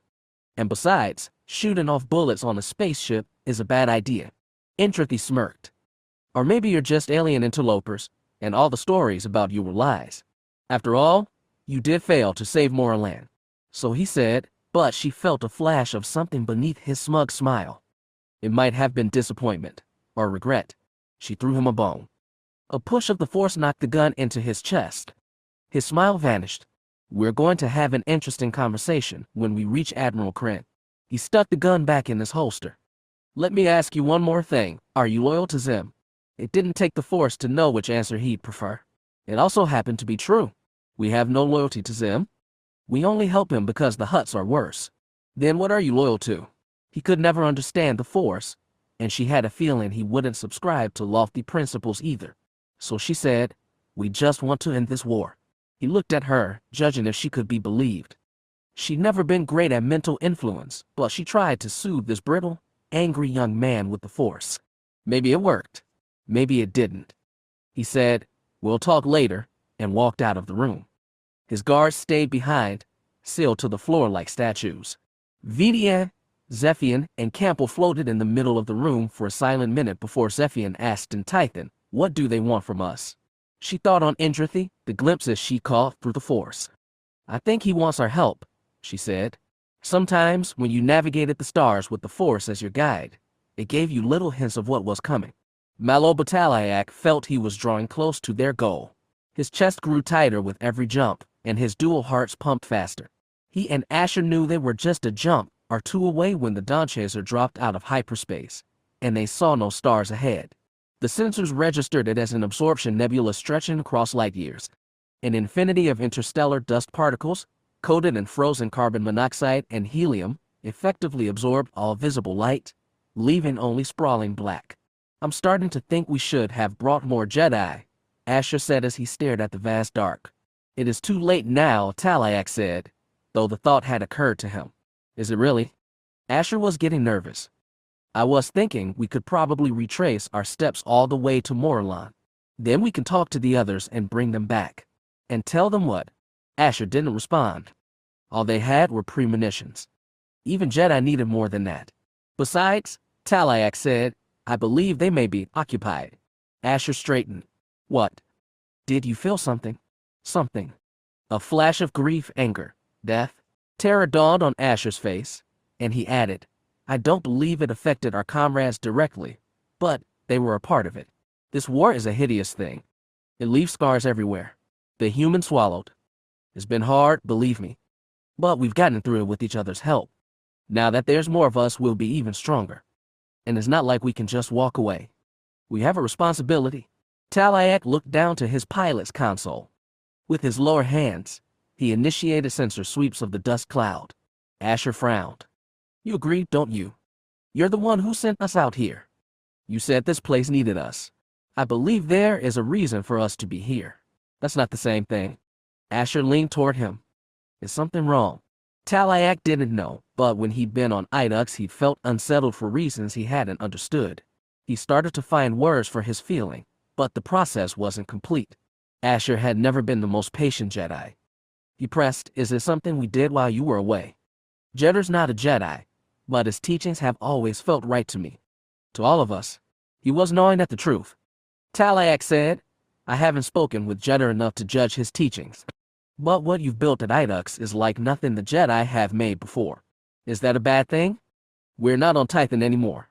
We have to adapt to a bigger, more complicated galaxy. It's no surprise our understanding of the Force, what it wants from us, is going to change. Talak knew his doubts might be just the conservatism of an old master, but he said, the ancient Jedi sent those blind to the Force away from Titan. They settled on Kalamar, Nox, Skagora, and the other worlds for their own good. Because Titan was a dangerous place, even before the Force Wars. But was that the only reason? Talak exhaled through 4 nostrils. Never before have the Jedi commanded an army of followers who can't feel the Force themselves. They're not an army. They're volunteers, helping us any way they can. Helping the Force. Asher frowned. Honestly, I thought you'd be happy with what we've made. I know you were afraid the Force wouldn't mean anything out here, but it does. All the Iduxans, Jedi or not, do their best to serve it. But do they truly serve the Force, or serve you? You're worried about us falling prey to ego, Asher reasoned with a wry smile. You know where ego got me on Tepacy. Maybe I haven't gotten rid of it entirely, but do you think it's taken over Erakas or Essen? They've sacrificed so much because it's what the Force needs from them. You said it yourself, this war is hideous. We're doing our best to stop it, because if we can't, who can? Talak had no counter-argument. There was no darkness in what Asher said. Yet was it possible, he wondered, that darkness might win by working through light? His thoughts were derailed by a note from his sensor board. Talak leaned close to inspect and muttered, trace elements, duranium, steel alloy, lithium, even some Kyrian. Spaceships. Asher worked his console. I'm getting no heat signatures. The readings are scattered across portions of the cloud exterior. Talak gripped the throttle. I'll take us closer. They dove in silence. As they drew closer, some textures resolved from the cloud's black surface. Swirls of dust tinted gray and violet. Thick billows appeared, like heralds of a storm. Talak felt nothing alive in that cloud. Rather, it was some lingering stain. It was Asher who spotted the first solid specks. He pointed, and Talak veered starboard. Soon it swelled in the viewport, a chain of metallic shards, glinting faintly in reflected starlight, and the Dawn Chaser's forward spotlights. As Talak settled the ship over the chain, he saw they were not just shards but twisted wreckage. Metal flash melted and cooled by vacuum, twisted in surreal shapes. The 2 Jedi searched in grim silence for the largest piece. Talak spotted something ahead. He pushed toward it so they could see a broken off and curved bow that vaguely recalled Hutt designs. He also saw scraps of tangled translucent material, perhaps solar sails. How long ago do you think this battle took place? Asked Asher. I do not know, Talak said, but he suspected it was the same vintage as that asteroid-ruined world. He followed the trail of wreckage. He was surprised that it hadn't dispersed more widely across the space in hundreds of years. Perhaps the dust cloud exerted its own gravitic pull. Look at that. Asher pointed again. Talia followed his direction to another chunk of ruined ship. This one was made of hard angles and metal so dark as to be almost black. Almost like a Taiwanese ship, but not quite. Certainly not Huttese, Narakatan, nor Titan. Do you recognize the design? He asked Asher. The human shook his head. Is it really a surprise, though? The galaxy's a big, old place. There have to be 1,000 civilizations we've never heard of. 1,000 fallen empires, Talak muttered, thinking of a Sith king 4 times dead. Asher roused a weak smile. I won't tell him if you don't. Talak never been good at levity, but he admired Asher for trying. For now it can be our secret. We must dig deeper, in any case. So you sense it too, right? Asher lifted eyes toward the formless black. We're supposed to go deeper. That is my feeling. Damn. I was hoping my feelings were off. He wasn't joking that time. Do you have any idea where we are now? We've passed beyond Zim's map, but we're still following the path of the Ark, right? I believe so. Talak looked at the cloud. This would have been a navigational hazard. The Ark should have been programmed to pass around it. Well, it's been 600 years. Maybe this thing moved in that time. Or it was created. The comment warranted a strange look from Asher. Talak didn't know why he made it and didn't try to explain. Instead, he gripped the control yoke and said, we must find a way inside. Asher swallowed. Are you sure we have to go in? Because I feel like a big keep out sign. I know. But we must persist. We can't turn from the truth now. Asher gave no argument, but Talak sensed irony flutter through the human's mind. Only as he nudged closer to the cloud did he understand. He, the Jedi Master, posited that there was danger in what felt right, and necessity in what felt wrong. It was indeed a twisted universe. Chiraba did her research on Mackle, Ardastag's Chamberlain, before she met him personally. The Hutt was in fact a nephew to the Blazing One, and had served on Varl ever since the conclusion of the Demon War, where he'd fought valiantly. Since then Mackle had grown fat and torpid. He had, it seemed, cultivated a small but resplendent wing inside the palace over the past 200 years. When her time came to visit, Chiraba was impressed by his fountains, gardens, and fragrant mud baths. It also raised more questions than answers. If Mackle's life was so luxurious, why risk it all by poisoning his uncle? What could he possibly gain? When she met Mackle the bulbous, violet Hutt seemed genuinely aggrieved. He reclined on his bed wrapped in black robes, and the first words from his wide mouth were, I don't know what will become of us now, Mackle whimpered. Who can ever replace the Blazing One? Just when we needed his guidance, he passed into glory. Some thrones want to choose a new leader right away, said Chiraba, but not all. Cossack claims the war with the humans precludes everything, Mackle sighed. Do you agree? Of course. As her nephew's virtue, Chiraba was duty-bound to agree with him publicly. Privately, she was not so sure. She was surprised by Cossack's reticence, since many whispered he was an obvious candidate to claim Ardastag's mantle. Between the Blazing One's death and the war with the humans, everything is so bleak, Mackle whined. I wish the thrones would elect someone, just to give us a sense of security. Chiraba decided to pry an opening. Aren't you afraid for yourself? You might lose your position and this lovely abode. I know, and it pains me to consider, of course, I would like to keep this position. I'd do anything to be useful to whoever reigns. Is that why you called all of Ardastag slaves? I figured our new leader would want it done, so I did it early, to show my initiative. Mackle belched. Do you think I was too hasty? That's for the new leader to decide. Carefully, Chiraba said, I do wish you spared a few. Why? They were only bipeds. Yes, but it would quiet some of the rumors. What rumors? Mumbles in the dark. Ardastag's health declined so steeply in the last few years. We both know it was because he was so old that something was bound to give. But others suggest he declined by design. She gave a sigh. It is a shame Hutts might be so petty. Yes, it is, Mackle quivered. Who is spreading the slander? Name them? I don't want to become a gossip monger myself. I came to warn you. If you have any way to cast aspersion aside, you should do it. I worshipped my uncle, as did we all. Chiraba decided to soothe him. That is why they gossip, I think. Do not take it personally. For the Blazing One to die after 1,000 years, it seems like reality itself has splintered. Nothing is sure anymore. In this she told the whole truth. I grieve, as do we all, Mackle growled. Then I wouldn't worry too much about rumors. Our triumph at Morlon is already replacing them with fresh chatter. Mackle wasn't satisfied, and she left him in a fouler mood than before. That was fine. Chiraba had merely meant to prod him. She had allies on Varl who'd watch the Chamberlain and report on to whom he spoke next. That was the idea, at any rate. However, she was taken by surprise when, half a day later, Cossack held her on translite. He was not happy. You've upset the Chamberlain greatly, her nephew told her.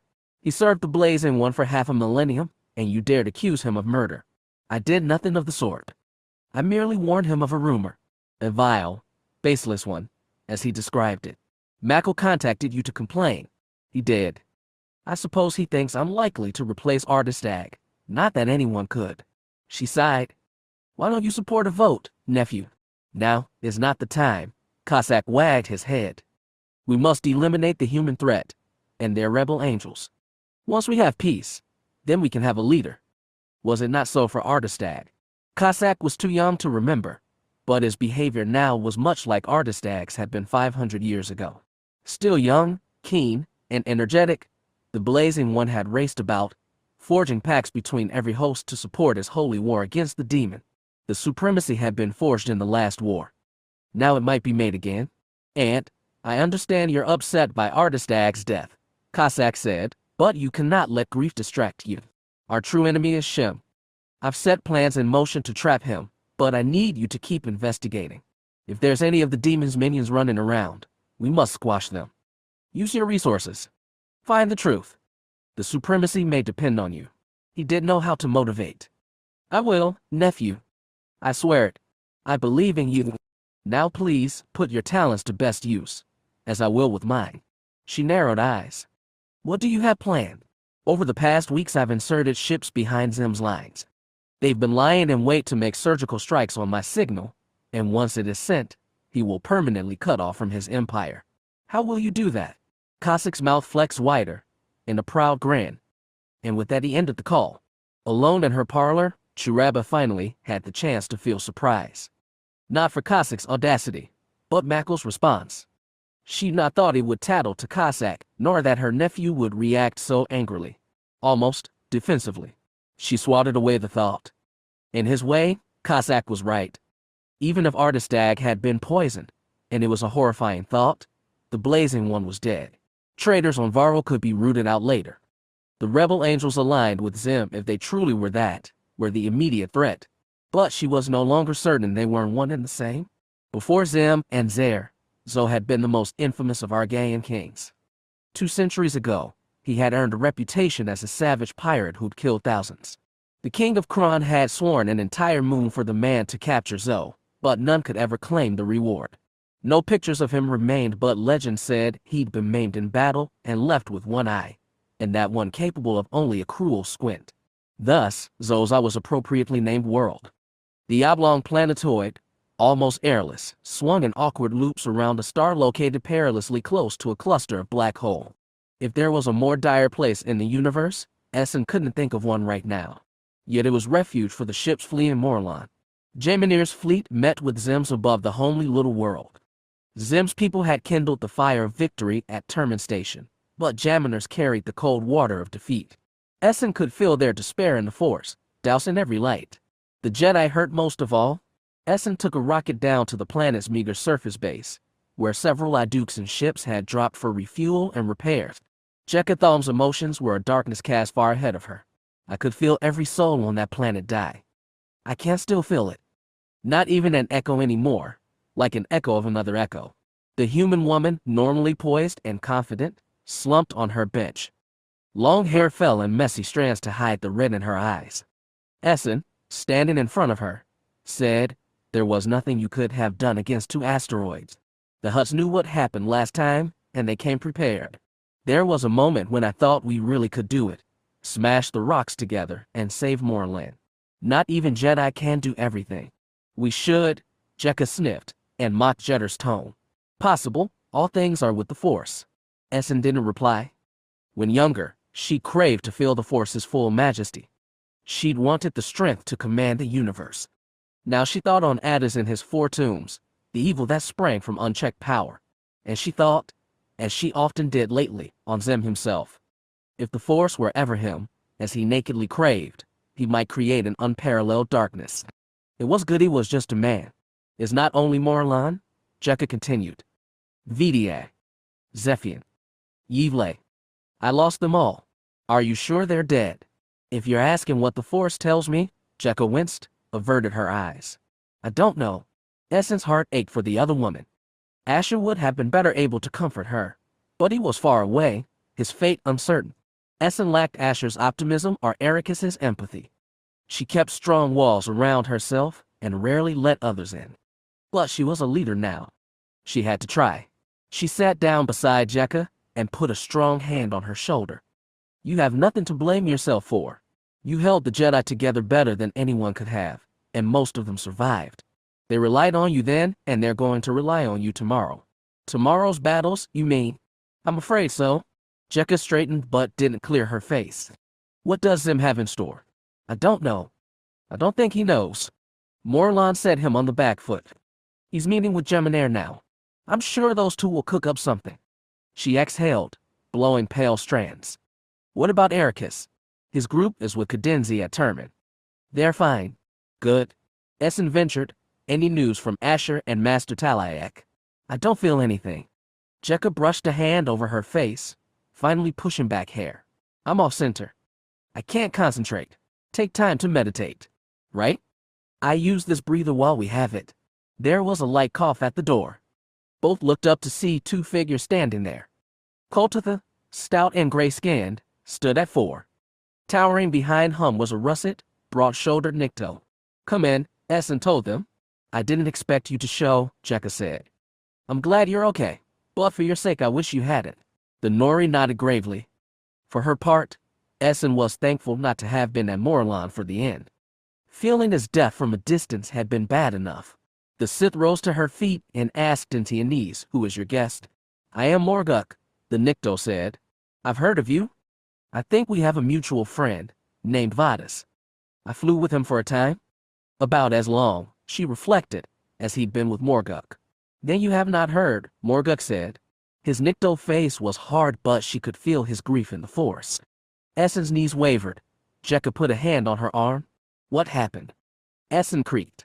I sent Vadas to Durha base. Durha was destroyed. Most of their bases were destroyed. Koltatha added. That's why we came to Morlon, and now here. You're sure Vadas was at Durha? Essen asked. He was meant to be. Vadas, Asher, Talak, Vidia. Too many lives were up in the air. Jekka squeezed her arm and, bless her, sent a little calm in the force. Koltatha waited for Essen to compose herself, then said, we came aboard the Nemesis. It is a slave ship that we liberated. He added, with proud teeth, 2,500 men. All of them hate the Hutts. Most are willing to fight. What do you plan to do now? Jekka asked Morguk. The huge Nikto gave a tiny shrug. Fight the worms. Essen could tell he was a man who knew little else but fighting. It was a bleak existence, but he seemed at peace with it. In that moment she felt something similar, though subdued, from Koltatha, and she was frightened for what the Jedi might become. What this war would make them into, how they might remake themselves to win it. She couldn't get Adas out of her head. Not his silken words, his total victory, his stolen tombs. You did the best you could at Morlon. We lost the planet. Yes, but you kept our fleet from taking major losses, Zim told Jem'Hadar when they met aboard the Death Knell.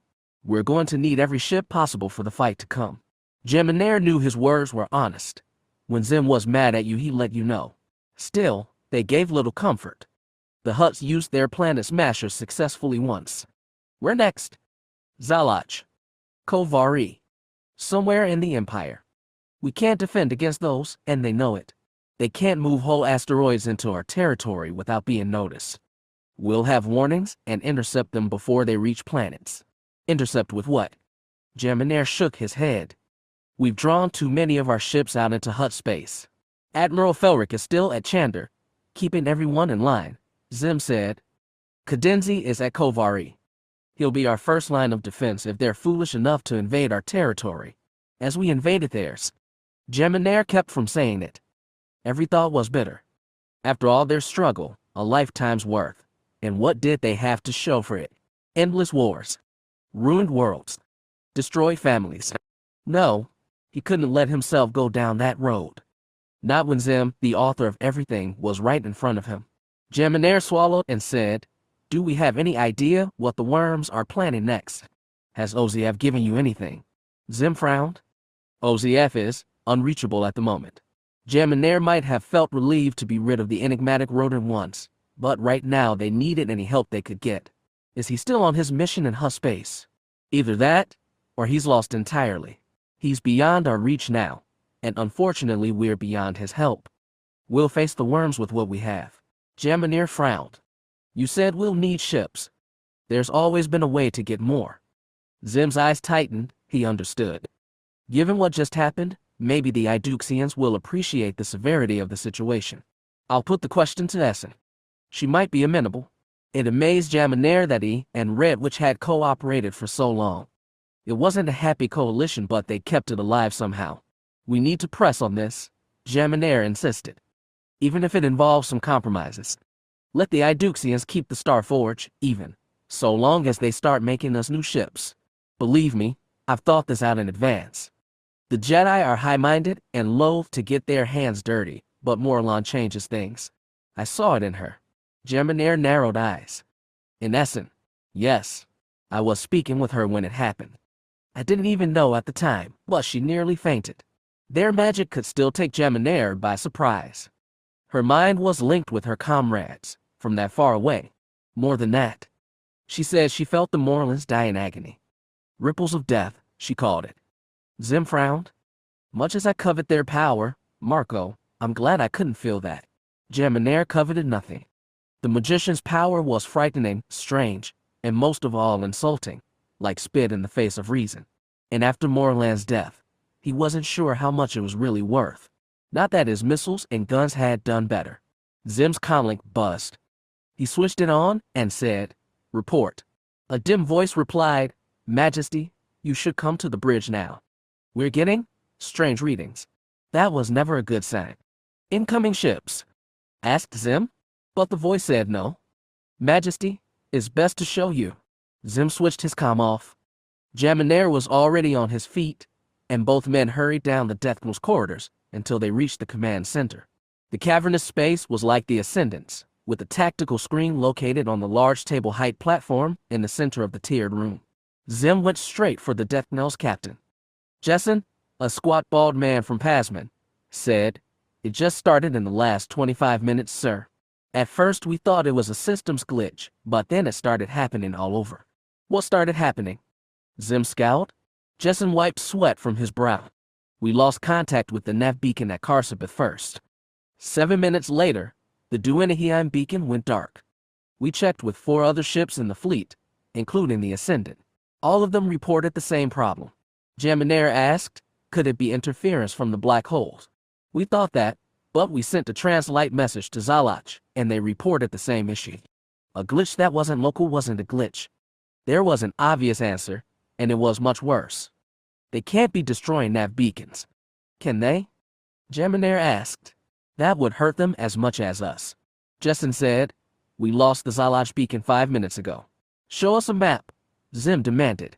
The captain led them to the table and brought up a map of hyperspace routes along the edge of Hutt territory.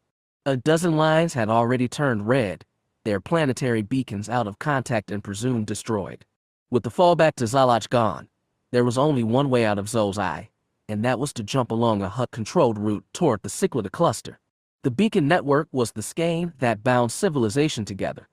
Even during his campaigns in known space, neither Zim nor his foes had targeted nav beacons. A world with no beacon was marooned in space, cut off from the galaxy. The worms had broken one rule by destroying Morlon. Now they were demolishing another. Zim snapped, Captain, order all ships, recall personnel, and equipment from the planet.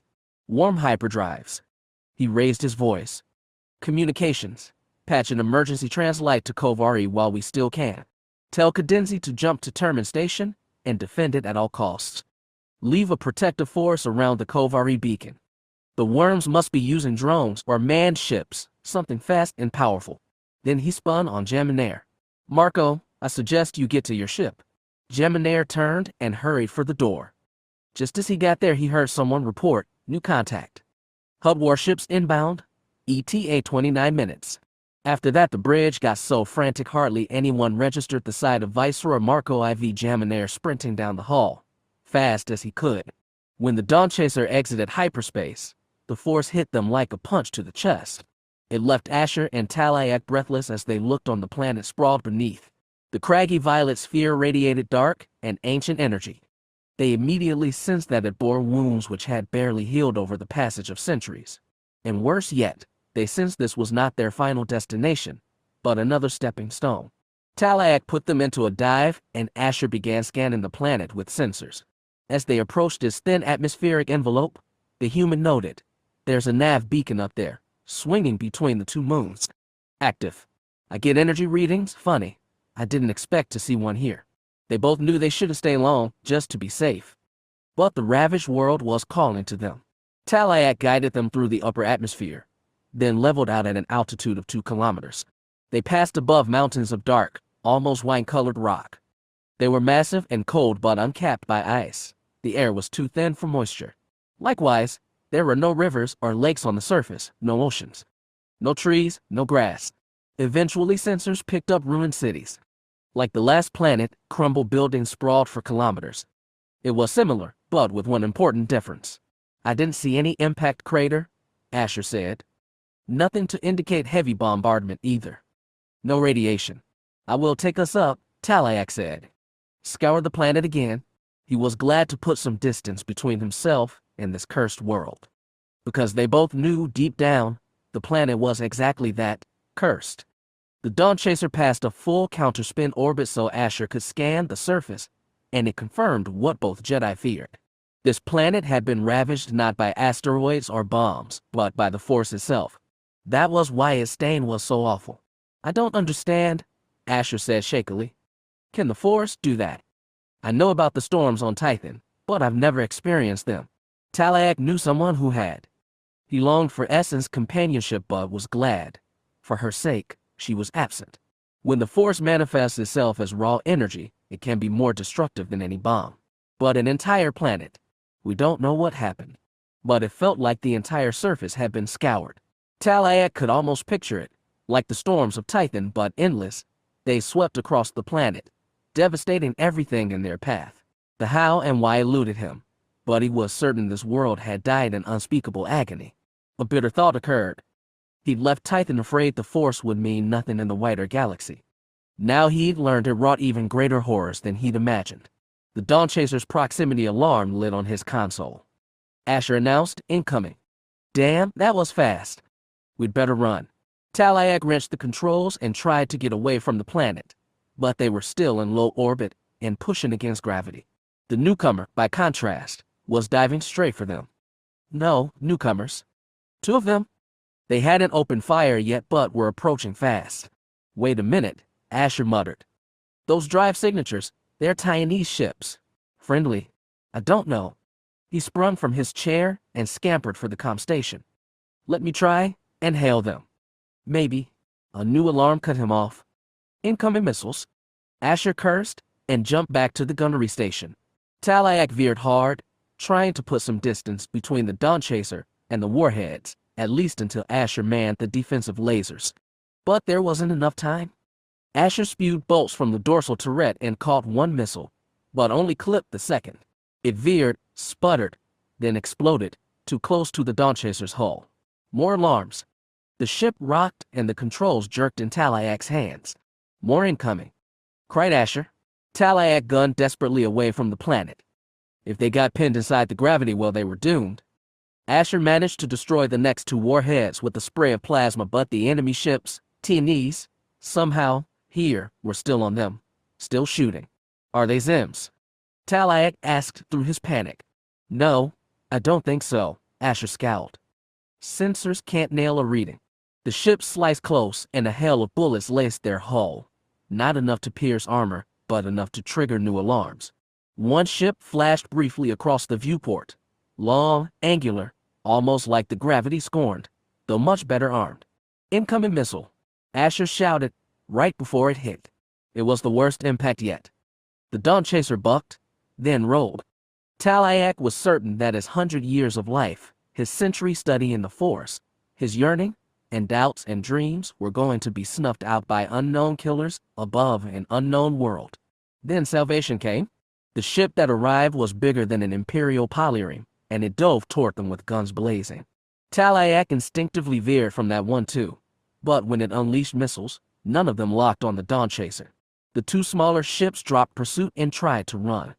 Talak watched his sensors as one of them was caught by twin missiles and shattered. The other shot down his pursuers and raced ahead, hounded by homing missiles. The Dawn Chaser was untouched. Asher said, "I don't get it. It's a Hutt ship. A Talandian."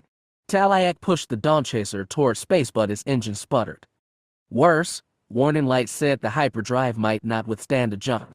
That assumed he could jump. He'd need the Force to guide his hand, but was too panicked, too confused. Then their savior slipped into view. Seen in profile, his curved body, bronze-tinted hull, and trailing scarlet sails resembled an elegant tropical fish. Talak had never realized Hutt vessels were so beautiful. It was also very deadly. Asher reported, "It's got guns trained on us. Tell me hyperdrive's working." Talak didn't respond, but the other Jedi sensed his despair.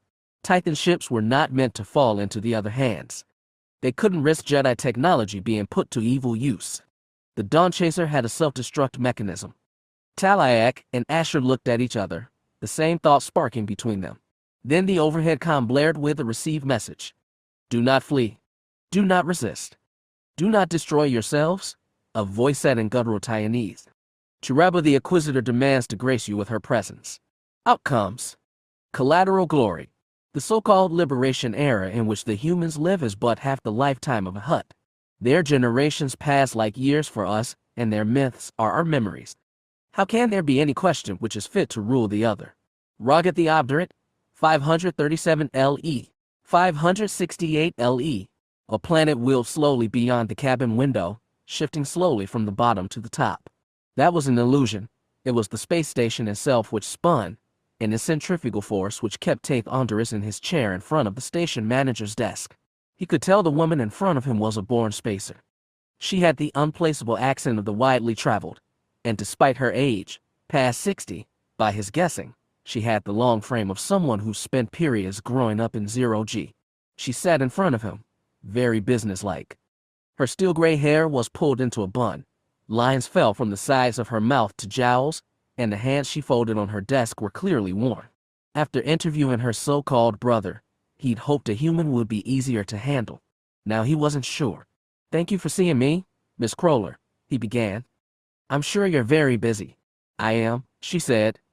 "Vadas sent me your way, so I'll hear you out for him, at least. He says you're investigating the Iduxans. I'm a researcher based at the university on Chandar. I've published several books on Zim and his era. Right now I'm trying to put together a definitive history of the war with the Hutts by collecting new perspectives and, hopefully, uncovering details that haven't been recorded yet. The Iduxians are one of those mysteries." Kroller leaned back and folded arms over chest. "What have you heard so far?" Tate summarized as best he could, making careful distinction between the words Iduxan and Jedi. The most common descriptor for the latter, magician, felt silly to him, so he used a more cumbersome phrase, sentience with unexplained extranormal abilities. She listened to his awkward elaboration without comment. Really, she could match a Nikto for stoicism. When he was done, Tate added, "Your brother said you understand the Jedi better than anyone, but he didn't say why. Could you explain?" "He didn't tell you, then?" She sounded slightly amused. "I was married to one." Tate flustered. The possibility had never crossed his mind. "Your brother mentioned you'd been rescued once by a pair of Jedi. One was called Essen. The other, I'm afraid I didn't get the name." "Erakas," she said. "He was my husband, and he was a human, from the galaxy's deep core." The edge of her mouth tugged a smile. "I could hardly believe it either. He and Essen both came from the core." "That's right. And they were both born with their extra-normal abilities, but they called it the Force." Tate had never heard that one. "Why did they come to the Tion?" "Because the Force told them to." The smile wilted. Her eyes were sad. They really thought like that, and they were right. But the thing about that Force of theirs, just because they could feel it doesn't mean they could understand it. Tate waited for her to elaborate, but she didn't. He asked, "Were the Jedi on Zim's side at any point in the war?" "They were their own side, or tried to be.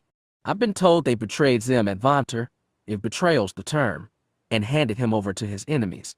"Is that true?" "I wasn't at Vonter." "Were you ever at Idux?" "Briefly. Erakas had his purpose. I had mine. But we tried to pretend it was different, for as long as we could." She trailed off. Tate felt slightly foolish, but he asked, "Was it this force that pushed you apart?" "No," she said immediately. "Then what?" "Not a what." Her face darkened. "Who then?" "Not Zim. Someone much worse." She shook her head. "I couldn't do a good job explaining it, and it's not my place to try." Vadas had used the same phrase. Tate heard the ache in her voice, hesitated, then asked, "Miss Crowler, I'm sorry for being blunt, but is Erakas still alive?" She looked away, at the green planet which had nearly slipped from view. Very quietly she said, "I really don't know." Just as softly he said, "I'm sorry. Don't be sorry for me. I ended up with a pretty decent space station to run. A family? I've even got a grandkid on the way." She looked back at Tate. "Feel bad for the Jedi. Do you know why they've kept isolated on Idux?" "Yes, but it's not my place to say." "I understand. You don't want to betray a confidence. But I have to ask, do you know any way to contact Idux? Any ships that try to land are turned away. The Jedi don't want visitors. They've got their reasons. Have you ever visited them?" "No," but she saw what he was getting at. "If you want to give it a try, I suppose I can help. Record a nice introduction for you. They might even let you land, though I can't promise anything. Will your word carry that much weight?" "It had better." She smiled, proud and a little mean. "They owe me more than you will ever believe." He sighed. "I suppose it's not your place to tell me that either. The Jedi can tell you if they're willing, which they probably won't be. But if you want to try, then try." It was the best lead he'd ever get. "Thank you, Miss Crowler. You have no idea what this means to me." She leaned back and regarded him. "Why do you want to know so badly? Your brother asked me the same thing. I tell people that I want to set things down for posterity, and it's true. But it's also for myself. When I grew up, Zim and Iduxan were just words. They meant nothing and everything at the same time. Things get harder as you get older, firmer. They become locked into shapes. But those two are still emptiness and mystery." He smiled at his own foolishness. "You want to take away the mystery. Somehow, I don't think I ever will. But I'd like to try. I like mysteries, Miss Crowler, but I love facts. I love truth." Tate didn't know what to make of the look in her eye. It was like she saw him, but also someone else. She said, "I'll do what I can for you, Mr. Ondaris. I'll vouch for you, but I won't take you there. I have a station to run, and even if I didn't, that's a part of my life I left behind a long time ago." "That's all right," he said. "I have my own ride." Chapter 9. Darkness Visible. The Hutt speak of besting a demon who nearly eradicated their civilization as it began. There are extant Hutts who experienced this conflict firsthand, but the animosity between our peoples has forestalled efforts to construct an objective history of the struggle which shaped their civilization. From a scholarly point of view, this is tragic. Tate Ondaris, An Investigation into Hutt Society and Culture 557 LE. 537 LE. As she waited for the captives to be brought to the Theophanie's throne room, Jarabba tried to suppress an increasingly familiar sensation, fear. Fear stalked her waking hours and roiled her sleep. Fear of a future without the Blazing One. Fear of the demon returned. Fear of insidious plots. Fear even of the humans.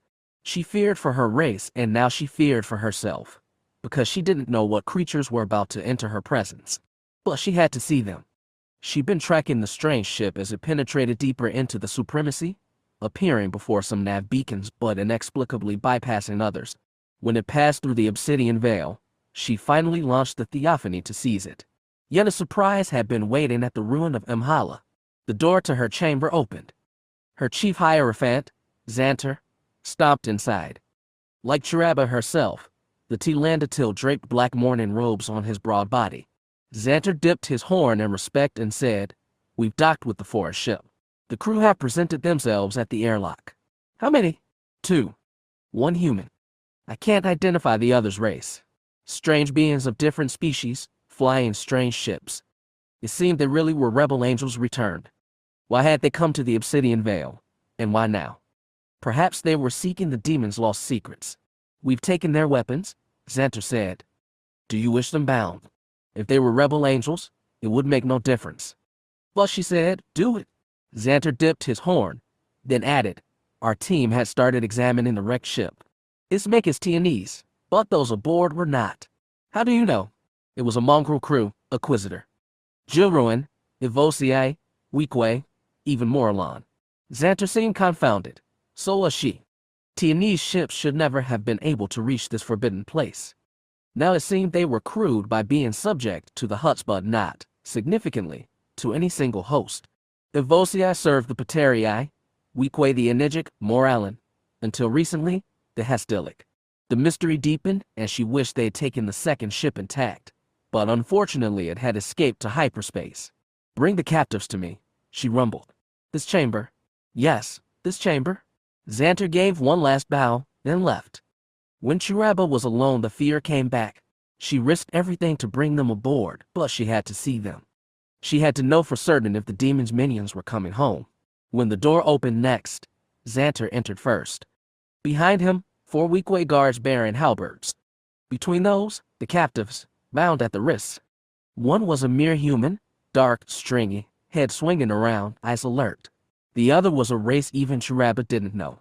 His tall body was covered in shaggy pale fur. The snout of his face ended in 4 nostrils, and 2 sets of arms jutted from his sides. A thick tail dragged along the deck behind it. This creature looked at Chiraba directly. She felt she was being evaluated. Ask them their purpose in coming here, Chiraba told Xanter, and who their attackers were. The Hierophant relayed the question in Tianese, which he taught himself as soon as the war began. The 6-limbed alien replied in words that were firm, deep, and, Chiraba thought, defiant. Xanter said, they claim they have rigged their starship to self-destruct. If we attempt to board or molest it, it will explode. If we hurt them, it will explode. He didn't have to add that the damage could break the theophany as well. She half expected as much. Repeat my questions? He did. The furry creature, she assumed him the elder, replied, and Xanter said, they do not know their attackers. The human babbled something extra, and Xanter added, he thought we might. Chiraba decided not to tell them about Hutt slaves and Tianese ships. Not yet. Why are they here? Xanter repeated the question. This time the human deferred to his companion, who gave a longer reply.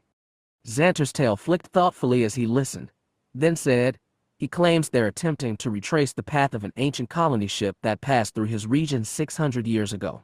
This ship belonged to their people. He added skeptically, he claims they mean us no harm. It wasn't what she'd expected, and it seemed a strange lie to choose. What does he mean by their people? They are Iduxans? Correct. Xanter and the creature had a short, brusque conversation. The Hierophant said, they have presence on Idux, but they've come from the galaxy's core. These lies got more outrageous. Chiraba demanded, why are they interested in the colony ship? Don't they know how dangerous this place is for them? The Supremacy was dangerous. The worlds within the Obsidian Veil even more so. Amongst Hutts, very few had access to the hyperspace beacons within that ravaged space. It made the mysterious attackers all the more intriguing and frightening. Dark plots menaced the Supremacy, but Chiraba couldn't tell what part these Iduxans played. Xanter explained, the colony ship set off from their birth world thousands of years ago. By the time the ship entered the Tion, all inhabitants were dead. They claimed the ship was sabotaged and its crew murdered while it passed through this space. The Telandatil's eyes were grave. He'd not lived through the Demon War, but he knew the tales. Either these Iduxans had no idea what they stumbled upon, or they crafted the perfect lie to entice her. Chiraba said, ask how they reached this place without using beacons. Xanter related. This time the human spoke, and the Hierophant explained, they navigated using a power they say is unknown to us. Another significant look. The Wardens had used a mysterious other sense to navigate lightspeed, so had the rebel angels. Yet if they were true acolytes of the demon, why would they admit it so blithely? Were they monsters, or simply fools? The human spoke. His partner gave warning glances, but the flimsy biped went on. Xanter listened and explained. He claims that their power guided them here, but this was not their destination. They believe they have one last jump to make before they find what they seek.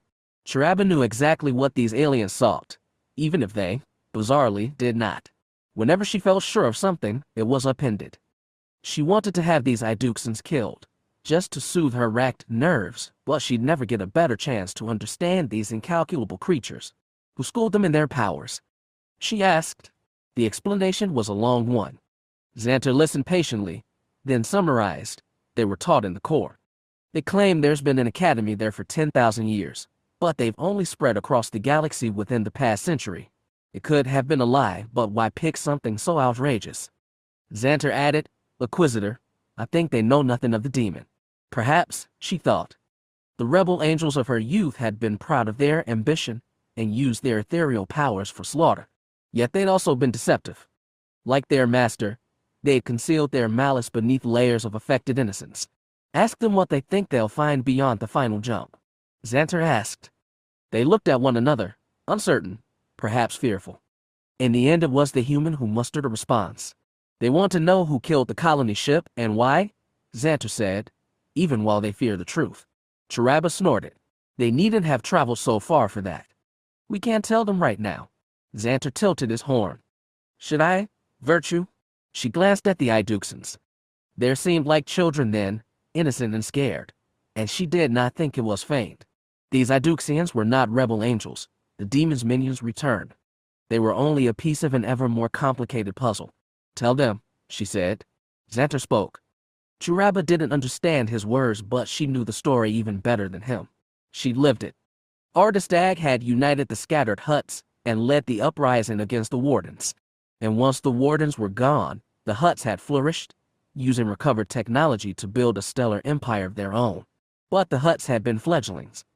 After claiming a mere 20 worlds, they sent exploratory ships into the Obsidian Vale's dark worlds. None returned. Eventually, Ardistag called for a military expedition. His own beloved sister Ardadas had commanded the fleet, comprising half the Hutt's total starships. They'd entered the Vale boldly, determined to discover what lay within the shroud. They did not return either. Years of waiting and quiet terror followed. And then, from the Vale's heart, the rebel angels emerged. The Hutts were chased back until they had only Varl and a handful more worlds. But the Blazing One had rallied his people. After decades of war and the deaths of thousands of Hutts, Cheraba's own rests among them. They fought the demon's armies back to the Vale. Finally, the Hutts pierced the insidious shroud, where they found dozens of worlds ensconced in demonic grasp. They fought and fought until they laid siege to the demon's last world. Cheraba had watched with awe and dread as it burned beneath her, a marble of black storms and scarlet flame. That was what Xanter told them. The Iduxians were stunned silent. Cheraba said, one jump beyond Imhala is the site of the last battle. This was the heart of the demon's infernal kingdom, and the site of his last stand.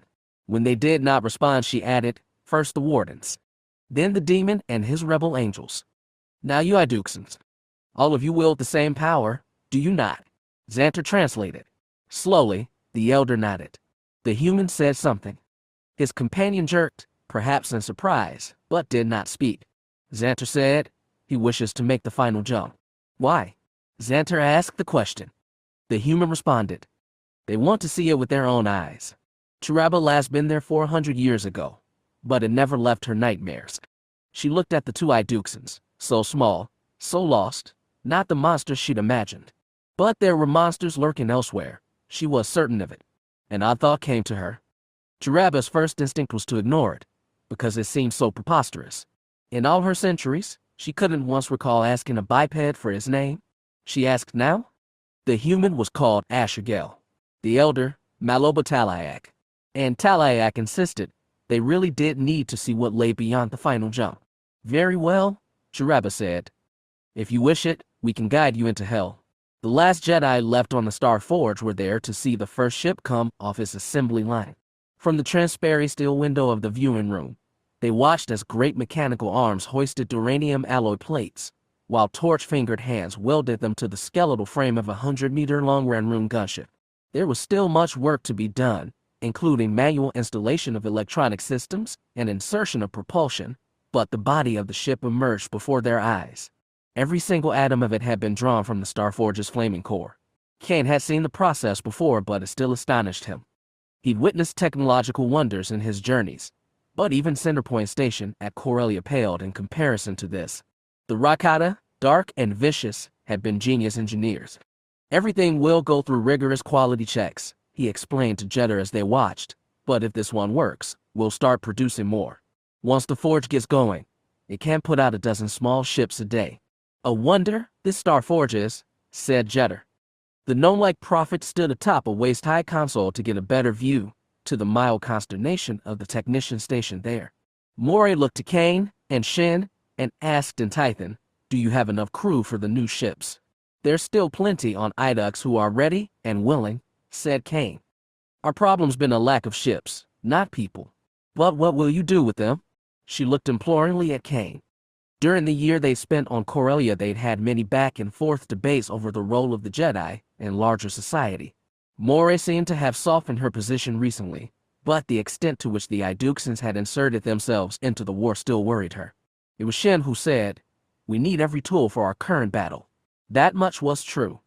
Kane, Shin, and Jetter had all experienced Morlan's fatal shudders in the Force. More, they felt the awful after effects on their friends who'd been present.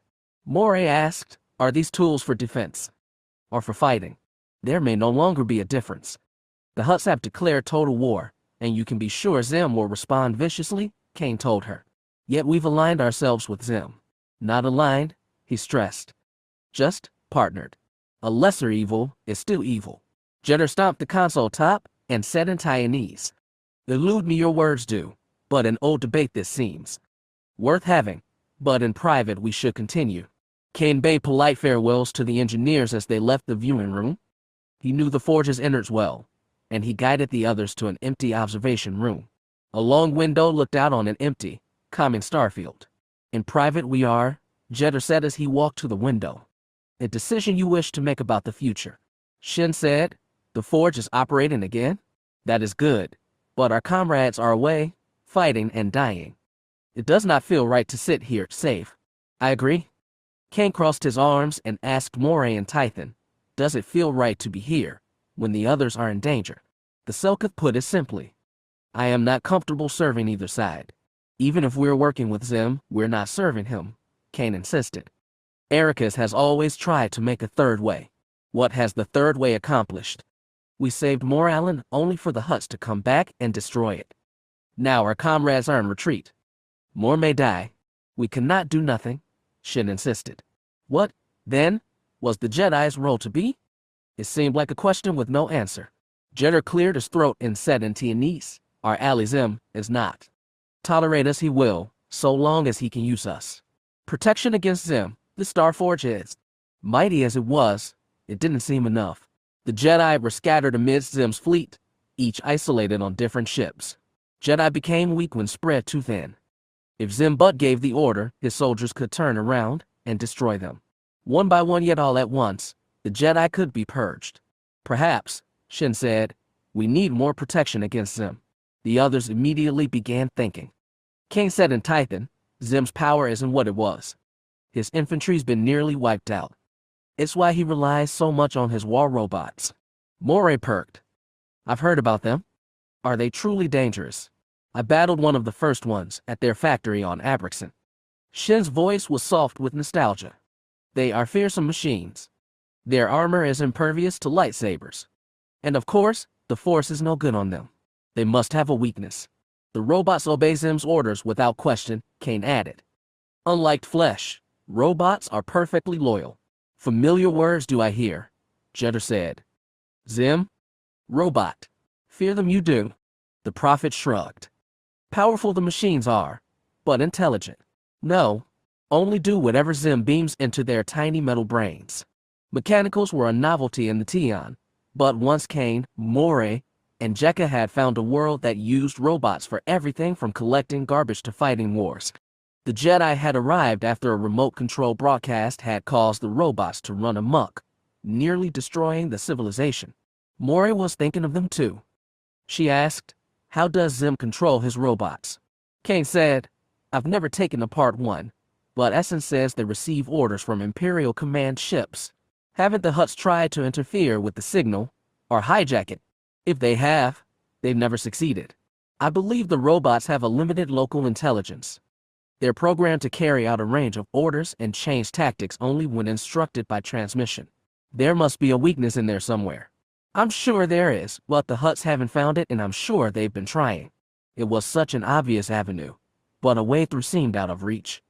Then Shin said, "To find weakness, we should look to the source." He repeated the words to Jenner in Taiwanese. Green ears perked. What source, mean you? I have been at the factory where the robots were designed, Shin said bitterly. Abraxan. It is deep within the Ihla spiral. I do not even know if we could reach it. Zim has planets locked away with secret hyperspace beacons, Kane told Moray. If we had a Titan ship, maybe we could find it. If the Force guided Shin. That place is always with me, the Rakata rest. It is where my mother died, and many more. Sad silence lingered. Kane said, Abraxan is still an active facility. I've heard that much from Essen. If to go you were, how would you reach it? Asked Jetter. I don't know exactly. But if there is a weakness in those robots, I think we find it there. Kane felt exasperated. Shin wondered in old grief. Moray struggled to parse the swirling conversation. But Jetter said, valuable, these secrets would be. A defense against Zim, but also leverage. Then maybe we should look into finding a way there. Kane ventured. I should, at any rate. I've studied Zim's robots a little, and the Rakatan droids they're based on. I'd understand what I'm looking at anyway. He glanced at Shin. I understand if you don't want to go back. The Rakata shook his head. I have been to Abraxan before. You will need me. Quietly, Kane said. Thank you. And then there was Moray. She knew nothing about Abraxan, nor war robots. But she listened patiently as Kane explained their hastily made plan. She surprised him by saying, if you can find a way, I will go. Jedi must stand with Jedi. Yes. Thank you, Kane said. I don't know what we'll face, but we'll be stronger with you at our side. After all they've been through, that meant a lot. The Hierophant narrated their descent into hell. Churaba's priest spoke in guttural Tianese as the Dawn Chaser detached from the Theophany and approached the planet. Asher and Talak listened as his voice crackled over the cockpit speakers. The Jedi were surprised that they were allowed to board their ship and depart, but they needn't have been. Sensors showed the Chilandian kept weapons locked on them even as they fell away. They didn't intend to fight, or to run. They were exactly where they needed to be. And it was horrifying. We do not know where the demon came from, the Hierophant said.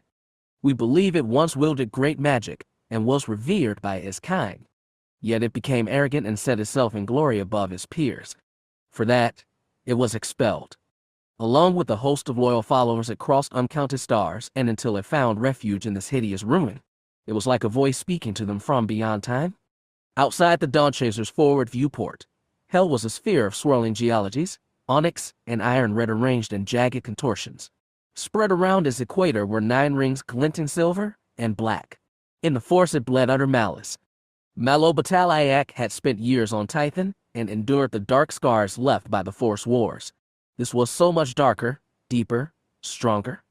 Being here was suffocating. But they could not turn away. The Hierophant continued. The demon and his followers languished here. We do not know for how long. When the Wardens came, they laid siege to the obsidian veil but could not pierce it. With obdurate pride and steadfast hate, the demon made this place an inviolable kingdom. And in time it cast his lustful eye on the worlds beyond. Gravity took hold of the Dawn Chaser, reeling them toward the planet. The scarlet and black of its surface swelled large, as did the glinting silver of its 9 rings. Only then did the Jedi realize these were not natural accumulations of stone and ice. These were rings of debris, like they'd found outside the veil. Glinting metals from strange dead starships spread around the planet like a crown. The wreckage of a titanic battle settled into concentric circles over 400 years. Our ships were not the first to disappear within the veil, nor was your ark. Every unhappy vessel to stray near the demon's den was seized, its passengers killed. If the demon saw fit, it would cast the ships out to the stars once more, where they sailed like ghosts that whispered of what they saw to hell. This happened over centuries, for the demon was patient. It knew the Wardens would one day collapse, and it would be freed. The dead ships charted a map to its future. Talak didn't take anything the Hutt said as certainty, but it made sense. He and Zim's researchers had theorized that those who seized the Ark did it because they weren't able to explore the galaxy themselves. Now he knew why. They'd been hiding from the Rakata. But what, he wondered, of the Tithans who hadn't died in their cryopods? Had they been captured by this demon, tortured, and forced to surrender secrets? Could the demon, he thought with a shudder, have learned of the Jedi? When the Warden's grasp began to weaken, the demon sent his rebel angels across the stars. They followed ghostly trails, stole like phantoms into worlds unseen, and sought the scattered few who, like them, wielded unholy power. Thus with guile, stirred by envy and revenge, they gathered kin back to hell, where they added to the demon's ever-growing host. Beside him, Asher gasped. Talak knew what he was thinking. They both supposed the Tion cluster and Hutt space were barren of Force users because of some natural fluke. Say, the genetic stock of early human colonists.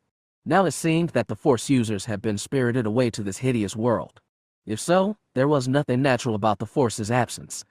The demon had pillaged those places, ransacked them so it might hoard the Force, and twisted to an evil purpose. The end of the Wardens was the demon's liberation.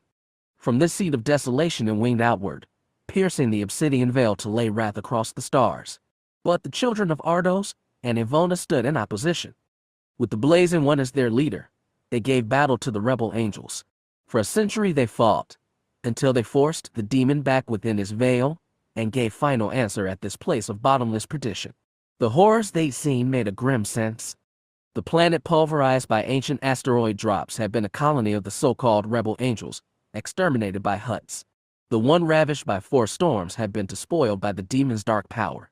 And it was clear, as the Dawn Chaser slipped past rings of ruin and fell toward the planet, that a titanic battle had scoured this place clean. The Jedi sensed no life on the world below, just endless waste stained forever by the Force's darkest shades. Hands trembling, Asher touched the communication console and sent a reply to the theophany. How did the Hutts destroy this world? An asteroid drop? No, replied the Hierophant. The ruin you see is not our making. What do you mean? Asher frowned. But Talak understood. As they flew low over the barren world, he felt certain this, too, had been scoured lifeless by the Force itself. When the demon saw that his doom had come, it became rage incarnate. It consumed his own world, and all his rebel angels in the storm of immortal hate. This was his final act of spite against the children of the Holy Light. Yes, Talak whispered. Can't you feel it? Asher swallowed. I feel it. The story was incredible, the Hutts untrustworthy, but the Force was undeniable. This was the place they'd been beckoned to, the one where that ancient Ark and its thousands of innocent Tithans had met their doom. The end of their quest was horror. Yet the question remained, if the Force had led them here, what did it expect them to do? Talak flew level over the surface of hell. Jagged rock, dried rivers, and crumbled cities flowed before them. Echoes emanated from the horror scene, physical pain, mental anguish, mindless devotion, and bottomless despair, all enduring over centuries, trapped in a timeless limbo. They chilled Talak to the core. He physically trembled in his seat. Then Asher said, "Do you see it?" He was pointing to the right edge of the viewport. Talak adjusted course and added altitude for a better view. Soon the Jedi were looking down on a great circular pit kilometers wide that plunged deep into the rocky earth. Asher thumped the comm again. I thought you said you never dropped any rocks here. The reply was faint and rent by static, but they could just make it out. You have found its deepest lair. Descend if you wish. You may look upon the demon's face above the lake of fire. Talak brought the Dawn Chaser to a hover above the center of the pit and tilted his nose downward. The earth collapsed beneath them into a black stone spiral descending to a pit that glowed with molten light. And from that light came the brightest dark. Asher's voice trembled. What do we do? What he knew? They both knew. They'd come this far. They were meant to look upon the demon's face. Talak nudged the controls. The Dawn Chaser began its descent. Yet as they dropped into the mouth of that infernal pit, he could see that the path to the lake of fire grew narrow, and there would be no place to set the ship. Thus, halfway into the pit, he landed the Dawn Chaser.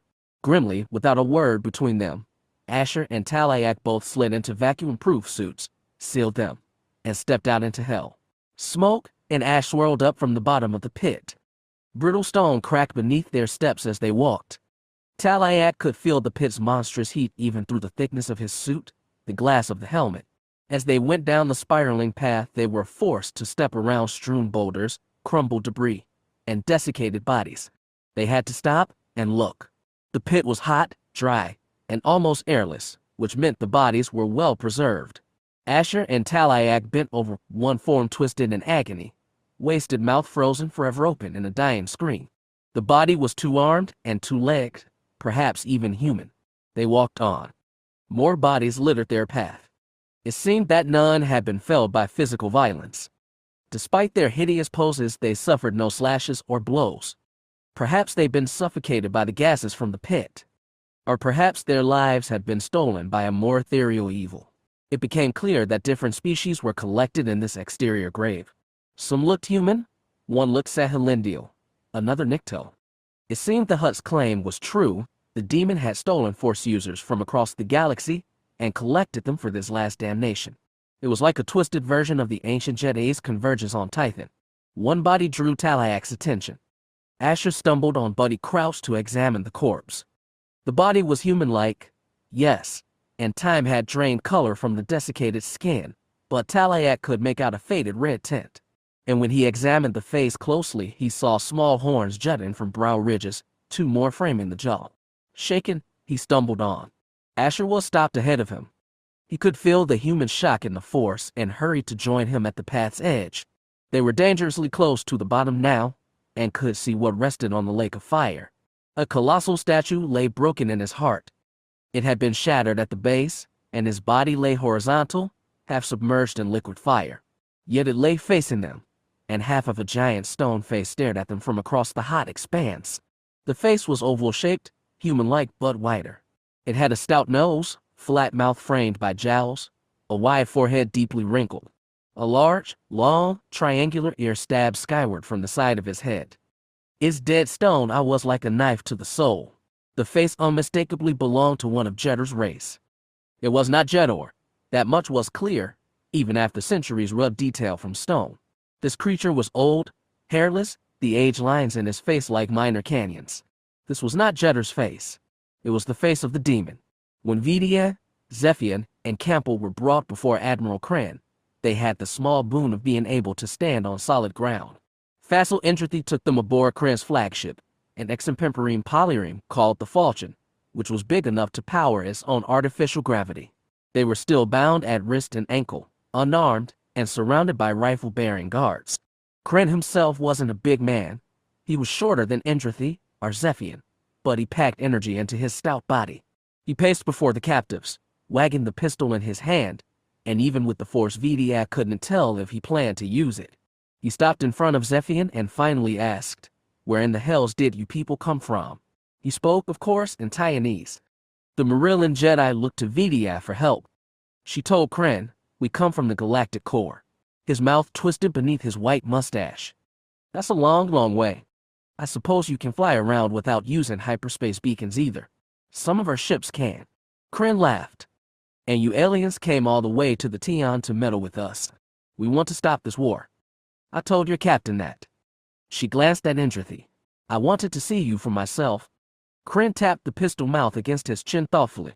It would have been easy to press the trigger with the Force and end the Admiral right there, but also pointless. He lowered the gun and sighed. "Your story is so outrageous I almost believe it. But I think you're lying. This was where it got dangerous." "In what way?" "I've been all over these stars, and I've never seen one of you." He waggled the pistol at her. "Were you?" A flick at Zephian. "But I've seen plenty of you." He held it level at Campbell. "You're from this neighborhood, aren't you, old woman?" Yes, the Sahelindial said. "But the rest is true. And do you have magic powers like these other two? Yes or no?" He kept the pistol aimed. I do not." Kren sneered. "I thought as much." Vidia and Zephian struck at once to send the gun flying from Kren's hand. The guards raised their weapons, but the Admiral made a halting gesture. "Stand down, lads," he said. "They're just protective of their peons." Admirable in his way. They lowered their guns. Kren left his on the floor, but the tension remained. Vidia asked, "Why were we brought here? If you need our help, you should ask before you threaten us." "What makes you think I need your help?" He glanced at Entropy. "Did Facile here say something?" "No," she said. "But I felt it." Kren raised a brow. "Are you a mind reader?" "Then?" She worded her truth carefully. "We can sense intentions. Can you change them too?" Kren stalked closer. "I heard your kind have been helping them since Renroom. I was there, you know. All our spirits just collapsed. Like somebody cast a spell. Thane and Zer died that day, and they were like brothers to me. Was that you, little creature? I was thousands of light years away. Another careful truth. But you've been helping them for years. You were at Morlon. Both battles I'd wager. At least we don't serve the Hutts. We bend knees to no worm, girl. So you only work with the Hutts. As you do with them? She surrendered with a nod. We do what we do because this war is awful, and we want it to stop. And so do we. Kryn's eyes narrowed. Oh, I know what they say. We're traitors to mankind, the lowest of the low. The scorned, and well-deserved. But they're wrong. The Taiwanese Free Navy has no quarrel with mankind, or even the Empire. We just want them gone. He spread his arms. Does that horrify you so much, little creature? In the abstract, no. In fact, getting rid of them might be essential to ending this war, but only if the Hutts could be convinced to stop their own rampage. What do you want from us? She asked cautiously. You already know. We want to get rid of them, and you can help us. She'd known it was coming but wasn't sure how to respond. She felt the weight of history piling on her shoulders and was terrified it would end up like Deveron. She whispered to Zephian and Tython, he wants us to help them get rid of Zim. Will it end the war? He cut right to the point. I don't know. We can't trust them, but I think we should go along for now. At least until we can get back to the other Jedi. It was what she'd been thinking all along, but she needed another Jedi to be sure. She thanked him silently and told Kryn, how can we help you? Please be specific. The Admiral looked satisfied. I'll let Fassel explain. The younger man stepped forward and held up a finger. First, if we take you into Imperial territory, can you get an audience with Admiral Cadenzi? Vidia hadn't expected that. She remembered that Erakas had been working with him and said, I think so, we'd have to have a ship he'd allow to dock with his dreadnought. Leave that to us. Second, he flipped another finger. Can you take me to your leader? I'm not sure who you mean. She really didn't. Erakas, Essen, or Jeddah could all quality. Can you take me to Idux? He said impatiently. Was it that easy? Were they going to let her, Zephian, and Campall go home, just for the chance of a parley with her leaders? She felt Entropy was earnest. Yes, she said. We'll do it. From both men she felt something surprisingly pure, even innocent, that recolored her perception of the scorned hope. Churaba didn't expect the Iduxians to return to the Theophany. She expected them to try and run in their battered ship, and that she in turn would shoot them down. But as promised, they descended into hell, set down, and voyaged on foot to the rim of the burning lake. Then they came back. When Xanter led them to her audience chamber, they shuffled like their flimsy legs might collapse beneath them. You have seen the demon's face, Churaba said. What will you do now? Xanter relayed the question. Neither responded. The human, Ashergel, wavered on his feet. She sensed that whatever they'd expected to find, it was not this. She was almost certain their story, however preposterous, was true. But this only raised more questions. If you are not sure, then I will tell you where you should go. We have inspected the wreckage of your attacker's ship, she told them. It was of Taiwanese design but was crewed entirely by species subject to the supremacy. The Iduxians gave no reaction. Were they too dim-witted to understand the implications, or had their voyage to hell stunned them so much? Tail twitching, she asked, do you know who such a group was, how they got to Imhala, or why they were trying to kill you? Xanter repeated the question twice. Finally, the one called Malo Batalayak lifted his shaggy head, then shook it in denial. Perhaps you should find out. We have also retrieved the navigational computer from the wreckage. It was damaged, but some of its data has been parsed. We learned that the ship infiltrated the Supremacy from an origin point near Karsabut. She was starting to get through to them. The human blinked, took a breath, and said in Huttese, Zim controls that world. Churaba balked. You know the holy tongue. A little, Ashergel demurred. You want us to Karsabut. I cannot go to Karsabut. No one can. Do you realize that? Xanter translated her words. Their faces twisted in confusion, and Ashergel said, not understand. They weren't in communication with their peers, then? Perhaps their strangely advanced starships lacked translite comms. That was useful information, and she filed it away. The Supremacy has begun destroying hyperspace navigation beacons. Zalich, Karsabut, Duiheim, and more, she said. It is part of our total war against them. Ashergel's jaw dropped. Malo Batalayak rasped a question, and Xanter asked bluntly, He wonders if we've gone mad. Chiraba was starting to wonder the same. She never imagined her nephew would start tearing up the strands that made civilization possible. She knew his goal was to trap Zim, but some of those planets might be isolated for years before new beacons were built. She knew Cossack could be extreme, but she never thought he'd be reckless. Now she was wondering if she'd ever understood him at all. Your attackers meant to kill you, Chiraba said. They should have never been able to get inside the Obsidian Veil undetected. We must both consider them a threat. I would dispatch a mission to Karsabeth myself, but that is no longer possible. For you, however, it is. Once her words were translated, Malobatalayak made reply. Xanter relayed, he says they will do their best to investigate, which was not a guarantee.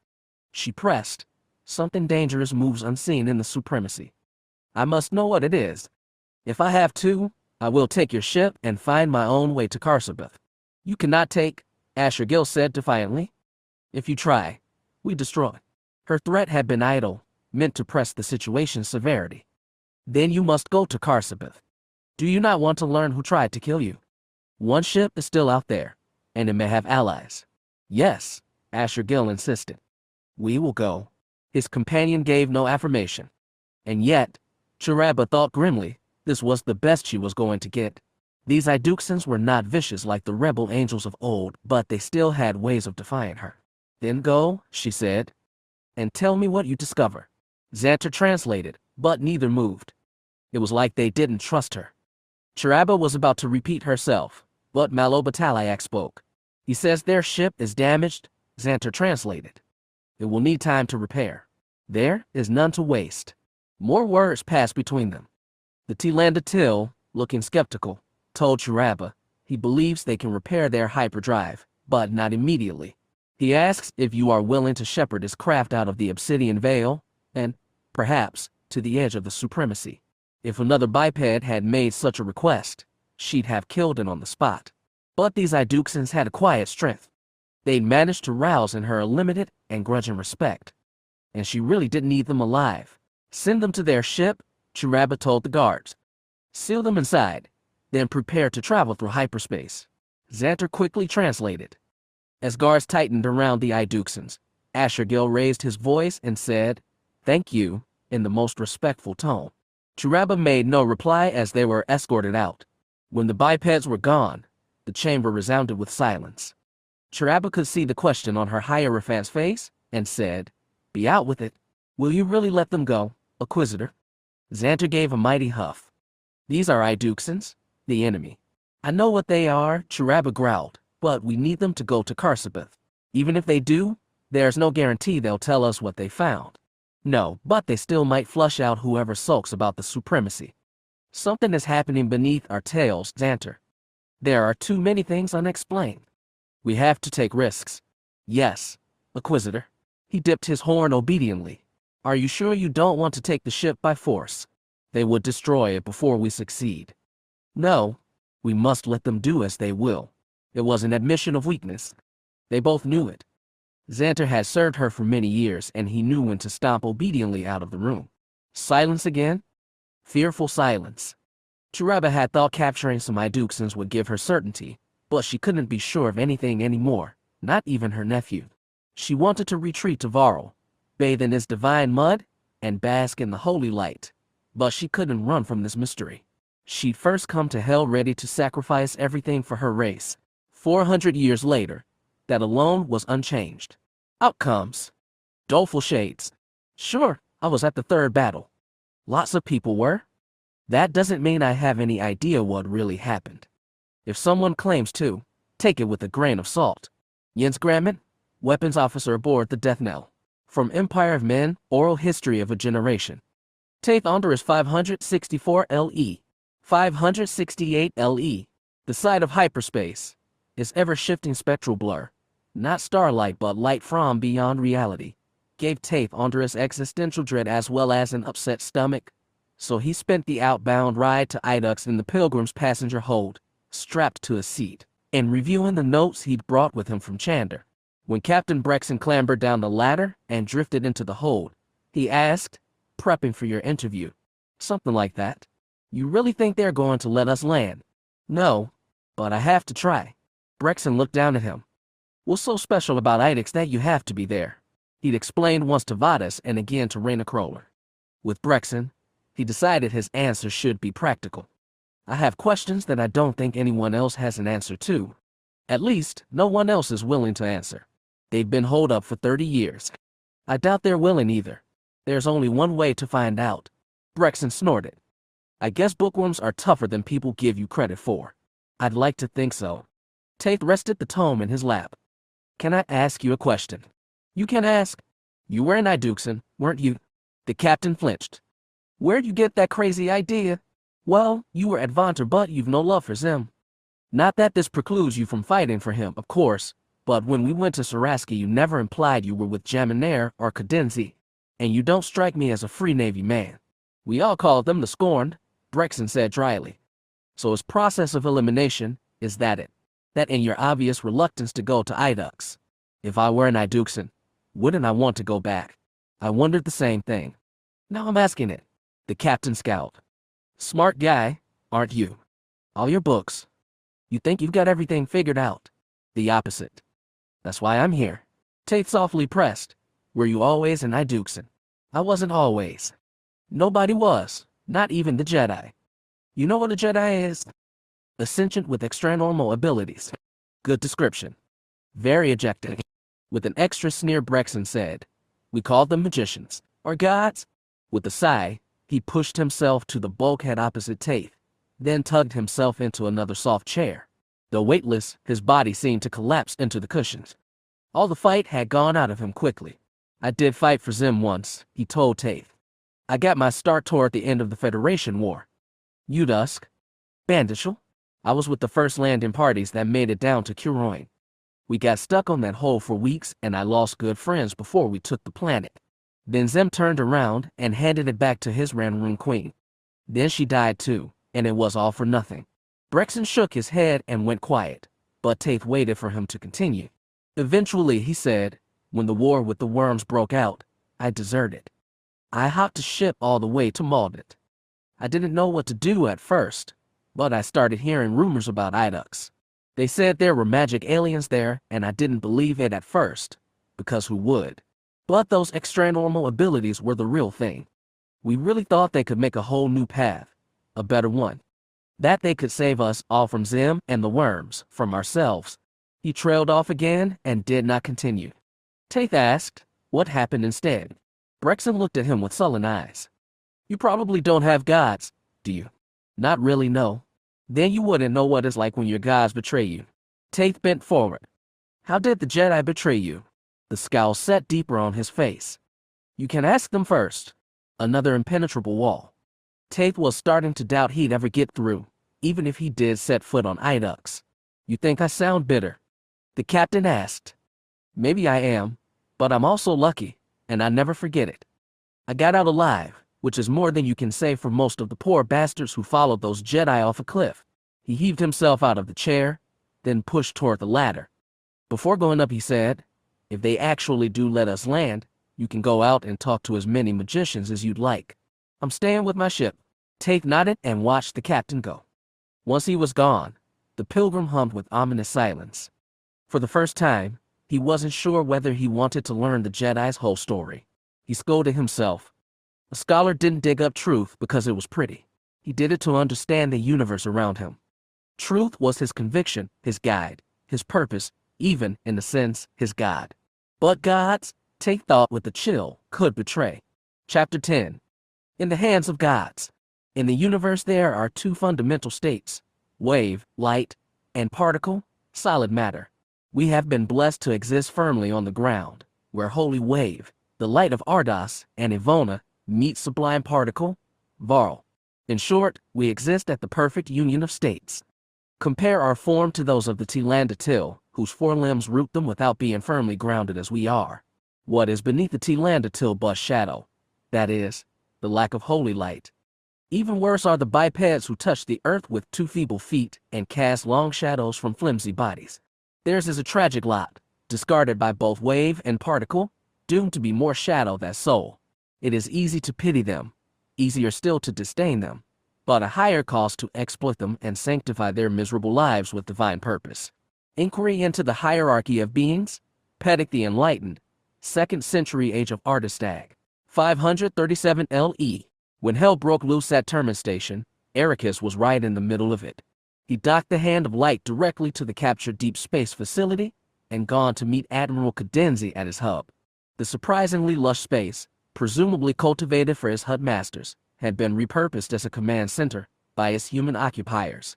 Erakas joined Cadenzi and a half-dozen senior staff amidst greenery and pooled water to discuss the frightening attacks on hyperspace beacons.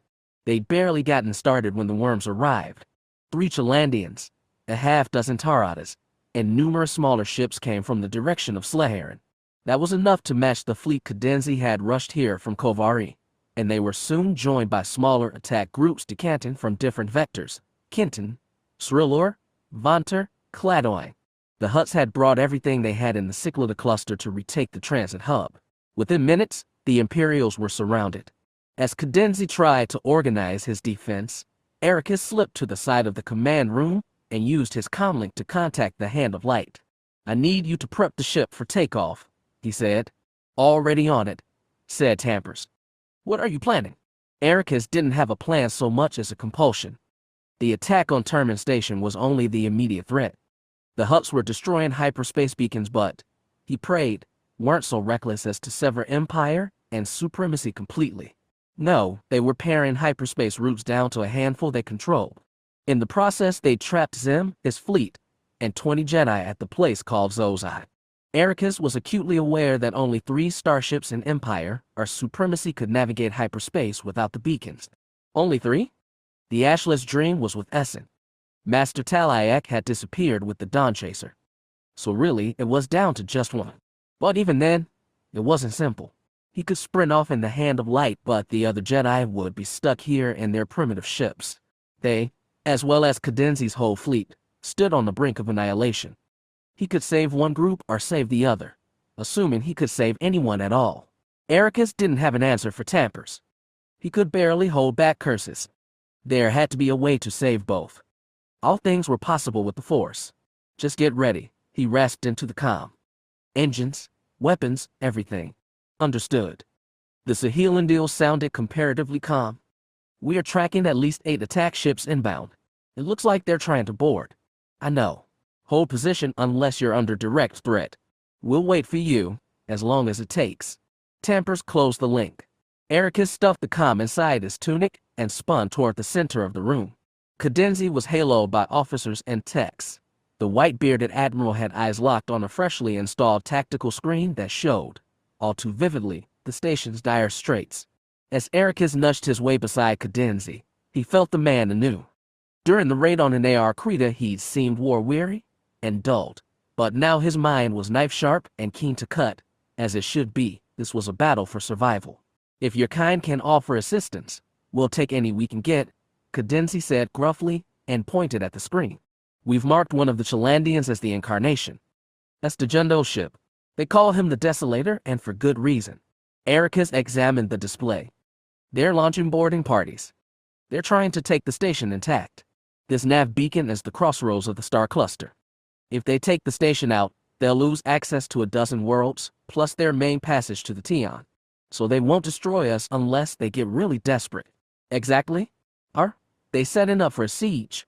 You can't lay siege to a space station like you would a planet.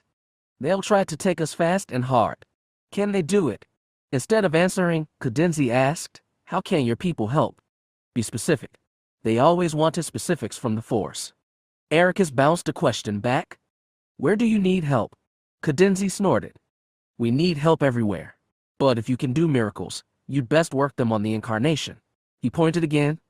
Erakas marked Dejundo's flagship hanging at the rear of the attack force, insulated from immediate harm. "It's the most valuable piece on the board.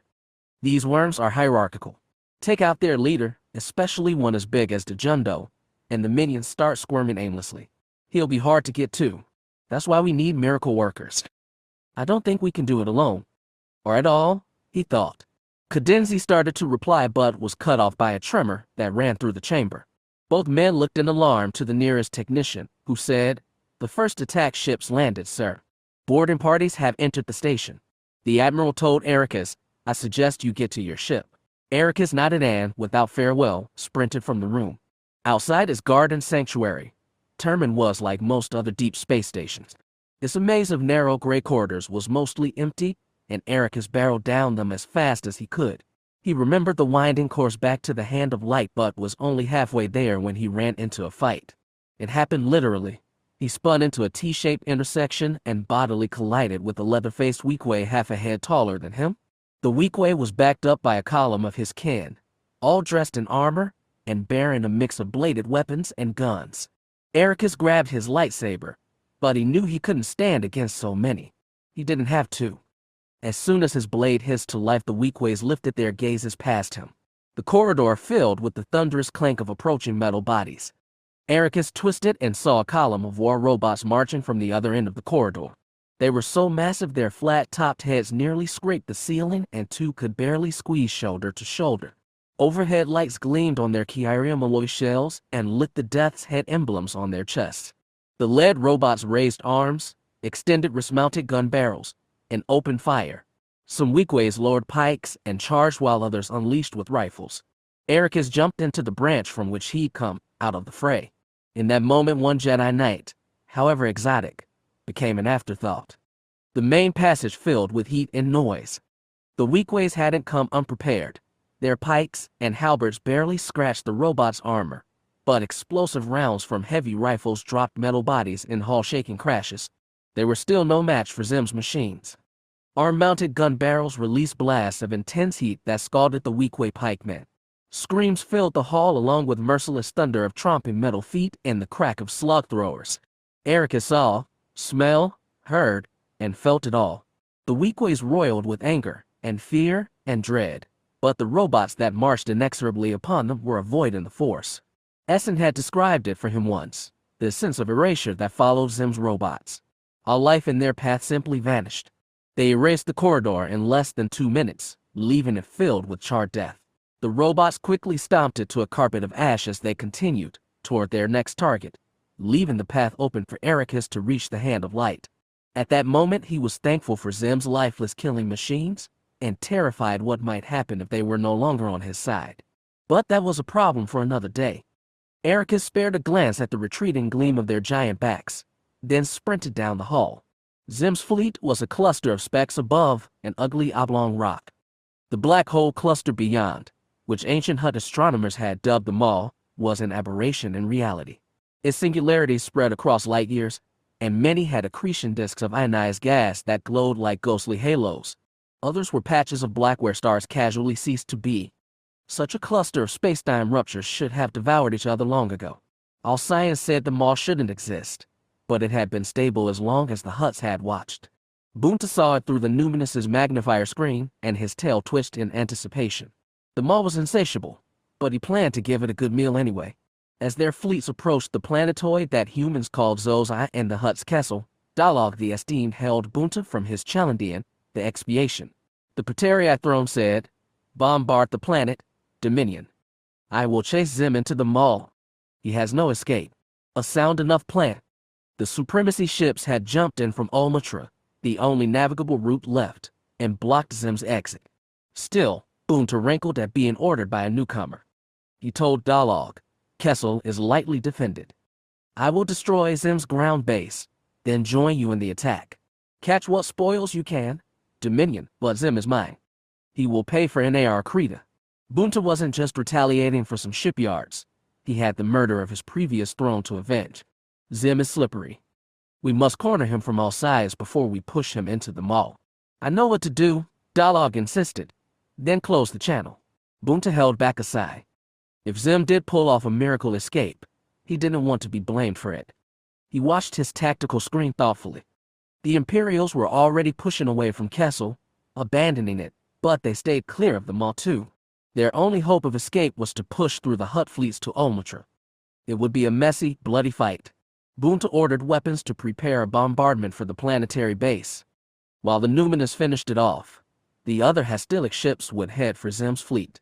Talak would rankle at them edging in on his kill, but nothing more. If he finished Zim, he'd finish the war. Right here, right now. Vont could finish it. Dreaming of glory butt head in the battle, he ordered the charge. Jekka knew they had only one window of escape, and it was closing swiftly. Some Hutts were moving on Zoe's eye. The rest were charging at the Imperial formation, aiming to either destroy it or force it into the black hole cluster. But if the Imperials could push through while the enemy was divided, they might be able to lock on the ultimatum beacon and jump. There'd be more worms on the other side, but anything was better than here. The Imperials pushed toward the Hutts in a massive wave, and the Iduxans had no choice but to ride it. Jekka had traded the Guardian for the Titan starship Ashley's Dream, an upgrade in every respect, but it didn't make her feel better about their chances. She followed the wake of Zim's death knell and could sense Essen aboard the dreadnought, projecting her will in the Force. Together they linked the minds of the Jedi, from the two with Jekka on the Dream to Kolta aboard the Nemesis, lingering at the formation's rear. The space ahead lit up.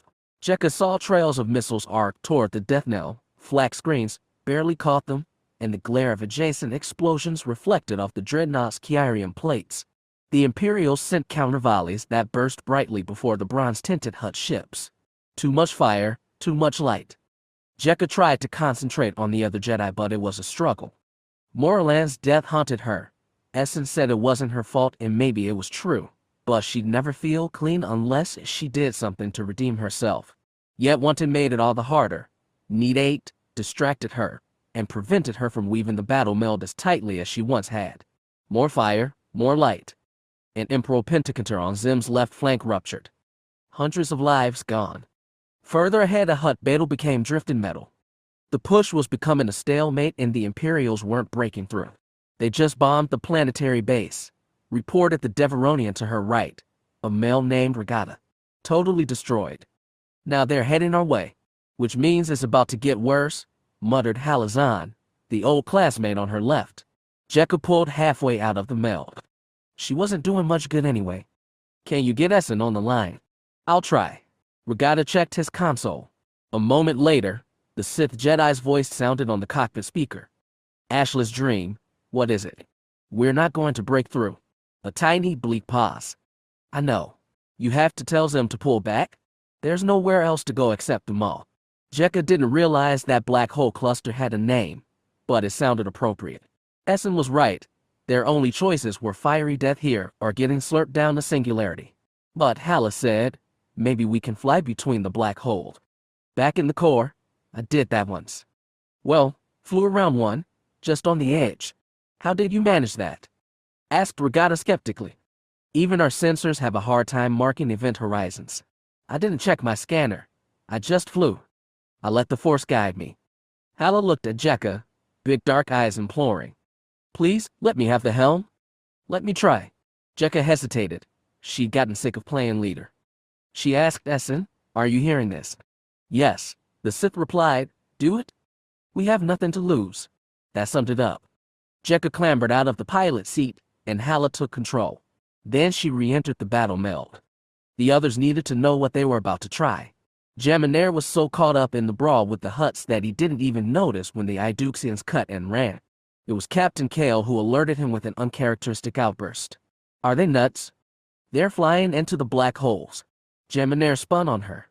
She winced but pointed to the tactical screen. The Iduxians really were abandoning the Imperial fleet. He never trusted them, but he was still shocked. Flying into the black hole cluster was even more suicidal than this current brawl, which was looking worse by the minute. The Ascendant had taken to direct missile strikes, venting entire decks to the vacuum. Alarms sounded across a bridge keening toward Bedlam. They couldn't take much more of this. Maybe the magicians weren't nuts at all. Jaminair gripped his handset. Come, get me Zim now. He put the set to his ear. As soon as the line clicked open, he told the Dorita they're too strong. We can't break through. I'm aware, Zim growled. Suggestions. The Iduxians are fleeing into the Maw. My witch claims they're seeking shelter. Do you trust magic now, Marco? He winced. It might buy us time. Time for what? He had no idea. Zim grated, I'll give the withdrawal order. Prepare to hold position and defend the smaller ships as they retreat. It would mean a beating, but the Ascendant could take that. He hoped. What will you do? Follow the Iduxians. We have no choice. We're in the hands of gods now, Zim said bitterly, then closed the link. Boonta twitched hungrily as he watched the Imperials turn, and run toward the mall. The Numinous had just pushed from Kessel and hadn't joined the brawl yet, but he wanted a chunk of Zim before the Dorita got sucked into a singularity.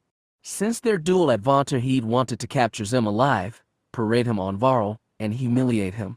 Barring that, he'd take the human's head and stick it on a pike.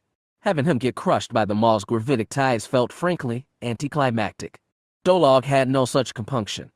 The Pateriac thrown command Numinous and declared, "The coward reveals himself. I will drive him into the abyss." "Be careful," Bunta warned. "The Maul is treacherous. You can't trust your sensors. If Zim can get his warships through the maze, we can follow his trail," Dalog assured. "Hold outside, Dominion. If we bring too many ships in, we risk losing them."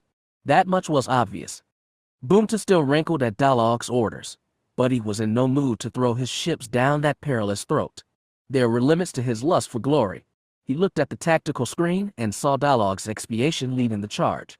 Behind him, Pateria's ships trailed in single file, a line thinner than the one Zim was trying to herd. If the Dorita thought he could escape through that hellish maze, he was welcome to try. Seen from the Hand of Light's viewport, the second battle for Termin Station was a riot of explosions, starships, and shrapnel around the beleaguered depot. Felt in the Force, it was even more chaotic. Imperial soldiers and Hutt minions swarmed each other, killing and being killed. Each ship was like a firecracker, sputtering bright with hate and despair before disappearing. On the station itself, Erakas could feel waves of Hutt boarding parties crashing and dissolving against the invincible void of Zim's robots. War was suffocating, and the worst part was, an even more desperate battle was taking place light years away. He needed to reach Essen and her people, but he couldn't abandon the Jedi at Termin either. There had to be a way to save both. All things were possible with the Force. Admiral Cadenzi had suggested the Supremacy's flagship, the Incarnation, was battle's hinge. Unfortunately, Dejundo's Chilandian was at the back of his line, flanked and reinforced by 6 smaller ships. Taking it out should have been impossible. But with the Force, they'd have to find out. The Hand of Light was surrounded by 24 Iduxan gunships, half of which had Jedi aboard. The Jedi were all fresh to the Tion, and dazed by the fighting, Erakas tried to hold them together in the Force while simultaneously patching the hell to Termin Station. When he had Cadenzi on the line, Erakas said, "We're clear of the station. We can go after the Incarnation, but we can't do it alone." Static marred their link, but Cadenzi replied, "I have the Expeditious and Gladiator prodding at their main line. I'll send more ships to back them up. Can you help them break through?" "We will," Erakas told him. "Not we'll try. Trying wasn't good enough. Not for anyone here. Not for the Jedi trapped at Xo's eye." When he closed the link, Tampers asked, "Should we set course for the Polarums?" Erakas squinted through the battle's chaos and spotted 2 large warships pressing the trio of Teradus. "Do it. Take the helm." Erakas gingerly swapped seats with the Saheelan deal. He dropped into the communications and navigation station, but didn't touch his console. Instead, he touched the others in the Force, Jedi and Iduxians. He urged them to stay close and press ahead bravely, though it was going to be hard. The lives of all their comrades depended on it. The Hand of Light joined the Polarums, which were now backed up by a pair of Livian cutters and 3 Harpuses. It was a powerful enough attack force, and the Taradas were wilting under heavy barrages. That was a good start. The Jedi had to do better. Jeddah had taught him how to influence minds in battle, and he'd shown the other Jedi. Together, they urged the Imperials onward. The Expeditious and Gladiator surged against the Supremacy line and finally broke through. The Polarums and their support ships rushed past a broken Tarada and stabbed into the Hutt formation. The Iduxians fell in their wake. All charged toward Dejundo's Chilandian. But the Incarnation was a long way off. Other Hutt ships saw what they were attempting and scrambled to stop them. Dejundo himself held position, as if defying puny bipeds to challenge him. The Imperials knew they were taking on an impossible fight. They pushed so deep into the Hutt formation they found themselves surrounded. One of the cutters vanished in a fireball. The lives of its crew winked out. The Gladiator took a heavy barrage that tore open its starboard side and flushed dozens of crew into space. More lives gone, but the Jedi urged them on. Erakas felt tremors of uncertainty ripple through the battle meld. He felt them within himself. The Force shouldn't be used this way, the nagging doubt said. They were compelling these Imperial crews to suicide, but it was the only way. He urged the other Jedi to believe that, to embrace it. Unless they broke the attack here, both they and their comrades trapped as Ozai, all the Jedi who converged from across the stars, would perish. It was awful. It was necessary. Erakas and his Jedi compelled the Imperials to press ahead against mounting odds, to fight and die as the Force demanded. The Imperials, fueled by Jedi manipulation and their own despair, fought hard. They cracked open two Taradas. The doomed gladiator made the first rush on the Incarnation and unloaded the last of his missiles before a counterstrike ripped it apart. But it made his mark. Its dying barrage smashed the bow of Dejundo's ship and destroyed his forward gun batteries. The Expeditious surged ahead to finish the job. The Iduxians started helping directly. With Tampers at his helm, the Hand of Light dove toward the harried Chalandian, while the others darted around, drawing fire and harassing Dejundo's ships. The Titan vessels skimmed close to the bronze-plated hull. Restiine, handling weapons, expertly sniped gun barrel after gun barrel, and within a minute had defanged Dejundo's entire right flank. The Hutt line collapsed. Everything converged around the Incarnation in a desperate attempt to save Dejundo. The Expeditious was pounded from all sides. On the Jedi's urging, it unloaded all his missiles on the Incarnation.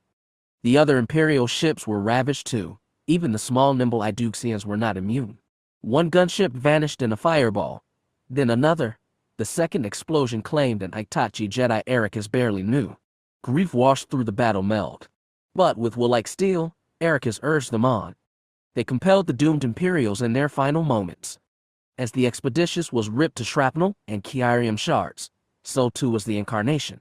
Through his viewport, Erakas watched two massive warships break and burn. Lives smoldered into nothing by the hundreds. All of it, the Jedi's work. Things broke down after that.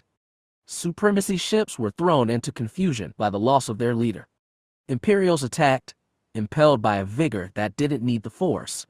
The surviving Iduxians burned hard from the battle zone, but not before a stray missile claimed another ship. 7 more lives gone, a tiny price in the scheme of things. Though they escaped the battle, the meld remained. Erakas could feel the confusion, doubt, even guilt from the other Jedi. Some felt dirted by what they'd done, but when he searched his own heart, he saw none of those things. They'd turned the battle and saved themselves. Now they had to save their comrades. In the end, it had to be Jedi for Jedi. Breath deep, voice dry, Erakas said, "Let me take the helm." He and Tampers switched stations without a word. Erakas dropped into the pilot seat and gripped the yoke. He separated himself fully from the meld, savored the freedom of his own thoughts, then stretched out again. For that second cluster of desperate Jedi, he felt the Force guide him and nudged the Hand of Light to the proper course. Certainty came so easily. He knew he was on the right path. "We're getting hailed by the station," Tamper said. "It's got to be the Admiral." "He can wait," Erakas replied. He pulled the lever and flung them into hyperspace, leaving the other Jedi, the Imperials, and battered Hutts behind. One battle was won. Now he would win the other, because all things were possible in the Force.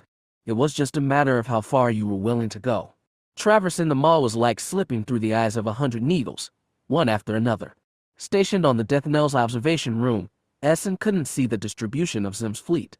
Her glass window only showed the distant thruster flares of Jedi ships leading the way, while beyond them loomed the unreal topography of the mall. Pure black wells, slow-churning vortices of burning stellar dust, scattered stars twinkling like false promises of escape. Essen closed eyes on the mall's awful majesty, reached into the Force and felt the other Jedi. They probed the gravitational tides, relying on the Force instead of mere sensor alerts to warn them when they strayed too close to singularities. From the Death Knell there was little she could do to help. Zim's fleet followed the Jedi's path as closely as possible, but the ships were so big, so ungainly. She could feel choking fear from the Death Knell's crew, and from all the ships beyond. Most, tens of thousands, had already given themselves up for dead. The rest clung frantically to their trust in Zim. That amazed her. She never realized how much devotion the Dorita inspired until now. Essen felt battle ignite behind them. The Hutts were pursuing them into the mall. She'd not thought them so desperate. She worked her comm system to hail the nemesis. Kototha was aboard the Draman, holding back while the others plied the perilous course. Through increasing distortion, the Nori told her, "The Hutts have caught us. Zim is ordering small ships ahead while he blocks the path." Zim wasn't self-sacrificing. He probably expected them all to die here and wanted to go out boldly. Get your people out of here, she told Koltatha. Go with the others. Let the Force guide you. What about you? I'll stay, she said, throat dry. Koltatha gave no farewell. Once he closed the channel, Essen looked out the window. Her view shifted and panned as the death knell turned his broadside toward the approaching Hutt fleet. From the bow, Essen couldn't see the newly joined battle, but she could see the Viceroy's ascendant taking the same position. Other ships, battlebirds, cutters, harpises, Koltatha's drahmin, surged past, deeper into the maze. The ascendant's gun barrels burst. Missiles streaked and flak screens crackled around the dreadnought's mirror-plated hull. The death knell's deck shook beneath her, and she knew they'd taken a direct hit. The other Jedi might survive a little longer, but they were still trapped inside the maw. There was no hyperspace beacon to leap for. Jekka, perhaps, might find a safe passage for the Ashless Dream, but the rest of them were trapped. Essen tried to brace herself for death, to let go of hope and ego and reach into the Force. She felt many things then.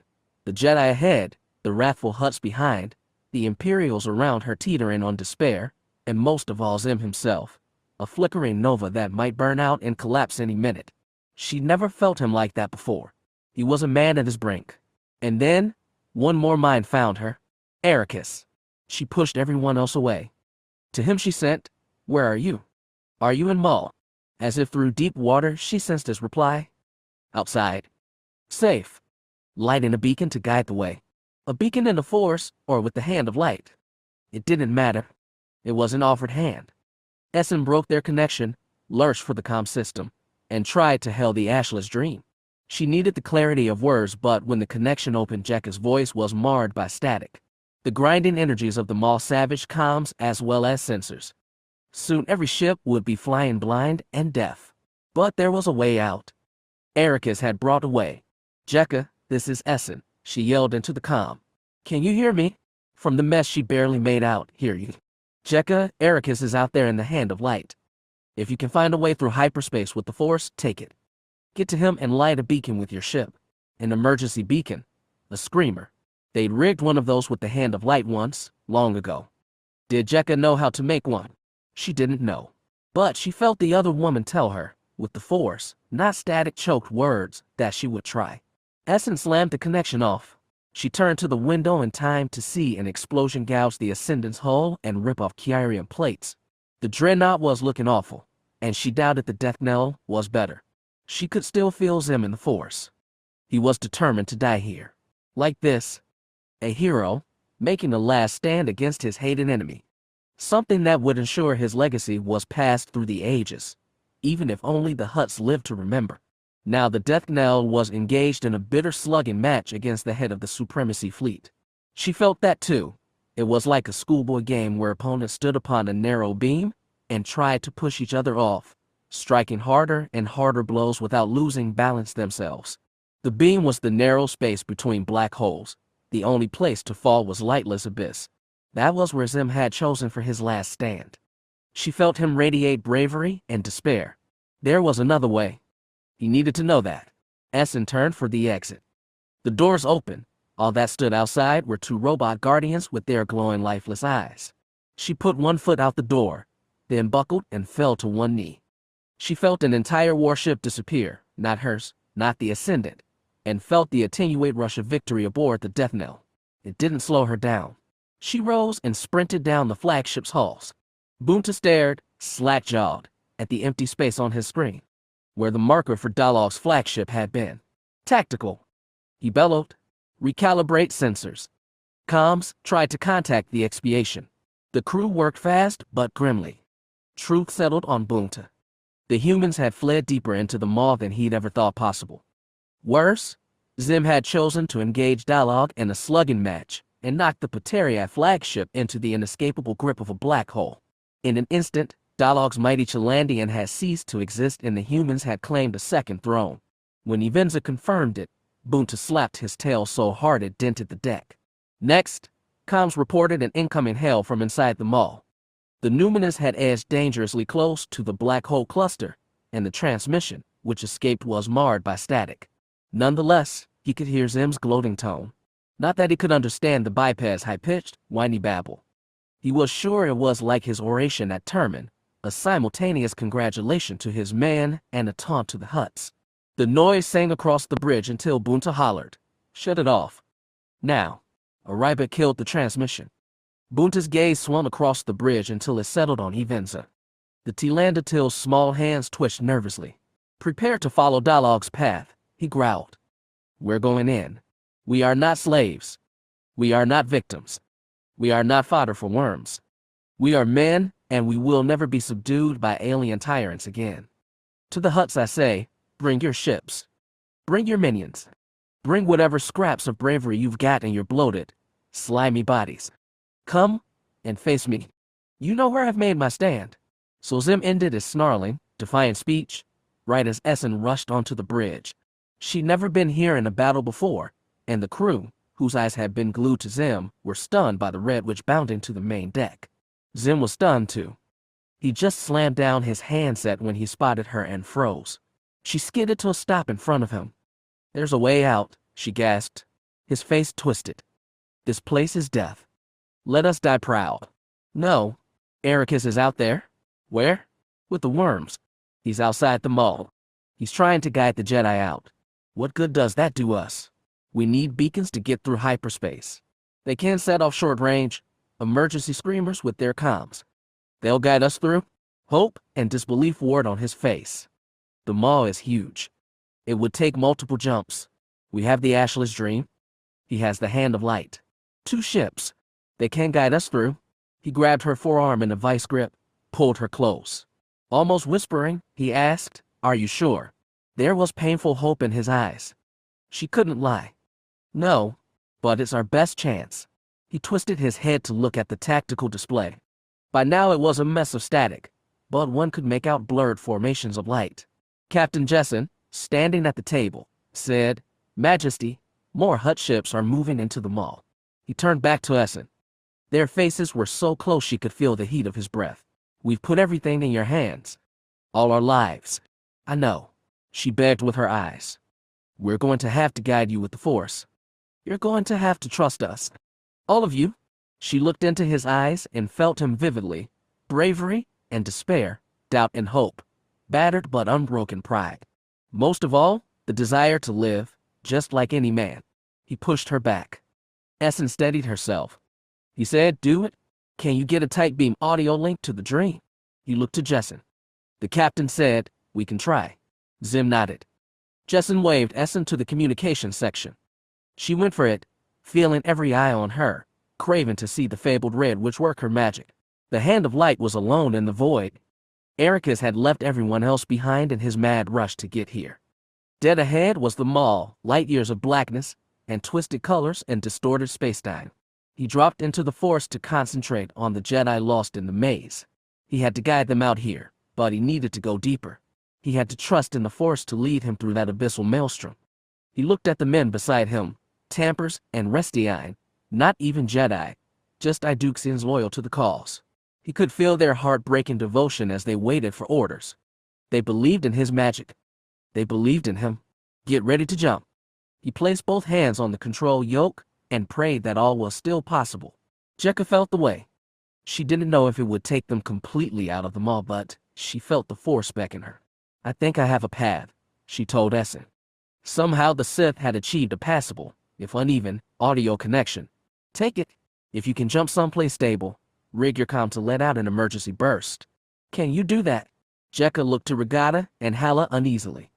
She'd heard about the emergency screamers lost Taiwanese ships could send, but none of the Jedi knew how. I don't think so," she wavered. "Just get out. Find Erakas. I know he can send one. The Hutts are still chasing us. We need to get these ships out of here. I'll do what I can. Hundreds of thousands of lives. Not Morlon scale, but still pretty damned momentous." She could sense them in the Force, isolated in their ships but crowding her. Those hundreds of thousands of souls were united by fear and despair and an aching desire for salvation. Combined, their thoughts became a prayer, and they prayed to the Jedi. They were praying to Jekka Thome again. Trembling, she killed the connection and looked to Hala, still in the pilot seat. "Can you find the path?" The other woman swallowed. "I think so." A tense moment passed. Regatta twitched his horn-topped head and said, "Well, if not, we'll find out what's at the bottom of a black hole. We did leave home to explore, right?" Jekka shook her head. Hala laughed at the absurd break in tension, but only briefly.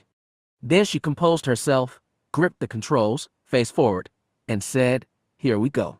Koltitha needed to do something more. He'd taken control of the Nemesis's helm and guided the Drahman through the maw, nudging the ship every minute in anticipation of a singularity.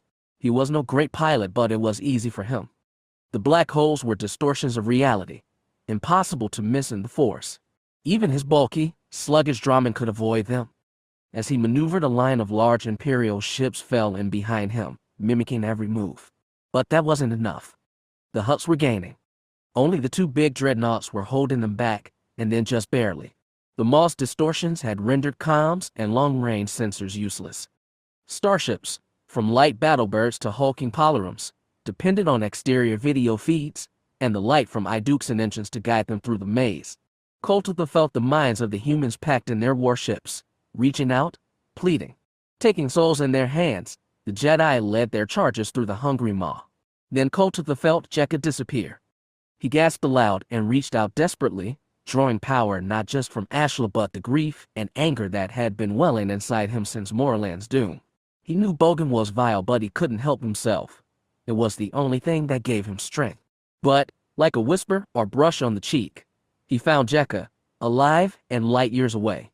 She found a way out. Maybe not out of the maw completely, but away from the chasing Hutts. He looked around the bridge. All eyes were on him: Morguk, Vreshan, Sakaf, Vekmak, Nazgran, and more. All of them mixed hope and dread. He touched the ship's controls and looked at his screens. Static everywhere. They were totally blind except for the Force. Except for him? These Hutt ships couldn't navigate hyperspace like Jedi ones, but he could still feel Jekka beckoning.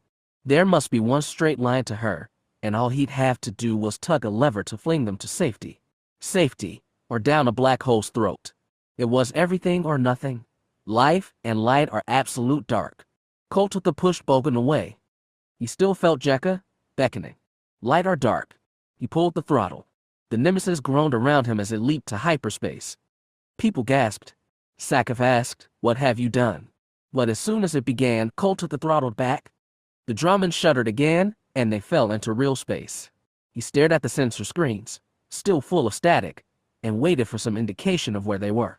Then he got one, straight from Jekka's heart to his.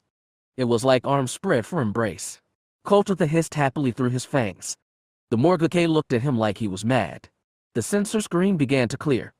Static fizzed in patches, which meant they were still within the maw, but the Nemesis listed several hundred kilometers from Jekka's dream and several light years from the Hutt fleet. His companion saw this too. The Nikto chattered. Vekmak gave Koltitha a squeeze on the shoulder. Then Morguk, with an even stronger hand, grabbed him by the arm and pulled him from the seat. As soon as he was out of it, Vreshan dropped in. His red hands flurried across the console. Koltitha looked up to Morguk, and for once he could see a smile in the warrior's eyes. "What now?" he asked. "Now," said Morguk, "we make a beacon. We have a signal," Captain Kale said. The lights on the Ascendant's bridge flickered. The dreadnought wasn't currently engaged with the Hutts, but it had taken severe blows, and power surges shuddered through its systems. Jaminair, clenching the table before him, dared ask, "Where from?" The screamer's weak, but it seems to be light years away. Deathnell confirms they're here in the same emergency beacon, added comms. Jaminair swallowed. "Can you get me Zim?" He picked up the headset and waited for them to beam a direct line to the Deathnell.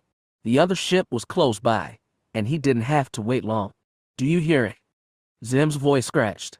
"Yes." "How?" The Jedi lit a beacon. "Will it get us out of here?" Zim breathed heavily. "It will get us away from the worms one way or another." From his side, Kale reported, "Sir, it looks like some ships are already jumping."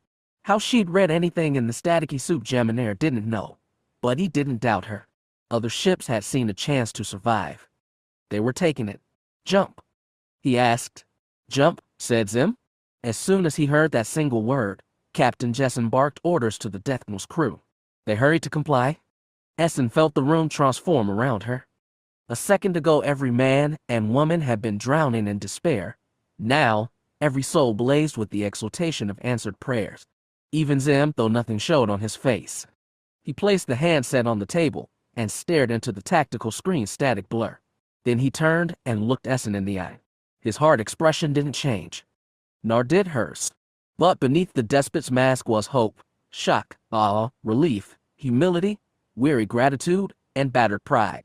The full spectrum of a man, hidden from sight but naked before Essen's gaze. Like he could sense the violation, Zim flinched and looked away. Erakas fell into real space. That was his second complete jump inside the gnarled, lethal maw, and his surreal scenery dominated his view. But something was different this time. He saw the lights of starship engines ahead. And then he felt a friendly touch in the force. "See if you can hail somebody," he told Restiine. "I'm taking us closer." He nudged the hand of light forward, hoping their scrambled sensors and comm systems might clear just a little. He stared at the space ahead and thought he saw more lights popping into view. More ships decanting from hyperspace. Some were large. When Athenium Polyreme flashed into existence, he realized what they'd done. They were guiding the whole fleet through. "I think we've got a link," Restiine reported. "It's not stable. Give me what you've got." Static over the speaker made him wince, but after the first burst it became clearer. Then he heard a voice coming through, higher pitch, female. "Hear this?" Jekka was saying, "but we're out." "Jekka, can you read me?" "This is Erakas." "Yes, got you." He spotted the Dream's oval hull and pushed toward it. As he closed the gap, their connection became clearer. "Jekka, are you bringing them all?" "Colt of the lit, some kind of, do they call, screamer, an emergency beacon. Reyna had taught him how to make one of those, long ago." "Jekka, it took me 2 jumps to get here from the edge of the mall. I'm going to jump back, light a screamer, and call everyone after me." "Got it." Loud and clear. She was shouting to be heard, but he could tell she was giddy with relief. So was he. Erakas looked around and saw even more starships. This pocket of safety was getting crowded. He'd better jump back and mark the next stage before it got too full. As he swung the hand around to plot a return course, something huge flashed close by. He wrenched the yoke and dove beneath the long, battered body of a zoology dreadnought. And not just any dreadnought. He felt Essen so close to him. Say, Zim sensed his gratitude. Erakas wasn't sure if he liked that, but it was only a small mar in their victory. They'd saved 100 ships today and hundreds of thousands of lives. Most important of all, 20 Jedi has escaped certain death. In all his life, he'd never felt the Force so much with him. With unthinking ease, he found the next speck of safety and leaped to claim it. Silence grasped the bridge of the Numinous. The Imperials were gone. The Screamer beacon, which they just barely detected, which had rescued Zim from certain doom, had stopped broadcasting. The Hutt fleet was alone, burrowed deep inside the mall's hideous maze. Everyone, from Evenza to the lowliest Ribus slave, stared at Bunta, expectant. He tried to calm himself. He was a divine being, a manifestation and agent of the holy light. He did not panic, did not curse, and did not admit defeat. But he was certain, now more than ever, that Zim had gods on his side too. Calmly as he could, he gave the order. The remaining Hastilic and Paterii ships turned and retraced their winding path as best they could. Their sensors were still marred by distortion, and during their careful retreat 1 Tarada, 2 battles, and 4 small Badens were plucked out of existence by black hole. When the Numinous finally sailed out of the mire, sensors cleared and Kessel resolved before them. It was the ugliest world Bunta had ever seen, but he loved the sight of it. Kessel was not alone. Supremacy warships were scattered above the oblong rock. The Numinous identified them as Ugorii and a ninja craft, and Bunta was not surprised when he received a hail from Cossack the Clever. When he opened the video link, Cossack's deep blue eyes stabbed at him. Bunta tried not to flinch. "Where's Zim?" Cossack asked. "Did you destroy him inside the mall?" "No," Bunta grunted. "Zim escaped. Talak and I both gave chase. Zim forced Talak's ship into a black hole, then jumped through the mall." "How?" "I do not know exactly." Cossack's eyes narrowed. "Were the Iduxians with him?" "Yes." Bunta braced himself, but Cossack only exhaled. "We're contending with the Demon's Own, after all this time. We will mourn Talak along with Ardistag and my spawn Dejundo, and then plan the next stage of the war." Cossack said, no more, merely close the channel. But Bunta knew what must follow. They would not, could not rest, until they'd vanquished Zim and all his rebel angels.